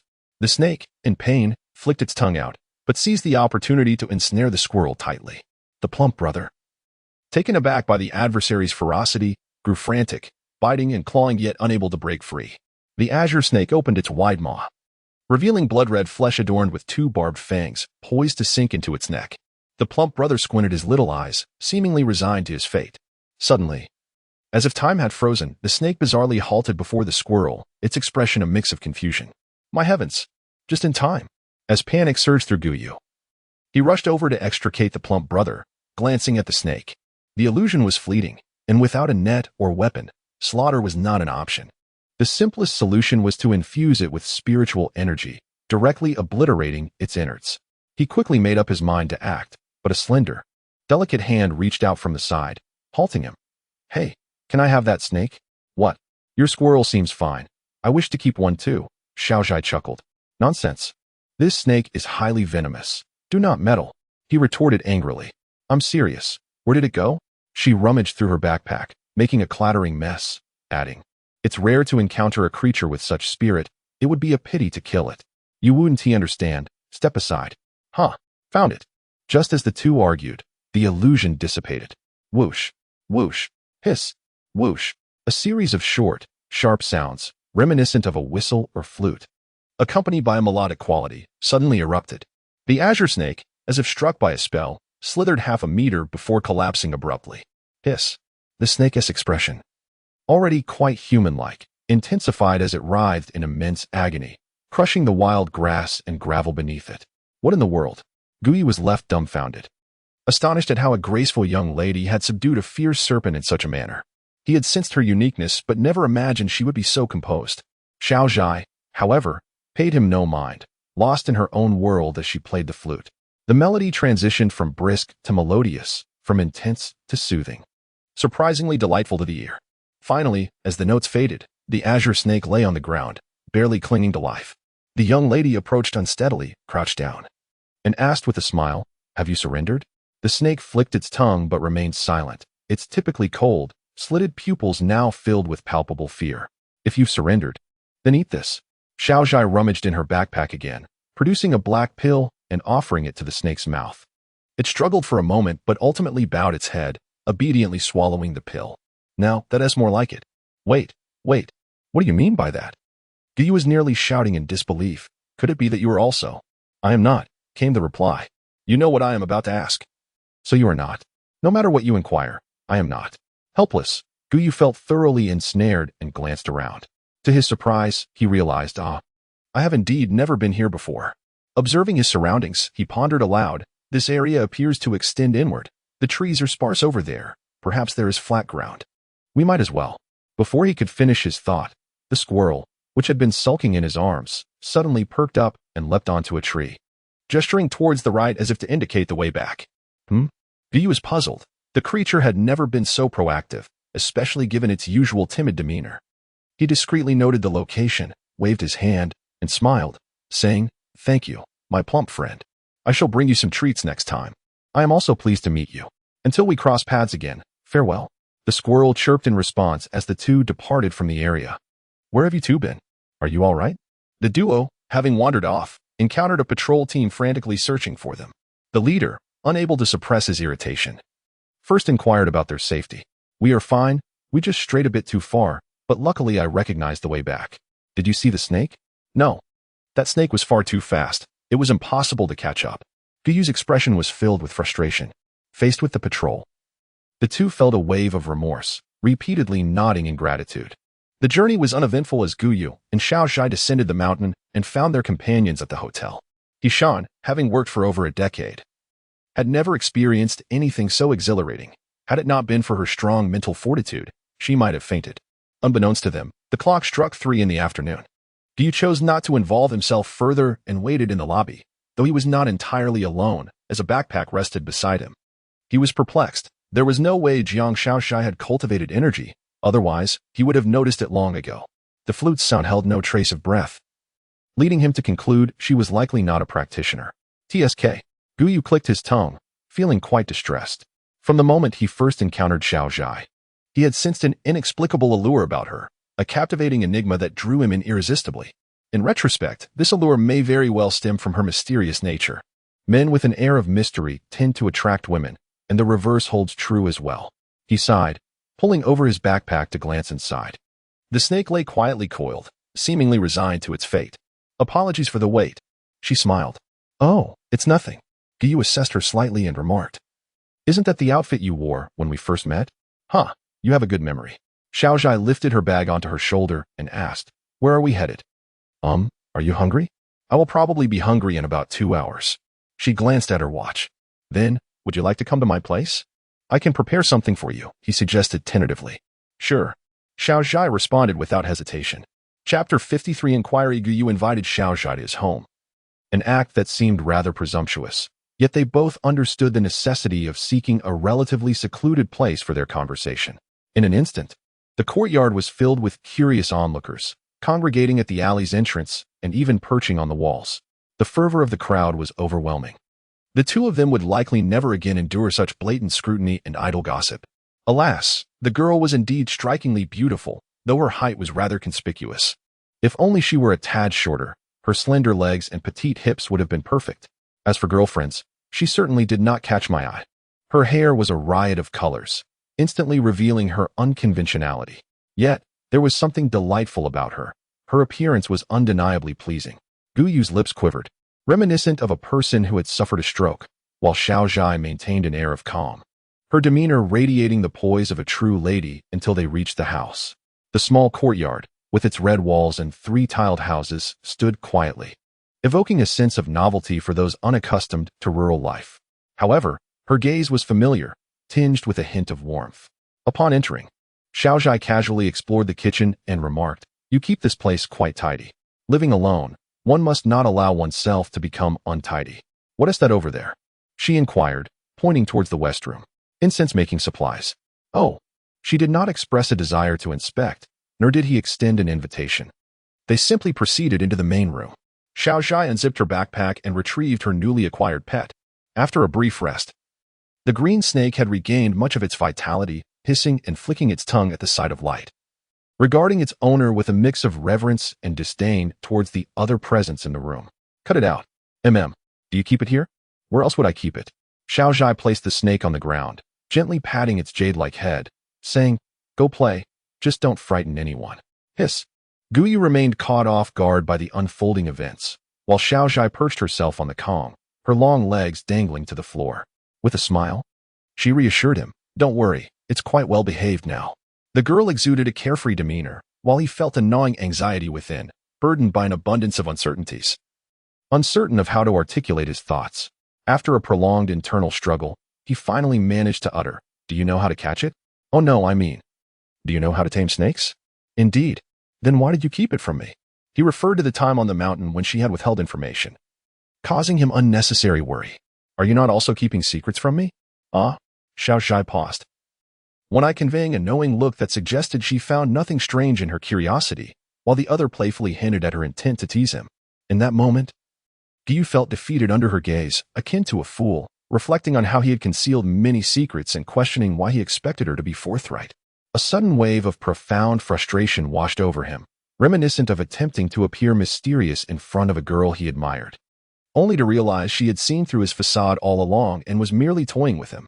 In this manner, upon observing his character, Xiao Zhai perhaps felt a sense of reluctance and suggested, We must all have numerous inquiries.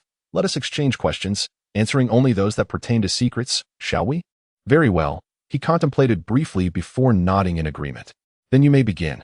All right, he replied without hesitation, immediately posing the question. Is snake handling a form of Daoist magic? Not quite. It is merely a skill. By chance, I rescued Brother Pang, and he presented me with a red fruit. Upon consuming it, I attained a sense of energy. On the night we first met, I spent the night by the Wudao River and acquired an ancient artifact which contained Taoist teachings. After Guyu provided his answer, he inquired, Since you have not cultivated Taoism, how did you discern my abilities? I once encountered relevant records in an ancient book. You are rather conspicuous in many respects. Moreover, the incense you brought the second time was particularly striking. It is difficult not to notice.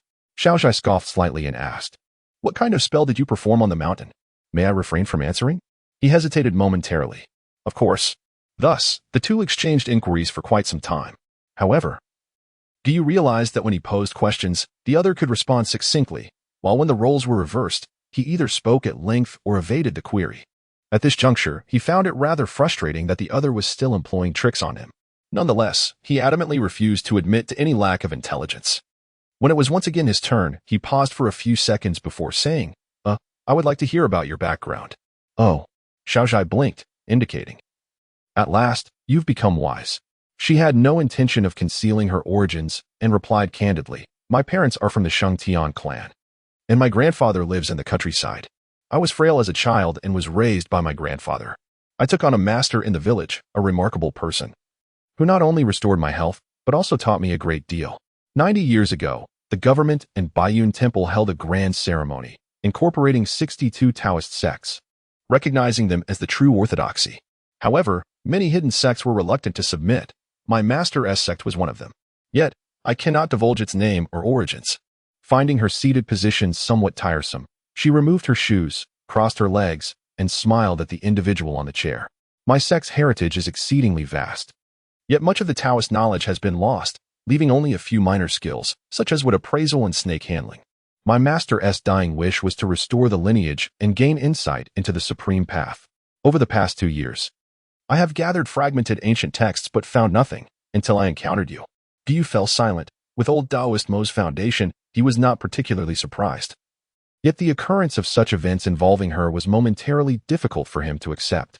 Hiss, come here. Xiao Zhai extended her hand, and the snake gracefully leaped, wrapping around her right arm like a delicate green silk ribbon. With the speed and venom of the, should she wish to confront someone, the effect would be formidable. Upon witnessing this, Guyu could not help but ask, You have concealed this so well. Why did you suddenly reveal it? Firstly, I adore the snake and wish to keep it as a pet. As she played with it, she continued to express her disdain. Secondly, you take too long to respond. So I had to pierce through this veil. Guyu found himself at a loss for words, but soon, a thought crossed his mind, and he opened his mouth to speak. However, the young lady, displaying considerable impatience, interrupted him. You have already asked 2 questions. It is now my turn. Oh, I had forgotten. What would you like to inquire about? He responded, suddenly feeling enlightened. At that moment, Xiaozhai sat cross-legged on the Kong, her expression one of displeasure. When shall we dine? I am quite hungry.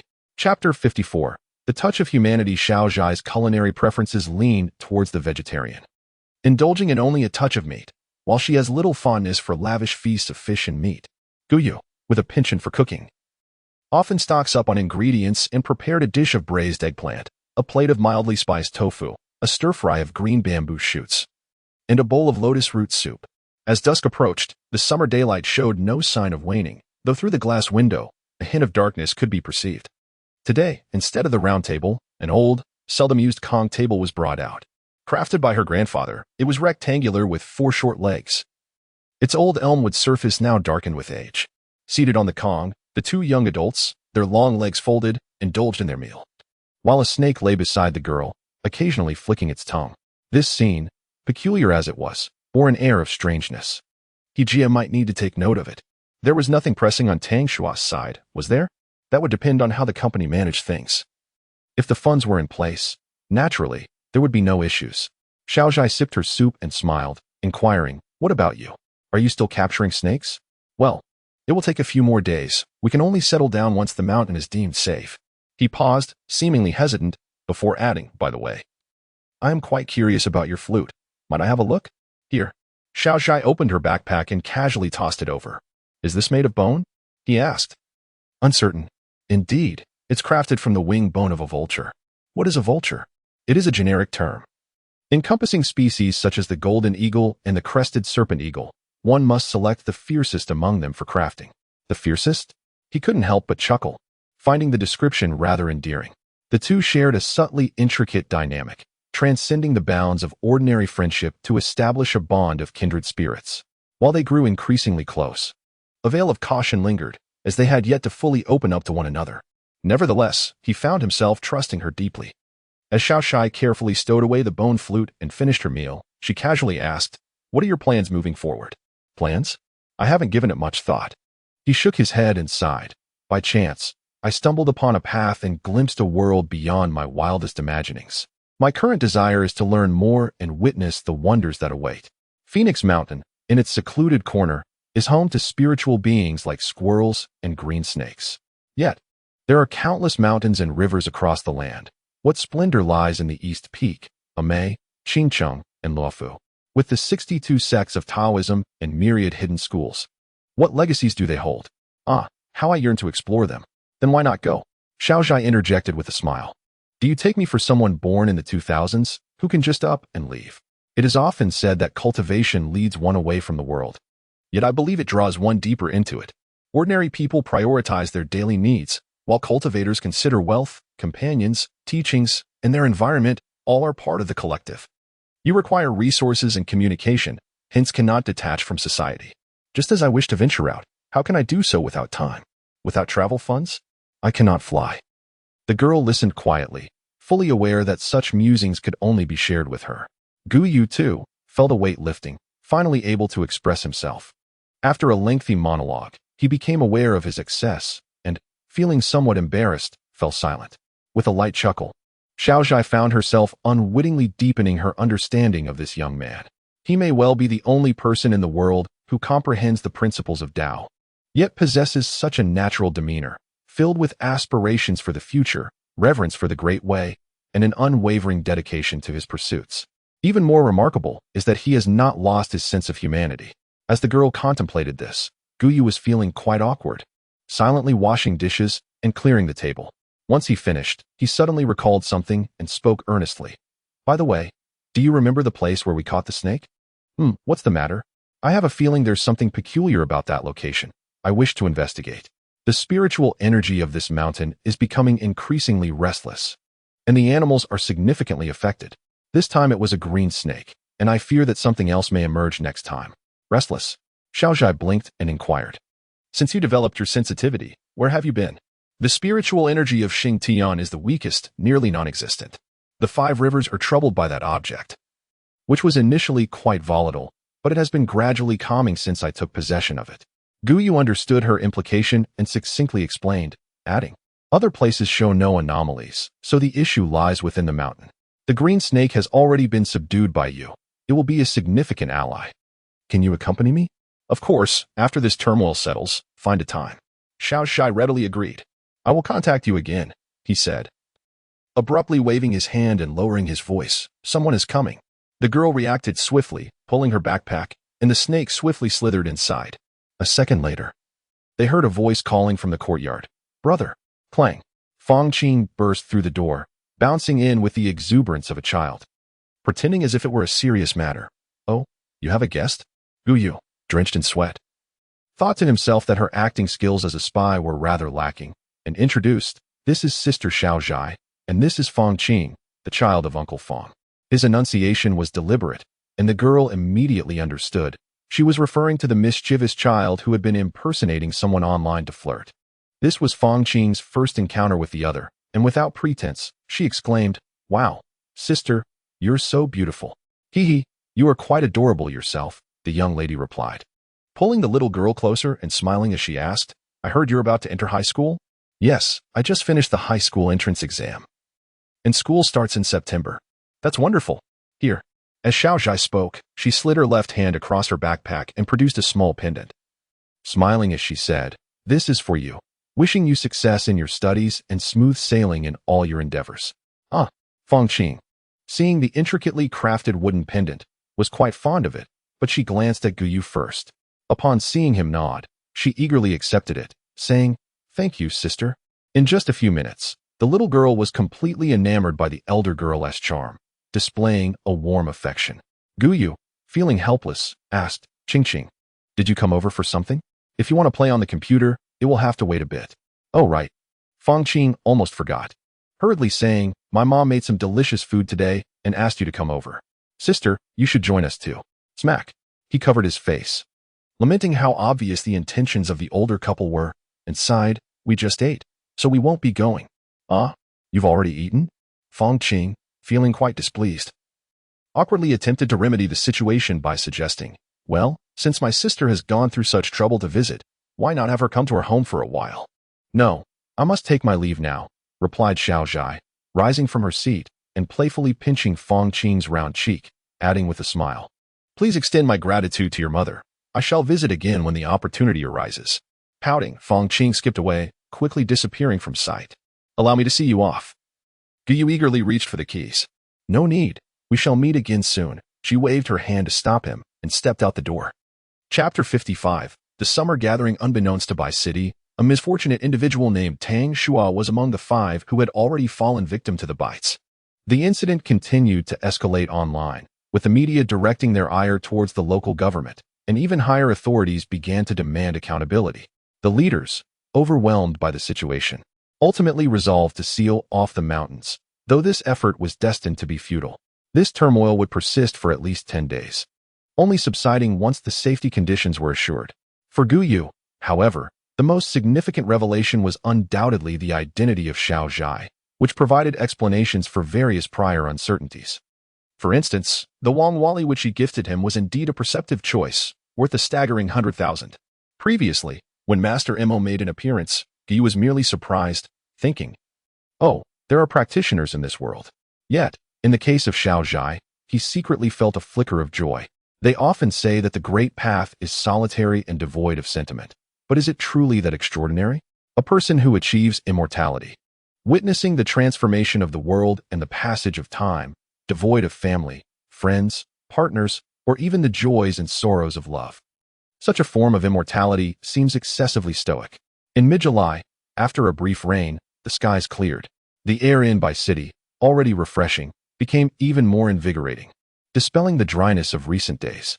That morning, after breakfast, Guyu carried 2 large bags to the Zeng residence.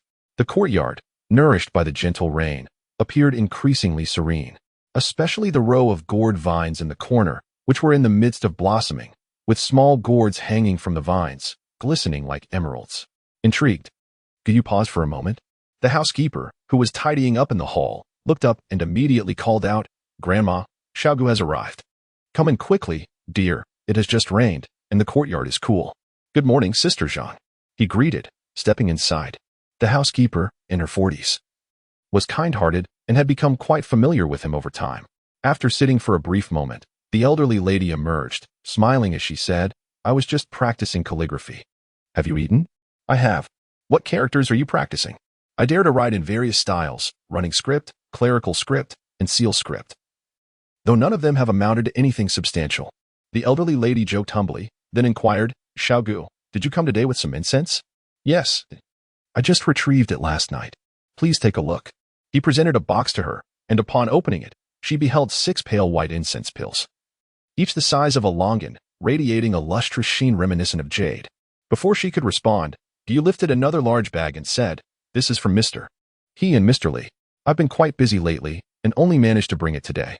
Please return it to its rightful owners. The elderly lady was slightly taken aback and delicately remarked, It seems a bit inappropriate for me to return gifts they bestowed. Oh, it's perfectly fine. They won't mind. Gu responded with a carefree smile, but the elderly lady felt a sudden pang in her heart, and then replied, Very well. I shall accept it for now.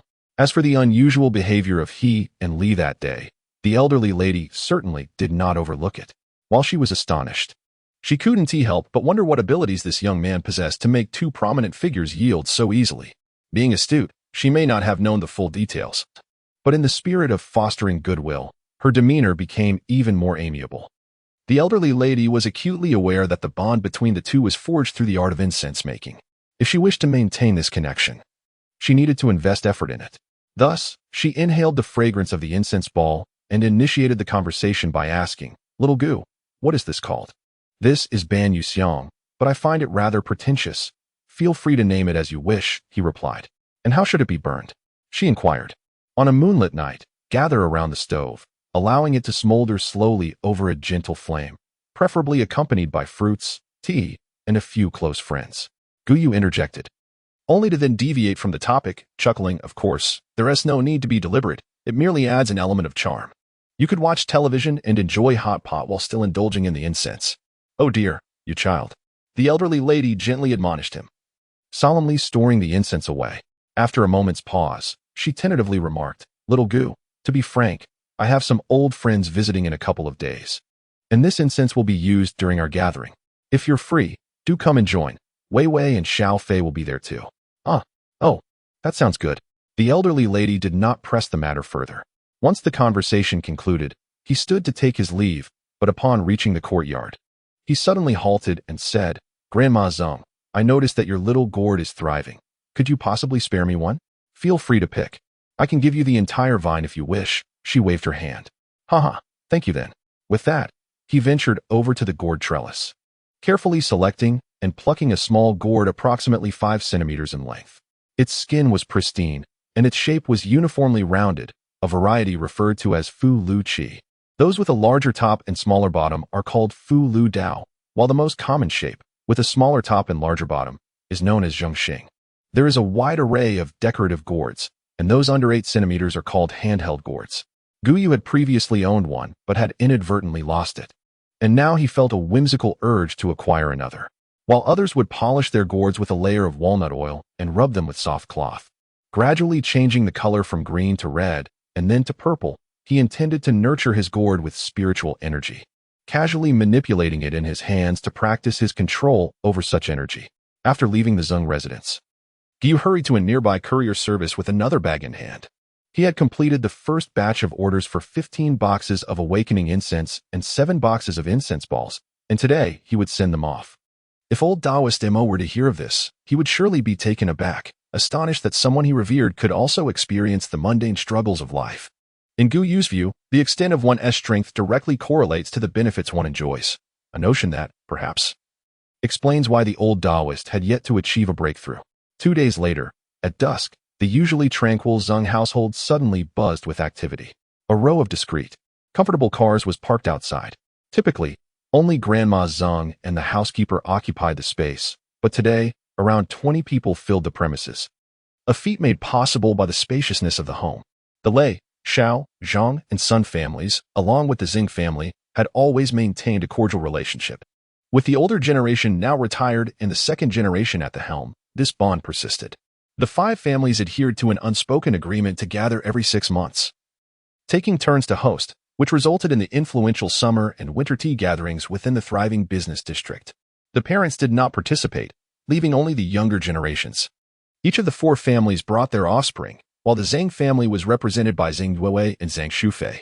At that moment, beneath the gourd trellis, Zhang Yuewei was engaged in an animated conversation with a young man. As they chatted, Zhang Shufei suddenly approached, interjecting, "Have you made contact?" "No."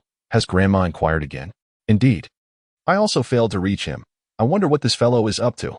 Zhang Shufei wore an expression of displeasure. Lei Ziming, intrigued, asked, "Are you looking for someone?" "Yes, a new friend. Grandma wishes to invite him over." "Such a grand affair. Does the old lady still need to extend an invitation?" His expression was exaggerated. Zhang Yuewei shot him a glance and replied, "It's not quite like that. The person is a bit peculiar, difficult to gauge." "Well, to hear you say that piques my interest. I truly wish to meet him." Lei Ziming expressed his curiosity. Chapter 56. Sin of the Moon. Have you found it yet? "Not yet. They haven't answered the phone." "Oh, then you should head out first." I asked, "What on earth are you doing? You've stepped out twice already." Old Lei, who had the best rapport with everyone, complained, "It's quite a hassle to gather here, and you seem indifferent to the occasion." "Enough of your nagging." Old Xiao interjected, raising his hand to silence him, then turned to Grandma Zhang. "Is there a pressing matter?" "No, I just wanted to invite a young friend. But I can't seem to find them," the elderly lady replied with a smile. "Oh." At this revelation, the previously quiet Zhang and son grew curious, chiming in, "Is it that little Gu you mentioned? You've sung their praises so highly. If they turn out to be a disappointment, it will be quite embarrassing for you." "Let us not jump the gun. They might not even show up," someone remarked. Afterward, Grandma Zhang poured tea for everyone, and the conversation shifted to recent policy changes and the market environment. The 4 men became more animated, and the atmosphere grew lively. This was the primary purpose of the Summer Ming gathering. Modern businessmen, especially those with ambition, sought to diversify their ventures. Each of the 5 had their own origins. Yet now they formed major conglomerates, necessitating deep cooperation for mutual benefit. The elders engaged in a banter akin to that of children, balancing jest with seriousness. Not long after, Zhang Yuewei knocked and entered, saying, "Grandma, I've made contact. They said they would come this evening." "What is Xiao Gu up to?" "They didn't say, but they seem quite busy." "All right, I understand." Once Zhang Yuewei left, Old Lei expressed his dissatisfaction, grumbling, "What an inflated ego. Those with true capability don't flaunt it. They elevate their status." Old Xiao countered, ever ready for a debate. Old Sun chuckled, "Ah, this young friend is indeed unique. Indeed, the youth today are quite individualistic." Old Zhang added, "What could Grandma Zhang say?" Her old friends appeared friendly, yet sitting in such esteemed company inevitably brought forth a certain temper and pride. After all, a mere incense maker who delays despite multiple invitations shows a lack of appreciation. Yet, it was understandable. They had not experienced it firsthand. The elderly lady gently shook her head and sipped her tea. Meanwhile, in the outer hall and courtyard, a group of young people was energetically mingling. Lei Ziming, with his outgoing personality and prominent family background, stood as the central figure. "Hello everyone, I'm Xiao Yuan. I'm new here and I hope to get your guidance." The young woman was slender and charming, exuding a youthful spirit. However, no one dared underestimate her. Being invited to this gathering indicated she was an exceptional descendant of her family. Xiao Yuan spoke little but possessed remarkable conversational skills, quickly blending in with the group. With few females present, she soon gravitated towards Zhang Yuewei. "Vivi, I've heard so much about you from Ziming. It's lovely to finally meet you. You're truly beautiful." Her demeanor was sincere, conveying a sense of genuine warmth. Zhang Yuewei chuckled softly as soon as I opened my discerning eyes. I recognized her as a green tea bitch. I immediately replied with a smile, "Oh, not at all. As a distinguished student from the business school, I find myself utterly inferior to you. How could I possibly compare to you, dear sister? You've been helping your family from such a young age, while I am merely a rice weevil." Xiao Yuan, with an innocent facade, inquired, "May I ask what responsibilities you hold at the company?" "I wouldn't say I have any specific responsibilities. Primarily, I am involved in planning." "Planning, how wonderful. I would like to request a small favor from you." "A wine bar? Something akin to a salon?" Zhang Yuewei was momentarily taken aback. "Something like that. It's simply a gathering where everyone shares a drink and engages in conversation." "Oh." Zhang Yuewei quickly understood. It It was likely a small private club where one could store wine and casually bring women to flirt and show off. Thank you, Sister Weiwei. Xiao Yuanyuan grinned, climbing the social ladder effortlessly, adding, since you grew up with Brother Zimming, that makes you my sister as well. Please take care of me from now on. Haha, no problem. Zhang Yuwei rolled her eyes internally, revealing a perfect set of 8 white teeth. As the evening deepened, the group engaged in lively discussions. The 5 elderly gentlemen took their time exiting the small hall, all adorned with smiles, likely indicating a fruitful gathering. Grandma Zeng had already summoned a chef to prepare an array of vegetarian dishes, filling the dining hall and the side rooms. In the past, gatherings were held at clubs, villas, or other venues, but now, here they were in this remote and impoverished location, devoid of even a decent nightclub. The younger generation grumbled quietly, treating the occasion merely as a day trip to a rural homestay. After dining, the 5 elderly men made their way to the side room, where a tea set awaited them. Grandma Zeng opened the wooden door, revealing a serene courtyard, and upon looking up, they beheld a full moon hanging high in the sky. She adhered strictly to Gu Yu's instructions, yet the others were not as comfortable. Old Lei shifted uncomfortably on his cushion, exclaiming, after living at the foot of the mountain for years, do you really intend to eat vegetarian and chant sutras? Indeed, this is rather awkward. It was never this complicated before, old Xiao chimed in, unusually refraining from banter. Grandma Zong, uninterested in their complaints, set a tray beneath the eaves, which held an incense burner and an entire set of tools. She personally ignited the charcoal and placed 3 moonlight incense pieces atop. At this juncture, everyone fell silent. After more than half a month of her persuasion and various compliments, they genuinely wished to experience it. Incense typically requires about 2 minutes to disperse its fragrance. Yet after a brief wait, there was still no scent. Could it be expired? Old Lei couldn't help but remark, is the temperature sufficient? I have a lighter. Old Xiao added humorously. Suddenly, the elderly lady felt a bit anxious. She had boasted extensively, and if it failed to deliver, it would be a significant embarrassment. She hurried forward to inspect. The charcoal was burning well, and the temperature was adequate. So why? She paused, suddenly detecting a faint, almost imperceptible fragrance. Initially thinking it was a trick of her mind, she inhaled deeply and, indeed, the scent began to emerge. Not only she, but the 4 others nearby also sensed it, all attentively focusing on the delicate aroma. The fragrance carried a hint of crisp chill, intertwined with a subtle sweetness, the 2 sensations merging seamlessly, creating an atmosphere of natural clarity. As these thoughts lingered, the expressions of the 4 individuals shifted simultaneously. The essence around them intensified, almost manifesting as a tangible presence, swirling around each of them. It was only at this moment that the imagery it contained was fully unleashed. Though the night was not particularly cold, the 5 of them suddenly shivered, feeling their pores open delicately, inexplicably enveloped by a layer of solitude. This solitude transcended flesh and heart, as if it resided in a realm far beyond, 1,000 miles away in serene brilliance. They could not help but raise their gazes, beholding the radiant moon, like a flying mirror, casting silver light upon the incense burner, entwined with the curling blue smoke, which drifted into the courtyard. The evening clouds had just dispersed, revealing a pale sky. It was unclear whether the earthly realm reflected the lunar palace or the lunar palace mirrored the human world. In this modest courtyard, where the dew of jade began to fall and the golden breeze was yet to bite, the silver light shimmered on the azure brick ground, reminiscent of the cold moon and the frost-white osmanthus. The 5 sat motionless beneath the ancient eaves, unable to suppress a fleeting thought. Such a splendid moment occurs but once a year.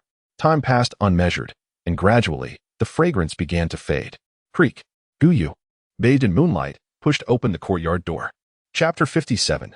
Making connections in the brief span of 2 days, Guy received 10 more orders, dedicating the entirety of today to preparing materials before finally finding the time to come over in the evening. In truth, he did not perceive himself through the lens of wealth. Rather, he relied on his instincts. He held a favorable impression of the Zeng family and was eager to forge friendships. As he had mentioned to Xiao Zhai, whether one is an ordinary person or a cultivator, the need for resources and communication is inextricably tied to the community. Although he was just beginning his journey into cultivation and could not yet discern any pressing needs, one could never be certain of the future. He did not underestimate worldly wealth and power, recognizing that they could prove immensely beneficial at times. Within the confines of the Xing residence, as the fragrance dissipated, The 5 individuals remained entranced by the ethereal experience, unable to extricate themselves from the celestial imagery. It was then that they beheld Guyu approaching under the moonlight. A moment that bore the elegance of an immortal descended to the mortal realm. Apologies for my tardiness, Grandma Zong. I was held up by some matters. Guyu said with a slight bow of his head. No need for apologies. Your timing is impeccable. The elderly lady, with a childlike spirit, took his hand and led him into his side room, proudly declaring, Come, let me introduce you to a few friends. This is Elder Lei, this is Elder Sun, and this is Elder Xiao. Guyu greeted each of them with humility, while the 4 elders, now transformed from their previous demeanor, exuded warmth and enthusiasm. After they settled down, all shared a passion for the art of incense, their skills rivaling that of Grandma Zhang. The elderly lady had been awestruck at the time, and their lack of preparation amplified the impact they felt.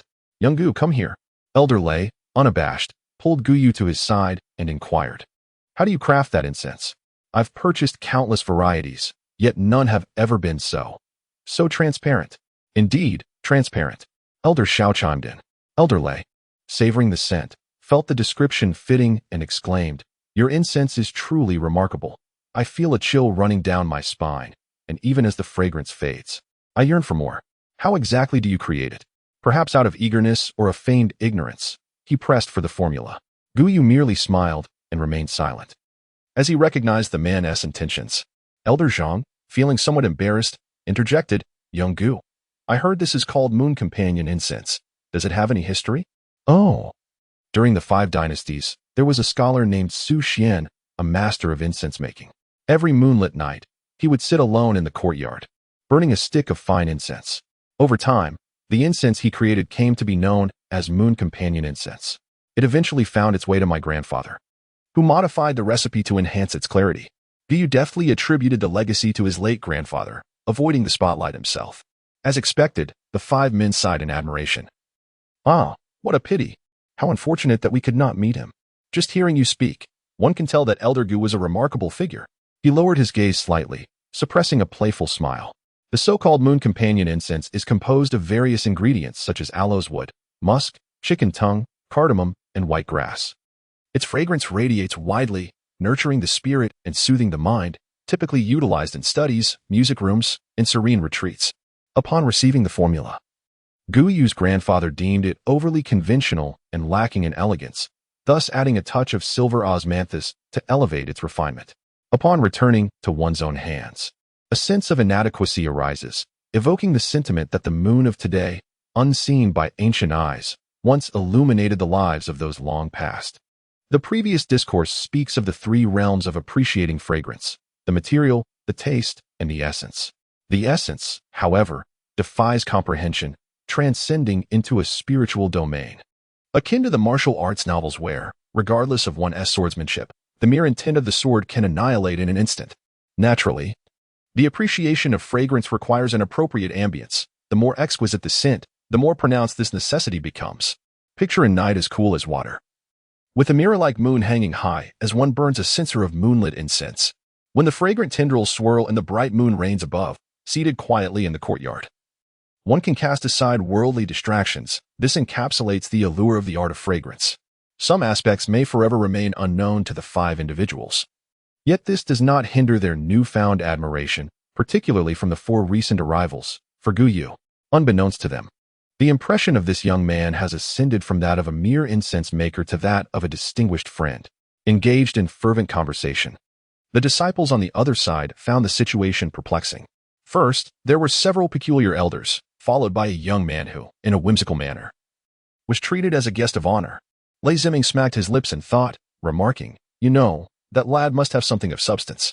Otherwise, with the old man's temperament, he wouldn't be so approachable.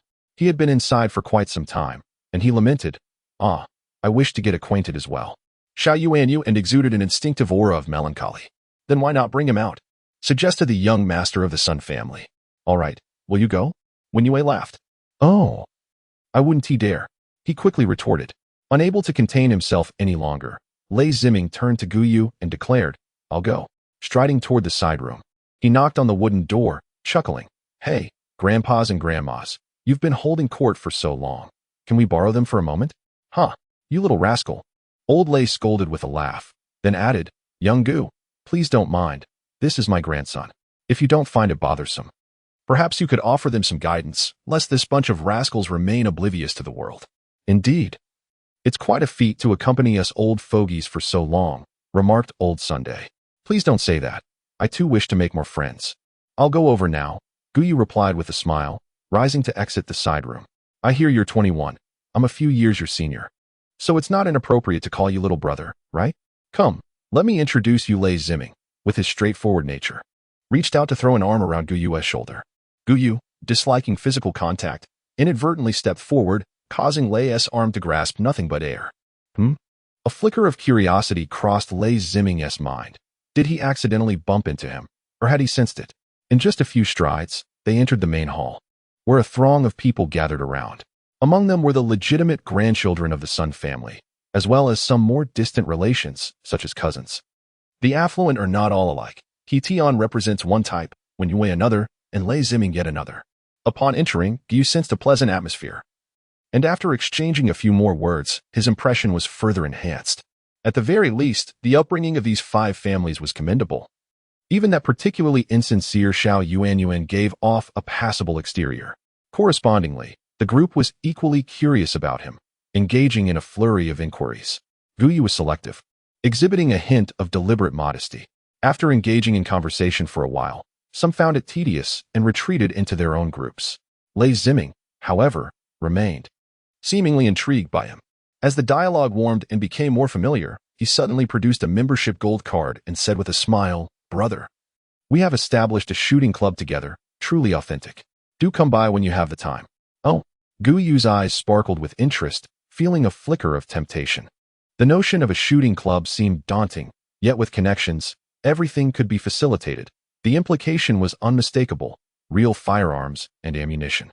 He was eager to witness the power of shooting, or, more importantly, to ascertain whether he could neutralize an armed adversary while evading harm. Although the likelihood of such an encounter was slim, having a conceptual understanding was invaluable. Thus, he accepted the membership card, responding, "Thank you.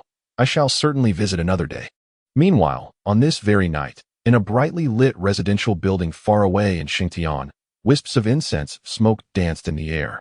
In the study, a stick of incense burned upon the desk, while Qingxi lay beside the incense holder, eyes closed in a feigned slumber. Jiang Xiaozhao was engrossed in a mountain of manuscripts, meticulously organizing various materials.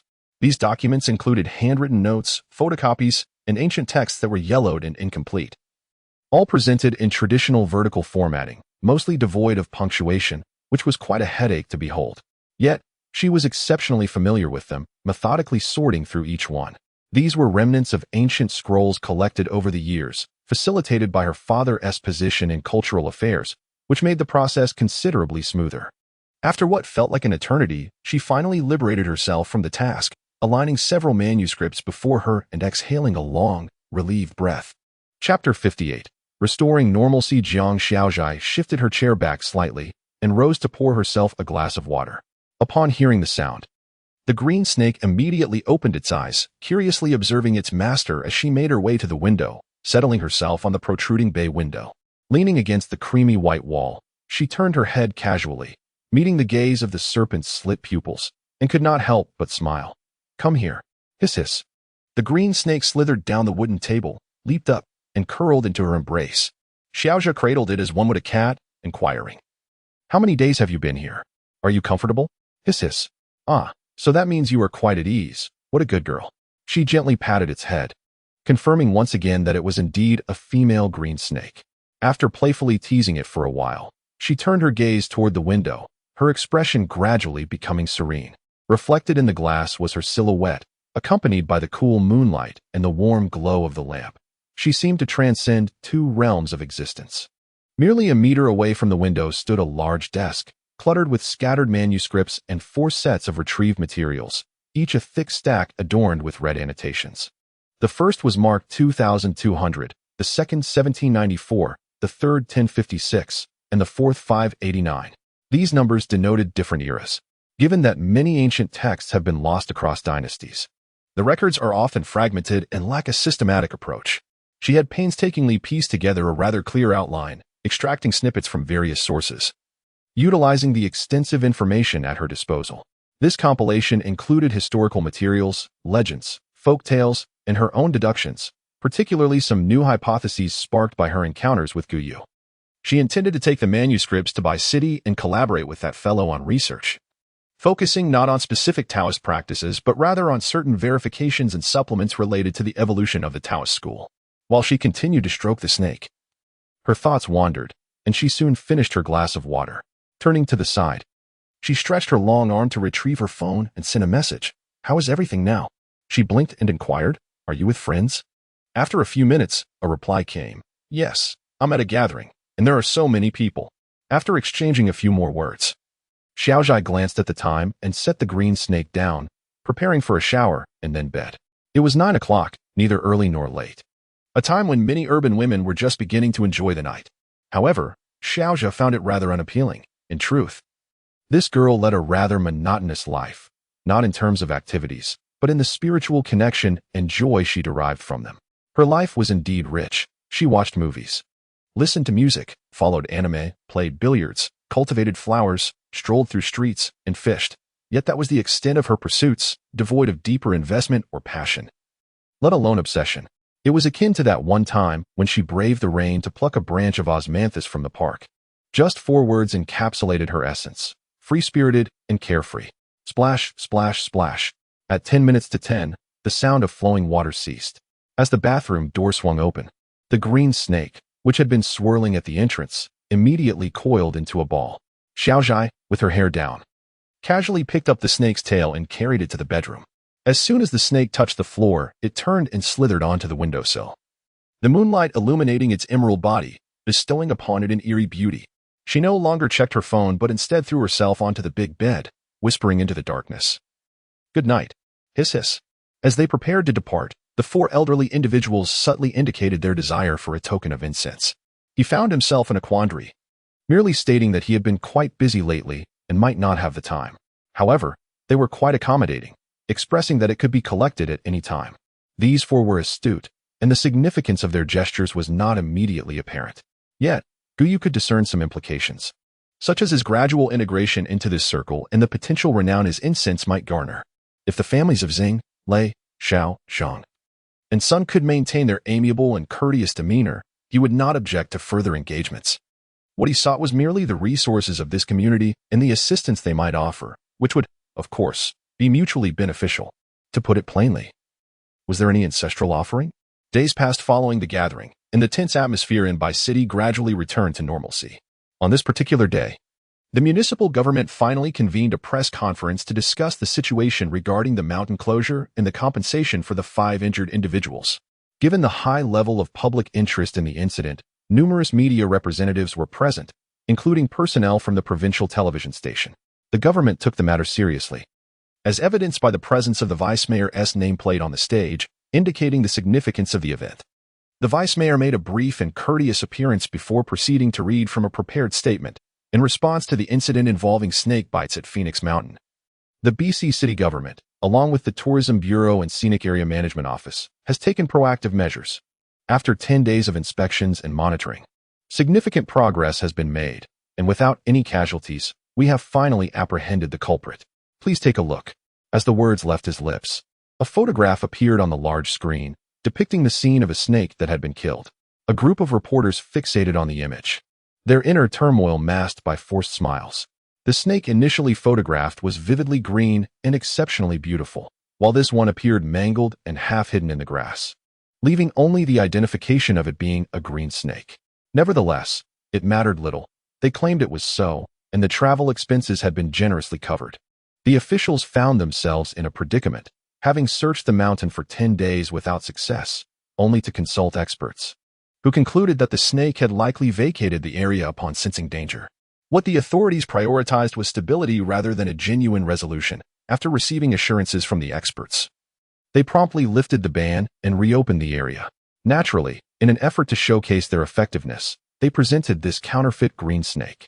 The 3 injured tourists, after negotiations, reached a consensus on compensation, with each receiving 100,000 yuan. The 2 injured police officers, having sustained injuries in the line of duty, were awarded a one-time condolence payment.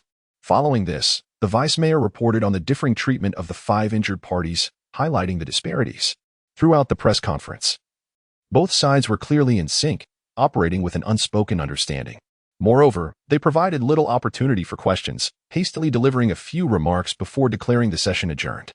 This announcement undoubtedly stirred a renewed wave of interest, with many netizens expressing doubts about the authenticity of the snake, yet it proved futile, as both the government and the media remained resolute in their assertions. Furthermore, once Phoenix Mountain resumed operations, it undeniably experienced no further incidents, lending credence to the notion that the snake had indeed perished. However, for Guyu, it felt as though everything was merely beginning. He informed Jiang Xiaozhai, and the two arranged to venture into the depths of the mountains together that weekend to uncover the truth. Chapter 59. Exploration. There is a saying, a tranquil heart brings coolness. Guyu has always found solace in this adage, perhaps due to his years of practice in incense making. He has seldom experienced the heat, even during the sweltering summer days when temperatures soar above 30 degrees Celsius. The weather forecast indicated that today marks the highest temperature ever recorded in by city for this time of year, reaching a staggering 35 degrees. Calm and composed, he awaited at the bus station entrance, dressed in a short-sleeved shirt, cropped pants, and light-colored athletic shoes, which revealed a segment of his well-proportioned calves.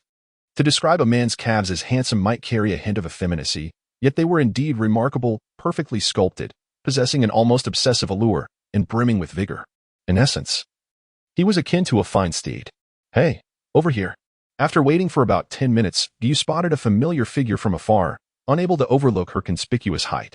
The young lady trailed behind a group of ordinary individuals, reminiscent of a certain languid nobleman among the four great beauties, exuding an inexplicable aura of peculiarity and charm. Xiaozhai approached with her backpack slung over her shoulder, casting a curious glance at him. How did you get through security? She inquired. Security doesn't require body searches. She scoffed, slightly turning her head, and added with a smile, Xiaoqing, come say hello. Ziz. Guyu's focus often strayed, and he couldn't help but smirk. Xiaoqing, you really are low maintenance. No, it has a proper name, she replied earnestly. What is it? It's called Zhuya, she stated with conviction. He was left speechless, as reawakening was indeed a splendid name. Guyu pushed the cart, gathering several bottles of water, food, as well as a lighter and bandages. Xiaozhai, on the other hand, tossed a myriad of items into the vehicle: salt, sugar, hot sauce, a fruit knife, a picnic blanket. She might as well have brought a tent. He felt an urge to reprimand her, but ultimately lacked the courage, deciding it best to show some courtesy to a lady. In the afternoon, the sun blazed fiercely. Chirp, chirp, rustle, rustle. They ventured along a little-known wilderness path, flanked by deep, tranquil forests where the light was dim and only the occasional chirping of insects and the faint sound of a babbling brook could be heard. The sun was obscured by the dense foliage, creating an almost mystical realm beneath the tree canopy. The last time I encountered it, it behaved oddly. Perhaps it already knew about that place and simply did not wish for me to go. It's better not to seek trouble. What if it insists on blocking your way? We shall cross that bridge when we get to it. He clearly shared her apprehensions. His expression conflicted as he continued to lead the way. Let us take it slow. It's crucial not to trip, he advised, and then, recalling how she had kept pace with him while capturing snakes, he couldn't resist asking, have you practiced martial arts?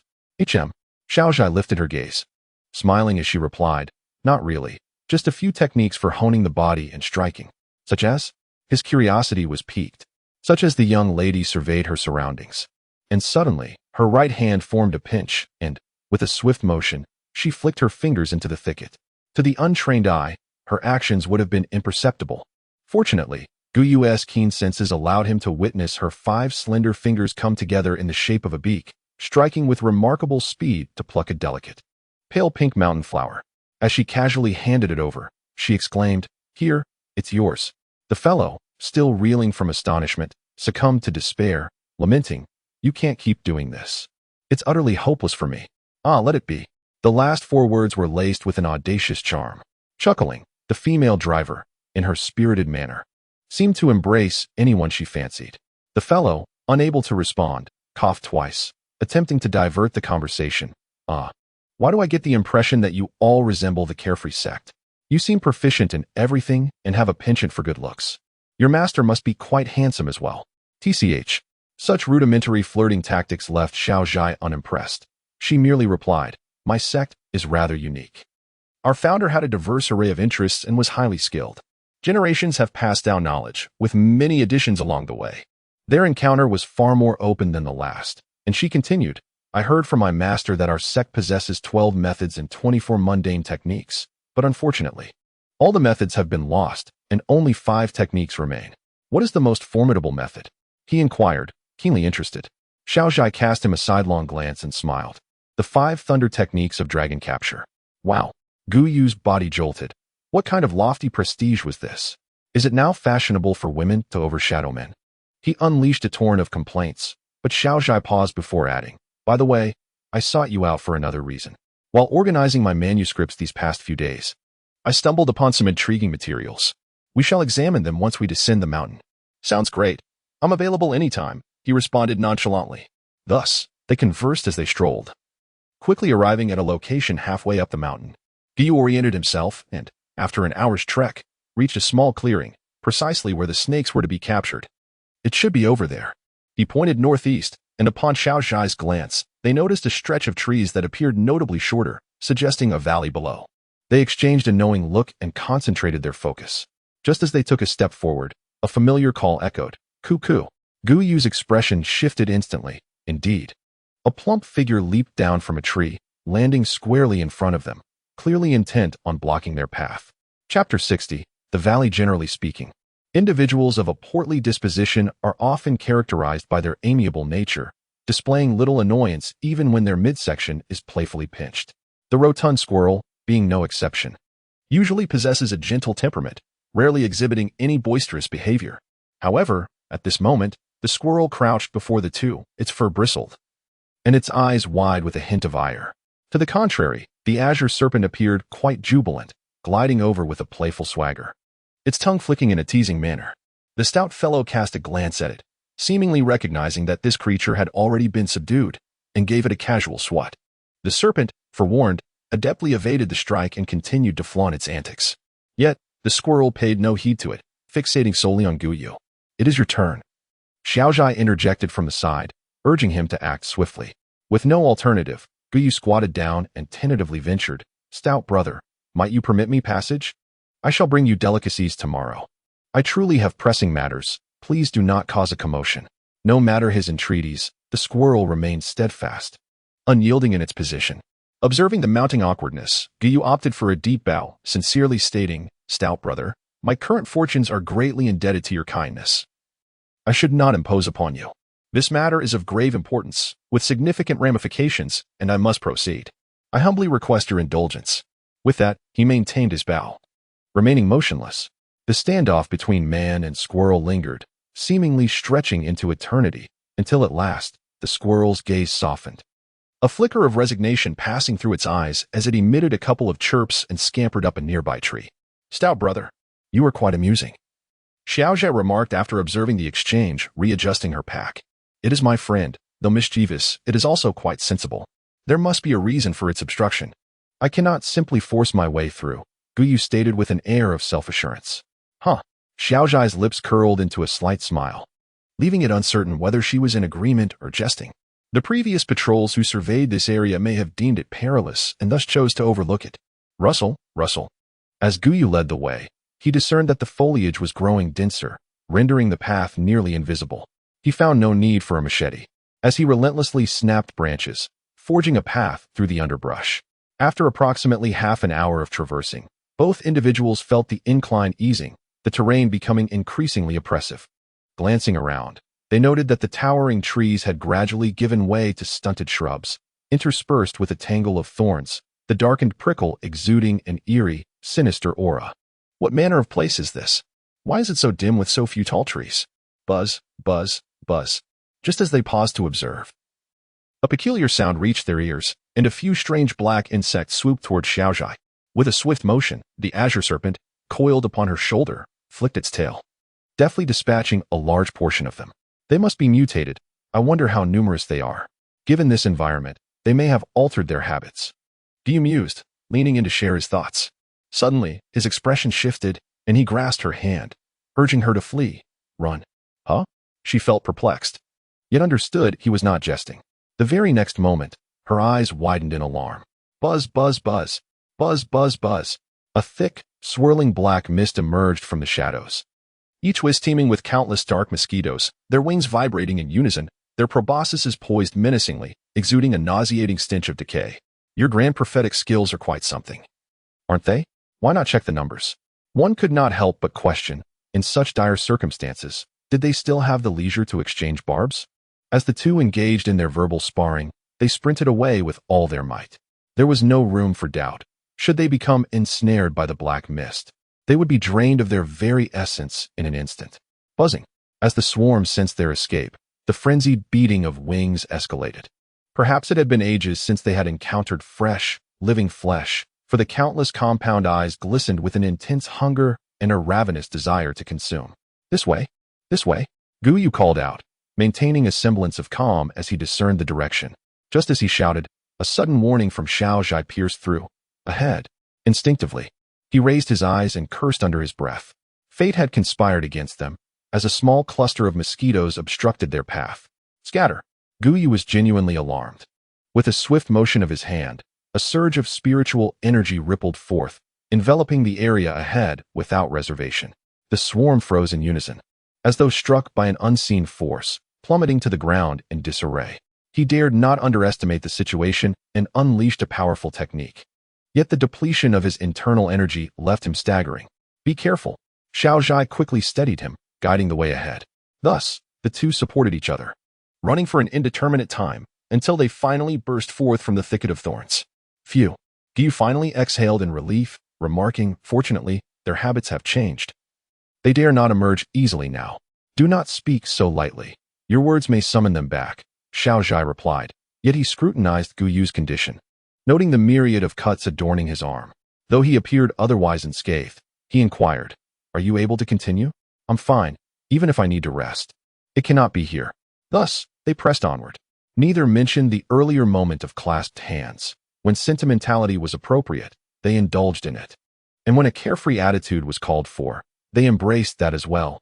That was the essence of wanderers in the world. Both were momentarily taken aback, having anticipated a desolate marsh teeming with venomous insects. Yet instead, they beheld a scene of serene beauty, a picturesque valley.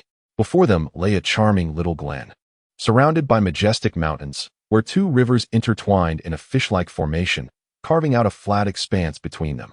In the center of this clearing stood a remarkably verdant tree. Let us go take a look. Just as Xiaozhai lifted his foot to advance, he noticed Guyu standing still and asked, "What's the matter?" The density of spiritual energy here. Taking a deep breath, he confirmed, "Indeed, it is the most potent I have ever encountered." Be more specific. If the concentration in Shengtian is 0, 5 rivers is 1, and Phoenix Mountain is 2. Guyu's eyes sparkled with excitement, exclaiming, "Then this place is 5, more than double that of the mountain." Chapter 61. The old tree. The two essential elements of cultivation are resources and aptitude. Spiritual energy is a form of resource, indeed the foundation of all foundations. If Guyu's assertions hold true, then the speed of cultivation in this place would far surpass that of the outside world. He possesses the method of consuming energy, which exhilarates him. Xiaozhai, though unversed in any Daoist arts, shares his excitement, exclaiming, "This is splendid." Splendid in what way? He queried, puzzled. Where there are distinctions, there will be changes. And with changes, there comes greater excitement. Guyu could not help but gaze at her. While others might feel frustration, envy, or despair, she remained direct and unpretentious. The environment here was quite secluded. Not a whisper of wind could be felt, and the vegetation was low and sparsely scattered around. The entire valley resembled a static landscape painting, eerily serene yet unsettling. Everything appeared unremarkable, save for the old tree, whose presence was unmistakably prominent. The two exchanged glances, treading upon the soft earth as they ventured forward until they reached the riverbank, where not a single living creature could be seen. The two narrow rivers, over 4 meters wide, flowed with remarkable clarity, originating from the distance, splitting into 2 streams that meandered around the silted flats before converging once more. Within a 200-mile radius, there was only one grassy river, and these two must be tributaries. Guyu searched for a moment, then snapped off a short branch, extending it into the water, which swiftly submerged his arm. After withdrawing it and gauging the depth, he concluded, it's about 1 meter deep. Both of them possessed long legs, and crossing would pose no challenge. According to conventional practice, one would roll up their trousers to reveal smooth, fair legs and splash playfully through the water. However, Xiaozhai, with a flick of her wrist, sent her backpack sailing across. Following that, she took a small step forward, her elongated form resembling a great bird as she leaped gracefully to the opposite bank. Guyu smirked, propelling himself forward with ease and landing deftly beside her. It is said that the world record for standing long jump is 476 meters, while the record for running long jump is 95 meters. Though neither of them were athletes, it mattered little, for their physiques were remarkably stable. Upon reaching the opposite shore, they scrutinized the old tree closely. Its trunk was extraordinarily robust, wide enough for 5 people to encircle, with numerous branches and broad leaves that cast a generous shade. Most notably, it exuded a palpable vitality. Look over there. Guyu's gaze halted, pointing towards a specific spot. Xiaozhai followed his direction and noticed 2 green, round fruits hanging precariously from a branch. Appearing rather heavy and swaying gently, she inquired, "Is this what you consume? It bears a strong resemblance. It must be." He examined it further and chuckled, "Thus, the fruits that Fat Brother gave me were plucked from this tree. With such a lively spirit, it's likely that Xiaoqing has also partaken of these fruits. How amusing that they consider this their private garden. Is it Fat Brother's vigilance over his food that obstructs your path?" Xiaozhai gently traced the rough bark of the tree, leisurely moving to the other side. "Perhaps he fears we might indiscriminately pick. Wait, that doesn't seem right." He abruptly halted, shaking his head. "Fat Brother is not so petty. It cannot be for that reason. Could it be that he is aware of the dangers here and fears for our safety?" In a moment of bewilderment, he found himself mumbling to himself when he suddenly heard Xiaozhai call out, "Come quickly." "What is it?" Guyu promptly circled around, only to be taken aback. Behind the ancient tree lay scattered heaps of white bones, clearly remnants of life long past, as the soft tissues of the corpses had completely decomposed. "This is..." He prodded with his foot, uncertain. "This appears to be from a bird, and this resembles a rabbit. There are also snakes, mice, hedgehogs, and even a frog. Oh, and most notably an owl." Xiaozhai casually tossed aside a skull, examining the remains with the discernment of an experienced herbalist, commenting, "All the little creatures of the mountain are here. How peculiar and chilling," she remarked unconsciously, adding, "They must have fought each other over the red fruit." "That is likely. But there is another reason." Guyu squatted down, sighing. "In the end, the victor consumed the red fruit, but was unable to withstand its energy, thus perishing in vain." With this statement, a silence enveloped them. Gazing at the bones, they pondered the countless lives that had accumulated here. Unaware of the purpose of the red fruit or the concept of immortality, driven solely by primal desires, they rushed forth, ultimately leading to their demise. Those living beyond the mountain remained numb to their existence. The creatures within faced a grim reality. The path of cultivation was long, and this was merely the beginning. Hiss. Perhaps due to the oppressive atmosphere, even Xiaoqing poked its head out, reminiscing about its kin while greedily eyeing the still unripe fruits. "Huh." Xiaozhai flicked its head, laughing. "You truly are fortunate." Guyu smiled in agreement. It was already evident that this ancient tree was the locus of concentrated spiritual energy. Fat Brother and Xiaoqing had fortuitously benefited, consuming the fruit and miraculously surviving the backlash of energy, thus attaining sentience. In gratitude, Fat Brother had even bestowed a fruit upon himself.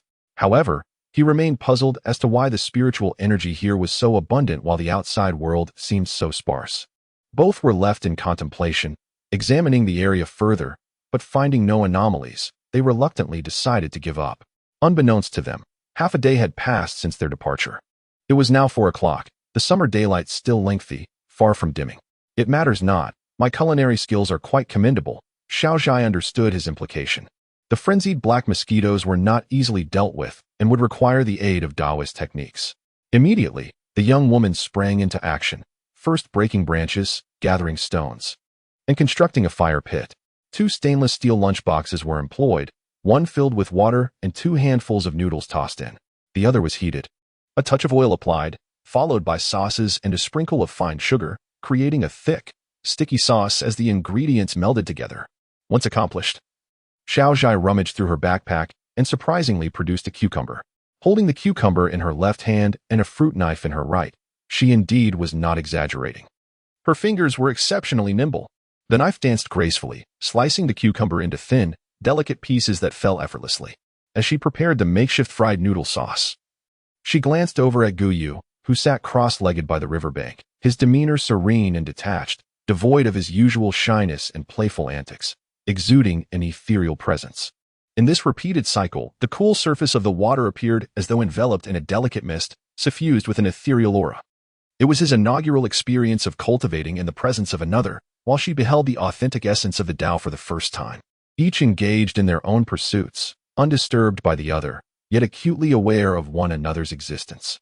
The hues of light harmonized, blending seamlessly with the soft sky, and the two became an integral part of this picturesque tableau. Chapter 62. The significance of companionship. Guyu's sentiments on this occasion were strikingly different. Not only was his fortune increasingly favorable, but his expended spiritual energy was also swiftly rejuvenating. This truly was a rural version of paradise, with effects that were undeniably apparent. A myriad of small creatures would contend fiercely over a single fruit, and if their fellow cultivators were to discover this place, chaos would undoubtedly ensue. He sat by the riverbank for a while, and after a moment, he opened his eyes, sniffed the air, and exclaimed, "Jajang noodles? Just perfect." Xiaozhai had already spread out a picnic blanket and handed him a lunchbox, inquiring, "Have you recovered?" "Yes, more swiftly than I had anticipated." He glanced at the lunchbox and saw the noodles plump and glistening, the sauce rich yet balanced. He smiled. "I never expected to enjoy jajang noodles here. One must not neglect their appetite." Upon hearing this, Guyu initially thought the taste might be lacking, but after tasting a couple of strands, he remarked in surprise, "This is quite delicious. Your standards are simply too high." "Ah, that's a commendable statement. I shall give it a thumbs up." Of course, it is a heartfelt expression. He spoke candidly. Xiao Zhai's preparation was indeed superb, particularly the cucumbers pairing, refreshing yet warm, succulent yet tender, a truly silky delight. As they dined and exchanged playful banter, they created an atmosphere reminiscent of a delightful picnic. The scenery around them was unique. If one were to overlook the pile of bones, it could easily be mistaken for a secluded utopia. Xiao Xia, not one to eat much, set her half-finished meal aside and inquired, "By the way, what technique were you practicing earlier?" "The art of consuming qi." "The art of consuming qi." She appeared somewhat intrigued. Guyu, taken aback, asked, "Have you heard of it?" "Yes, my studies encompass such topics.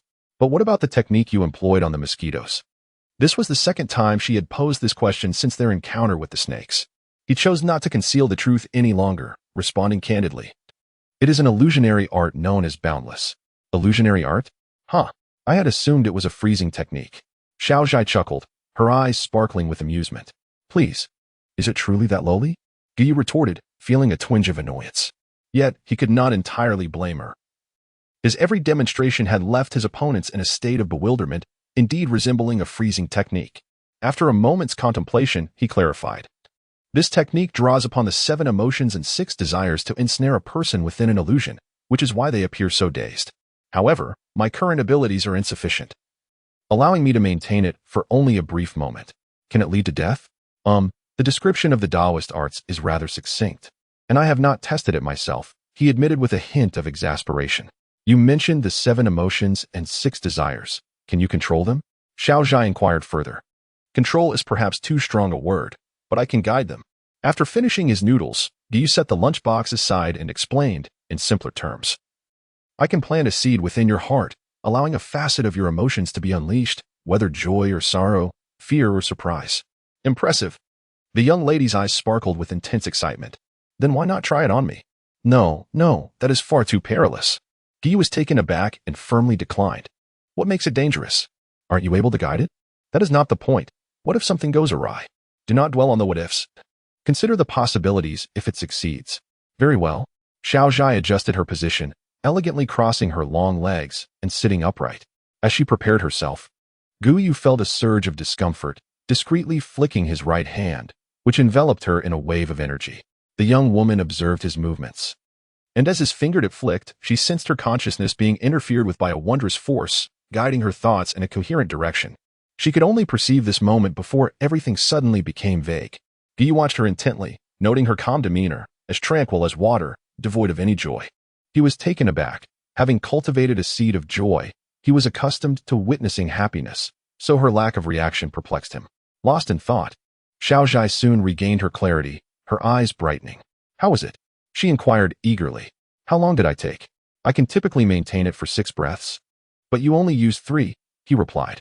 I suspected that the duration varies with the individual. The stronger the consciousness, the shorter the time. Yes, that seems accurate, she nodded. Adding, the initiation of this technique is remarkably swift, with almost no buffer.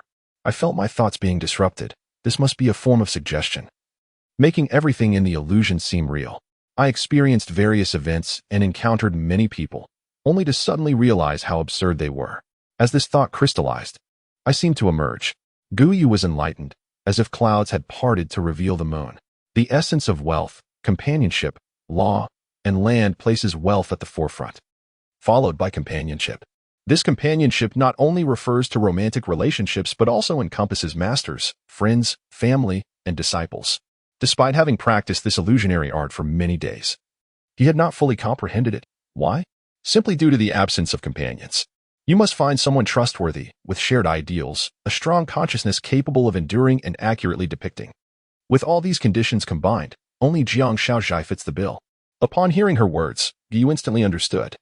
The true power of this technique lies not in creating illusions, but in fabricating a false consciousness that feels entirely real.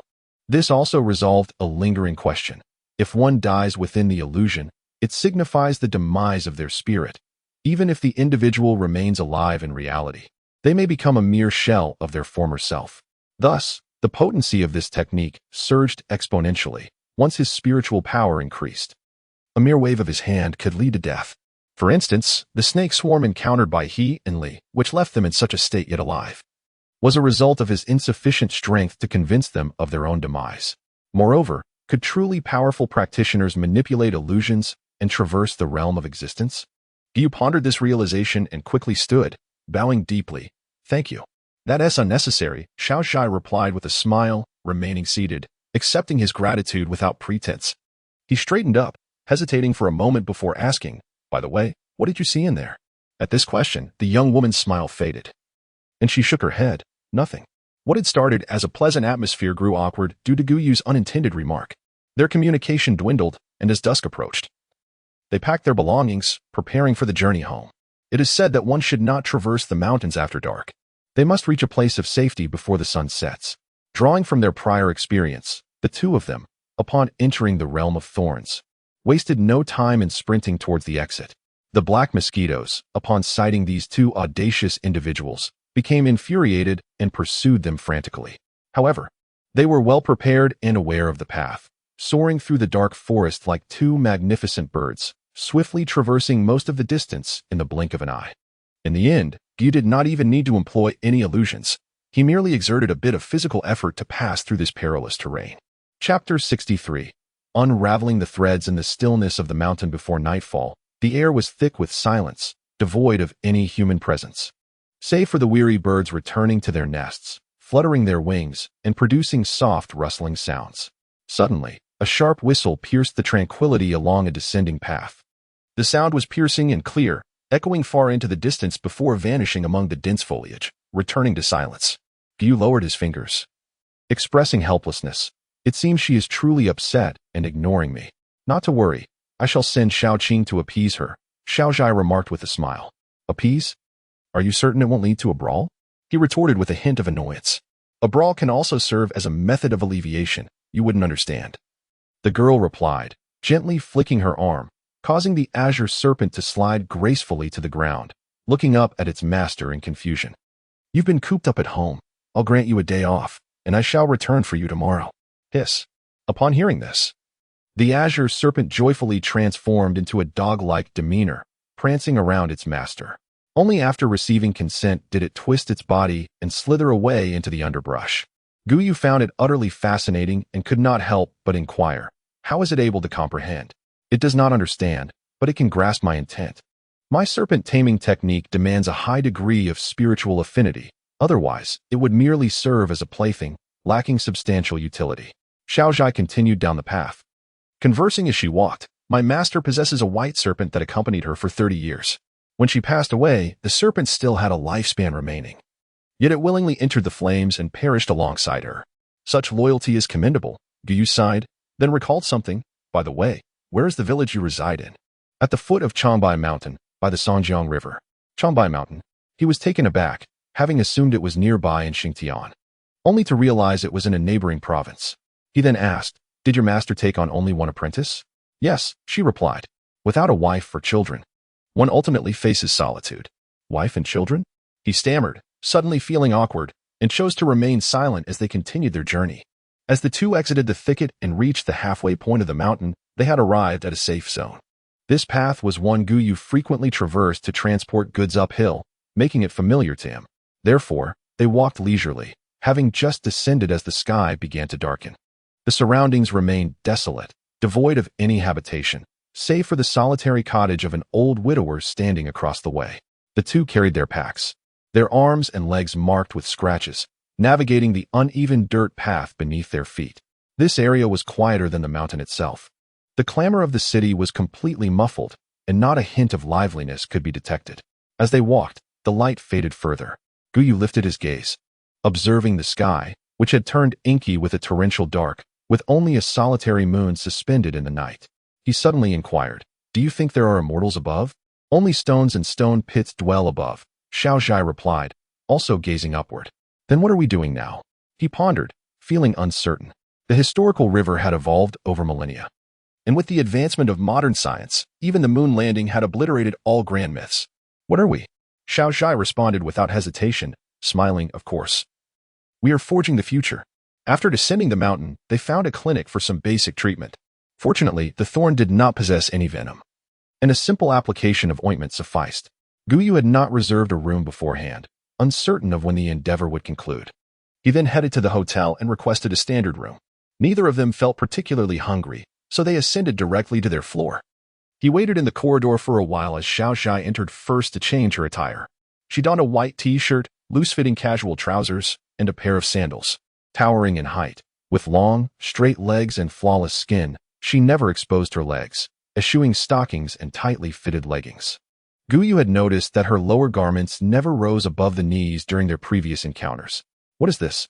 he inquired as he accepted a document, his eyes immediately drawn to the annotations in red ink. "Is this the time?" "Oh." He nodded and began to scrutinize the text beneath the light. The first manuscript, judging by its era, appeared to date back to over 2,200 years ago during the preaching period. The opening line struck him profoundly. "I have heard that in ancient times, there were true beings who could elevate heaven and earth, grasping and young, breathe in vital energies, maintain their spirit independently, and their muscles were harmonious. Thus they could endure beyond heaven and earth, with no end in sight. This is their way of existence." Guyu could not help but raise his gaze to observe Xiaozhai. The young woman was sipping water from her white porcelain cup, seemingly oblivious to his scrutiny. He contemplated asking her a question, but restrained himself, continuing to read. Xiaozhai had organized a comprehensive chronicle of the development of the Daoist system. When we mention it today, we typically refer to the Quanzhen and Zhengyi sects, with Quanzhen focusing on internal alchemy and Zhengyi on talismans, as if no other paths exist. However, this is far from the truth. Prior to the Tang dynasty, there were scant records regarding internal alchemy. Before the spring and autumn period, there was no concept of the celestial way, only the human way. Heaven followed the heavenly path. Earth adhered to the earthly path, and humanity walked the human path. Heaven and earth were born of humanity, and the great way served humanity. The human way encompasses 4 categories: the true, the ultimate, the divine, and the sage. A true being transcends the 3 realms, achieving eternal existence. Observing the birth and demise of the cosmos, later referred to as a celestial being. An ultimate being exists within heaven and earth, transcending the limits of lifespan. Capable of longevity, later referred to as an earthly immortal. A divine person possesses both form and spirit in harmony, though not entirely exempt from premature death. They may live for hundreds or even thousands of years, later called a divine immortal. A sage cultivates vital energy, sustaining their form for a full life, later known as a human immortal. There exists another special category, those who cultivate the primordial spirit and attain immortality, able to manifest in daylight, transforming matter into their form. Possessing the realm of earthly immortals without the earthly immortal body, later referred to as ghost immortals. After the spring and autumn period, the celestial way flourished while the human way waned, with some teachings being lost and others concealed among the populace, subsequently dispersed among the practitioners of the celestial arts. The blending of these paths gave rise to a series of Daoist practices, such as the sword immortal method, the yin immortal method, and the spirit retention and vital energy refinement method, among others. During this epoch, cultivation still prioritized physical longevity and the harmonious union of form and spirit. There is scant information regarding this aspect. Xiaozhai merely referenced it as supporting evidence, largely conjecturing, yet she emphasized one point. The so-called Great Way is exceedingly simple, and the cultivation methods of ancient practitioners were remarkably straightforward, devoid of any chaotic elements. Other texts describe that such individuals could subsist on a juju pit without food for 5 to 10 years. They could also cultivate vital energy without interruption, remaining motionless, resembling a corpse, for periods of 100 days to 6 months. In simple terms, this means they refrained from consuming food, instead nourishing themselves with the spiritual energy of heaven and earth. Although weakened and intricate compared to ancient times, it remains orthodox. Practitioners may enjoy lifespans extending for centuries, retaining youthful appearances with little sign of aging. Those of great power can attain sanctity through their physical forms, ascending to the heavens in broad daylight, even elevating their poultry. External elixirs, known as alchemical practices, are documented in the 3 volumes of the Ta Ching Golden Liquid Divine Elixir Canon, which asserts that only by consuming the golden elixir can one align with the celestial and achieve immortality. Such a notion stands in stark contrast to the humanistic framework. Yet, intriguingly, during the late Han Dynasty, a man named Wei Boyong authored the Zhou Yi Tong Qi, the first comprehensive exposition of both internal and external alchemical theories. Moreover, he denounced all other Daoist practices outside of internal alchemy as heretical, branding them as misguided and ineffective in the pursuit of immortality. Chapter 64. Unraveling the Threads. 2. Dan signifies singularity. In Taoist philosophy, the concept of unity, or one, embodies this notion of singularity. This is essentially a gradual evolution and a process of repackaging. Therefore, the Taoist concept of Jiedan refers to the state where the internal energy of the body reaches a harmonious and abundant level, capable of dispelling illness and prolonging life. Similarly, Yuaning denotes a return to simplicity, a gathering of one's primal energy, transforming into a pure energy entity akin to a newborn. However, through subsequent misinterpretations, Jiedan has been distorted into a tangible, large glass orb, while Yuaning has morphed into a lively little figure. Such notions are utterly absurd. Let us turn our attention to Wei Boyong's Zhou Yi Tong Qi, which emphasizes the cultivation of both internal and external elixirs, using the body as a crucible for nurturing energy and subsequently ingesting the golden elixir to attain immortality. This perspective diverged from mainstream beliefs of the time, thus failing to garner widespread attention upon its publication. During the Han Dynasty, Taoism began its evolution into a more structured religious form, giving rise to the Tianshi Dao and various scattered sects collectively known as the Ancient Immortal School.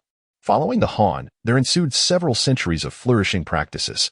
The prevailing trend during the Wei and Jin dynasties shifted towards external elixirs and the practice of energy ingestion, while internal alchemy became clandestine, passed down in secrecy among the populace. At this juncture, practitioners were categorized into 3 tiers, as recorded in the Xianjing. The upper-tier practitioners, who ascend to the void, are referred to as Tian Xian. The middle tier, who wander among famous mountains, are known as Di Xian, and the lower tier, who die first and then transcend, are called Shi Xian. The term Shi Xian pertains to those who abandon their physical forms, leaving no trace behind, or merely utilizing an object to ascend. Some texts recount instances where individuals purportedly achieved this in the capital, only to be found days later with nothing but a staff. This represents one methodology, known as Zhang Jieshu. Naturally, the practice of corporeal transcendence was regarded as inferior and gradually fell out of favor. As we progress further, we find ourselves in the Sui and Tang dynasties, where a multitude of practitioners, such as Zhongli Quan, Eldongbin, Qin Tuan, and Zhanghua, began to explore and refine the methods of internal alchemy. The practices of external elixirs and energy ingestion suddenly waned, while internal alchemy flourished, threatening to supersede all other Taoist practices. Zhou Yi Tong Qi was revered as the progenitor of alchemical texts, leading to the proliferation of various sections. Internal alchemy reached a state of unification, with sectarian disputes becoming the predominant theme. In the north, the Chuanzhen Dao was established, with Qiu Chuji preaching to the Mongol Yuan and being granted the authority to oversee Taoism throughout the realm. In response to the rise of Chuanzhen Dao, The original Tianshi Dao from Longhu Mountain, the Maoshan Qingping sect, and the Gaizhou Mountain Lingbao sect united to form the Jingyi faction, venerating Zhang Tianshi as the leader of the Jingyi school. This culminated in a grand dichotomy, with Chuanjin in the north and Jingyi in the south. However, later on, Zhang Buduan established the southern school, aligning it with Chuanjin, which enjoyed unprecedented prominence at that time. The practices of internal alchemy were remarkably refined, introducing concepts such as the Yangshan, alongside the highly celebrated theories of refining essence into energy, transforming energy into spirit, and returning spirit to the void. Nevertheless, this marked the apex of Taoism's glory. Following this, the figure of Sanfeng Daoist briefly emerged before the tradition experienced a complete decline. In summary, the overarching structure appears as follows. During the period of transformation, internal alchemy ascended. The Chuanjin Dao fundamentally denied the possibility of achieving immortality through physical means, despite claiming to cultivate both essence and life. In practice, it prioritized one over the other, rendering simultaneous cultivation unfeasible. The ultimate realm perceived by the internal alchemy sect is the emergence of the Yangshan, wherein the physical body remains while the primordial spirit transcends, achieving the state of eternal life. This may be considered a form of longevity, yet it ultimately deviates from the righteous path. When one loses the physical body, the opportunity to attain the Grand Tao is forfeited, making the aspiration to achieve the celestial realm exceedingly arduous. Moreover, the concept of the Yang spirit lacks substantial persuasion. Apart from the sporadic accounts of Zhang Buduan, there exists no substantial literature on the subject.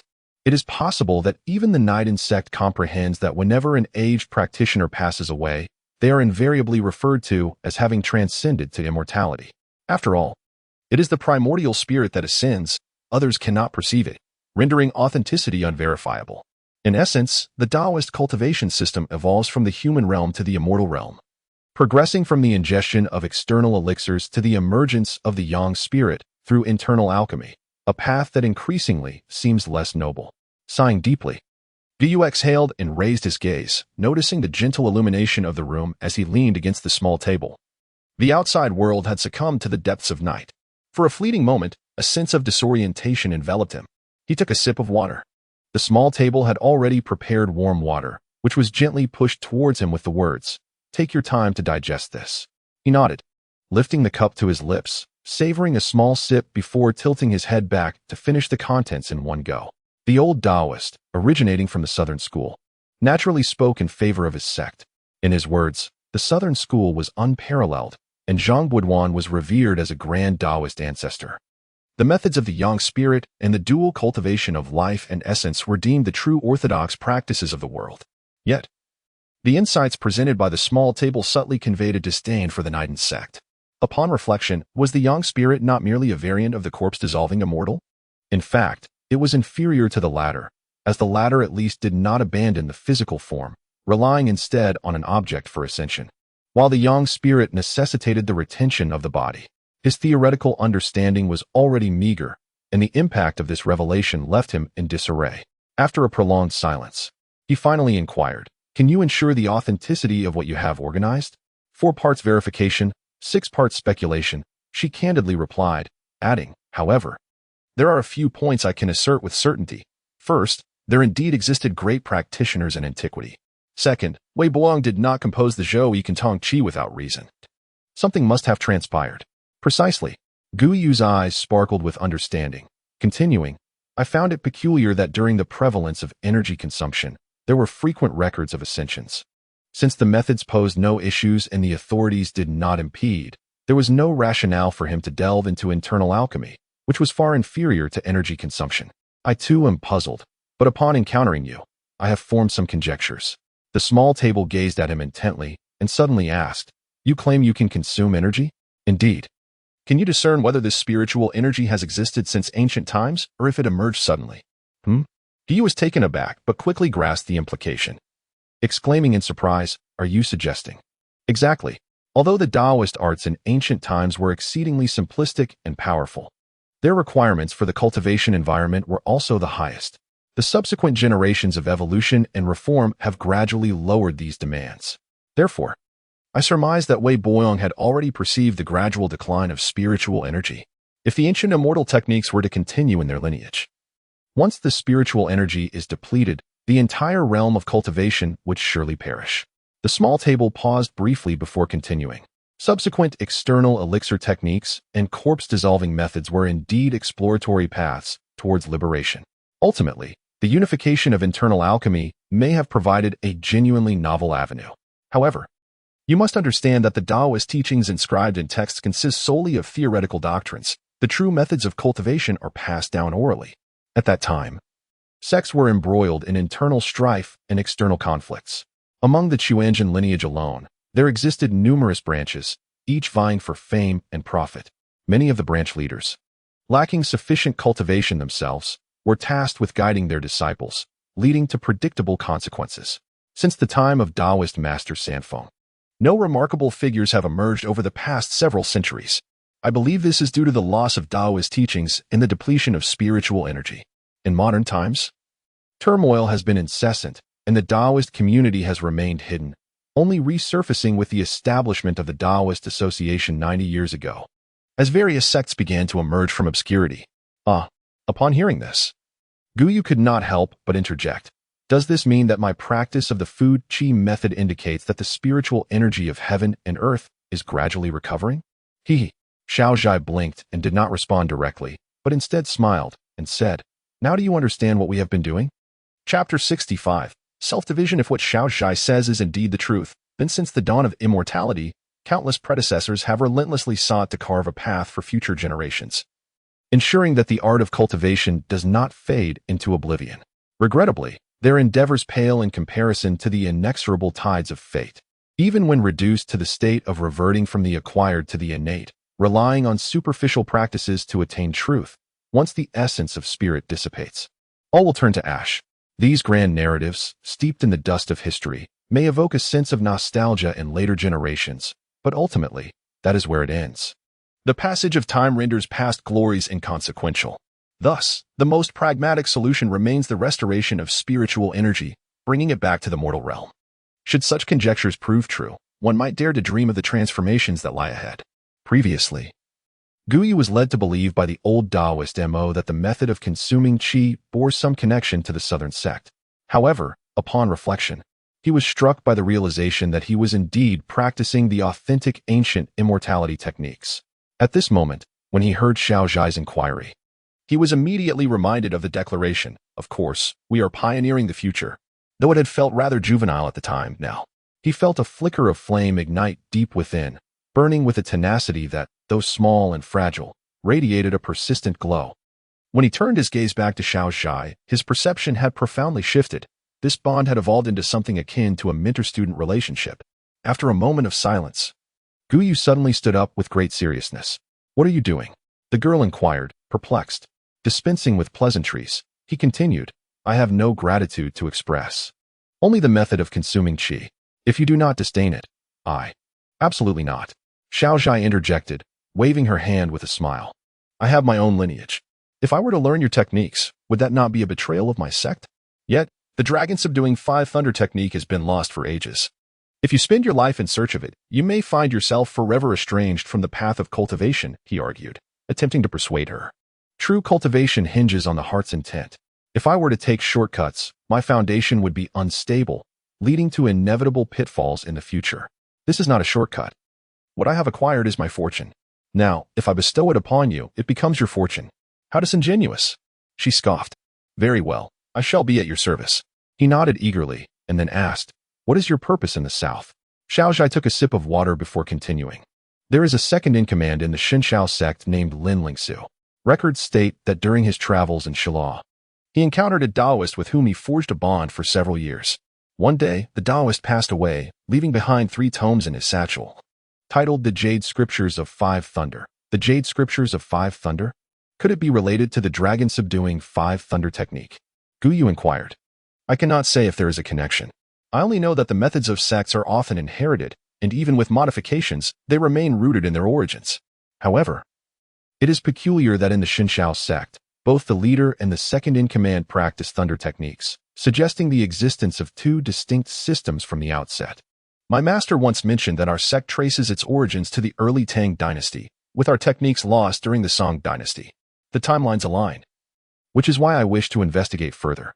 However, the Xinxiao sect is in a state of severe decline, lacking even a proper altar, so it will require considerable effort. I see. Guyu chuckled. I too have been contemplating a journey, but have been held back by various matters. Now, this works out perfectly. Thus, the two made a pact to travel south together when the first snow of winter arrived. That night, they conversed for an extended period, seemingly with endless topics to discuss. The hypothesis regarding the restoration of spiritual energy remains unproven, as it is confined to the singular locale of Phoenix Mountain. Consequently, the two individuals deliberated on the necessity of monitoring news from across the nation, particularly reports of animals exhibiting sudden aggression, in the hopes of elucidating the matter. It was not until after 11 o'clock that Guyu finally rose to depart. Upon reaching the lobby on the first floor, the night staff wore an expression of sympathy. If they were merely renting a room, they would have completed their business and vanished. If they were staying overnight, they would be engaged in the profound contemplation of the sages. Given the current circumstances, only one possibility remained. There was no more time to spare. In the small courtyard, under the luminous moon, the weather was somewhat warm, and the bedroom windows were ajar, allowing the cool night breeze to flow in. Inside, incense was burning to ward off insects, and thin wisps of smoke floated gently out the window. Guyu lay on the bed, wide awake, lost in the moonlight's allure. After a while of restlessness, he resolved to rise, reaching out to turn on the light. He then made his way to the western room, retrieving his notes, and sat down at the desk with pen in hand. The discussions of the evening had profoundly impacted him, sparking new ideas. In this era where the path of cultivation has reached a dead end and various sects have seen their lineages decline, it is indeed a lamentable situation. Conversely, the potential resurgence of spiritual energy heralds a time of great prosperity.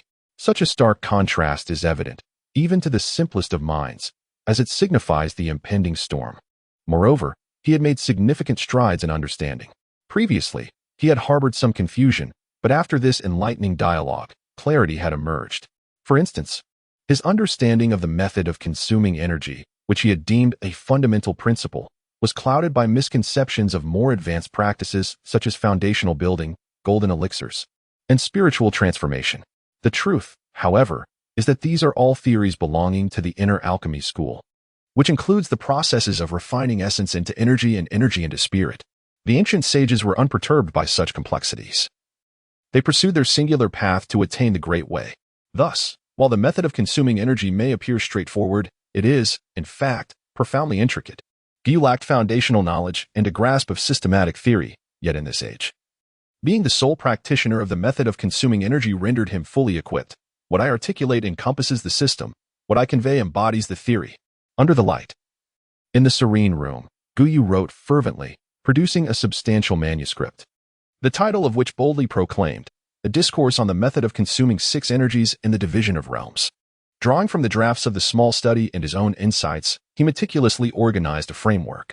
First came the classification of the grand realms, which he retained from ancient standards, defining 5 tiers: celestial, terrestrial, divine, human, and spectral. Celestial beings exist in eternal stature, observing the cosmos's creation and destruction. Terrestrial beings shine alongside the sun and moon, achieving immortality and wielding powers that can manipulate the very fabric of existence. Divine beings possess both form and spirit with profound abilities and lifespans extending into the hundreds. Human beings cultivate their physical forms, overcoming ailments and potentially living for 200 to 300 years, as Guyu speculated. Spectral beings lack physicality, devoid of tangible attacks, and cannot advance. Subsequently, he delineated the steps for cultivating human beings in the minor realms. The initial step, as recorded in ancient texts, is the awakening of the spirit. He supplemented this with crucial points. Prior to awakening, one must cultivate and stabilize their vital energies and practice the methods of tranquility.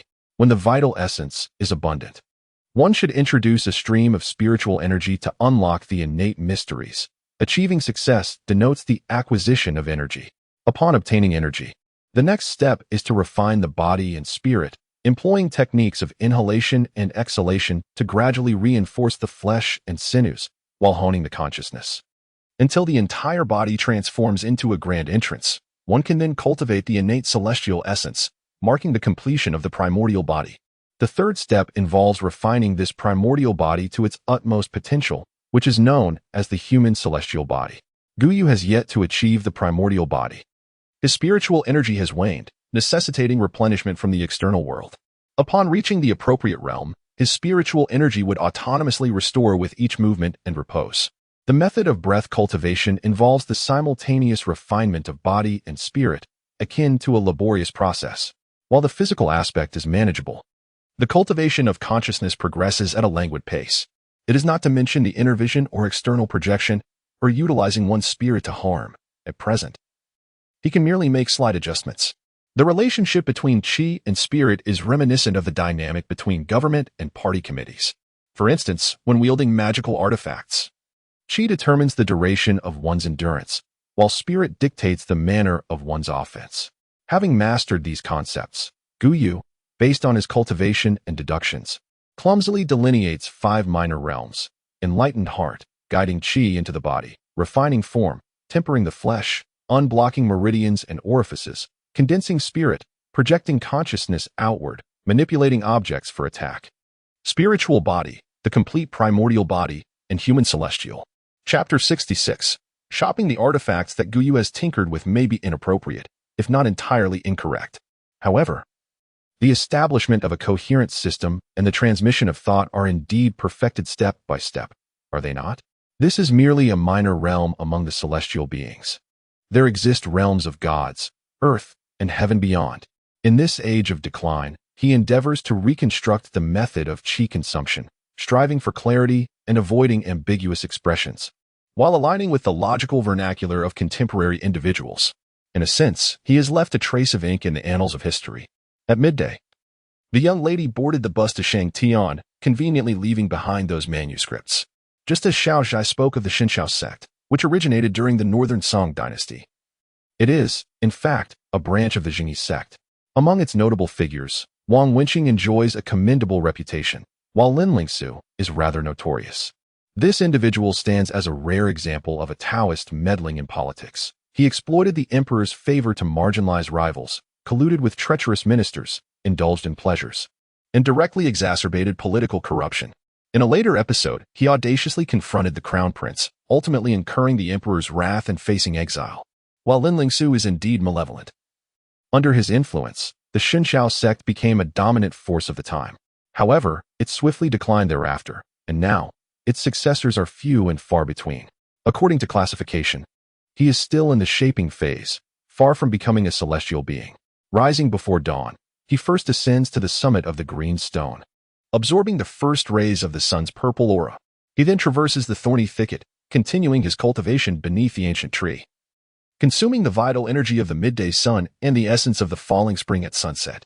Given the lengthy journey to the ancient tree, he opts to bring provisions, spending an entire day in quiet meditation. Such repetition would drive others to madness within 2 days. But Guyu understands that the practice of qi consumption is devoid of shortcuts. As August arrives, the heat gradually wanes. The entire city appears unchanged, as it continues to weave its grand dreams of spring and autumn. The grassy river flows with neither clarity nor turbidity, dividing the white city into two. The west side is the old district, while the east boasts a new development. This year, a new building complex has been constructed in the new district, which is now being ceremoniously launched with celebrations and fireworks. A stage has been erected in front, where hosts and folk singers take turns performing, creating a lively atmosphere filled with raffles and promotions. Guyu stands at the periphery, observing intently, finding it quite amusing. The young lady, with hair seemingly scorched, shouts passionately, her veins nearly bulging, yet her face radiates an inexplicable warmth and a brilliant smile. This indeed reflects her talent. He strides towards the interior, not climbing up but instead heading to the first-floor leisure bar, ordering a cup of ice cream and casually finding an empty seat. There are 2 tables with 4 seats. 2 young ladies occupy one, and he takes a place beside them.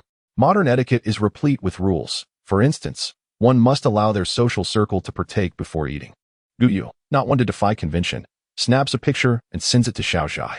After a moment, he hears a notification from his phone.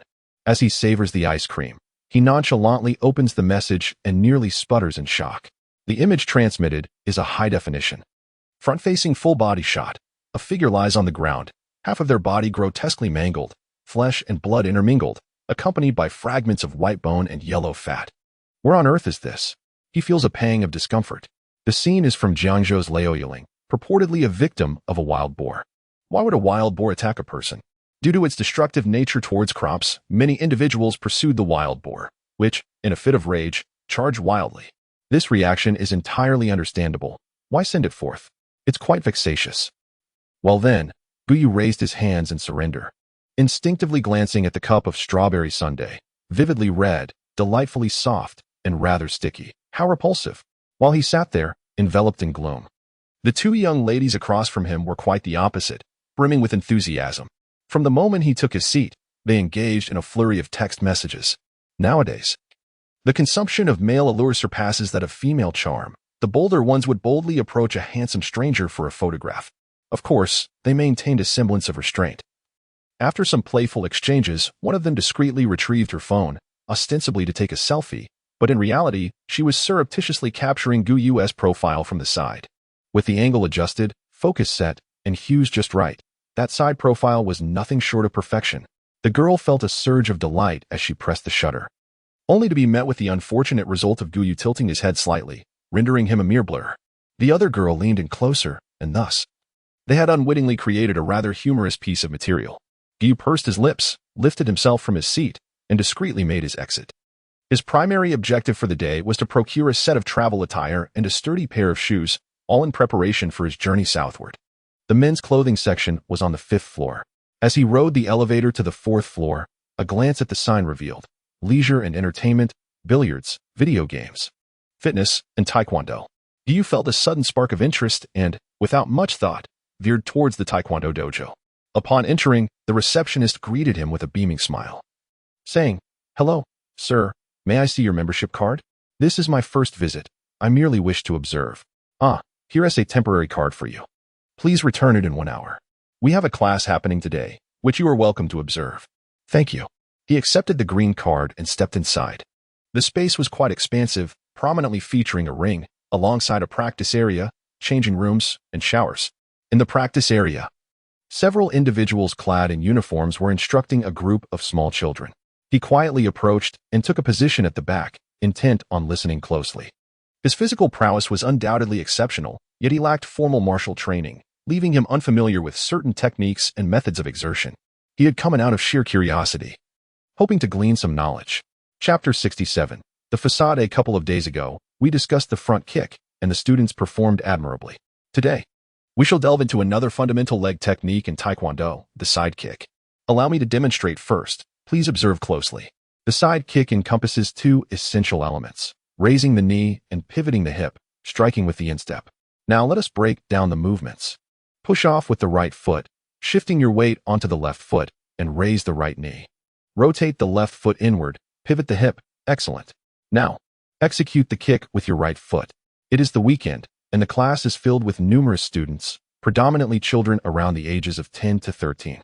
There are two instructors, one male and one female. The male instructor demonstrates first, followed by the female, and then they perform together. The children exhibit amusing behavior.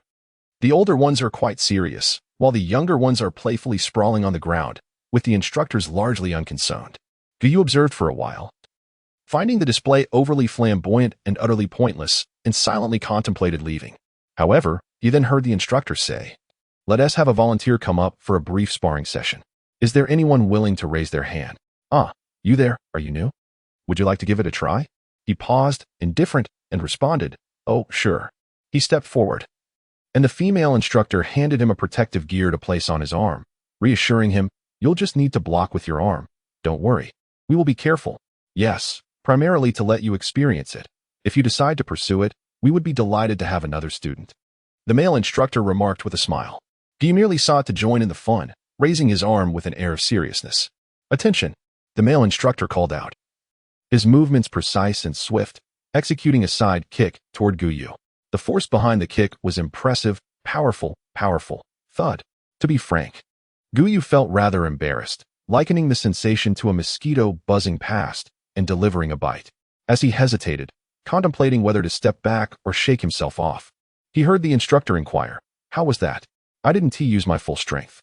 Quite good," he replied, somewhat insincerely. This is the kicking technique used in competitions. It's faster than what we practiced earlier. Did you all see it clearly? The instructor asked a group of children. No, we didn't see it. Wow, the teacher is amazing. The instructor was quite pleased and turned to Guyu, saying, all right, now it's your turn to try. Without waiting for a reply, he assumed a defensive stance. Upon seeing this, Guyu removed the protective gear and offered it, but the instructor declined, saying, no worries, just go for it. Are you ready? The pursuit of martial arts cultivates clarity of mind and wisdom. In simpler terms, it enhances memory and the ability to draw inferences, sharpening one's intellect. Despite appearing somewhat foolish in front of the younger students, he occasionally demonstrated remarkable reliability. Shifting his weight, he raised his right knee, rotated his left foot 180 degrees, and pivoted his hip. He flawlessly replicated the instructor's movements, bringing his right foot to a horizontal position, the instep taught. Excellent. You've remembered well. And your application is quite smack. A sharp, crisp sound resonated, followed by a swift rush of air. The instructor was momentarily caught off guard, his hair standing on end. Instinctively, he wished to evade, yet his mind warned him that escape was futile. Be careful. The child was oblivious to the situation. While the female teacher was nearly frightened to death, her voice cracking in panic. Meanwhile, the young man stood frozen, eyes wide as a shadowy figure hurtled towards his face, instinctively shutting his eyes, thinking it was all over. To his surprise, instead of a painful impact, the rushing force came to an abrupt halt just before him. He felt a light movement in his hair, a chill on his face, followed by a wave of coldness rising from his spine, crackling at the back of his head. Initially startled, he now truly felt fear. After a few moments, he opened his eyes to find the other party standing calmly before him, as if nothing had transpired. Thank you for the guidance. I shall not intrude further. Farewell. Guyu returned the protective gear to the female teacher and softly took his leave. Bye-bye. The two, bewildered and flustered, waved as they watched him exit the dojo. In truth, Guyu felt a tinge of disappointment. It was often said that Taekwondo was merely showy, and today had confirmed that notion. It seemed to lack emphasis on power, strength, or control over one's muscles. The focus appeared to be solely on high, aesthetically pleasing kicks, which might suit girls well, at least enhancing the beauty of their waist and leg lines. Bai City was still too small, with only one dilapidated sports school and no martial arts academies or training centers. If he truly wished to learn, he would need to venture to Shangtian. As he continued upstairs, he voiced his critiques while searching through the men's clothing section, later moving to the outdoor gear area. Ultimately, he selected a moderately priced outfit, a pair of sturdy shoes, and a multifunctional waterproof backpack. All three items cost him nearly 10,000. This expenditure was not only for the upcoming endeavor, but also because he anticipated that his outings would not be infrequent in the future. As dusk fell over the small courtyard, delightful aromas wafted from the kitchen, where traditional mung bean pancakes were simmering. This dish could be considered authentic cuisine from beyond the pass, essentially comprising a pot filled with green beans, potatoes, and pork ribs, topped with a large white pancake. The steam cooked the pancake, infusing it with the essence of the broth, making it robust and flavorful. Guyu speculated that once he reached the spirit-body realm, his cravings would significantly diminish. If he were to attain the human immortal realm, he might successfully fast. Thus, it was said that foodies should never pursue immortality. It would lead to their demise. At that moment, Guyu sat before his computer, perusing recent news. A wild animal park in the capital saw a small car mistakenly open its window in the Black Bear area, resulting in a confrontation with several bears, who reached into the vehicle. Fortunately, the staff arrived in time to avert disaster. In another incident at a zoo in Yongshan, a man, attempting to evade the entrance fee, leapt into the tiger enclosure and was subsequently bitten to death while taunting the tiger. In Lu City, a villager was bitten by a snake, but timely rescue ensured his survival. He skimmed through the articles, deeming them unreliable, and chose not to retain them, based on their conjectures. The so-called spiritual energy restoration points likely resided in mountainous and watery locations, predominantly in tourist areas, making them relatively easy to search. He and Xiaoshai had already gathered about 10 leads, each with a semblance of truth, all sharing one characteristic: animals behaving erratically, causing successive casualties. Having finished reading the news, Guyu realized it was nearly time, so he hurried to the kitchen. He retrieved the pancakes first, then tipped the pot, releasing a fragrant, steaming dish that filled the air with warmth and aroma. The braised ribs were exquisitely prepared, exuding a crystalline allure. He arranged the dishes on the table and, After briefly touching his phone, contemplated inviting Uncle Fong and his family over. Before he could dial the number, his phone unexpectedly rang. "Hello, little brother," came the booming voice of Lei Ziming from the other end, as hearty as ever. "What are you busy with? Have you eaten yet?" "Just about to eat." "Oh, tomorrow our shooting club is hosting an event. If you're free, do come by for a visit. Since we parted ways that day, we Haven Tea gathered again. You seem to have forgotten your friends, and my gold card has gone to waste," Lei Ziming said, half in jest, half as a reminder. Oh, Guyu blinked, realizing he had indeed overlooked this matter. Chapter 68. The shooting range. The club was established by Lei Ziming and his friends, with a comrade having connections to the military district. While it appeared to be privately owned, it was, in fact, state-owned. After some maneuvering, it transformed into a legitimate live-fire shooting range. What was claimed to be an event was merely a gathering of friends, experimenting with firearms. He was fortunate to have seized the opportunity before the tides turned. However, in this vast world, countless exceptional talents existed. He was not so arrogant as to consider himself supreme, remaining ever vigilant and diligent. Thus, the following day, he set off without informing Xiaozhai. At Xingtian. Upon exiting the station, Guyu spotted a rather ostentatious SUV parked across the street, where Lei Ziming was idly smoking. Seeing Guyu, he called out, "Brother, sorry for the trouble, but can you give me a ride?" Guyu approached, and without hesitation, Lei Ziming welcomed him into the vehicle, inquiring as he started the engine. "So, what have you been busy with lately?" "Nothing much, just sleeping and waiting for my next meal," Guyu replied. "Huh, I envy your carefree life. Floating like a cloud, with such a relaxed mindset. Unlike us, who struggle relentlessly, appearing prosperous, yet can easily stumble into misfortune." "Not necessarily. Switch places with him, and he wouldn't be able to handle it," Lei Ziming remarked, nodding towards a magician disguised as a legless beggar by the roadside. "True enough," Guyu chuckled. The two continued their conversation as they drove westward. The journey was lengthy, and they had nearly exited the city limits when they turned onto a side road, revealing a series of buildings ahead. First, there was a grand entrance with a sign reading XX Weapons Research Institute.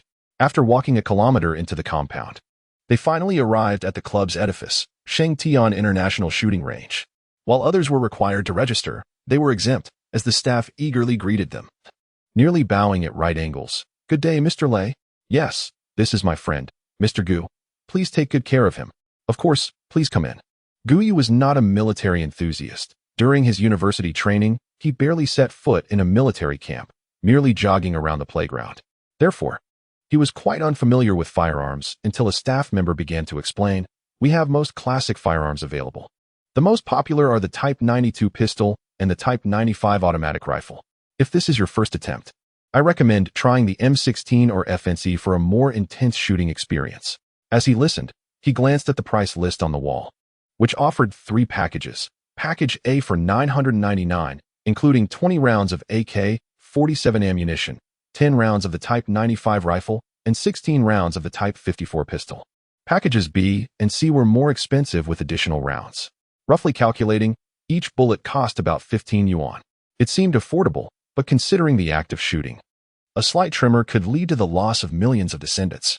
After the staff member concluded her explanation, she inquired, "Sir, which option would you like to choose?"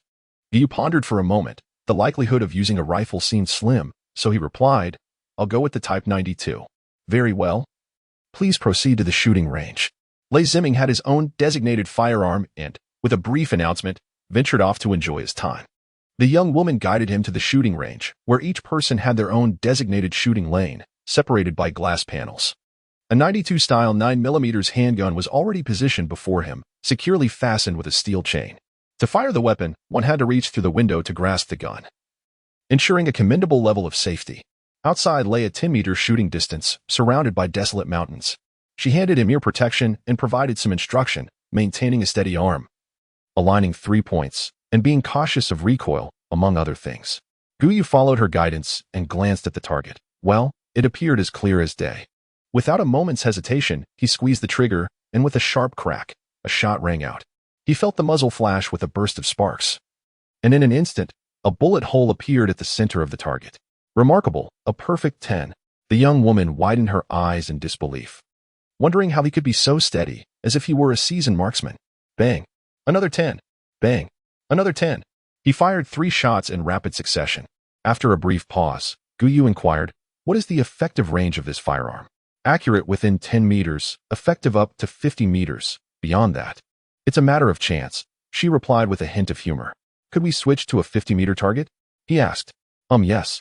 After a moment's consideration. She nodded, as he was a friend of Lei Ziming, and pressed the switch, causing the target to slide back along the track. 50 meters didn't seem far at first, but upon closer inspection, it was quite a distance. Guyu took aim. Now this felt more challenging. Bang. A 9. Slightly off to the top. An 8. A bit low. A 10. Spot on, keep it up. Another 10. Another 10. He hardly registered her advice, relying instead on his keen instincts to adjust his aim, swiftly entering a state of precision. By the time he emptied the magazine, the young woman was nearly in disbelief. "You say it's your first time? Who would believe that?" Having worked here for years, she could discern talent. Shooting a handgun at 50 meters was no small feat, typically only accomplished by elite marksmen. As Guyu observed the target pulled closer, he noticed the tin ring was peppered with bullet holes, with only a few straying off course. And he nodded to himself. If he were handling the gun, he could hit any mark within 50 meters with ease. If others were holding it, as long as they weren't special forces, the risk at mid-range was minimal. "Are you still going to shoot?" she stammered, recovering from her astonishment. "No. I'll just take a look around. You carry on," Guyu replied with a smile as he exited the range. Lei Ziming was still preoccupied. He could hear the sounds of gunfire from his location, curious about the type of weaponry being used. He wandered around and entered a hall, spotting a sofa in the corner, and intended to sit down. However, just as he settled in, a sudden frown crossed his face, sensing an unsettling chill at his back. Meanwhile, a group of individuals approached from the direction of the skeet shooting area, each wielding a red dot shotgun. The leader, slightly older than Lei Ziming, was of short stature, yet exuded an air of authority that suggested military experience. Upon reaching the entrance, he scanned the area and casually inquired, "Who is that? I've never seen him before." "A friend of Amin S., I believe. Didn't he say he'd bring someone to meet us?" One of the men replied. "Amin seems to hold him in high regard. He has never brought outsiders before," another added. "Whether he values him or not is irrelevant these days. Everyone seems eager to join the circle." The man cast a glance, his expression one of disdain. Deliberately raising the muzzle of his gun and gesturing forward, "Let us proceed and see if there is indeed any skill." Suddenly, he fell silent, for the individual had turned his head and directed a fleeting glance in this direction. That glance seemed to harbor an intangible wave of force, arriving in an instant, only to explode with a resounding impact, enveloping him in an overwhelming pressure. With a thud, his breath caught in his throat, all strength drained from him, and the gun slipped from his grasp, sliding several inches away. Dumbfounded, he found himself unable to utter a single word. Having trained in martial arts and marksmanship, he had encountered many formidable soldiers and understood that true masters exude a commanding presence. This phenomenon was profoundly mysterious. If he likened himself to a wolf, the elite within the military would be akin to a tiger, while the man before him embodied the essence of a dragon. Chapter 69. Yuan Peiji. In his 30s, hails from a lineage of military elites, marking him as the third generation. From a young age, he exhibited a penchant for bravery and combat, having endured several years in the military, thus acquiring a notable proficiency. Given his esteemed background, he often exuded an air of superiority, yet he harbored a profound respect for strength. Furthermore, he was known for his forthrightness, never resorting to treachery. This characteristic fostered a camaraderie with Lei Ziming. The shooting range was Yuan Peiji's domain, and today he had summoned a few friends for some leisure. However, Lei Ziming was delayed due to picking someone up from the station. While engaging in clay pigeon shooting with his companions, he inadvertently collided with Guyu, leading to an unfortunate and bewildering incident. "Are you all right? How did your gun slip?" Yuan Peiji exclaimed. "Hey, what are you doing? Let's go." His friends remained unaffected, each wearing a puzzled expression. Yuan Peiji grappled with his discomfort, biting his teeth to endure, as his complexion shifted alarmingly from yellow to red and then to pale, creating a rather alarming visage. Just as he felt he could no longer maintain his composure and was on the verge of collapsing, a sudden calmness enveloped him. He took a few deep breaths and glanced at the individual before him, now filled with astonishment. Consequently, Yuan Peiji misinterpreted the situation, believing the person to be a disciple of a reclusive master. Adjusting his demeanor, he boldly approached and called out from a distance, You must be Ming's friend, right? Greetings and welcome. Huh? Gu thought to himself, bemused as he witnessed their approach. Why are you aiming your gun at me? If I were to let loose, even I would be afraid. Nevertheless, he maintained a polite facade, introducing himself. I am Guyu. Lazy Ming is still inside. May I ask who you all are? Oh, I am Yuan Peiji, and this is Jiao Peng, and this is Tang Jialan. After a round of introductions, they had established a mutual acquaintance. At that moment, Lazy Ming appeared, brimming with enthusiasm. Upon seeing the scene, he paused in surprise before breaking into laughter. Haha, I told you he would get along with you all. Didn't I? He eagerly approached, inquiring, how was it, brother? If it wasn't thrilling enough, shoot a couple more rounds. That 92 is rather weak. 92? Yuan Peiji responded. Indeed, it leaves much to be desired. I have a sniper rifle. Would you care to try? No need. I'm satisfied already. Guyu initially intended to decline, but then paused, asking, do you have a facility specifically for testing firepower? Absolutely. Right this way. Without a hint of skepticism, he led the group to a different area, declaring, here it is, the testing zone. We have AKs, Desert Eagles, and 54s. Feel free to shoot. Upon surveying the expansive area, Guyu noted it was well equipped, albeit with steel plates serving as targets. He decided, I'll give the 54 a try. Excellent choice, patriotic. Yuan Peiji thumbed up, whether in earnest or jest, and promptly instructed someone to prepare the firearm. Before the advent of the 92, the 54 pistol had been a standard issue, renowned for its ferocity. Within a distance of 10 meters, against a 4mm homogeneous steel plate, Guyu seized the gun and, with a series of resounding bangs, quickly emptied a magazine. Upon inspecting the steel plate, he was astonished to find it perforated. Next, he tested the rifle at a distance of 50 meters against a 6mm steel plate, achieving consistent hits. Impressive. The individual smacked his lips, previously dismissive of firearms. But now he had come to realize their potency. Forget the novels and films. Anyone who dares to claim that human bodies can withstand bullets should put it to the test. When a 7.62mm rifle bullet pierces the human body at a velocity of 850 meters per second, it first leaves a small entry wound on the skin, then causes internal organ trauma, exiting the body at a speed of 570 meters per second, with the exit wound diameter potentially exceeding 12 centimeters due to the shockwave.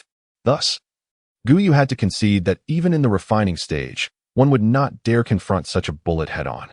Only those who have reached the celestial realm or possess certain magical artifacts might remain unscathed from gunfire. Nonetheless, cultivators do have significant advantages, such as anticipating their enemies' moves. As soon as a murderous thought arises, I can sense it, allowing me to either employ illusions or swiftly close the distance to deliver a knockout blow. Of course, this also depends on the specific terrain and environmental factors. In summary, this visit was indeed worthwhile for Guyu, as he gained a clearer understanding of firearms. The group spent considerable time discussing at the club. Although Yuan Peiji was somewhat arrogant, he immediately regarded anyone he acknowledged as a friend. However, the others were less accommodating. Upon learning of his background in incense, they showed little interest. Particularly, Jiaoping only begrudgingly engaged due to Lei Ziming's presence. Before they knew it, afternoon had arrived. And Yuan Peiji generously invited everyone to the finest hotel, where he had a private room. As they entered, 5 young women clad in kipeos swiftly arranged the tableware. They did not leave immediately, instead providing shoulder massages to each guest with practiced ease. Guyu found the sickly sweet scent overwhelming and furrowed his brow in discomfort. Noticing this, Yuan Peiji waved his hand to dismiss the women, saying, all right, that's enough for today. You can all leave. The young women, deprived of tips, departed with disappointed expressions. The room became spacious once more, and soon the food and drinks arrived, fostering a lively atmosphere among the group. These fellows had hearty appetites, and in no time, 2 bottles of liquor had been consumed. Yuan Peiji's style was quite intriguing, sensing the moment was right. He filled a glass to the brim and stood up, addressing Guyu. Mr. Gu, I am a straightforward person. I say what I mean. I acknowledge my previous offenses and offer my apologies. Allow me to toast to you first. With that, he tilted his head back and downed the drink. Lei Ziming was privately astonished. Throughout the gathering, Yuan Peiji had consistently referred to him as Mr. Gu, a rarity for someone of his nature. Then he continued, I have 3 passions: drinking, fighting, and making friends. Today, I have indulged in all 3. What joy! However, there is one matter I must clarify. You claim to be in the incense business, and I believe you. But to assert that you are merely in that business? I find that hard to believe. I need you to tell me plainly, what is your true background? What do you think my background is? Guyu replied with a smile. Just answer the question without beating around the bush. Jiaoping interjected disdainfully from the side, to which Guyu glanced over. What if I choose not to answer? He retorted. The fellow had long harbored disdain for him. Fueled by the effects of alcohol, he slammed his hand on the table and rose abruptly, taking a few steps closer. Kid, don't think that just because you're close to Amin, you're invincible. Sit down and speak. Guyu waved his hand, as if making contact, yet it was uncertain whether he truly did. In an instant, Jiao Peng staggered back a few paces, rapidly retreating with a clatter before collapsing into his chair. Blinking in confusion, he appeared both bizarre and comical. However, Yuan Peiji's eyes sparkled with realization. Having previously speculated about Guyu's identity, he was now convinced he must undoubtedly be a hidden master. Chapter 70. Human Affections and Graces Under the Moonlight. In a courtyard adorned with lofty walls and a meticulously arranged cobblestone ground, vibrant flowers and shrubs flourish. Amongst the greenery, several lampposts stand tall, casting a stark white light that dances upon the surface, revealing the silhouettes of two figures, one exuding vigor and strength, the other sauntering with an air of ease and tranquility. I refuse to believe it. Come at me again. Yuan Peiji, having missed his attack, swiftly retreated, cursing under his breath, his frustration palpable. No sooner had his words faded than he lunged forward, his right fist aimed directly at his opponent's face. Guyu, perceiving the incoming punch, deftly spun away, positioning himself behind Yuan. Instead of dismay, Yuan felt a surge of excitement as he pressed in close, curling his left arm to deliver an elbow strike to Guyu's chest. This maneuver, both underhanded and effective, consisted of two parts, an elbow jab followed by a swift downward swing of the forearm aimed at the opponent's groin, a technique he had practiced countless times, becoming well-versed in its execution.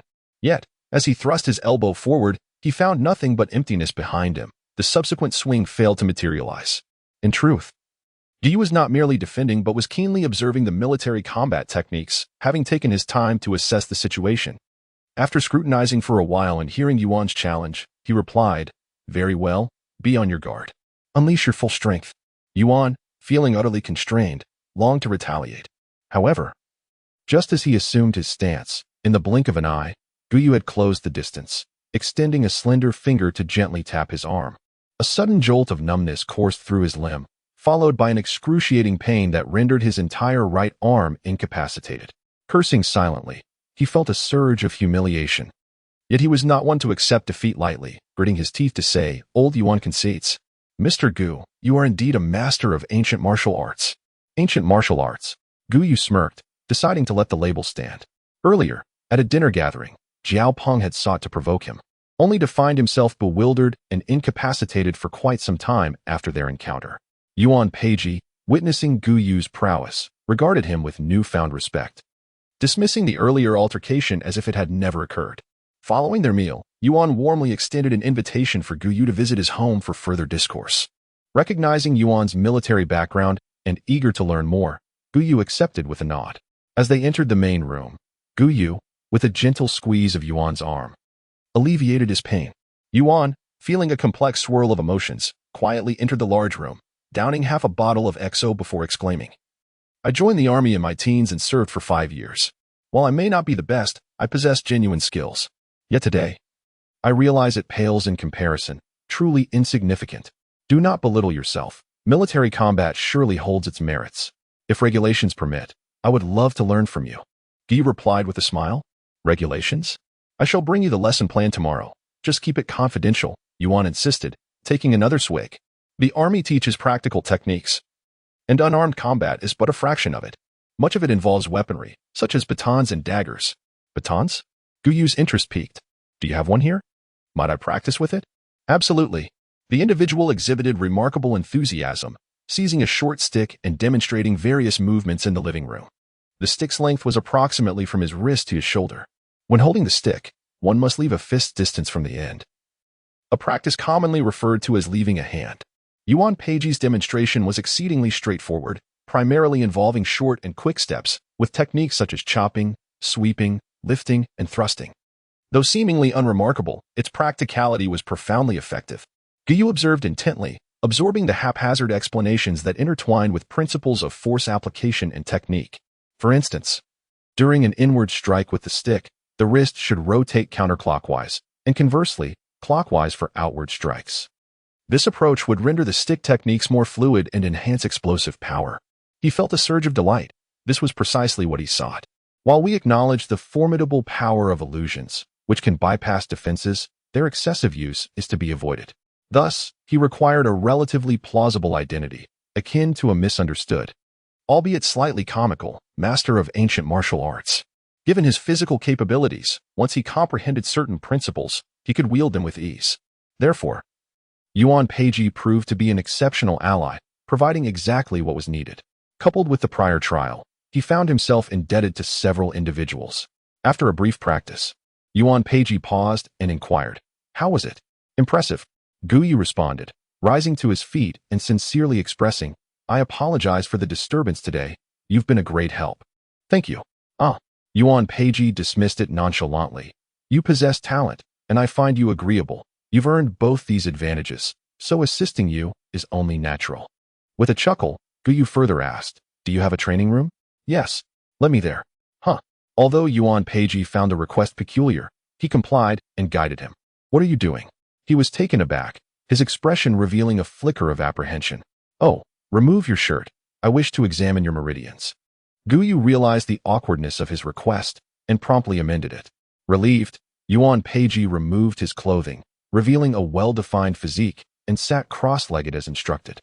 Guyu placed his palm against Yuan's back, exuding a gentle, subtle energy, and began to sense his condition, perhaps due to years of martial practice. Yuan's physical state was impeccable, with no hidden injuries. His essence was abundant, and his meridians were wide, indicating considerable potential. Next, Guyu's hand glided downward to the base of Yuan's spine.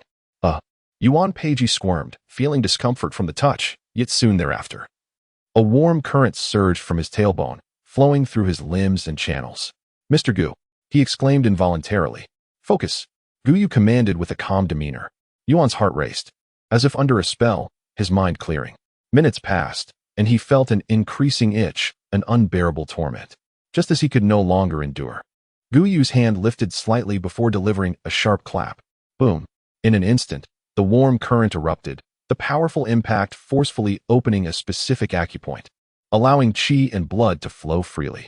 An unprecedented sensation of relief flooded his senses, overwhelming his nervous system.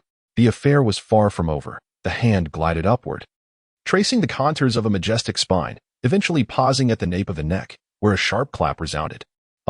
The individual finally let out a cry.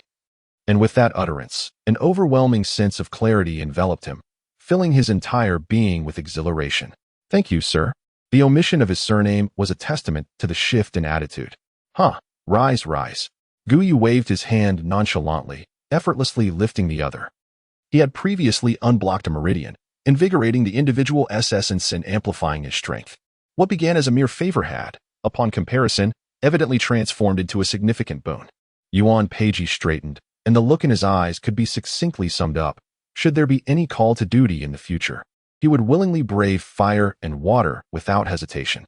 Chapter 71. The Birth of Chaos. 1. The essence of the refining phase lies in the cleansing of the body with the ethereal energies of heaven and earth, achieving the unblocking of meridians and acupoints.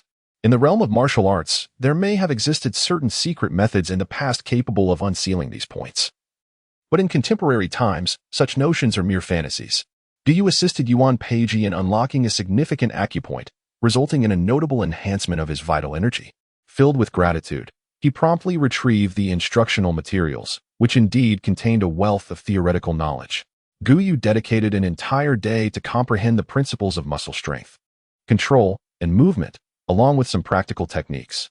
His physical prowess now far exceeds that of the average individual. However, his strength is not limitless. In the face of numerous and complex adversaries, every ounce of energy saved is invaluable. Yuan Peiji harbored no suspicions, merely viewing Guyu's endeavor as a momentary whim of an adept. Based on his own characteristics, Yuan devised a simpler and more direct set of techniques. Furthermore, he developed a keen interest in the use of a short staff. This implement is not only easy to wield, but also convenient to conceal, rivaling the folding stool.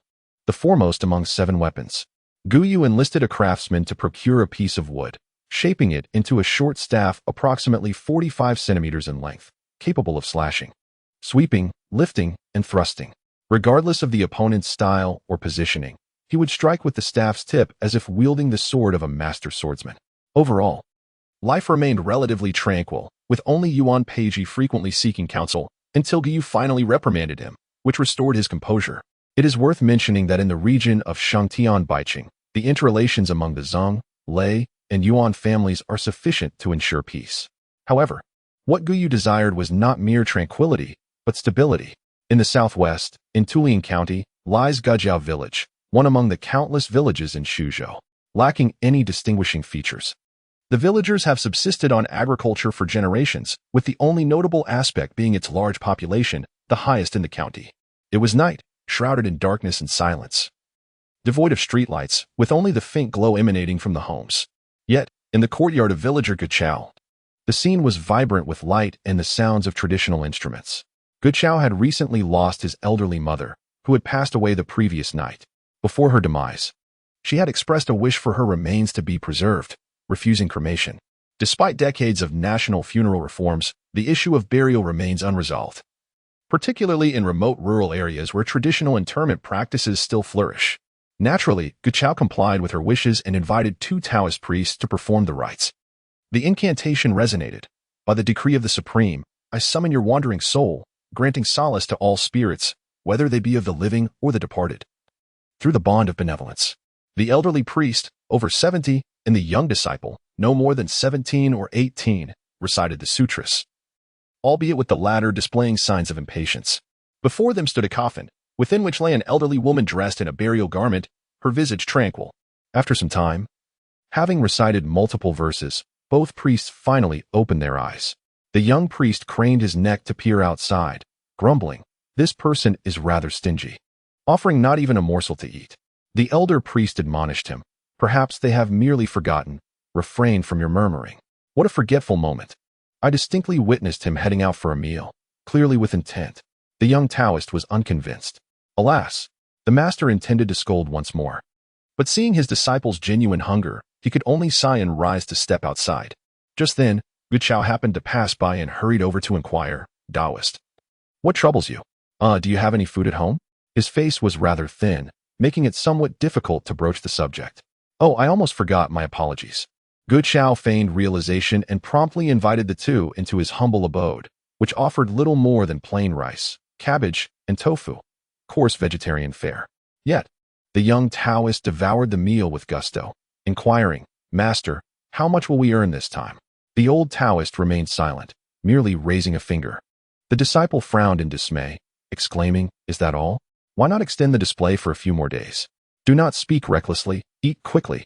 The old Taoist, fearing eavesdroppers, harshly tapped the boy's head. According to traditional customs, a deceased ought to be mourned for 3 to 7 days. However, those involved were aware of the impropriety and hastened to a burial within a day. For the Taoist, a day less meant a loss of income. The prominent sects were indifferent, but the others were in dire need. With resignation, the old Taoist shifted slightly to conceal certain matters. They stood vigil throughout the night, and by dawn, the procession for Ji's matriarch commenced. A long line of vehicles was arranged, with the hearse at the forefront, followed by those bearing mourners, musicians, and paper figures. "Such labor, merely a token of gratitude," Guchao said, pressing a few banknotes into the old Taoist's hand. He chuckled inwardly, yet still managed a respectful, "Thank you, layman." As the time arrived, the procession set forth, scattering paper money along the way, drifting like leaves in the wind. The 2, however, mounted a bicycle and wobbled off in the opposite direction. After cycling for about half an hour, they reached the outskirts of the town, where a small temple stood. Upon entering the courtyard, the weathered walls were barely discernible in color, and the wooden door was old and secured with a hefty lock.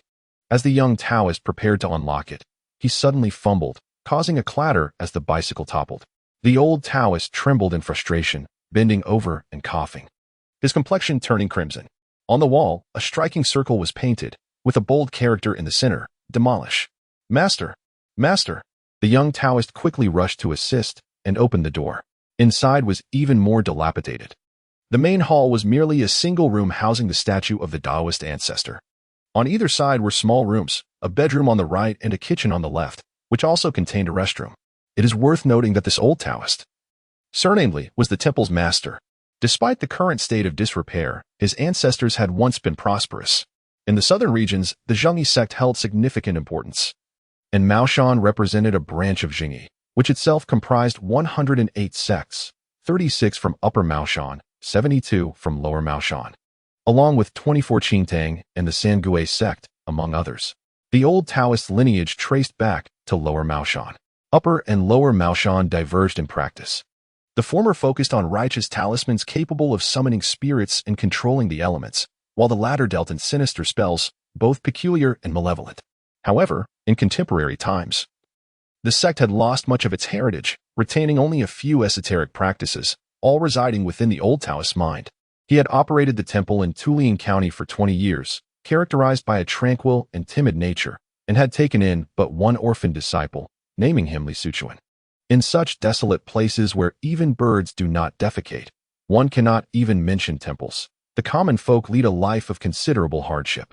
Rarely is there any incense offered, and even less so is there any veneration. It is only through monthly government stipends and the clandestine performance of rituals that the master and disciples manage to scrape by. Chapter 72, The Birth of Chaos 2. Though their lives were arduous, survival was still attainable.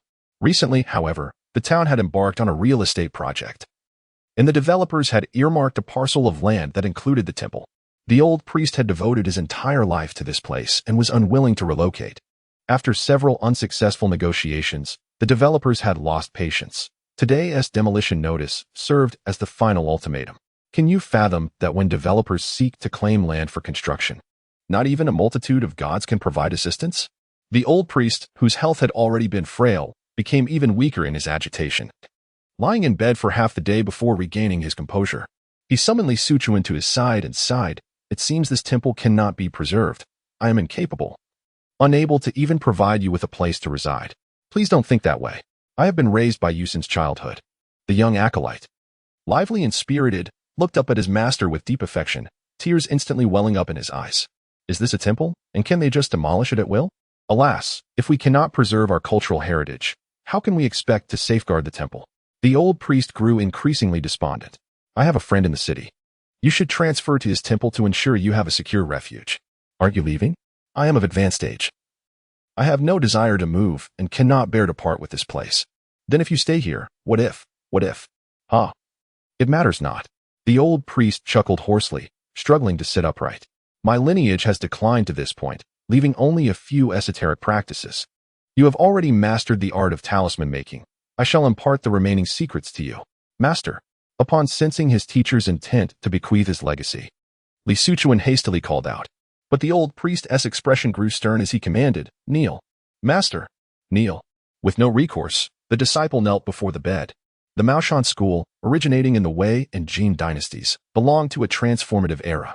They harnessed qi, not only for personal use but also for external talismans. These talismans were diverse, effective, powerful, and easily attracted followers.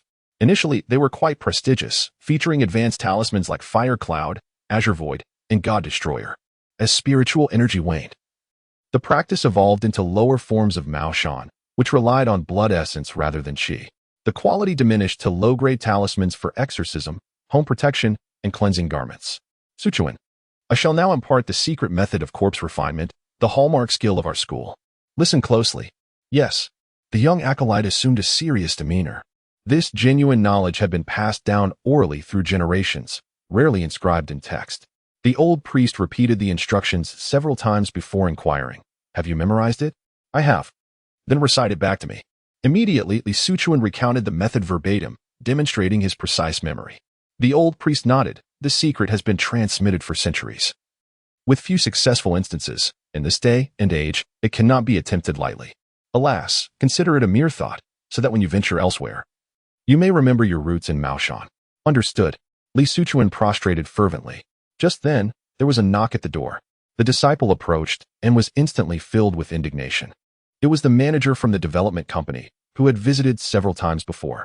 The man entered the room and, upon seeing the old priest frail and reclined on the bed, remarked, "Why must you put yourself through this?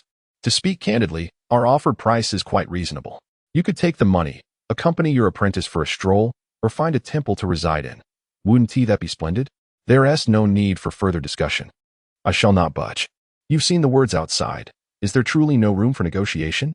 Then I find myself at an impasse. Until tomorrow, then. The man inquired a few questions before hastily departing. Li Suchuan felt a profound sense of dread, attempting to persuade the old Daoist in vain. For the elder's resolve was unwavering.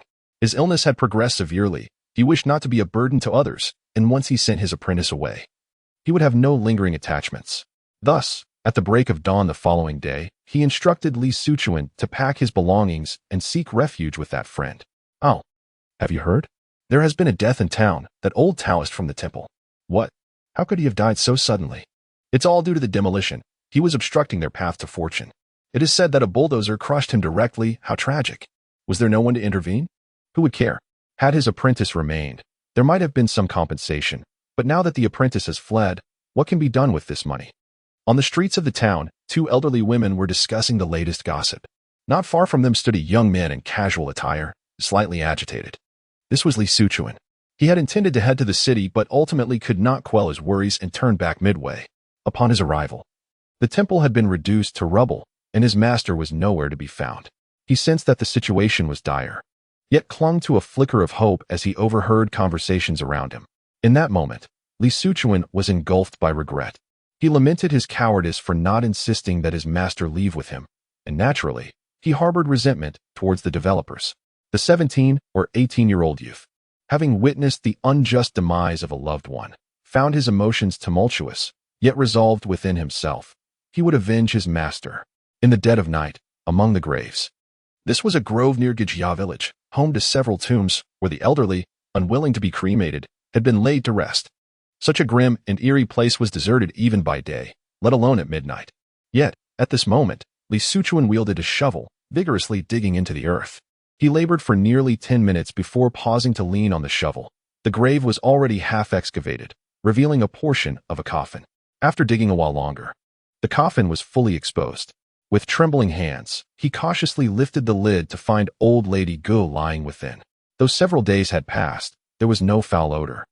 Heaven is aiding me. Li Suchuan felt both fear and elation, according to the art of corpse refinement. One must choose a body that is inherently Yin and has died during the Yin hours. He had performed rites for the Gu family and had learned the old woman's birth details. Furthermore, if the body decomposed rapidly, it was deemed unsuitable. If it remained intact for a few days, it was suitable. With a clang, Li Suchuan locked the door and collapsed onto the ground, overwhelmed by the fear of grave robbing. After a while, he rose to fetch a basin of water, gently laying the body flat. Gazing upon the corpse, he felt a twinge of regret. He had acted impulsively. The reliability of this corpse refinement technique remained uncertain. However, having already undertaken the act, regret served no purpose. He was destined for greatness, and astonishingly, he composed himself, calmly removing the burial garments.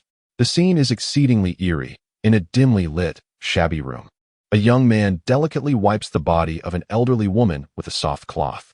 The diminutive figure of the old lady, now shrunken in death, is enveloped in a waxy, yellowed skin that clings to her bones, devoid of any semblance of flesh. Her face, however, retains a semblance of beauty, adorned with makeup, and her lips are slightly curled, as if hinting at a faint smile. Chapter 73, The Birth of Chaos 3, in the Art of Corpse Refinement from Mao Shan. The foremost step is the selection of the corpse, followed by the cleansing of the body. After these two crucial procedures, one must find a dilapidated site for burial, placing a yin bagua over the heart of the corpse to enhance the gathering of yin energy.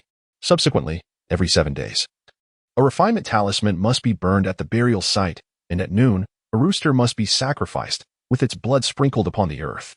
This is because the noon sun radiates the most yang energy, and the rooster embodies the essence of wood, heralding the dawn and thus generating yang energy, representing the birth of yang from yin and the mingling of the two. Therefore, rooster's blood can dissolve yang energy and transmute it into yin. By adhering to this ritual for a full 49 days, the refinement of the corpse can be completed. The old Daoist entrusted all his savings to Li Suchuan, along with a few talismans and ritual tools. With this money, he rented a decrepit house, living frugally each day, wholly devoted to the art of corpse refinement. This young man, having faced misfortune, managed to awaken his latent potential, demonstrating both boldness and meticulousness, without losing his patience. After the passage of 49 days. On this particular dawn before the sun had risen, Li Suchuan, guided by the faint light of daybreak, stumbled upon a secluded valley. The mountains were shattered and formless, with a small river flowing steadily nearby, while the surrounding area lay stark and barren, devoid of any elevation. Behind the valley, a dark, oppressive space encircled a certain location. This was the dilapidated site according to feng shui principles, where the mountain, representing yin, met the water, also yin, with no guardians on either side. Upon reaching the burial site, Li Suchuan did nothing but wait in silence.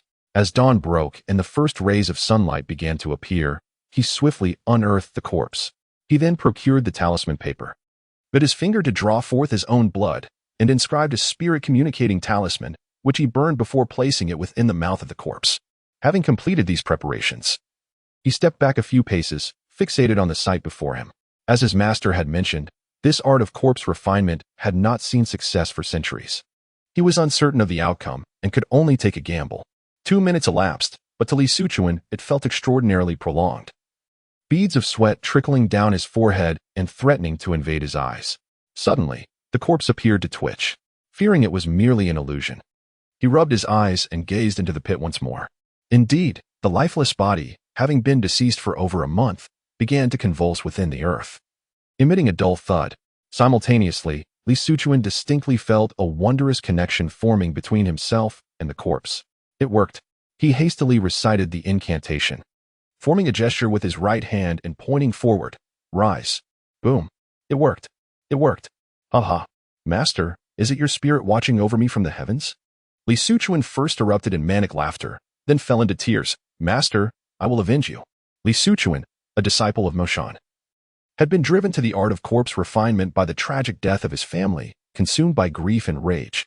Had this occurred a few years earlier, he would have undoubtedly failed due to the absence of yin energy. It is important to note that yin energy is a variant of spiritual energy. Fortunately, he had stumbled upon the resurgence of spiritual energy, inadvertently culminating in the creation of the first genuine zombie in centuries. Nightfall, outskirts of the town. This area was precisely where new construction was underway, the foundation already laid, and the building process commenced. Various building materials were stacked high, with only 2 spacious areas remaining, one for a crane and the other serving as workers' accommodations. The simplistic abode adorned with a blue stripe is easily disassembled, allowing for immediate occupancy. Accommodating 6 or 7 rooms, each housing 8 individuals, it is perpetually illuminated and filled with a cacophony of noise. For pairs, 2 cats. Goodness, how can this even be managed? They exclaim with laughter. Show us the money. In one room, 3 individuals engage in a game of cards. A bald man, having won a significant hand, beams with delight. The other 2, begrudgingly surrendering their cash, take advantage of the shuffling moment to inquire, Brother Chang, that old priest was casually burned. Is everything truly all right? In this day and age, who cares about an old priest? Replies the bald man, who operates a bulldozer, nonchalantly. Besides, our boss is quite a formidable character. Just look at me. I was locked up for 2 days, and I emerged unscathed. Indeed.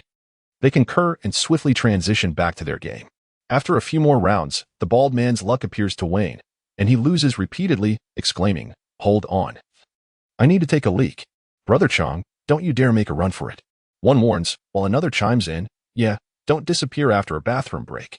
Get lost. Do you think I am that kind of person?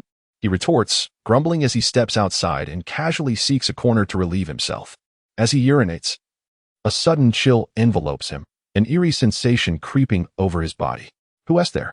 He demands, abruptly turning around, only to be struck with terror, letting out a horrified scream. Inside, the others, still in jovial spirits, rush out upon hearing the commotion.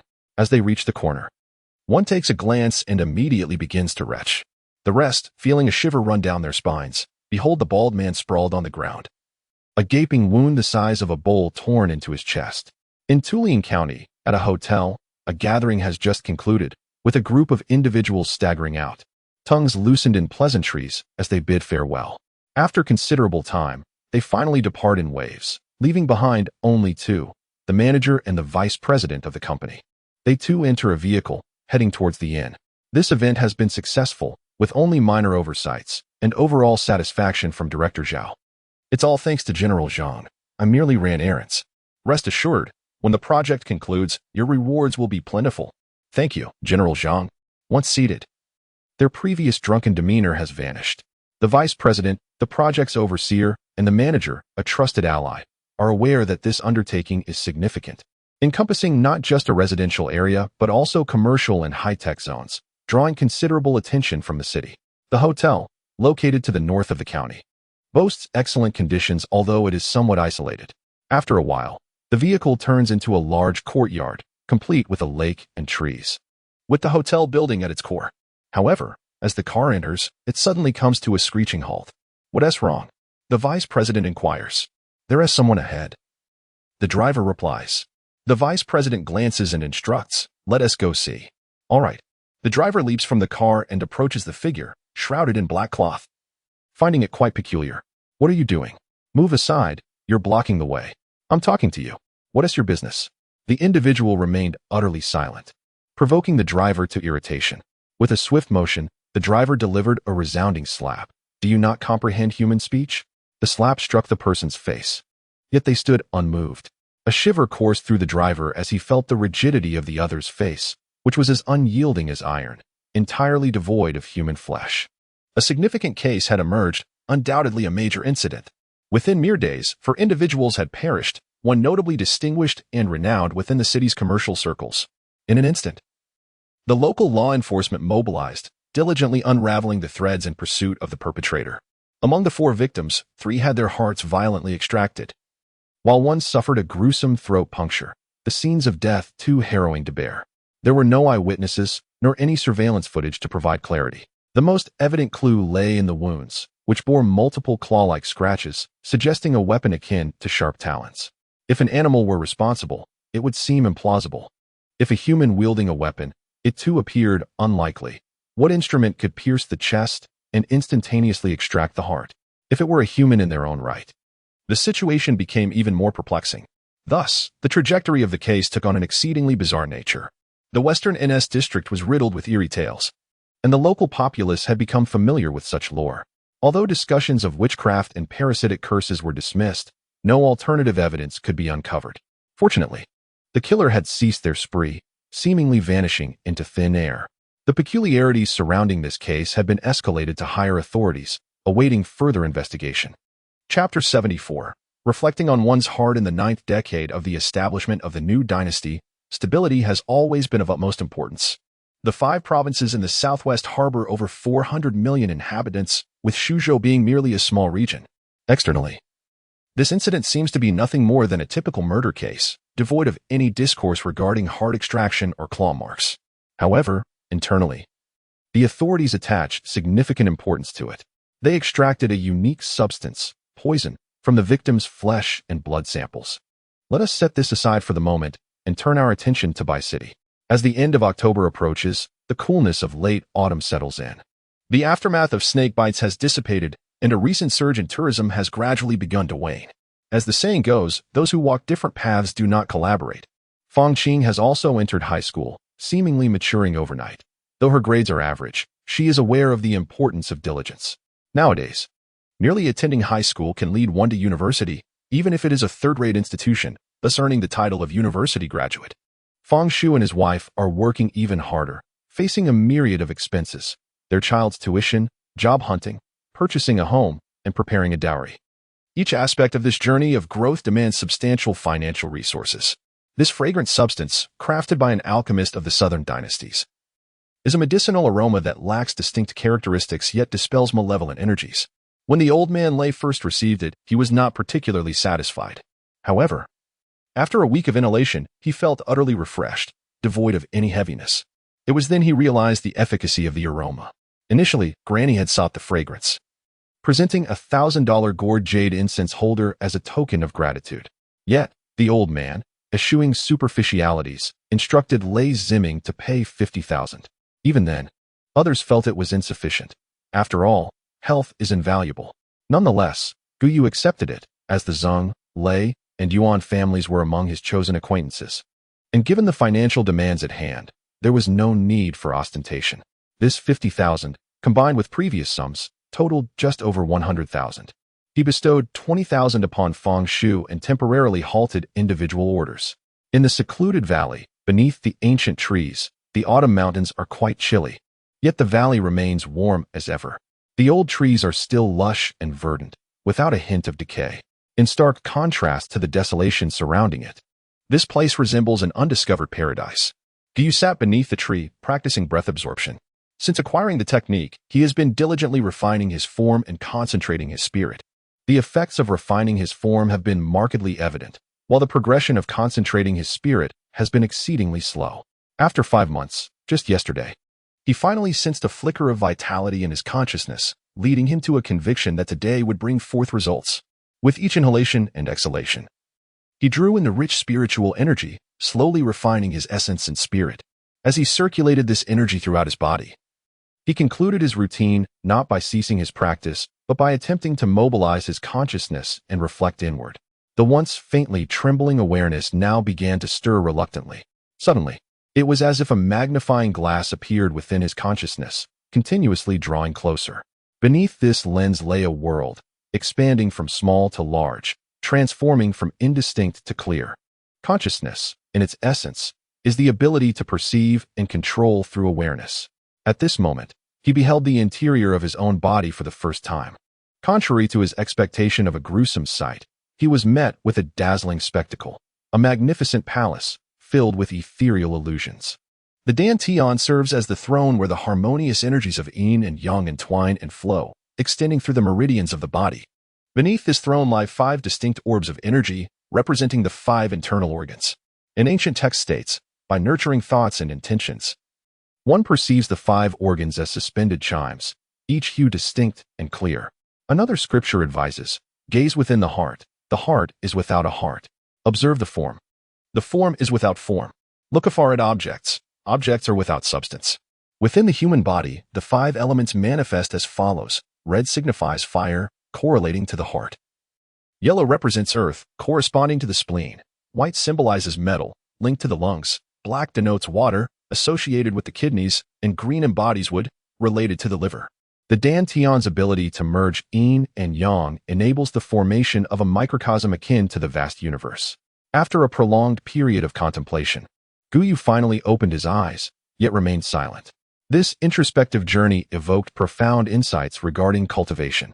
The universe encompasses the 5 elements, infused with yin and yang. The human body houses the 5 organs, with the Dantian harmonizing yin and yang. Each aspect mirrors the other.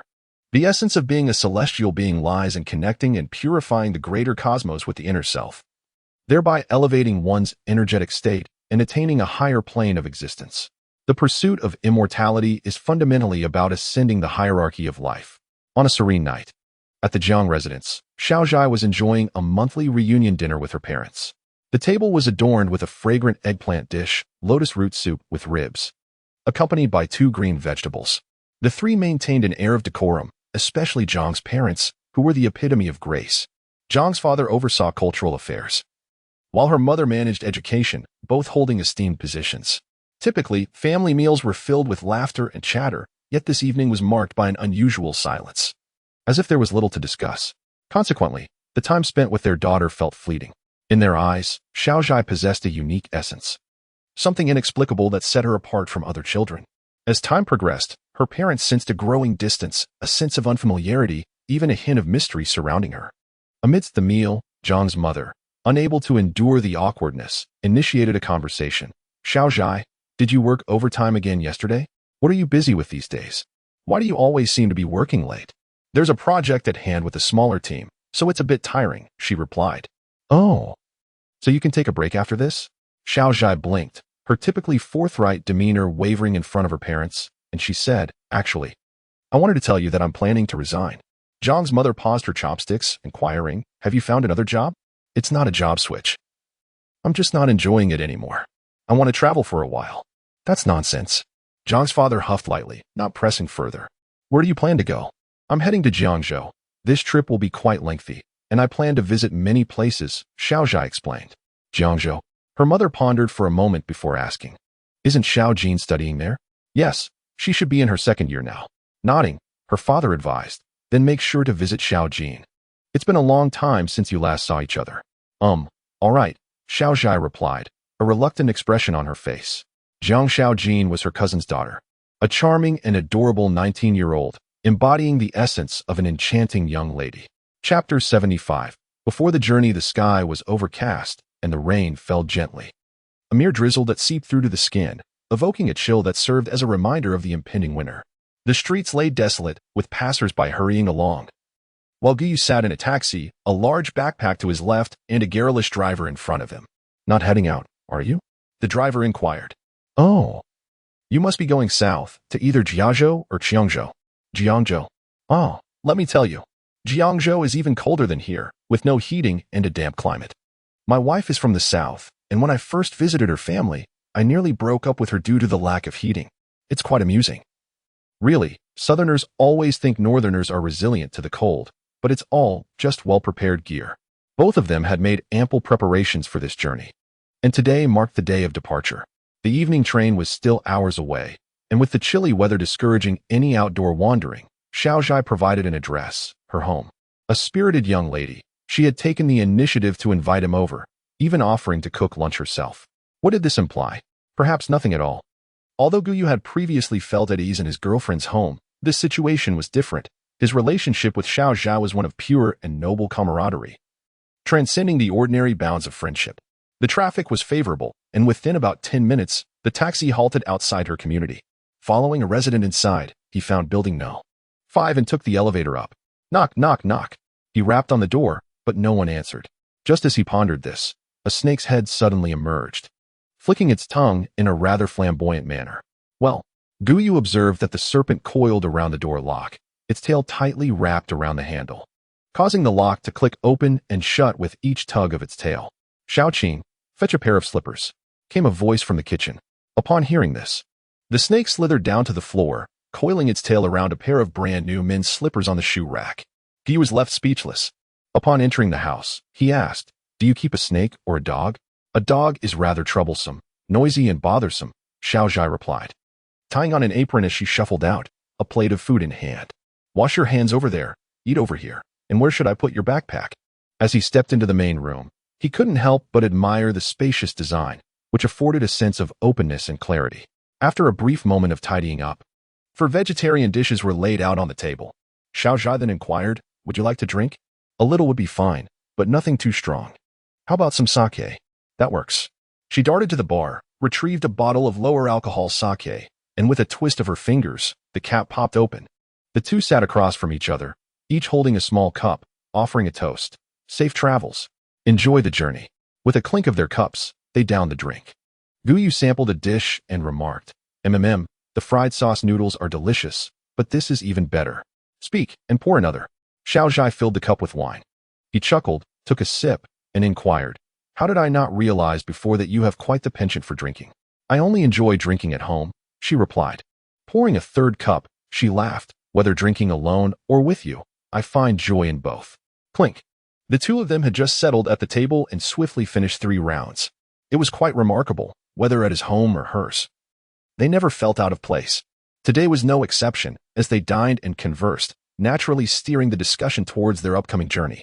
Their planned route would first take them to the Qianglong Mountain in Jiangzhou, then to the Shihe sect in Shuzhou, and possibly onward to Tianshan, depending on circumstances.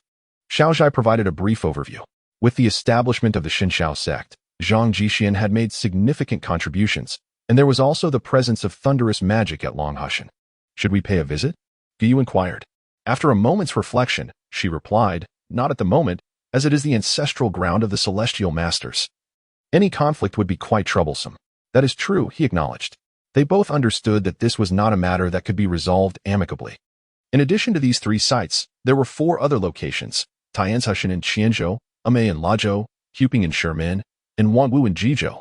These were preliminary suspected points of spiritual energy resurgence that required investigation. A grand endeavor indeed. The two of them leisurely finished their meal and washed the dishes together. Xiaozhai showed him around before they settled into the study for casual conversation. They had over 3 hours to spare, so there was no rush at all. Suddenly, Guy recalled something, saying, "By the way, I can now perform internal vision." "What does it feel like?" she asked, visibly excited. "I observed the interior of my body, which appeared to consist of swirling masses of energy entirely different from modern medicine. The 5 organs were represented by 5 colors of energy. The dantian was a fusion of yin and yang, and the meridians resembled corridors through which qi and blood flowed. My entire body felt like a grand factory, each part fulfilling its duty.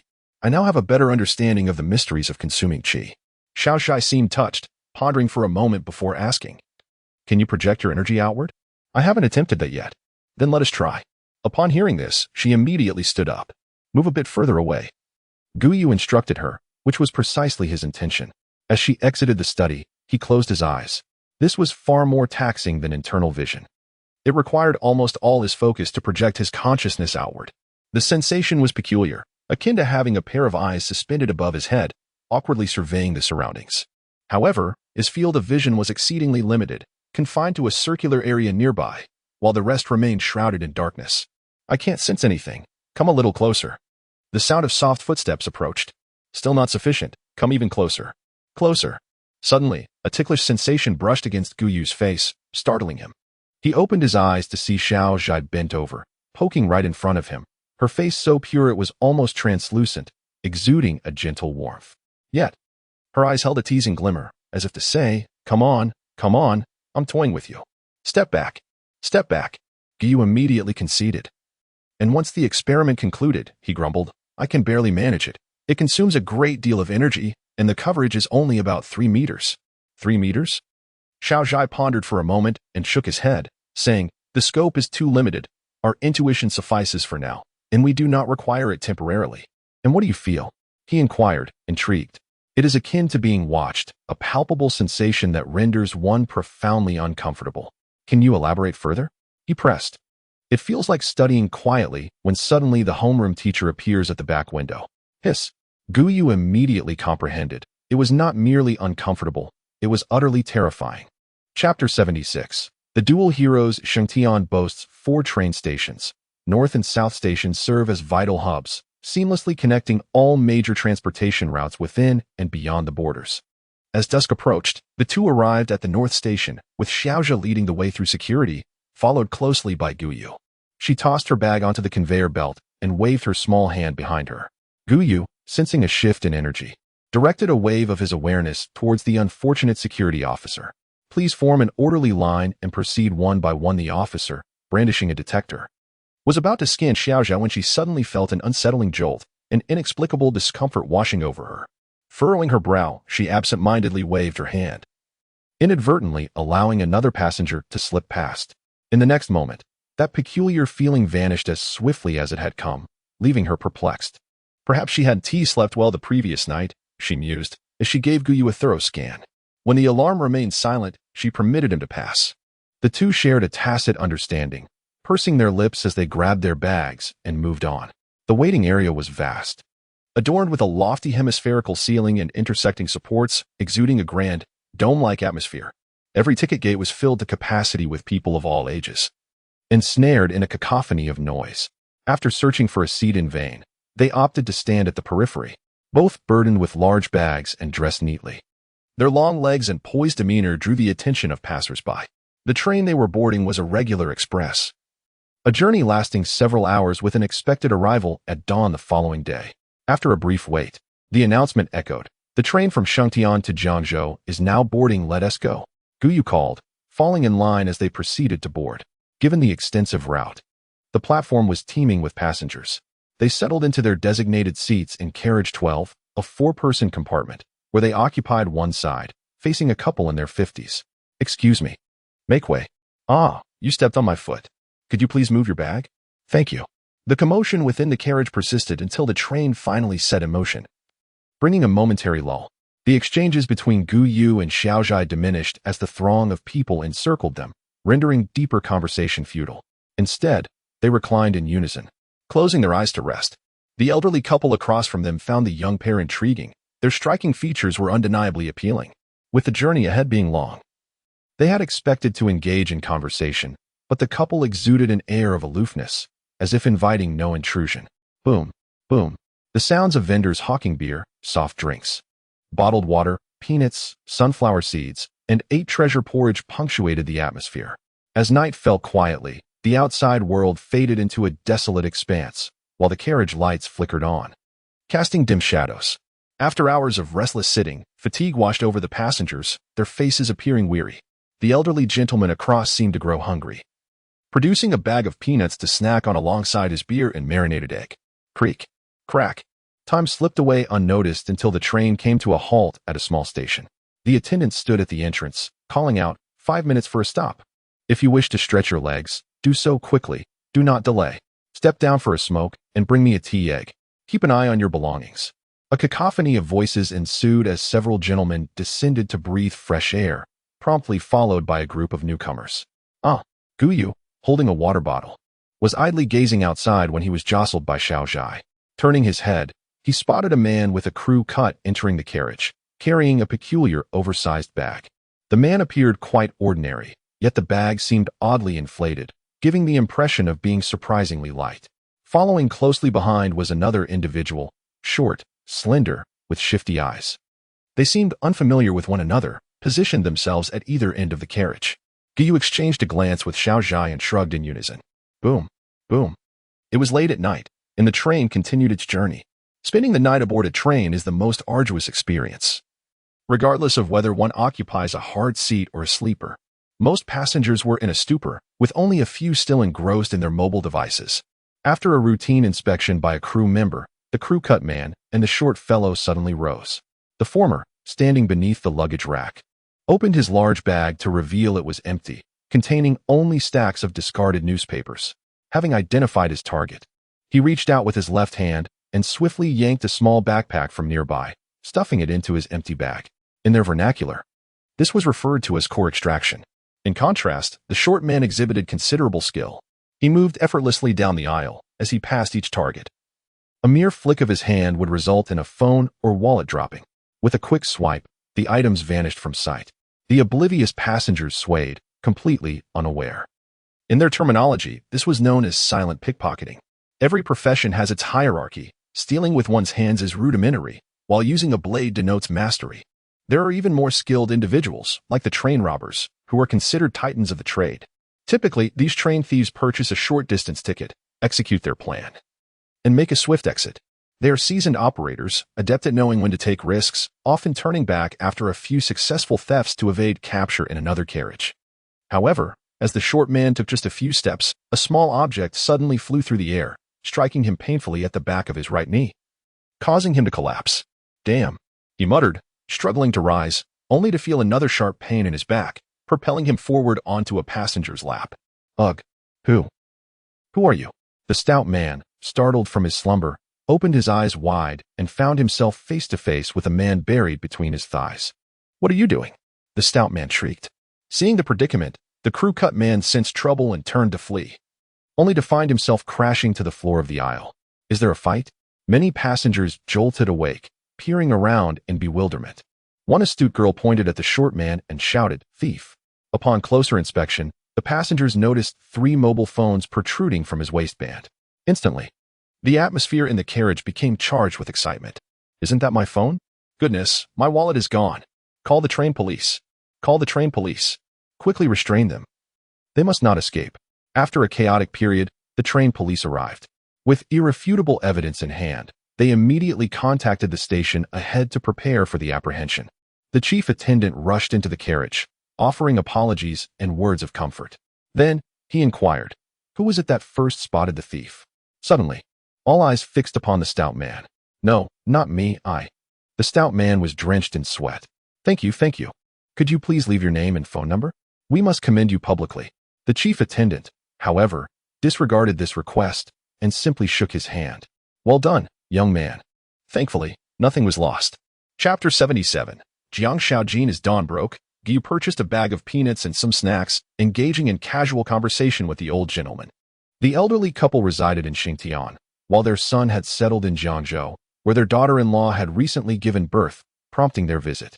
He refrained from elaborating much, merely stating that they were here for leisure, yet their knowing smiles exchanged between them suggested a deeper connection.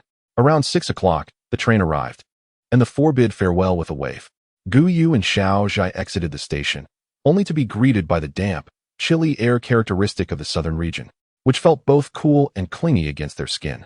Your sister is quite something. She really didn't come to pick us up. he remarked while glancing around in mild annoyance. She's either asleep or just returning from a nightclub. Xiaozhai sighed. My second uncle is in business and has never been involved in our lives, so she has always been pampered.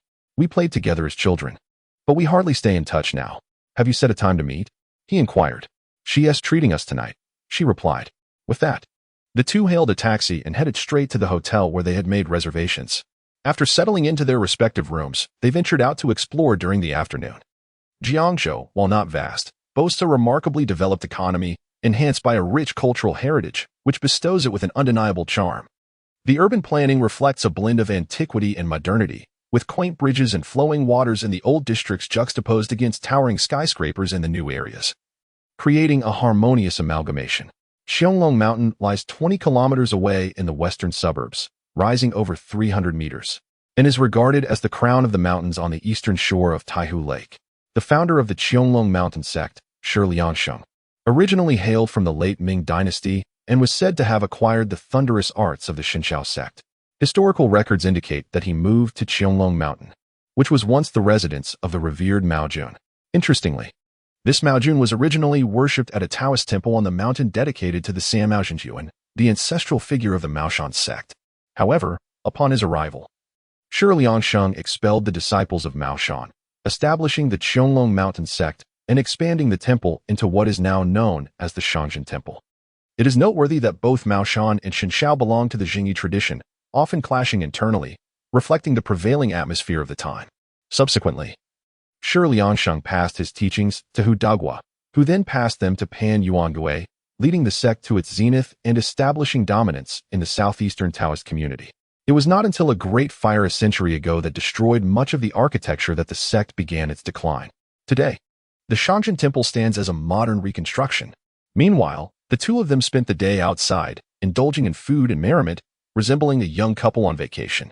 As evening fell, they arrived at Songhe Tower, one of Jiangzhou's most renowned restaurants, situated on the pedestrian street of the old city. The interior decor exuded a unique charm, with an air of classical elegance permeating both the grand and intricate details. Guyu and Xiaozhai sat together, the table barren except for a pot of clear tea. Their thoughts, however, were elsewhere, as they deliberated their plans for the following day. What do you intend to say when you meet the heir? He asked. I'll speak plainly. Such matters are best kept simple.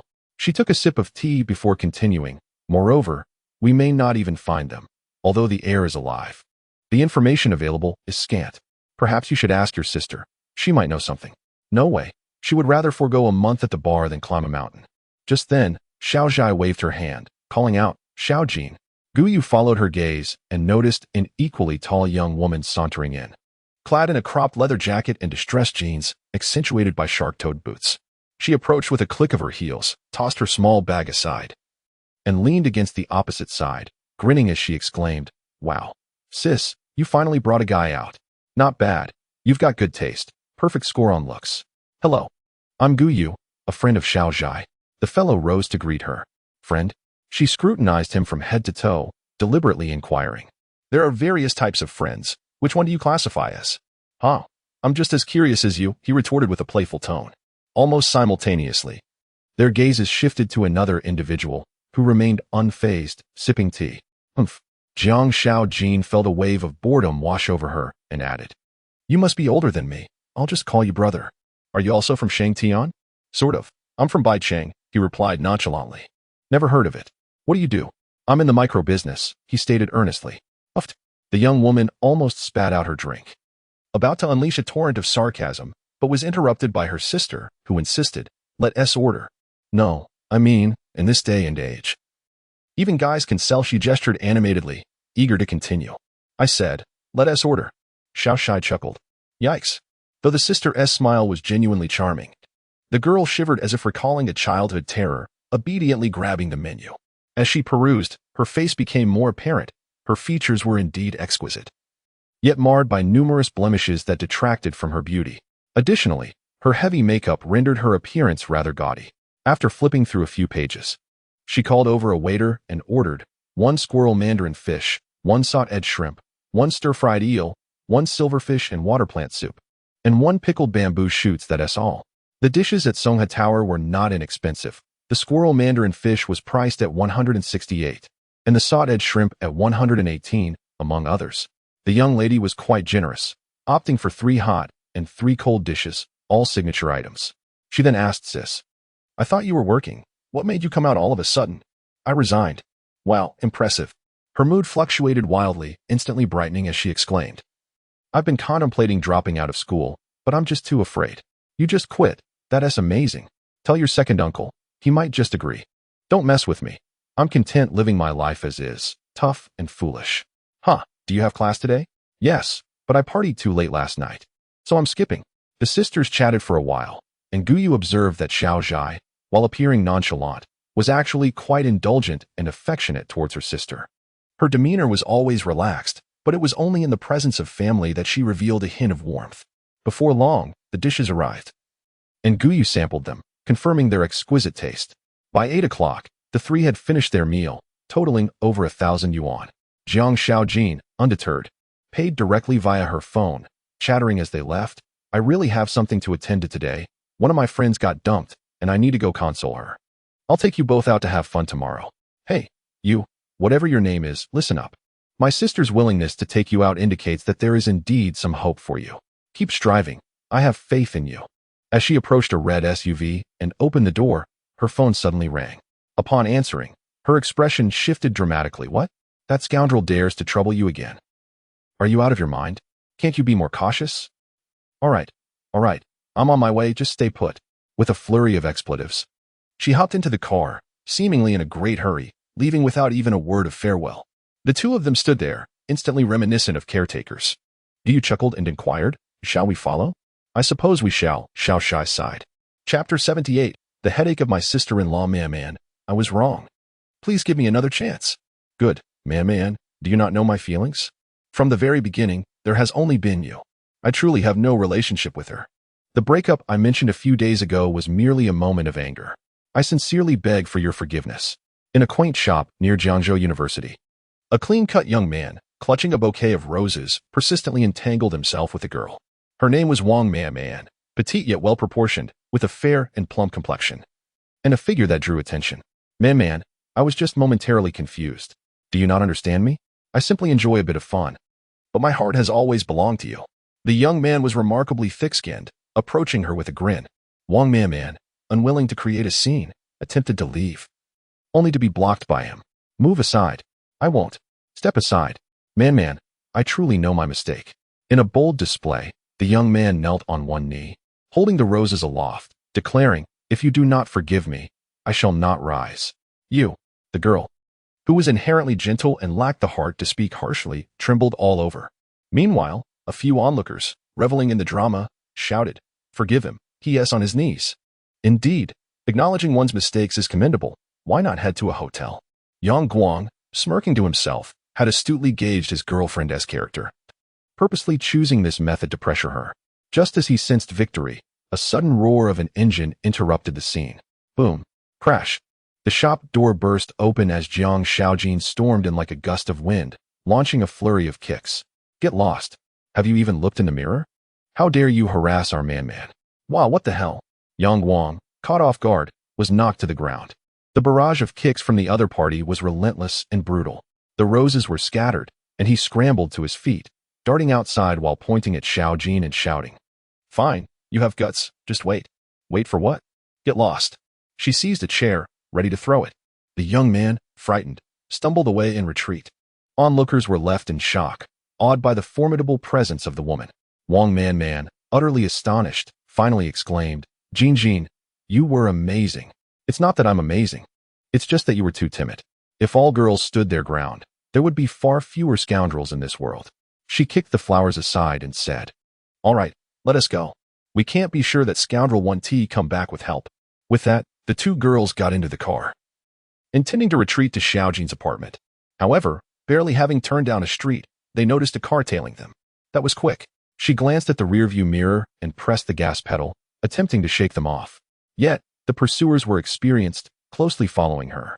After a couple of blocks, as they reached a secluded area, another vehicle suddenly appeared, blocking their path. With no choice left, she was forced to stop in the middle of the road. From the two cars emerged 5 or 6 individuals, one of whom was Yang Guang. It was mere luck that he had been dining nearby with friends, and a single phone call summoned them for backup. Jean, what should we do? Wang Man clutched her friend's clothing, her heart racing with trepidation. You call the police discreetly, and I'll buy us some time. Jiang Xiaojin, though impulsive, possessed a sharp mind. After issuing her instructions, she exited the vehicle. Oh, you've got guts. I was just contemplating whether to smash that junk of yours. Yang Guang grimaced in pain yet attempted to maintain a facade of bravado, appearing rather ridiculous. Huh. The most I'll face is a reprimand for hitting you, but if you damage my car, you'll find yourself detained. Xiaojin sneered. Don't act tough just because you've watched a few gangster films. I'm standing right here. What do you intend to do? The atmosphere grew decidedly awkward. They were indeed correct. This group comprised university students, both local and from afar, momentarily caught up in the heat of the moment. But what would follow? Just moments ago, they had the upper hand, yet luck had turned. Yang Guang clenched his fists and chuckled. Don't worry, I know my limits. Like you said, it's merely a matter of reprimand. At worst, I'll just have to cover some medical expenses. Alas, this is a disaster, Xiaojin lamented inwardly as she observed him approach, feeling utterly helpless. How could she contend with a man? Regret washed over her. If only I had remained calm earlier. Given another chance, I would surely act differently. Haha, if my sister heard you, she would scoff. How many times has it been? Cause trouble, regret it, cause trouble again. And then regret once more. The reason mischievous children remain mischievous is due to their inability to learn. Just moments ago, he was so arrogant. Why the sudden cowardice? Now he was begging for mercy, but was it too late?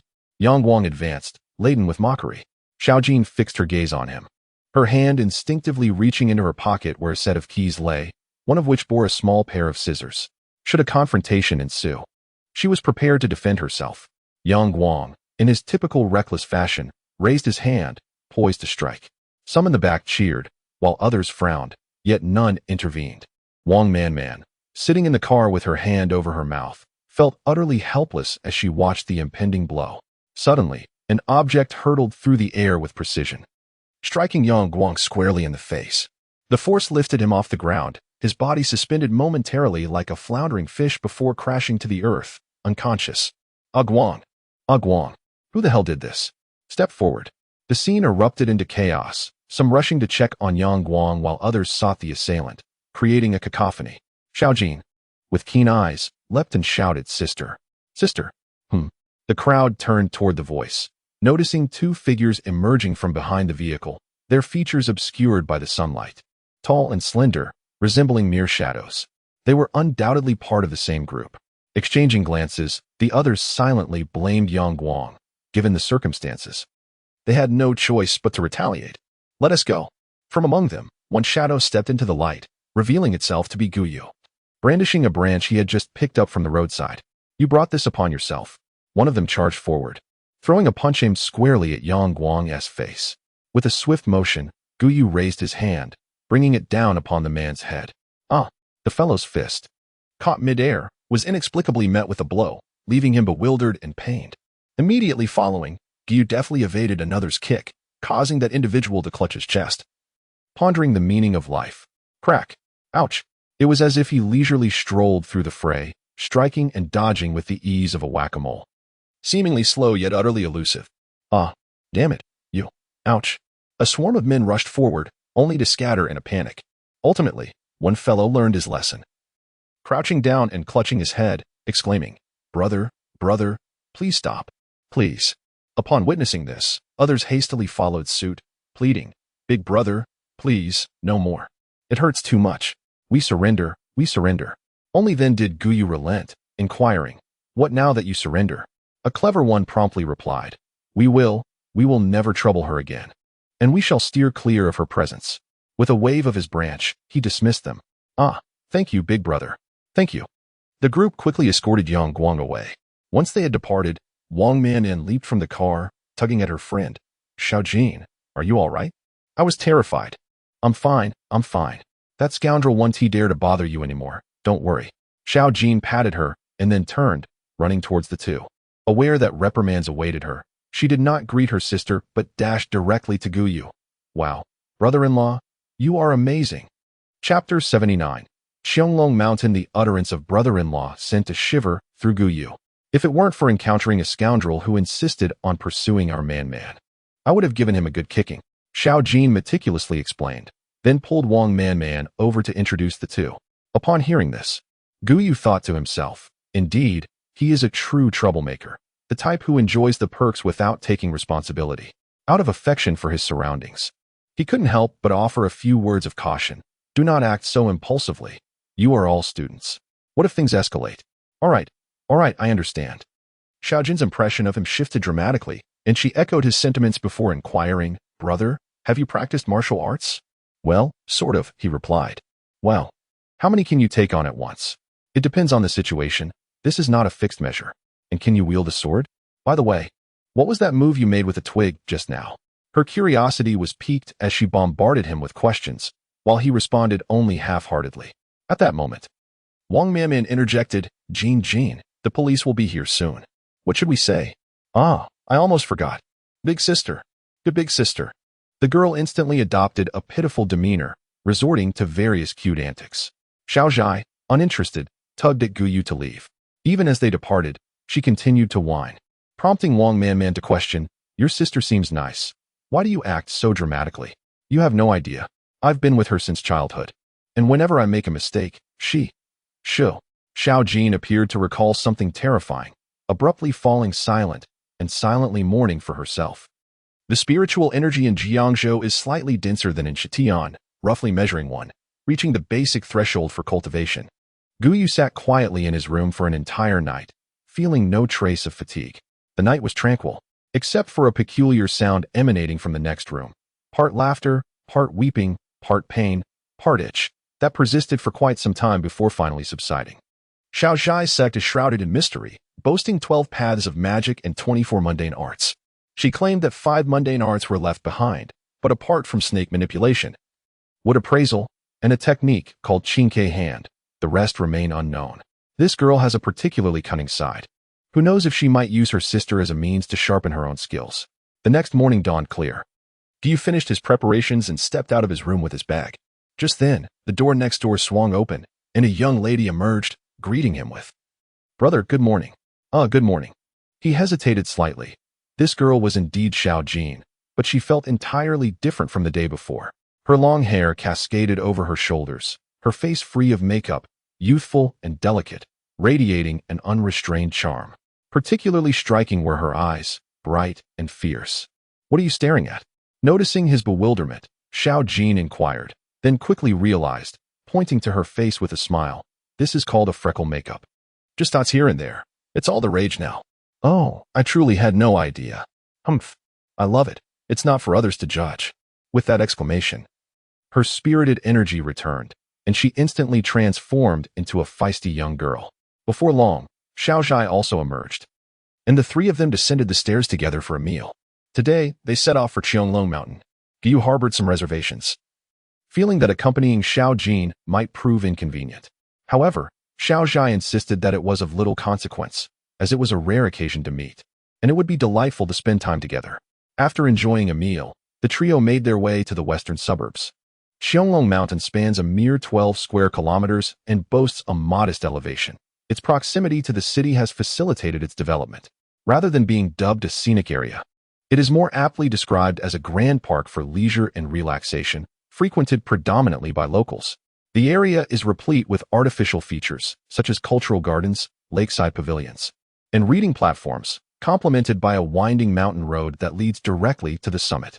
Xiao Jin parked the car midway up the mountain, transitioning to a leisurely walk. At this elevation, there exists a royal path, rumored to have been traversed by emperors, flanked by serene surroundings lush with verdant bamboo. A gentle breeze rustled through the leaves, creating a soothing sound in the tranquil mountain air, evoking a sense of poetic beauty. After a quarter of an hour, they reached the terminus of the royal path, where the Shangzhen Temple awaited. Nestled against the mountainside, it boasted impressive architecture, with its main structures aligned along a central axis, ascending from east to west in a harmonious gradient, all featuring single-eaved brick and tile roofs. A plaque inscribed by a certain emperor hung prominently at the center of the mountain gate. Gu Yu and Xiao Zhai exchanged curious glances, both bemused by the scene. Though numerous visitors were ascending the mountain, most passed by the temple with indifference, some couples even wrinkling their noses in puzzlement. It seems the Shangjin temple is not particularly popular, Xiaozhai remarked. Their accents suggest they hail from Jiangzhou. Perhaps they know something, Guyu replied. After a moment's contemplation, they decided against inquiring further of Xiao Jin, concluding that it would yield no fruitful answers. Regardless, they resolved to continue their exploration. With a spirited child in tow, they ascended the 77 steps, the first site being the Sanmao Hall, dedicated to the Sanmao Jinjuan. Lacking interest, they quickly moved on. Next was the main hall of the Shangjin Temple, the Sanqing Pavilion. Upon sighting the structure, they erupted in laughter. The Sanqing Hall comprised 3 levels, adorned with 7 horizontal plaques. The first level housed the Jade Emperor's Hall, dedicated to the Jade Emperor himself. The second level was the Yuanqing Hall, dedicated to Dumu and the 60 Jiazi. According to Daoist scriptures, Duma Tianzuan presides over the 60 Jiazi, who take turns serving in the mortal realm, governing fate and fortune. The one on duty is known as the Grand General of Taishan. If one is born in that particular year, that deity is considered one's guardian spirit, warranting a prayer. On the third level, naturally, the 3 ancestors of Taoism were enshrined. Yet, what prompted their laughter? It is common knowledge that traditionally, a deity is assigned to a singular hall, arranged either horizontally or in a planar format, never vertically stacked. The concept of hierarchy refers to the main hall and its auxiliary structures, not a vertical arrangement. To their astonishment, this edifice housed 64 deities, with the Jade Emperor presiding over the entrance, while the 60 Jiazi were positioned above him. Guyu and Xiaozhai, after sharing a moment of silent amusement, began to grasp the local sentiment. Just then, a woman emerged from behind the hall, carrying a box of incense. Spotting the trio, she hurried over, beaming with enthusiasm. Is this your first visit? Come in. Light some incense for prosperity and peace. Offerings are at your discretion, she exclaimed. What do you do? Xiao Jin inquired. Is it truly free? She blinked in surprise. Absolutely free. Here, take this. The woman delicately picked up 3 incense sticks and firmly thrust them into someone's hand, enthusiastically proclaiming, My dear, let me tell you, there's no need to visit the first or third levels. Simply worship the god of fortune. That is truly effective. Just think, each person has their own god of fortune, a guardian for you. After delivering her spiel, the woman glanced at the other 2 and ultimately chose not to intrude further, quietly vanishing. Of course, Xiao Jin was not naive. She sensed that these individuals were devoid of any sincerity and were merely attempting to swindle money. She worried that her sister and brother-in-law would find it bothersome. Yet to her surprise, they both said, Let us go and take a look. Chapter 80. A hollow reputation. The second floor boasts the largest space. Directly ahead stands a statue of Dumu with 4 heads, 3 eyes, and 8 arms, each arm wielding a sacred instrument, radiating both benevolence and authority. On either side, there are 30 vividly crafted zodiacs, making this the Yuanqing Hall. As the 3 entered, a young Taoist approached, inquiring with a smile, Are you here to offer incense? Indeed, came the reply. Then it would be best to burn a high-grade incense. Though it is a bit costly, it will greatly benefit your health, fortune, and relationships. The Taoist elaborated eagerly. Can burning high-grade incense really protect me in all these aspects? Little Jean responded with amusement. The divine beings possess awareness. They can discern sincerity in one's heart. As mere mortals, we lack the means to communicate directly, hence the significance of incense. When we burn high-grade incense, the deities are able to perceive our offerings and are more inclined to bestow their blessings upon us. The Taoist passionately explained the intricate relationship between incense offerings and fortunes. Unfazed by his fervor, little Jean dismissed him, saying, No need for that, I'll just burn this. With his persuasion failing, the Taoist swiftly redirected his attention, addressing the 2 others, esteemed practitioners. Daoist. Before he could continue, Xiaozhai performed an ancient salute, inserting his left thumb into the space between his right thumb and forefinger, forming a Tai Chi diagram with both hands. In cinematic portrayals, Taoists often greet with a bow. But aside from that, there are 2 other common gestures, the fist salute and the Ziwu gesture. As he spoke, he inquired about little Jean's birth date to locate the corresponding zodiac statue, then proceeded to burn incense and bow. What is going on? Guyu whispered. That one is a fraud. A fraud? Guyu glanced at the man, shaking his head. This Shangjin temple is merely a fade. Well, let us take a look around then, Xiaozhai chuckled, turning his gaze back to the line of deities, suddenly asking, By the way, which one is your birth deity? Mine? It should be this one. He took a few steps and halted in front of a statue depicting a scholarly star deity. Clad in a green robe, exuding elegance, and holding a jade rui. Quite fitting. It resembles me by about 70%, he mused contentedly, then glanced to the left. Knowing that since Xiao Zhai was a year older, the one ahead must be hers. Upon seeing it, he exclaimed in surprise. The star deity donned a grand scarlet robe, exuding an imposing presence, albeit with an eccentric hairstyle, bald on top, yet with two curly side buns, youthful in appearance, wielding a red tasseled spear. Though labeled as the Icho Tai Sui, General Chen Kai, the whimsical demeanor bore an uncanny resemblance to someone encountering a midlife crisis. Impressive. Your birth deity is Neza. Guyu burst into laughter, relishing the rare opportunity to tease, having been previously overshadowed. Xiao Zhai, caught between exasperation at both the foolish individual and the ridiculous statue, could only remain speechless. They were flirting over here, while Xiao Jin had already finished her incense offering over there. She stood up and asked, "Do I still need to contribute to the incense fund?" "As you wish. The deities have their own efficacy," the Taoist replied solemnly. Upon hearing this, she took out a coin and tossed it into the merit box with a delightful clink. "Well done. Your merits are boundless." The Taoist, quite adept, maintained his composure and continued, "Recently, a master has been residing in the temple.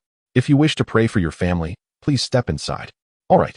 Xiao Jin, ever agreeable, merrily entered a small room, which contained a table and chairs, as well as a Taoist with a horse-like face.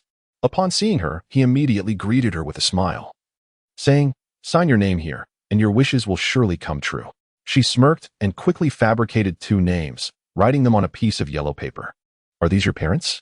"Very well, we shall recite scriptures to bless your family with peace." The horse-faced Taoist flipped through his book, revealing pages filled with the names of visitors, each accompanied by a number. "Look here, these are the offerings left by others. The highest is 9,999, and the lowest is 99. I see you have a good countenance. You may give 999 or 699. I did not bring that much money. The minimum is still 99. We recite scriptures daily for 99 days, and it only amounts to $1 a day. Isn't the offering supposed to be given as one wishes? Then I shall donate 10, perfect and whole." "Absolutely not." The horse-faced Taoist's demeanor instantly shifted, as he warned, "Let me be clear.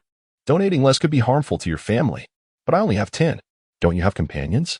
You could borrow some." "Oh dear, we're not that close." It would be quite embarrassing. They bickered for ages, with Xiao Jin maintaining a straight face while enjoying the banter, adamantly refusing to part with any money. Seeing her resolve, the Taoist's expression grew stern. "Then there's nothing more to be done. Your heart lacks sincerity, and the deities will not bless you." With that, he took up his pen and crossed out the 2 names. What the hell? Since that woman began her incense offering, I remained calm through this entire charade. But this is too much. Thankfully, she had not written her real name. Otherwise, she would have been furious. Nevertheless, she did not wish to endure this any longer. With a bang, she slammed the table and stood up, exclaiming, "You are truly ridiculous. You cross out names for not paying? I have seen distasteful things. But this is beyond. This is a place of tranquility. Please leave." The horse-faced Taoist, uninterested in further argument, merely waved his hand dismissively. "Tranquility, my foot. Is a person like you even a true monk?" With her sister-in-law's connections backing her, she felt emboldened. "Show me your Taoist certification, or I will report you." "Do you believe that?" At this, the Taoist could no longer remain seated. He shouted, "Xiaozhang! Xiaozhang! What is the matter?" A young Taoist entered the room. "There's a disturbance. Throw her out." The horse-faced Taoist pointed at Xiao Jin, who was not one to be trifled with. Before anyone could act, she dashed outside. "Sister, brother, I leave it to you," she called out while running, showing no signs of panic, but instead reveling in the delightful chaos of the moment. Guyu and Xiao Zhai were perplexed by the situation when they saw her hurriedly descend the stairs, followed by a Taoist priest who emerged in pursuit, shouting at them, "Do not cause trouble here. It will end poorly for everyone involved. Leave at once. If you do not depart immediately, I shall summon assistance. Hurry." In that instant, the 2 understood that the mischievous child had once again stirred up trouble. It was utterly vexing. They wished to avoid any unnecessary conflict and thus turned to exit. Chapter 81. The heir Xiao Jin had played a trick on a money-grabbing Taoist, which brought her a fleeting sense of amusement during this journey. However, 10 minutes later, that amusement transformed into irritation. She had never been fond of climbing mountains and was even less enamored with the ancient cultural relics, finding the numerous halls of the Jinjing temple quite monotonous. While the two companions meandered about without a care, she was at her wit's end. At that moment, she was once again pouting to her sister, "Sister, let us go. I'm starving. It's already 11 o'clock. It's time for lunch. There's a restaurant over there, and I've heard the silver fish here is particularly delicious. If we don't hurry, we might miss out on a table." "Sister." No matter how much she whined, Xiaozhai remained unfazed. Guyu, observing their exchange, offered some consolation. "There's still one spot left. Let us finish our visit and then eat. By the time you're done, I'll be either dead from hunger or driven to madness." "Hey," Xiao Jing grumbled, suddenly pulling Guyu aside to whisper, "Brother, you have to step up.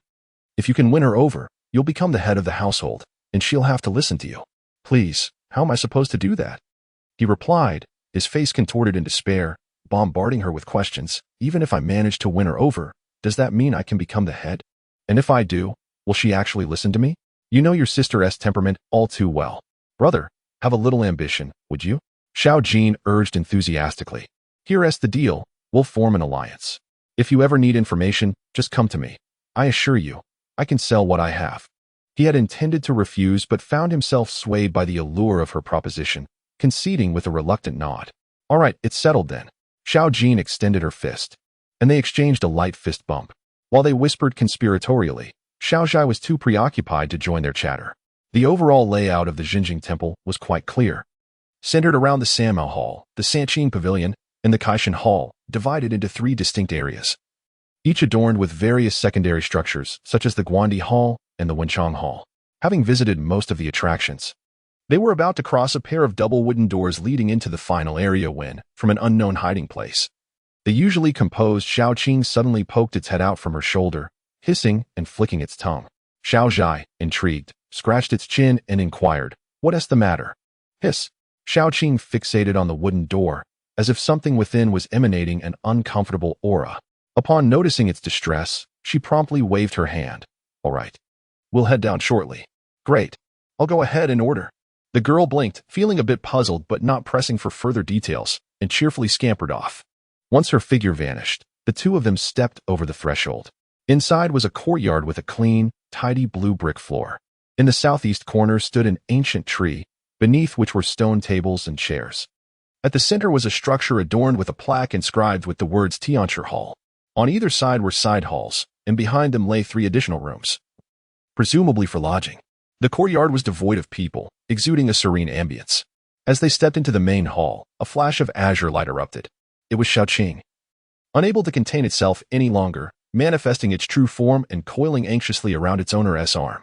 "Is it afraid?" Guyu inquired, puzzled. "There ought to be something extraordinary here." Xiaozhai furrowed her brow. The two surveyed their surroundings, noting the simplicity of the hall, which housed only an altar, a divine platform, and a perpetual lamp, upon which stood the statue of Zhang Tianshi.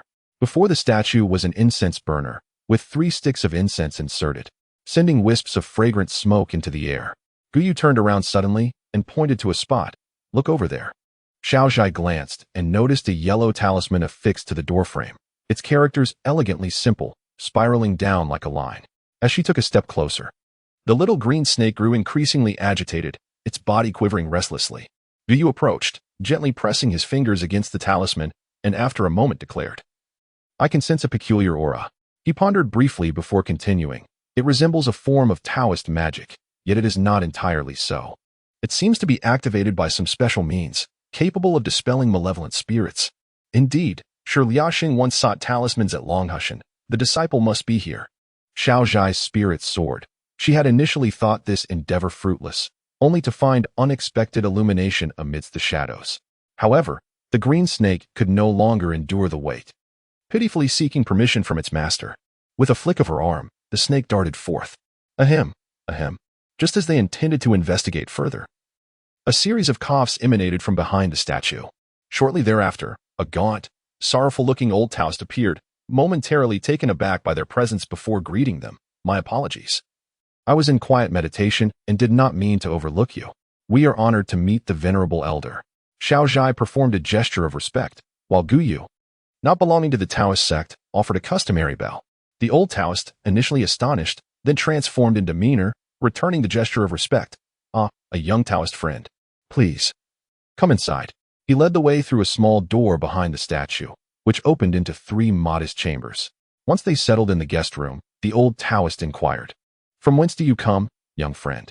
"I hail from Xingtian. Might I inquire your esteemed surname?" "I am Jiang Shaozhai. And your esteemed master's surname?" "Which sect do you belong to?" "My sect has instructed me not to reveal myself, and I hope for your understanding." After her response, she posed a question of her own. "What is your esteemed surname, venerable elder?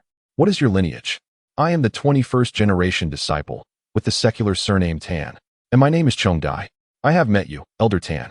With that, the formalities concluded. Guyu found the entire exchange quite novel. His prior meeting with old Daoist Mo had been far less ceremonious, lacking such decorum. After the introductions, Tan Chong Dai brewed 2 cups of tea, stating, "This is wild tea I have personally roasted. It is refreshing. Do give it a try." Guyu took a sip, initially tasting a slight bitterness, which gradually unfolded into a unique aroma once it descended his throat. "Excellent tea," he exclaimed. "Indeed, it is fine tea," Shaozhai concurred. Hearing their praise, Tan Chong Dai appeared quite pleased, savoring a sip himself. He seemed fond of the tea, his furrowed brow relaxing, and the sorrow in his expression dissipating considerably. "Do not find me foolish. My abode is remote and obscure, with little incense offered, and it has been many years since I last had a visitor. Though you are young, it is clear you possess considerable cultivation. It is indeed my fortune to share this conversation with you today." "The elder's mastery of the mystical arts commands our admiration," remarked the young scholar. A chuckle escaped the old Taoist, rich with significance. It was quite evident that these 2 formidable juniors had come with ulterior motives, likely seeking something of value. Both parties were aware that today's encounter would not conclude amicably, yet the truth remained unspoken. After some aimless discourse, Guyu suddenly inquired, "Master, we have just come from the front and encountered several false Taoists. What is their origin?" Sighing deeply, Tan Chong Dai replied, "I shall not conceal the truth from you. The Sanmao Hall, the Sanqing Pavilion, the Wenchang Hall, and the Kaishan Hall have all been leased out. They are mere hired hands, possessing a smattering of knowledge about Taoist scriptures, spending their days pretending to wield supernatural powers. It is only by virtue of my status as a disciple that I have managed to retain this modest courtyard. Least." The 2 exchanged glances, having heard whispers of such occurrences, yet finding it astonishing to witness it firsthand. The young scholar pressed on, "Are you suggesting that the lineage of the Shangzhen Temple has been reduced to merely this hall?" Tan Chong Dai's expression darkened with sorrow as he replied, "Indeed, my young friend. The 300-year-old Taoist lineage of Qianglong Mountain has dwindled to just this hall and this lone practitioner." Chapter 82. The techniques of the Shunxiao sect are rather eclectic, encompassing various lineages, Wang, Lin, and Zhang. During the era of Shi Liangsheng, the thunderous arts waned significantly, leading to the preservation of only scattered legacies. Consequently, they sought talismanic knowledge at Longhushan, which ultimately granted them the qualification to establish their own sect. After more than 3 centuries of evolution, the sect has become what it is today. As for the matter of leasing temples, it is quite common across regions. The proprietors pay a fee annually to the scenic area or local Daoist associations, allowing them to manage the establishments independently. The existence of sham Daoists is thus not surprising. Tan Chong Dai had once taken a disciple in his early years, yet the rigors of ascetic life proved unbearable, causing him to return to secular life. Although the old Daoist wished to take another apprentice, he could not find a suitable successor and was left to linger in the Tianshi Hall, as if awaiting death. The 2 listeners, upon hearing this, felt a twinge of sympathy. No wonder the elder's demeanor appeared so gloomy, for he was burdened by unexpressed sorrow. Having entertained a guest for the first time in many years, the old Daoist could not help but share much. After 2 cups of tea, he finally remarked, "I am genuinely pleased that you can converse with me. However, I must inquire, what brings you here truly?" Guyu remained silent, while Shaozhai paused momentarily before responding. "We have come today to seek a glimpse of your esteemed sect's sacred techniques." Such audacity! Tan Chong Dai sprang to his feet, his expression darkening. The favorable impression he had held moments before dissipated instantly. Though he suspected they had ulterior motives, he did not anticipate such brazen impudence. The reference made by Shaozhai was evidently not to theoretical knowledge found in texts, but to genuine cultivation methods. Could such secrets be shared with others? The youth's ignorance was appalling, as they sought to access the very essence of the Dao lineage. Feeling slightly embarrassed, Gu remained quiet, yet Xiaozhai stood firm, asserting, "This concerns the inheritance of my sect. I am left with no choice. Furthermore, I assure you that I shall return the knowledge immediately after viewing it." Humph. The elder scoffed, dismissing her words with disdain. The young woman continued, "If you have any desires, please feel free to voice them. We shall do our utmost to fulfill them in exchange." "What say you? In exchange? Such boldness. What if I refuse?" Then Xiaoshai replied, rising to her feet, "We shall have no choice but to seize it." You.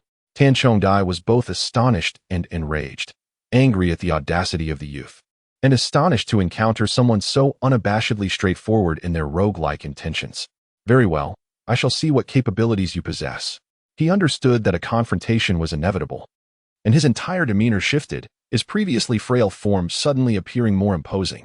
The old Daoist, maintaining his dignity, stepped into a stance, prepared for the impending clash. This stance, known as the Step of the Perfect One, comprises over 30 basic movements, usable in both spellcasting and ordinary duels. The elder had mastered the divine tiger stance, moving with the ferocity of a tiger descending a mountain, exuding an aura of great power. "You have offended the junior." Xiaozhai wasted no time. With a swift stride, she closed the distance in mere moments. Her slender, fair fingers darted forward like a bird's beak, aiming for his eyes. So swift, Tan Chongdai, who had initially maintained his composure, felt a jolt of surprise and quickly enacted his stance, narrowly evading the attack. Xiaozhai's left hand expanded gracefully, resembling an orchid in bloom, exuding exquisite beauty. She followed through with a graceful sweep, embodying an elegance that was both leisurely and fierce. Clang. The old Taoist's footwork was not characterized by agility, and in the confined space, he clumsily collided with tables and chairs, appearing quite awkward in his attempts to evade. After just 2 exchanges, he found himself at a disadvantage. Each sect possesses its unique characteristics. Some emphasize physical techniques while others do not. Yet most practitioners are familiar with rudimentary moves. The Zhengyi sect, not particularly known for external skills, combined with his underestimation, ultimately led to his being pinned down and rubbed against the ground. Guyu observed from the sidelines, noting that Xiaozhai appeared unfazed and couldn't help but sigh repeatedly. Indeed, the Chinke hand was merely a single move. Behind it, there must be a complete set of body-tempering techniques. His curiosity about the young lady's lineage grew stronger, remarkable. With thunder techniques, snake manipulation, and striking external skills, she was undeniably a prodigy of her realm. Looking back at the scene, the old Taoist was clearly fatigued and on the verge of defeat. Xiaozhai launched another attack, seizing an opportunity when his center of balance wavered, immediately exploiting a flaw. Her palm, as smooth as white jade, struck his chest, causing Tan Chongdai to stumble backward, crashing against the wall. "Excellent. Impressive, young one." His gaunt face contorted with fury, and he painfully retrieved a yellow talisman from his robe, slapping it onto his right shoulder. Though his arm appeared unremarkable, it emanated an enigmatic aura that sent a jolt of alarm through Guyu, who cautioned, "Be careful." Xiaoshai, fully focused, awaited the old Taoist's advance, raising her hand for another strike. This time, Tan Chongdai did not evade, but raised his right arm to block. A sharp sound rang out as flesh met flesh, producing a resonance akin to metal against stone. Hissing, Xiaoshai took a half-step back, shaking her hand in discomfort. She was acutely aware of the power behind her strike. Yet his arm felt as if it were encased in armor, remarkably resilient. The Zhengyi sect possessed a talisman known as the Golden Armor Talisman, which granted invulnerability to blades and arrows. However, its power had diminished over time, becoming a mere low-tier version that could only protect a specific area and for a brief period. The old Taoist had expended precious blood essence to refine just 2 talismans, and today he had effectively depleted his resources. Do not think that just because you have acquired some skills, you can act with impunity. Today, I shall teach you a lesson on behalf of your master. He pressed his advantage, employing the divine tiger stance, unleashing grand and forceful moves with extraordinary momentum. Xiaozhai chuckled softly, deftly slipping away, utilizing her agility to maneuver within the room, occasionally launching surprise attacks. She was certain the effect of his talisman would not last long, so she engaged him in a battle of attrition. After some time, the old Taoist, indeed growing impatient, resolutely retrieved another talisman, preparing to affix it to himself. Just then, a figure floated down into the arena, placing themselves between the two combatants. Xiao Zhai quickly retreated, but the old Daoist remained relentless. Continuing the fight would serve no purpose. You've crossed the line. Guyu seized his arm, releasing a surge of spiritual energy. With a resounding impact, Tan Chongdai stumbled back several paces, leaning against the wall. You. As he felt the force, instead of anger, his expression morphed into one of astonishment, exclaiming, "You are a disciple of the Chuanjin sect? Have you reached the innate realm?" The Chuanjin and Jingyi sects had been arch-rivals for centuries, each well aware of the other's strengths and weaknesses. Tan Chongdai's reaction mirrored that of old Taoist MO. Both incredulous, for it had been over 100 years since any records of the innate realm had emerged. At this moment, his emotions were exceedingly complex. Despite being the head of a sect, he found himself first being reduced to a state of near defeat by a young girl, and subsequently eliminated in an instant by a young man. This was a mixture of profound grief and indignation, yet amidst this turmoil, there lay a sense of resignation and self-consolation. They had already reached the innate realm. Naturally, he could not compete.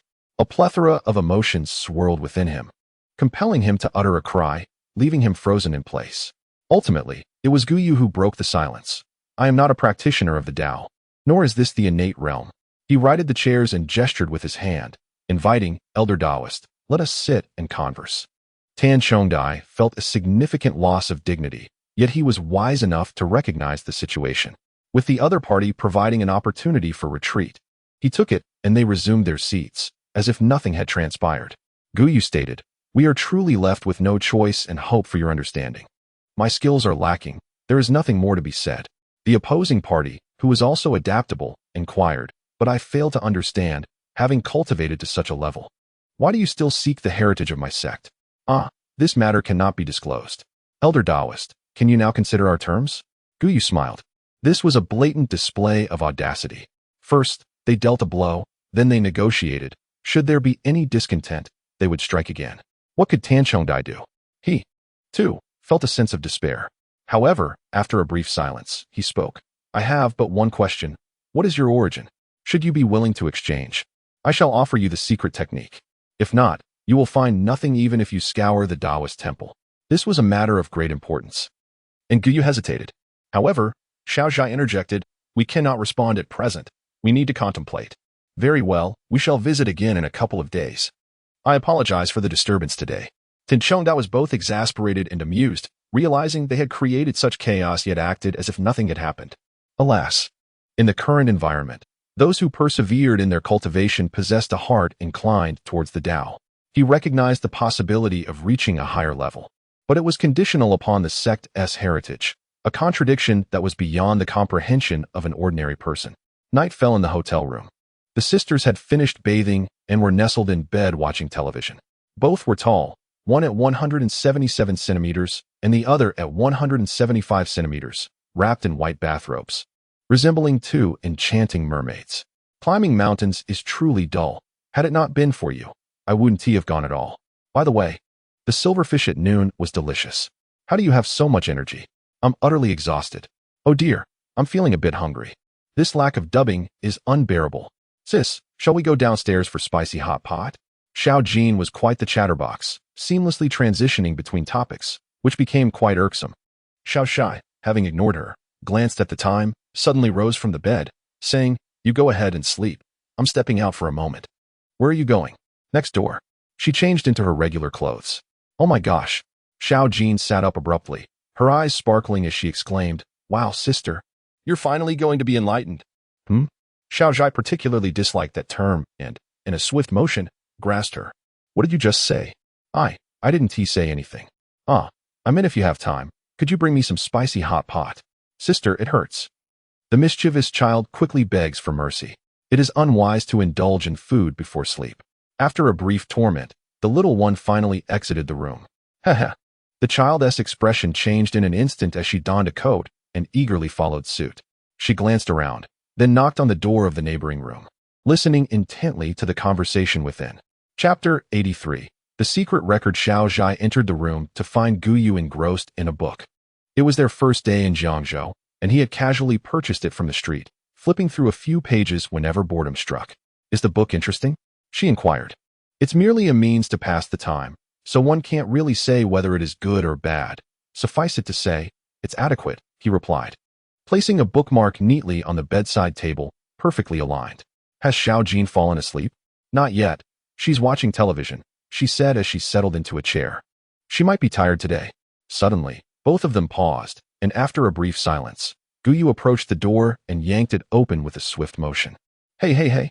Xiao Jin, who had been eavesdropping by the window, could not contain herself and stumbled in, almost tumbling over. Guyu stepped aside, allowing the rambunctious child to crash onto the floor. As she got up, she dashed away, mumbling, "What kind of ears are those? How could they possibly hear that?" In a room shared by a man and a woman, regardless of the circumstances, hot water would invariably be required. Although the room contained an electric kettle and cups, they dared not use them. Who could say whether they had ever been used to boil undergarments? Fortunately, they were not devotees of hot water.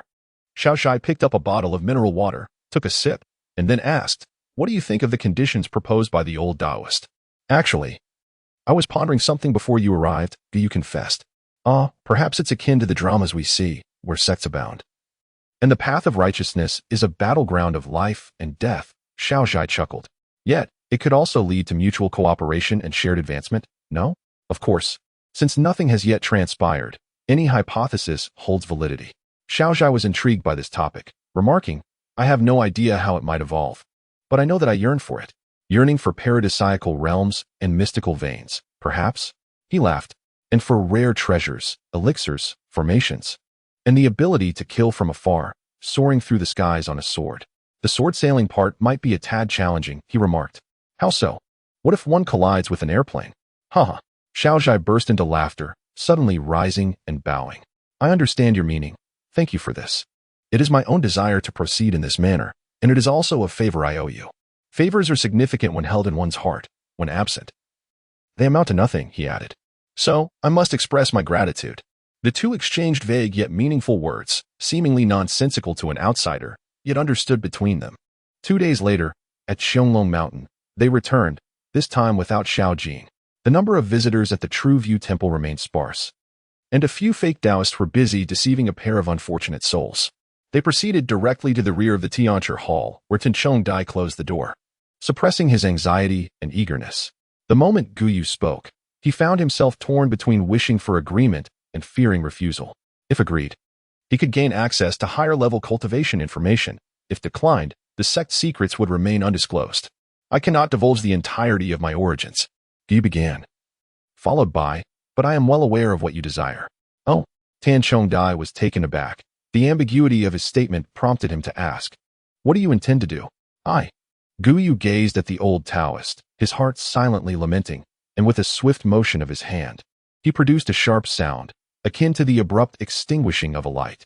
The old Taoist felt his consciousness dim, and the surrounding scenery transformed dramatically, instantly transporting him to an entirely different realm. "This is..." Tanchong Dai was taken aback as he beheld this world, formless and intangible, floating in the void. Beneath him, clouds amassed like a celestial sea, buoyant and soft, as if he could tread upon them effortlessly. Above, a jade platform stretched across the heavens, grand towers rising like a majestic skyline, imbued with a serene, ethereal essence that seemed lofty yet approachable.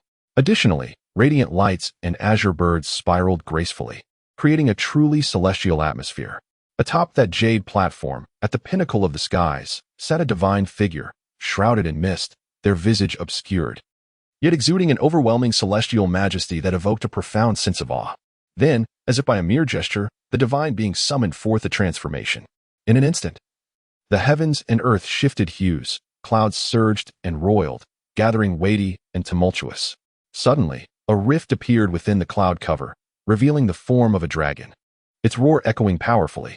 Following this, a series of divine, violet lightning bolts descended, enveloped in radiant energy, descending with an unstoppable force, intent on obliterating all in their path.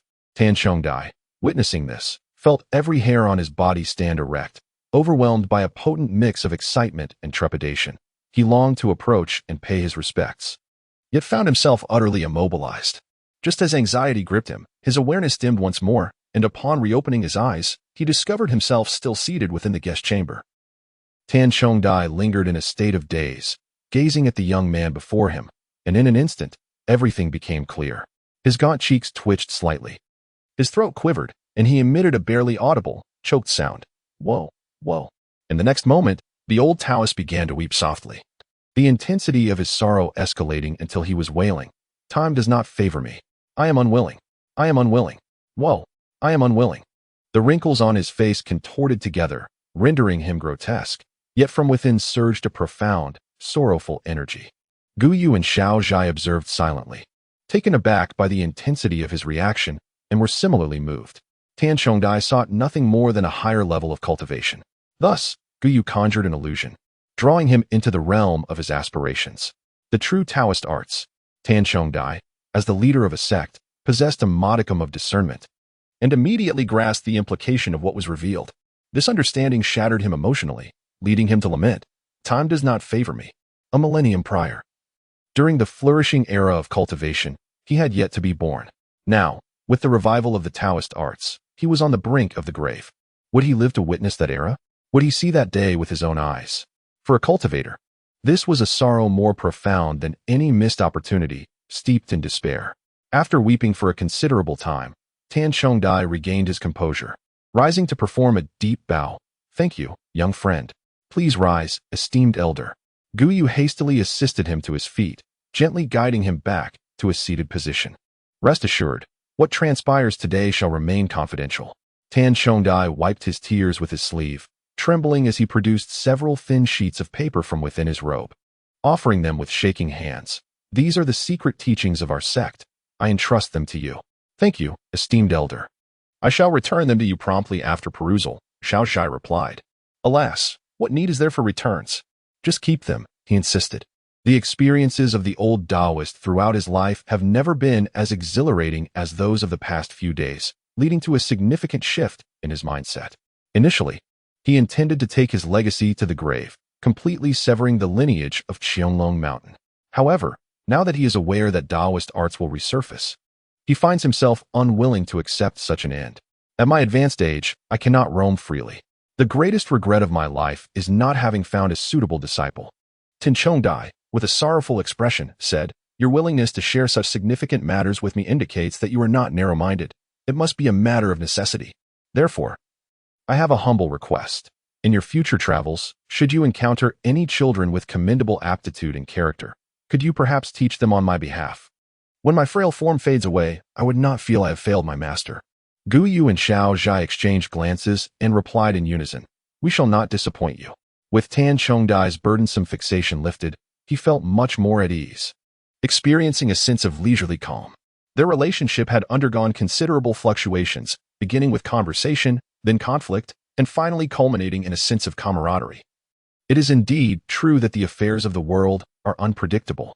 Although Gu Yu revealed certain matters, he withheld even more, such as the technique of consuming qi. This is of great significance. Should outsiders become aware, it is likely that the entire Daoist sect would pursue him relentlessly. Xiao Zhai, holding the secret manuscript, refrained from examining it until they departed from Shangjin Temple, seeking a secluded spot. The manuscript was evidently a recent composition, likely containing knowledge not recorded in the Qianglong Mountain lineage, all residing within the mind of the old Daoist. Thus, he boldly claimed that it could not be found even after searching every Daoist temple. The two sat on a bench beneath a tree, with no one around save for a gently flowing stream nearby.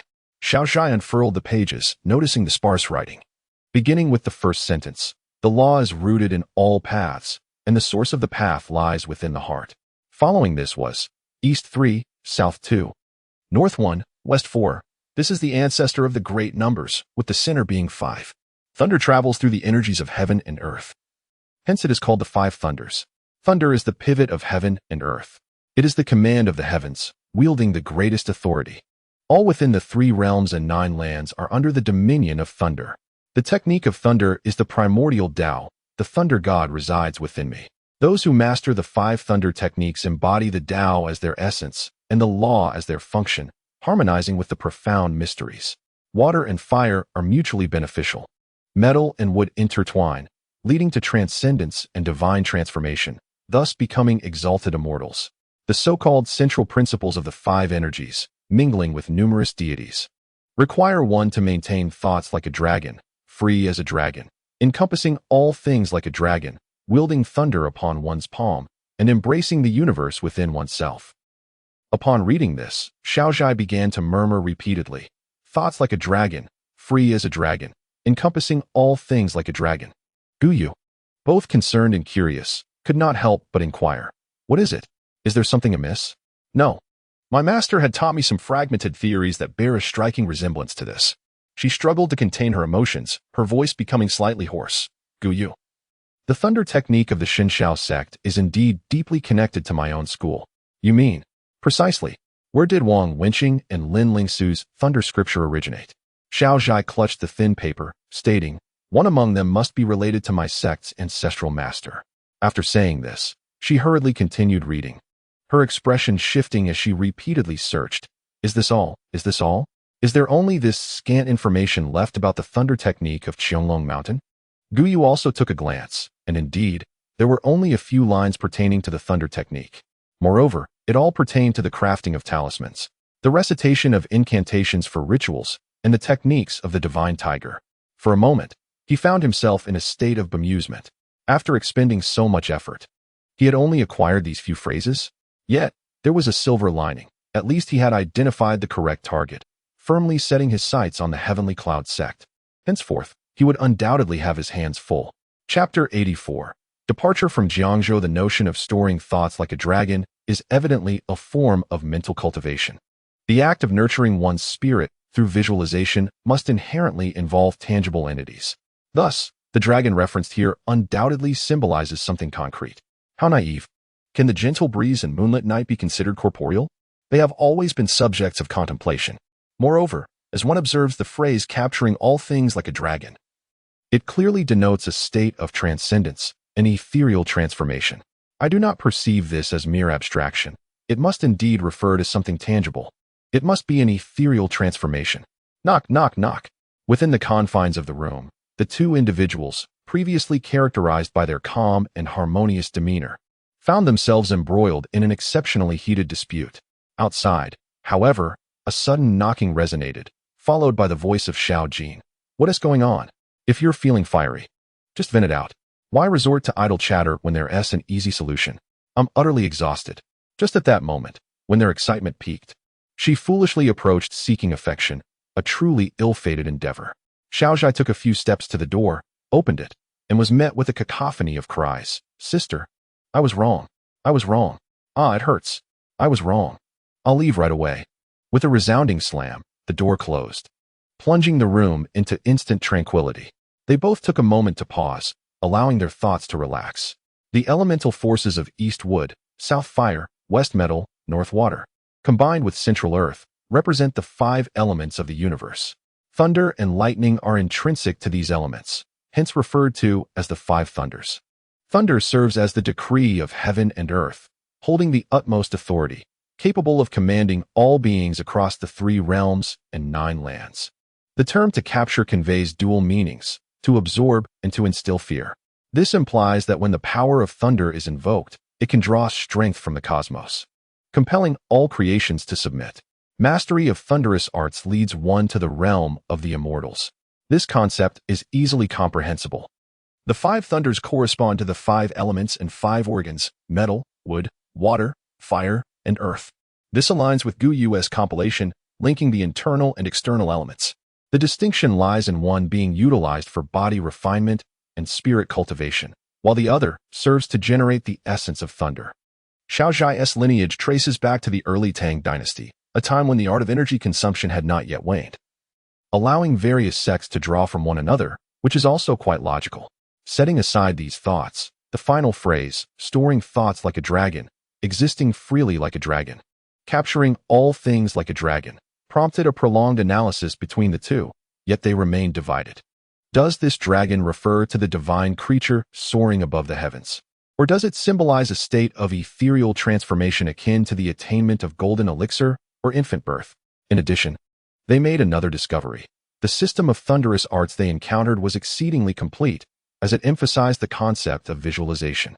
In Buddhism, this is termed contemplation, while in Taoism, it is referred to as storing thoughts, a secret technique for nurturing and refining the spirit. The cultivation of spiritual awareness is immensely challenging, generally. Comprehensive lineages include accompanying techniques for spirit nurturing. The incompleteness of Guyu's method of consuming 6 energies stems from the absence of such nurturing techniques. In summary, the volume of information they had gleaned was insufficient, leaving them to ponder these few insights. In the ensuing days, the two ascended the mountain repeatedly to engage in discourse with Tanchongdai. This was genuine exchange. The elder Daoist entrusted them with the task of seeking a successor and, in turn, generously shared the intricacies of talismans and incantations. With these foundational elements, while he dared not divulge more, the elder Daoist at least extended his life by 3 years. Initially, they arrived with an air of dominance, even somewhat overbearing. But as various events unfolded and they compared their experiences, it became uncertain whether it was a matter of gratitude or animosity. In the blink of an eye, the two had spent 7 or 8 days in Jiangzhou, scarcely venturing out for leisure, consumed instead by the tribulations of Qianglong Mountain. During her free time, Xiao Jin would come over and spend the nights with her elder sister. After a few days of companionship, she grew quite close to Guyu, as her sister was often stern while her brother-in-law was indulgent. This child, having been neglected in her early years and now attending school in a distant city during her rebellious teenage phase, inevitably displayed a bold and defiant spirit. However, she was acutely aware of who genuinely cared for her and who did not. Thus, the two held a unique place in her heart, fostering an unintentional sense of attachment. On a dreary, rainy evening at Jiangzhou train station, Xiao Jin wore a displeased expression. The two were about to leave, and what frustrated her even more was their utter lack of sorrow, as they huddled together, whispering secrets. The journey to Qianzhou was only a 4-hour train ride, and the waiting area was sparsely populated. After some time, they finally noticed their glum little sister. "What is the matter? You look as if you are facing a tragic separation," Xiao Zhai remarked, seeing her pout and her eyes flicker with emotion. She couldn't help but chuckle. "Don't tell me you're about to cry." "I am not." Although she was quite sentimental, her stubbornness prevented her from admitting it. "I wish you would leave sooner. I haven't had any fun for a whole week." "Huh. Once your winter break starts, you must come to Baicheng for a visit. I will treat you well," Guyu added with a smile. "My winter break is still a long way off." Xiao Jin glanced at him, then suddenly pulled him aside and whispered, "Although our alliance hasn't yielded much success, don't lose heart. You must hold on to the belief of fighting tooth and nail to win her over. Since you're leaving, I don't have much to give you, but this is a bit of intangible cultural heritage. Consider it a farewell gift." With that, she produced a black marker and scribbled something on his hand. "What is this?" he asked, perplexed. "Never mind that. Just remember it. It will definitely come in handy," she insisted earnestly. After chatting a while longer, the announcement blared, "Attention, passengers. The DXXX train from Jiangzhou to Qianzhou is now boarding. All right, we must be off," Xiao Zhai said as he picked up his backpack. "Okay, goodbye." Xiao Jin stood frozen in place, watching them pass through the ticket gate before she turned to leave. Meanwhile, as they boarded the train and found their seats, the carriage was only about 2/3 full. Xiao Zhai leaned against the window, pulling out his phone to send a text. With nothing better to do, Guyu reached out to see the screen, which displayed 75D 6438. It seemed utterly random and nonsensical. "What are you looking at?" Xiao Zhai asked casually after finishing his message. "Nothing." Guyu flipped his palm, but she caught a glimpse and remarked, "Oh, those are my cup size, waist measurement, and shoe size." Uffed. Guyu nearly choked. "Sister, could you refrain from stating such things so nonchalantly?" Xiao Zhai remained unfazed, suddenly asking, "By the way, what is your ex-girlfriend's cup size?" I'm not too sure. Didn't you ever buy her lingerie?" "Never." "Did she have a nice figure?" Stop. He truly did not wish to delve into this topic, exclaiming despondently, "Could you ask something else?" "Sure." Xiao Zhai paused thoughtfully, then inquired, "Do you prefer bamboo shoots or steam buns?" Guyu. Chapter 85. Qianzhou Guyu, despite having denied countless matters, would never include this one. Xiao Zhai is a seasoned veteran. To what extent? She comprehends everything you say. Conversely, what she articulates may elude your understanding, leaving you ashamed of your own lack of creativity. Guyu felt a profound sense of shame, remaining largely silent throughout the journey, engaged in introspection. The train thundered along for over 3 hours before swiftly entering the territory of Qianzhou. This region is mountainous with a low degree of urbanization. As far as the eye could see, Small villages and towns nestled like pieces of a puzzle within the folds of the hills. After another 10 minutes, the train arrived at the station. The two of them wasted no time and immediately hired a vehicle to Tianmen Town, situated at the foot of Tianju Mountain. Tianmen Town boasts a rich history and an abundance of ancient architecture, with tens of thousands of residents relying on the mountain for their livelihoods. They had booked a guest house, featuring a horsehead wall and small green tiles, characteristic of a traditional Sihuan courtyard. The layout was symmetrically divided along a central axis, comprising 3 rooms, with the central one serving as the hall and the flanking ones as chambers. In front of the hall, there was a courtyard that allowed for ample light and ventilation, the high walls creating a sense of self-sufficient spatial beauty. The guest house was run by a family of 5, the elderly parents, a couple, and their teenage daughter. The wife, who managed the establishment, was short and round, exuding a cheerful demeanor, her laughter ringing bright. "Welcome, welcome. Knowing you were coming, we've had the place ready for you." She guided them to their room, a standard double room with freshly changed linens and a clean bathroom. Just as Guyu was about to nod in approval, he suddenly realized, "Excuse me, but I specifically booked 2 single rooms." "Oh dear, what unfortunate timing. The room you reserved is currently occupied. When I checked this morning, I noticed someone had damaged the bed leg, and it's now askew. I haven't had the chance to repair it," the proprietress explained. "Are there any alternatives?" he inquired. "We only have the 2 single rooms left, and this is the only double available. Would you like to consider a suite instead? It has separate areas," she suggested. But Guyu began to question further, but Xiaozhai interjected, "That's fine. Let us just take this one." "All right, let me take down your details." The proprietress replied with a broad smile, "Rest assured, we will refund you the extra charges. This is our oversight. We will send you a fruit platter shortly." Afterward, the two sat at the table, discussing their hiking route for the following day with ease, devoid of any awkwardness or fluttering hearts. Sometimes, the ambience is such that if you are overly self-conscious, it creates discomfort for everyone. Yet, if you are candid, it allows for a more relaxed atmosphere. Tianju Mountain is divided into 2 sections, the West Gate and the East Gate.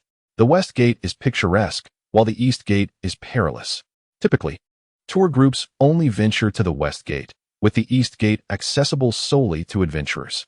We will enter through the West Gate, traversing June Snow, South Pass Village, Tontian Valley, and Qinglong Pavilion, ultimately camping by the Alchemy Lake. This location is close to Tianju Mountain Villa, allowing for food resupply. Xiaozhai, with a pen in hand, made a couple of notes before asking, "By the way, what do you think of this place?" "That sounds promising. Let us hope our journey proves worthwhile." As an example, Xingtian is 0, Wudao River is 1, Baiqing is 2, and Valley Old Tree is 5. Among the 30-plus locations, nearly all score 0 or 1, yet the concentration in Tianmen Town astonishingly reaches 3. Night, Tianmen Town. This place, albeit small, boasts a remarkably developed service industry, featuring a narrow street adorned with flamboyant pink facades. Various styles of physical therapists inside exude vivacity and genuine affection. Initially, a substantial stack of yellow talisman papers is laid out, accompanied by an inkstone, an ink stick, and 2 brushes. It is evident that they, having nothing to do, wish to delve into the art of talisman drawing. The materials were procured from the town. Originally, vermilion was intended for use, but due to its scarcity, ink serves as a temporary substitute.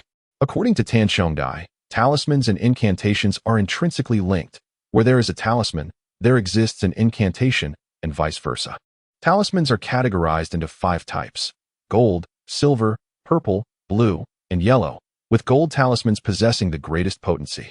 In terms of application, they are further divided into 7 types: personal talismans, carried on one's person; food transformation talismans, burned and dissolved in water; adhesive talismans, affixed to the body or within a dwelling; decoction talismans, cooked with medicinal herbs; and buried talismans, interred in the earth.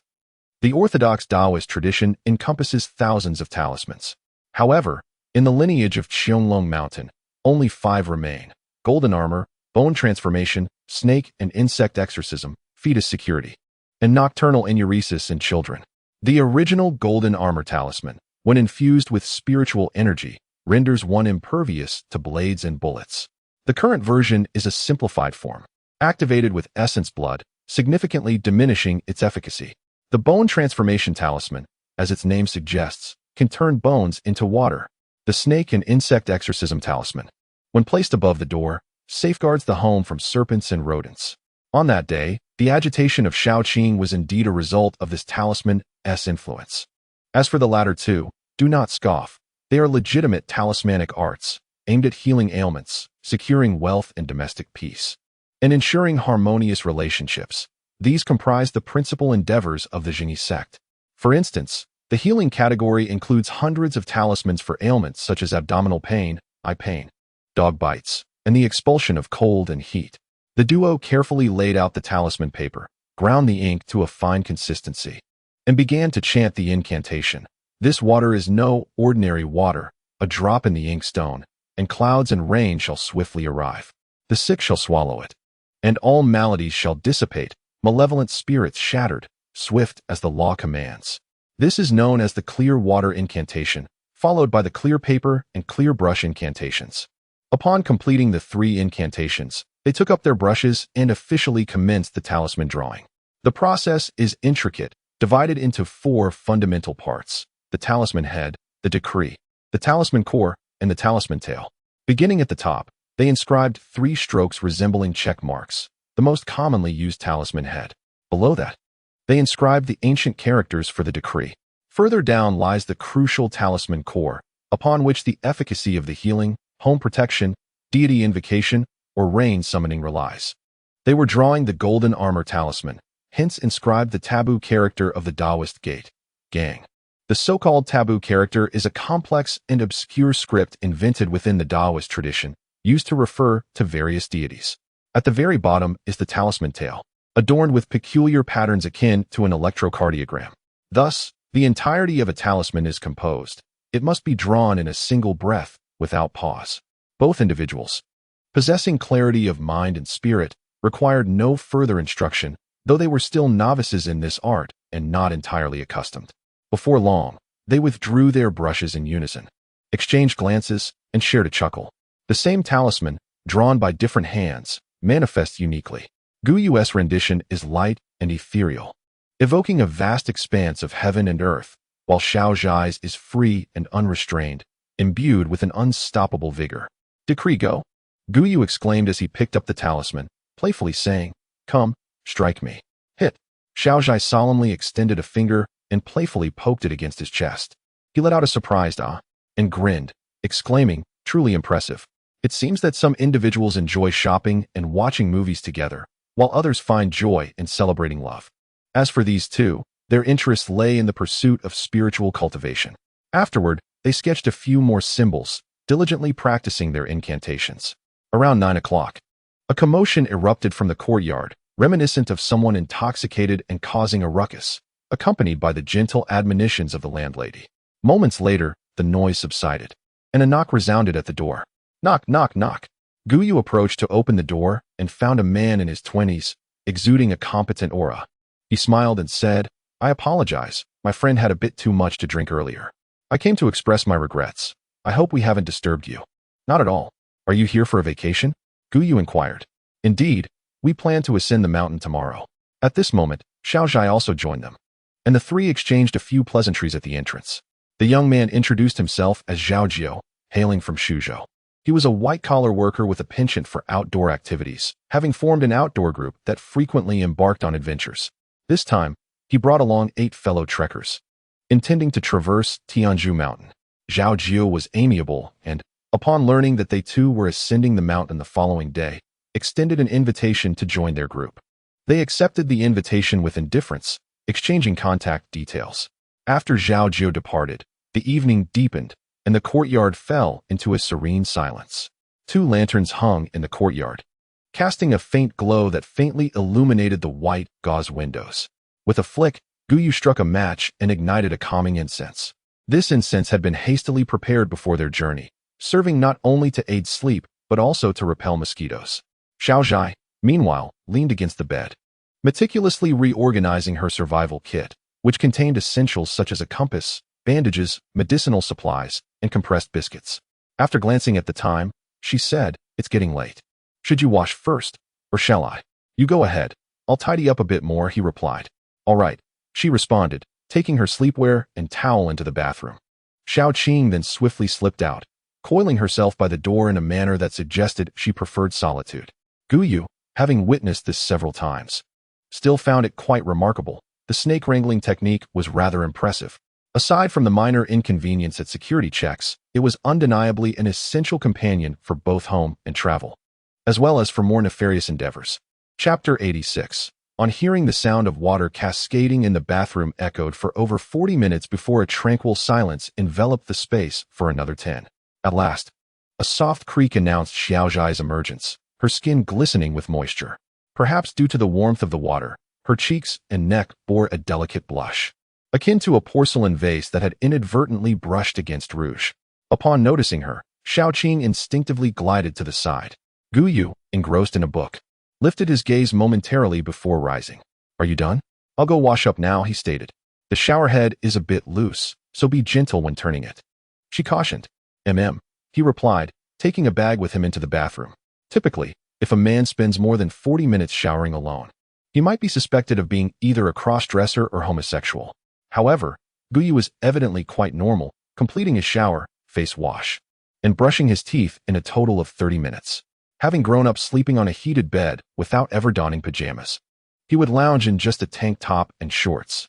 Yet today, with a lady present, he opted for a snug pair of long trousers and a short-sleeved t-shirt. When he emerged dressed thus, Xiaozhai cast him a fleeting glance, smiling but saying nothing. With an early rise anticipated for the following day, neither felt inclined to engage in further conversation, and they each retreated to their beds. With a sudden click, the lights dimmed, plunging the room into darkness. The space felt as though it was infinitely contracting and expanding, enveloping the two within its embrace. "Good night. Good night." In the stillness, they lay side by side, much like Liang and Zhu, with a bowl of water placed between them. Yet unlike them, these two shared their quarters with a serpent coiled in the middle. The following morning, Zhao Jiu arrived early, knocking on the door. Unperturbed, the pair set off together. The distance from Tianmen town to the west gate was roughly 5 or 6 li. If one traveled light, they could walk there, but as this group consisted of adventurers, all laden with tents and sleeping bags, they opted for a vehicle. In a large van, Gu Yu and Xiaozhai occupied seats near the door, while the remainder of the group comprised 3 women and 6 men. All were from Suzhou, successful in their careers, and enthusiastic about adventure, their laughter creating a lively atmosphere. "Are you here for tourism or trekking?" one young woman inquired. "Half and half, I suppose. We're not professionals, just enjoying ourselves," Gu Yu replied with a smile. "The east gate is currently closed, and no one monitors the east main gate, so we're entering from there without needing tickets," another fellow chimed in. Gu Yu paused, slightly taken aback, and asked, "How did you manage that?" "Oh, we snuck in last time, so we're being legitimate this time," the man explained. "Haha." Gu Yu smirked, indicating his lack of objections. Just then, a man fiddling with his phone suddenly exclaimed, as if he had come across a news alert. "That murder case has just been finalized. Isn't that obvious? It must have been a homicide. Are the police even doing their jobs? It's been 20 days, right? I heard there has been a single clue." Others quickly chimed in. "I just feel something is off. With such a significant figure dead, not even a ripple of disturbance? There is certainly something suspicious." As they animatedly discussed, Gu Yu, intrigued, asked, "What murder case?" "There are 3. 3 developers and 1 excavator operator," came the reply. "I have heard that a temple has been demolished and an old priest has perished. TSK. At that moment, Zhao Jiu suddenly interjected, saying, I have a colleague whose friend is a police officer. Coincidentally, he was dispatched that day. He mentioned that the corpse was in such a state of decay that it scarcely resembled a human's doing." He gestured dramatically, his expression exaggerated. "I heard the heart was missing, and there was a gaping hole in the chest, as if it had been clawed out. Come on, do you think this is a scene from a zombie apocalypse? Indeed, we do not produce zombies." Zhao Jiu's remarks elicited a chorus of derision, clearly deemed too absurd. However, Gu Yu and Xiaozhai exchanged glances, both perceiving each other's astonishment and skepticism. They were aware of the incident, but remained oblivious to the underlying truths. Zhao Jiu did not strike one as a mere fabricator. If his words bore any truth, the situation could be grave. In Suzhou, Xia Village, situated within Luobi County, lies over 100 kilometers from Tulian County. This locale is even more impoverished, with a pitifully small population. Hundreds of households are ensnared within a labyrinth of alleys, resembling a closed grid. Outside, there exists only a relatively spacious county road. It was night, and in a small shop along the county road, Lu Changhe had just seen off a table of card players. This shop, the sole one in the village, had been in operation for over a decade. He had recently acquired 2 mahjong machines, engaging in games until the late hours each night. After securing the door, he picked up a broom to sweep the floor, preparing to retire for the night. Suddenly, a series of knocks echoed from outside. "Who is it?" he inquired. "I wish to purchase a bottle of water," came the response. Lu Changhe paused. The voice sounded unfamiliar and somewhat hoarse. He approached the door with the broom in hand, noticing a shadow standing outside. Through the frosted glass, he could faintly discern that it was a young man. Remaining vigilant, he replied, "What kind of water do you want? I can serve you through the small window." The individual remained silent for a few seconds before stating, "I would like 5 bottles of mineral water and 5 loaves of bread. Please pack them in a bag." For reasons unbeknownst to him, Lu Changhe instinctively felt uneasy. He swiftly packed the items and slid them through the window. "Here you go, 25. With a swiftness, the bag was snatched away and a pale hand extended, clutching 2 banknotes.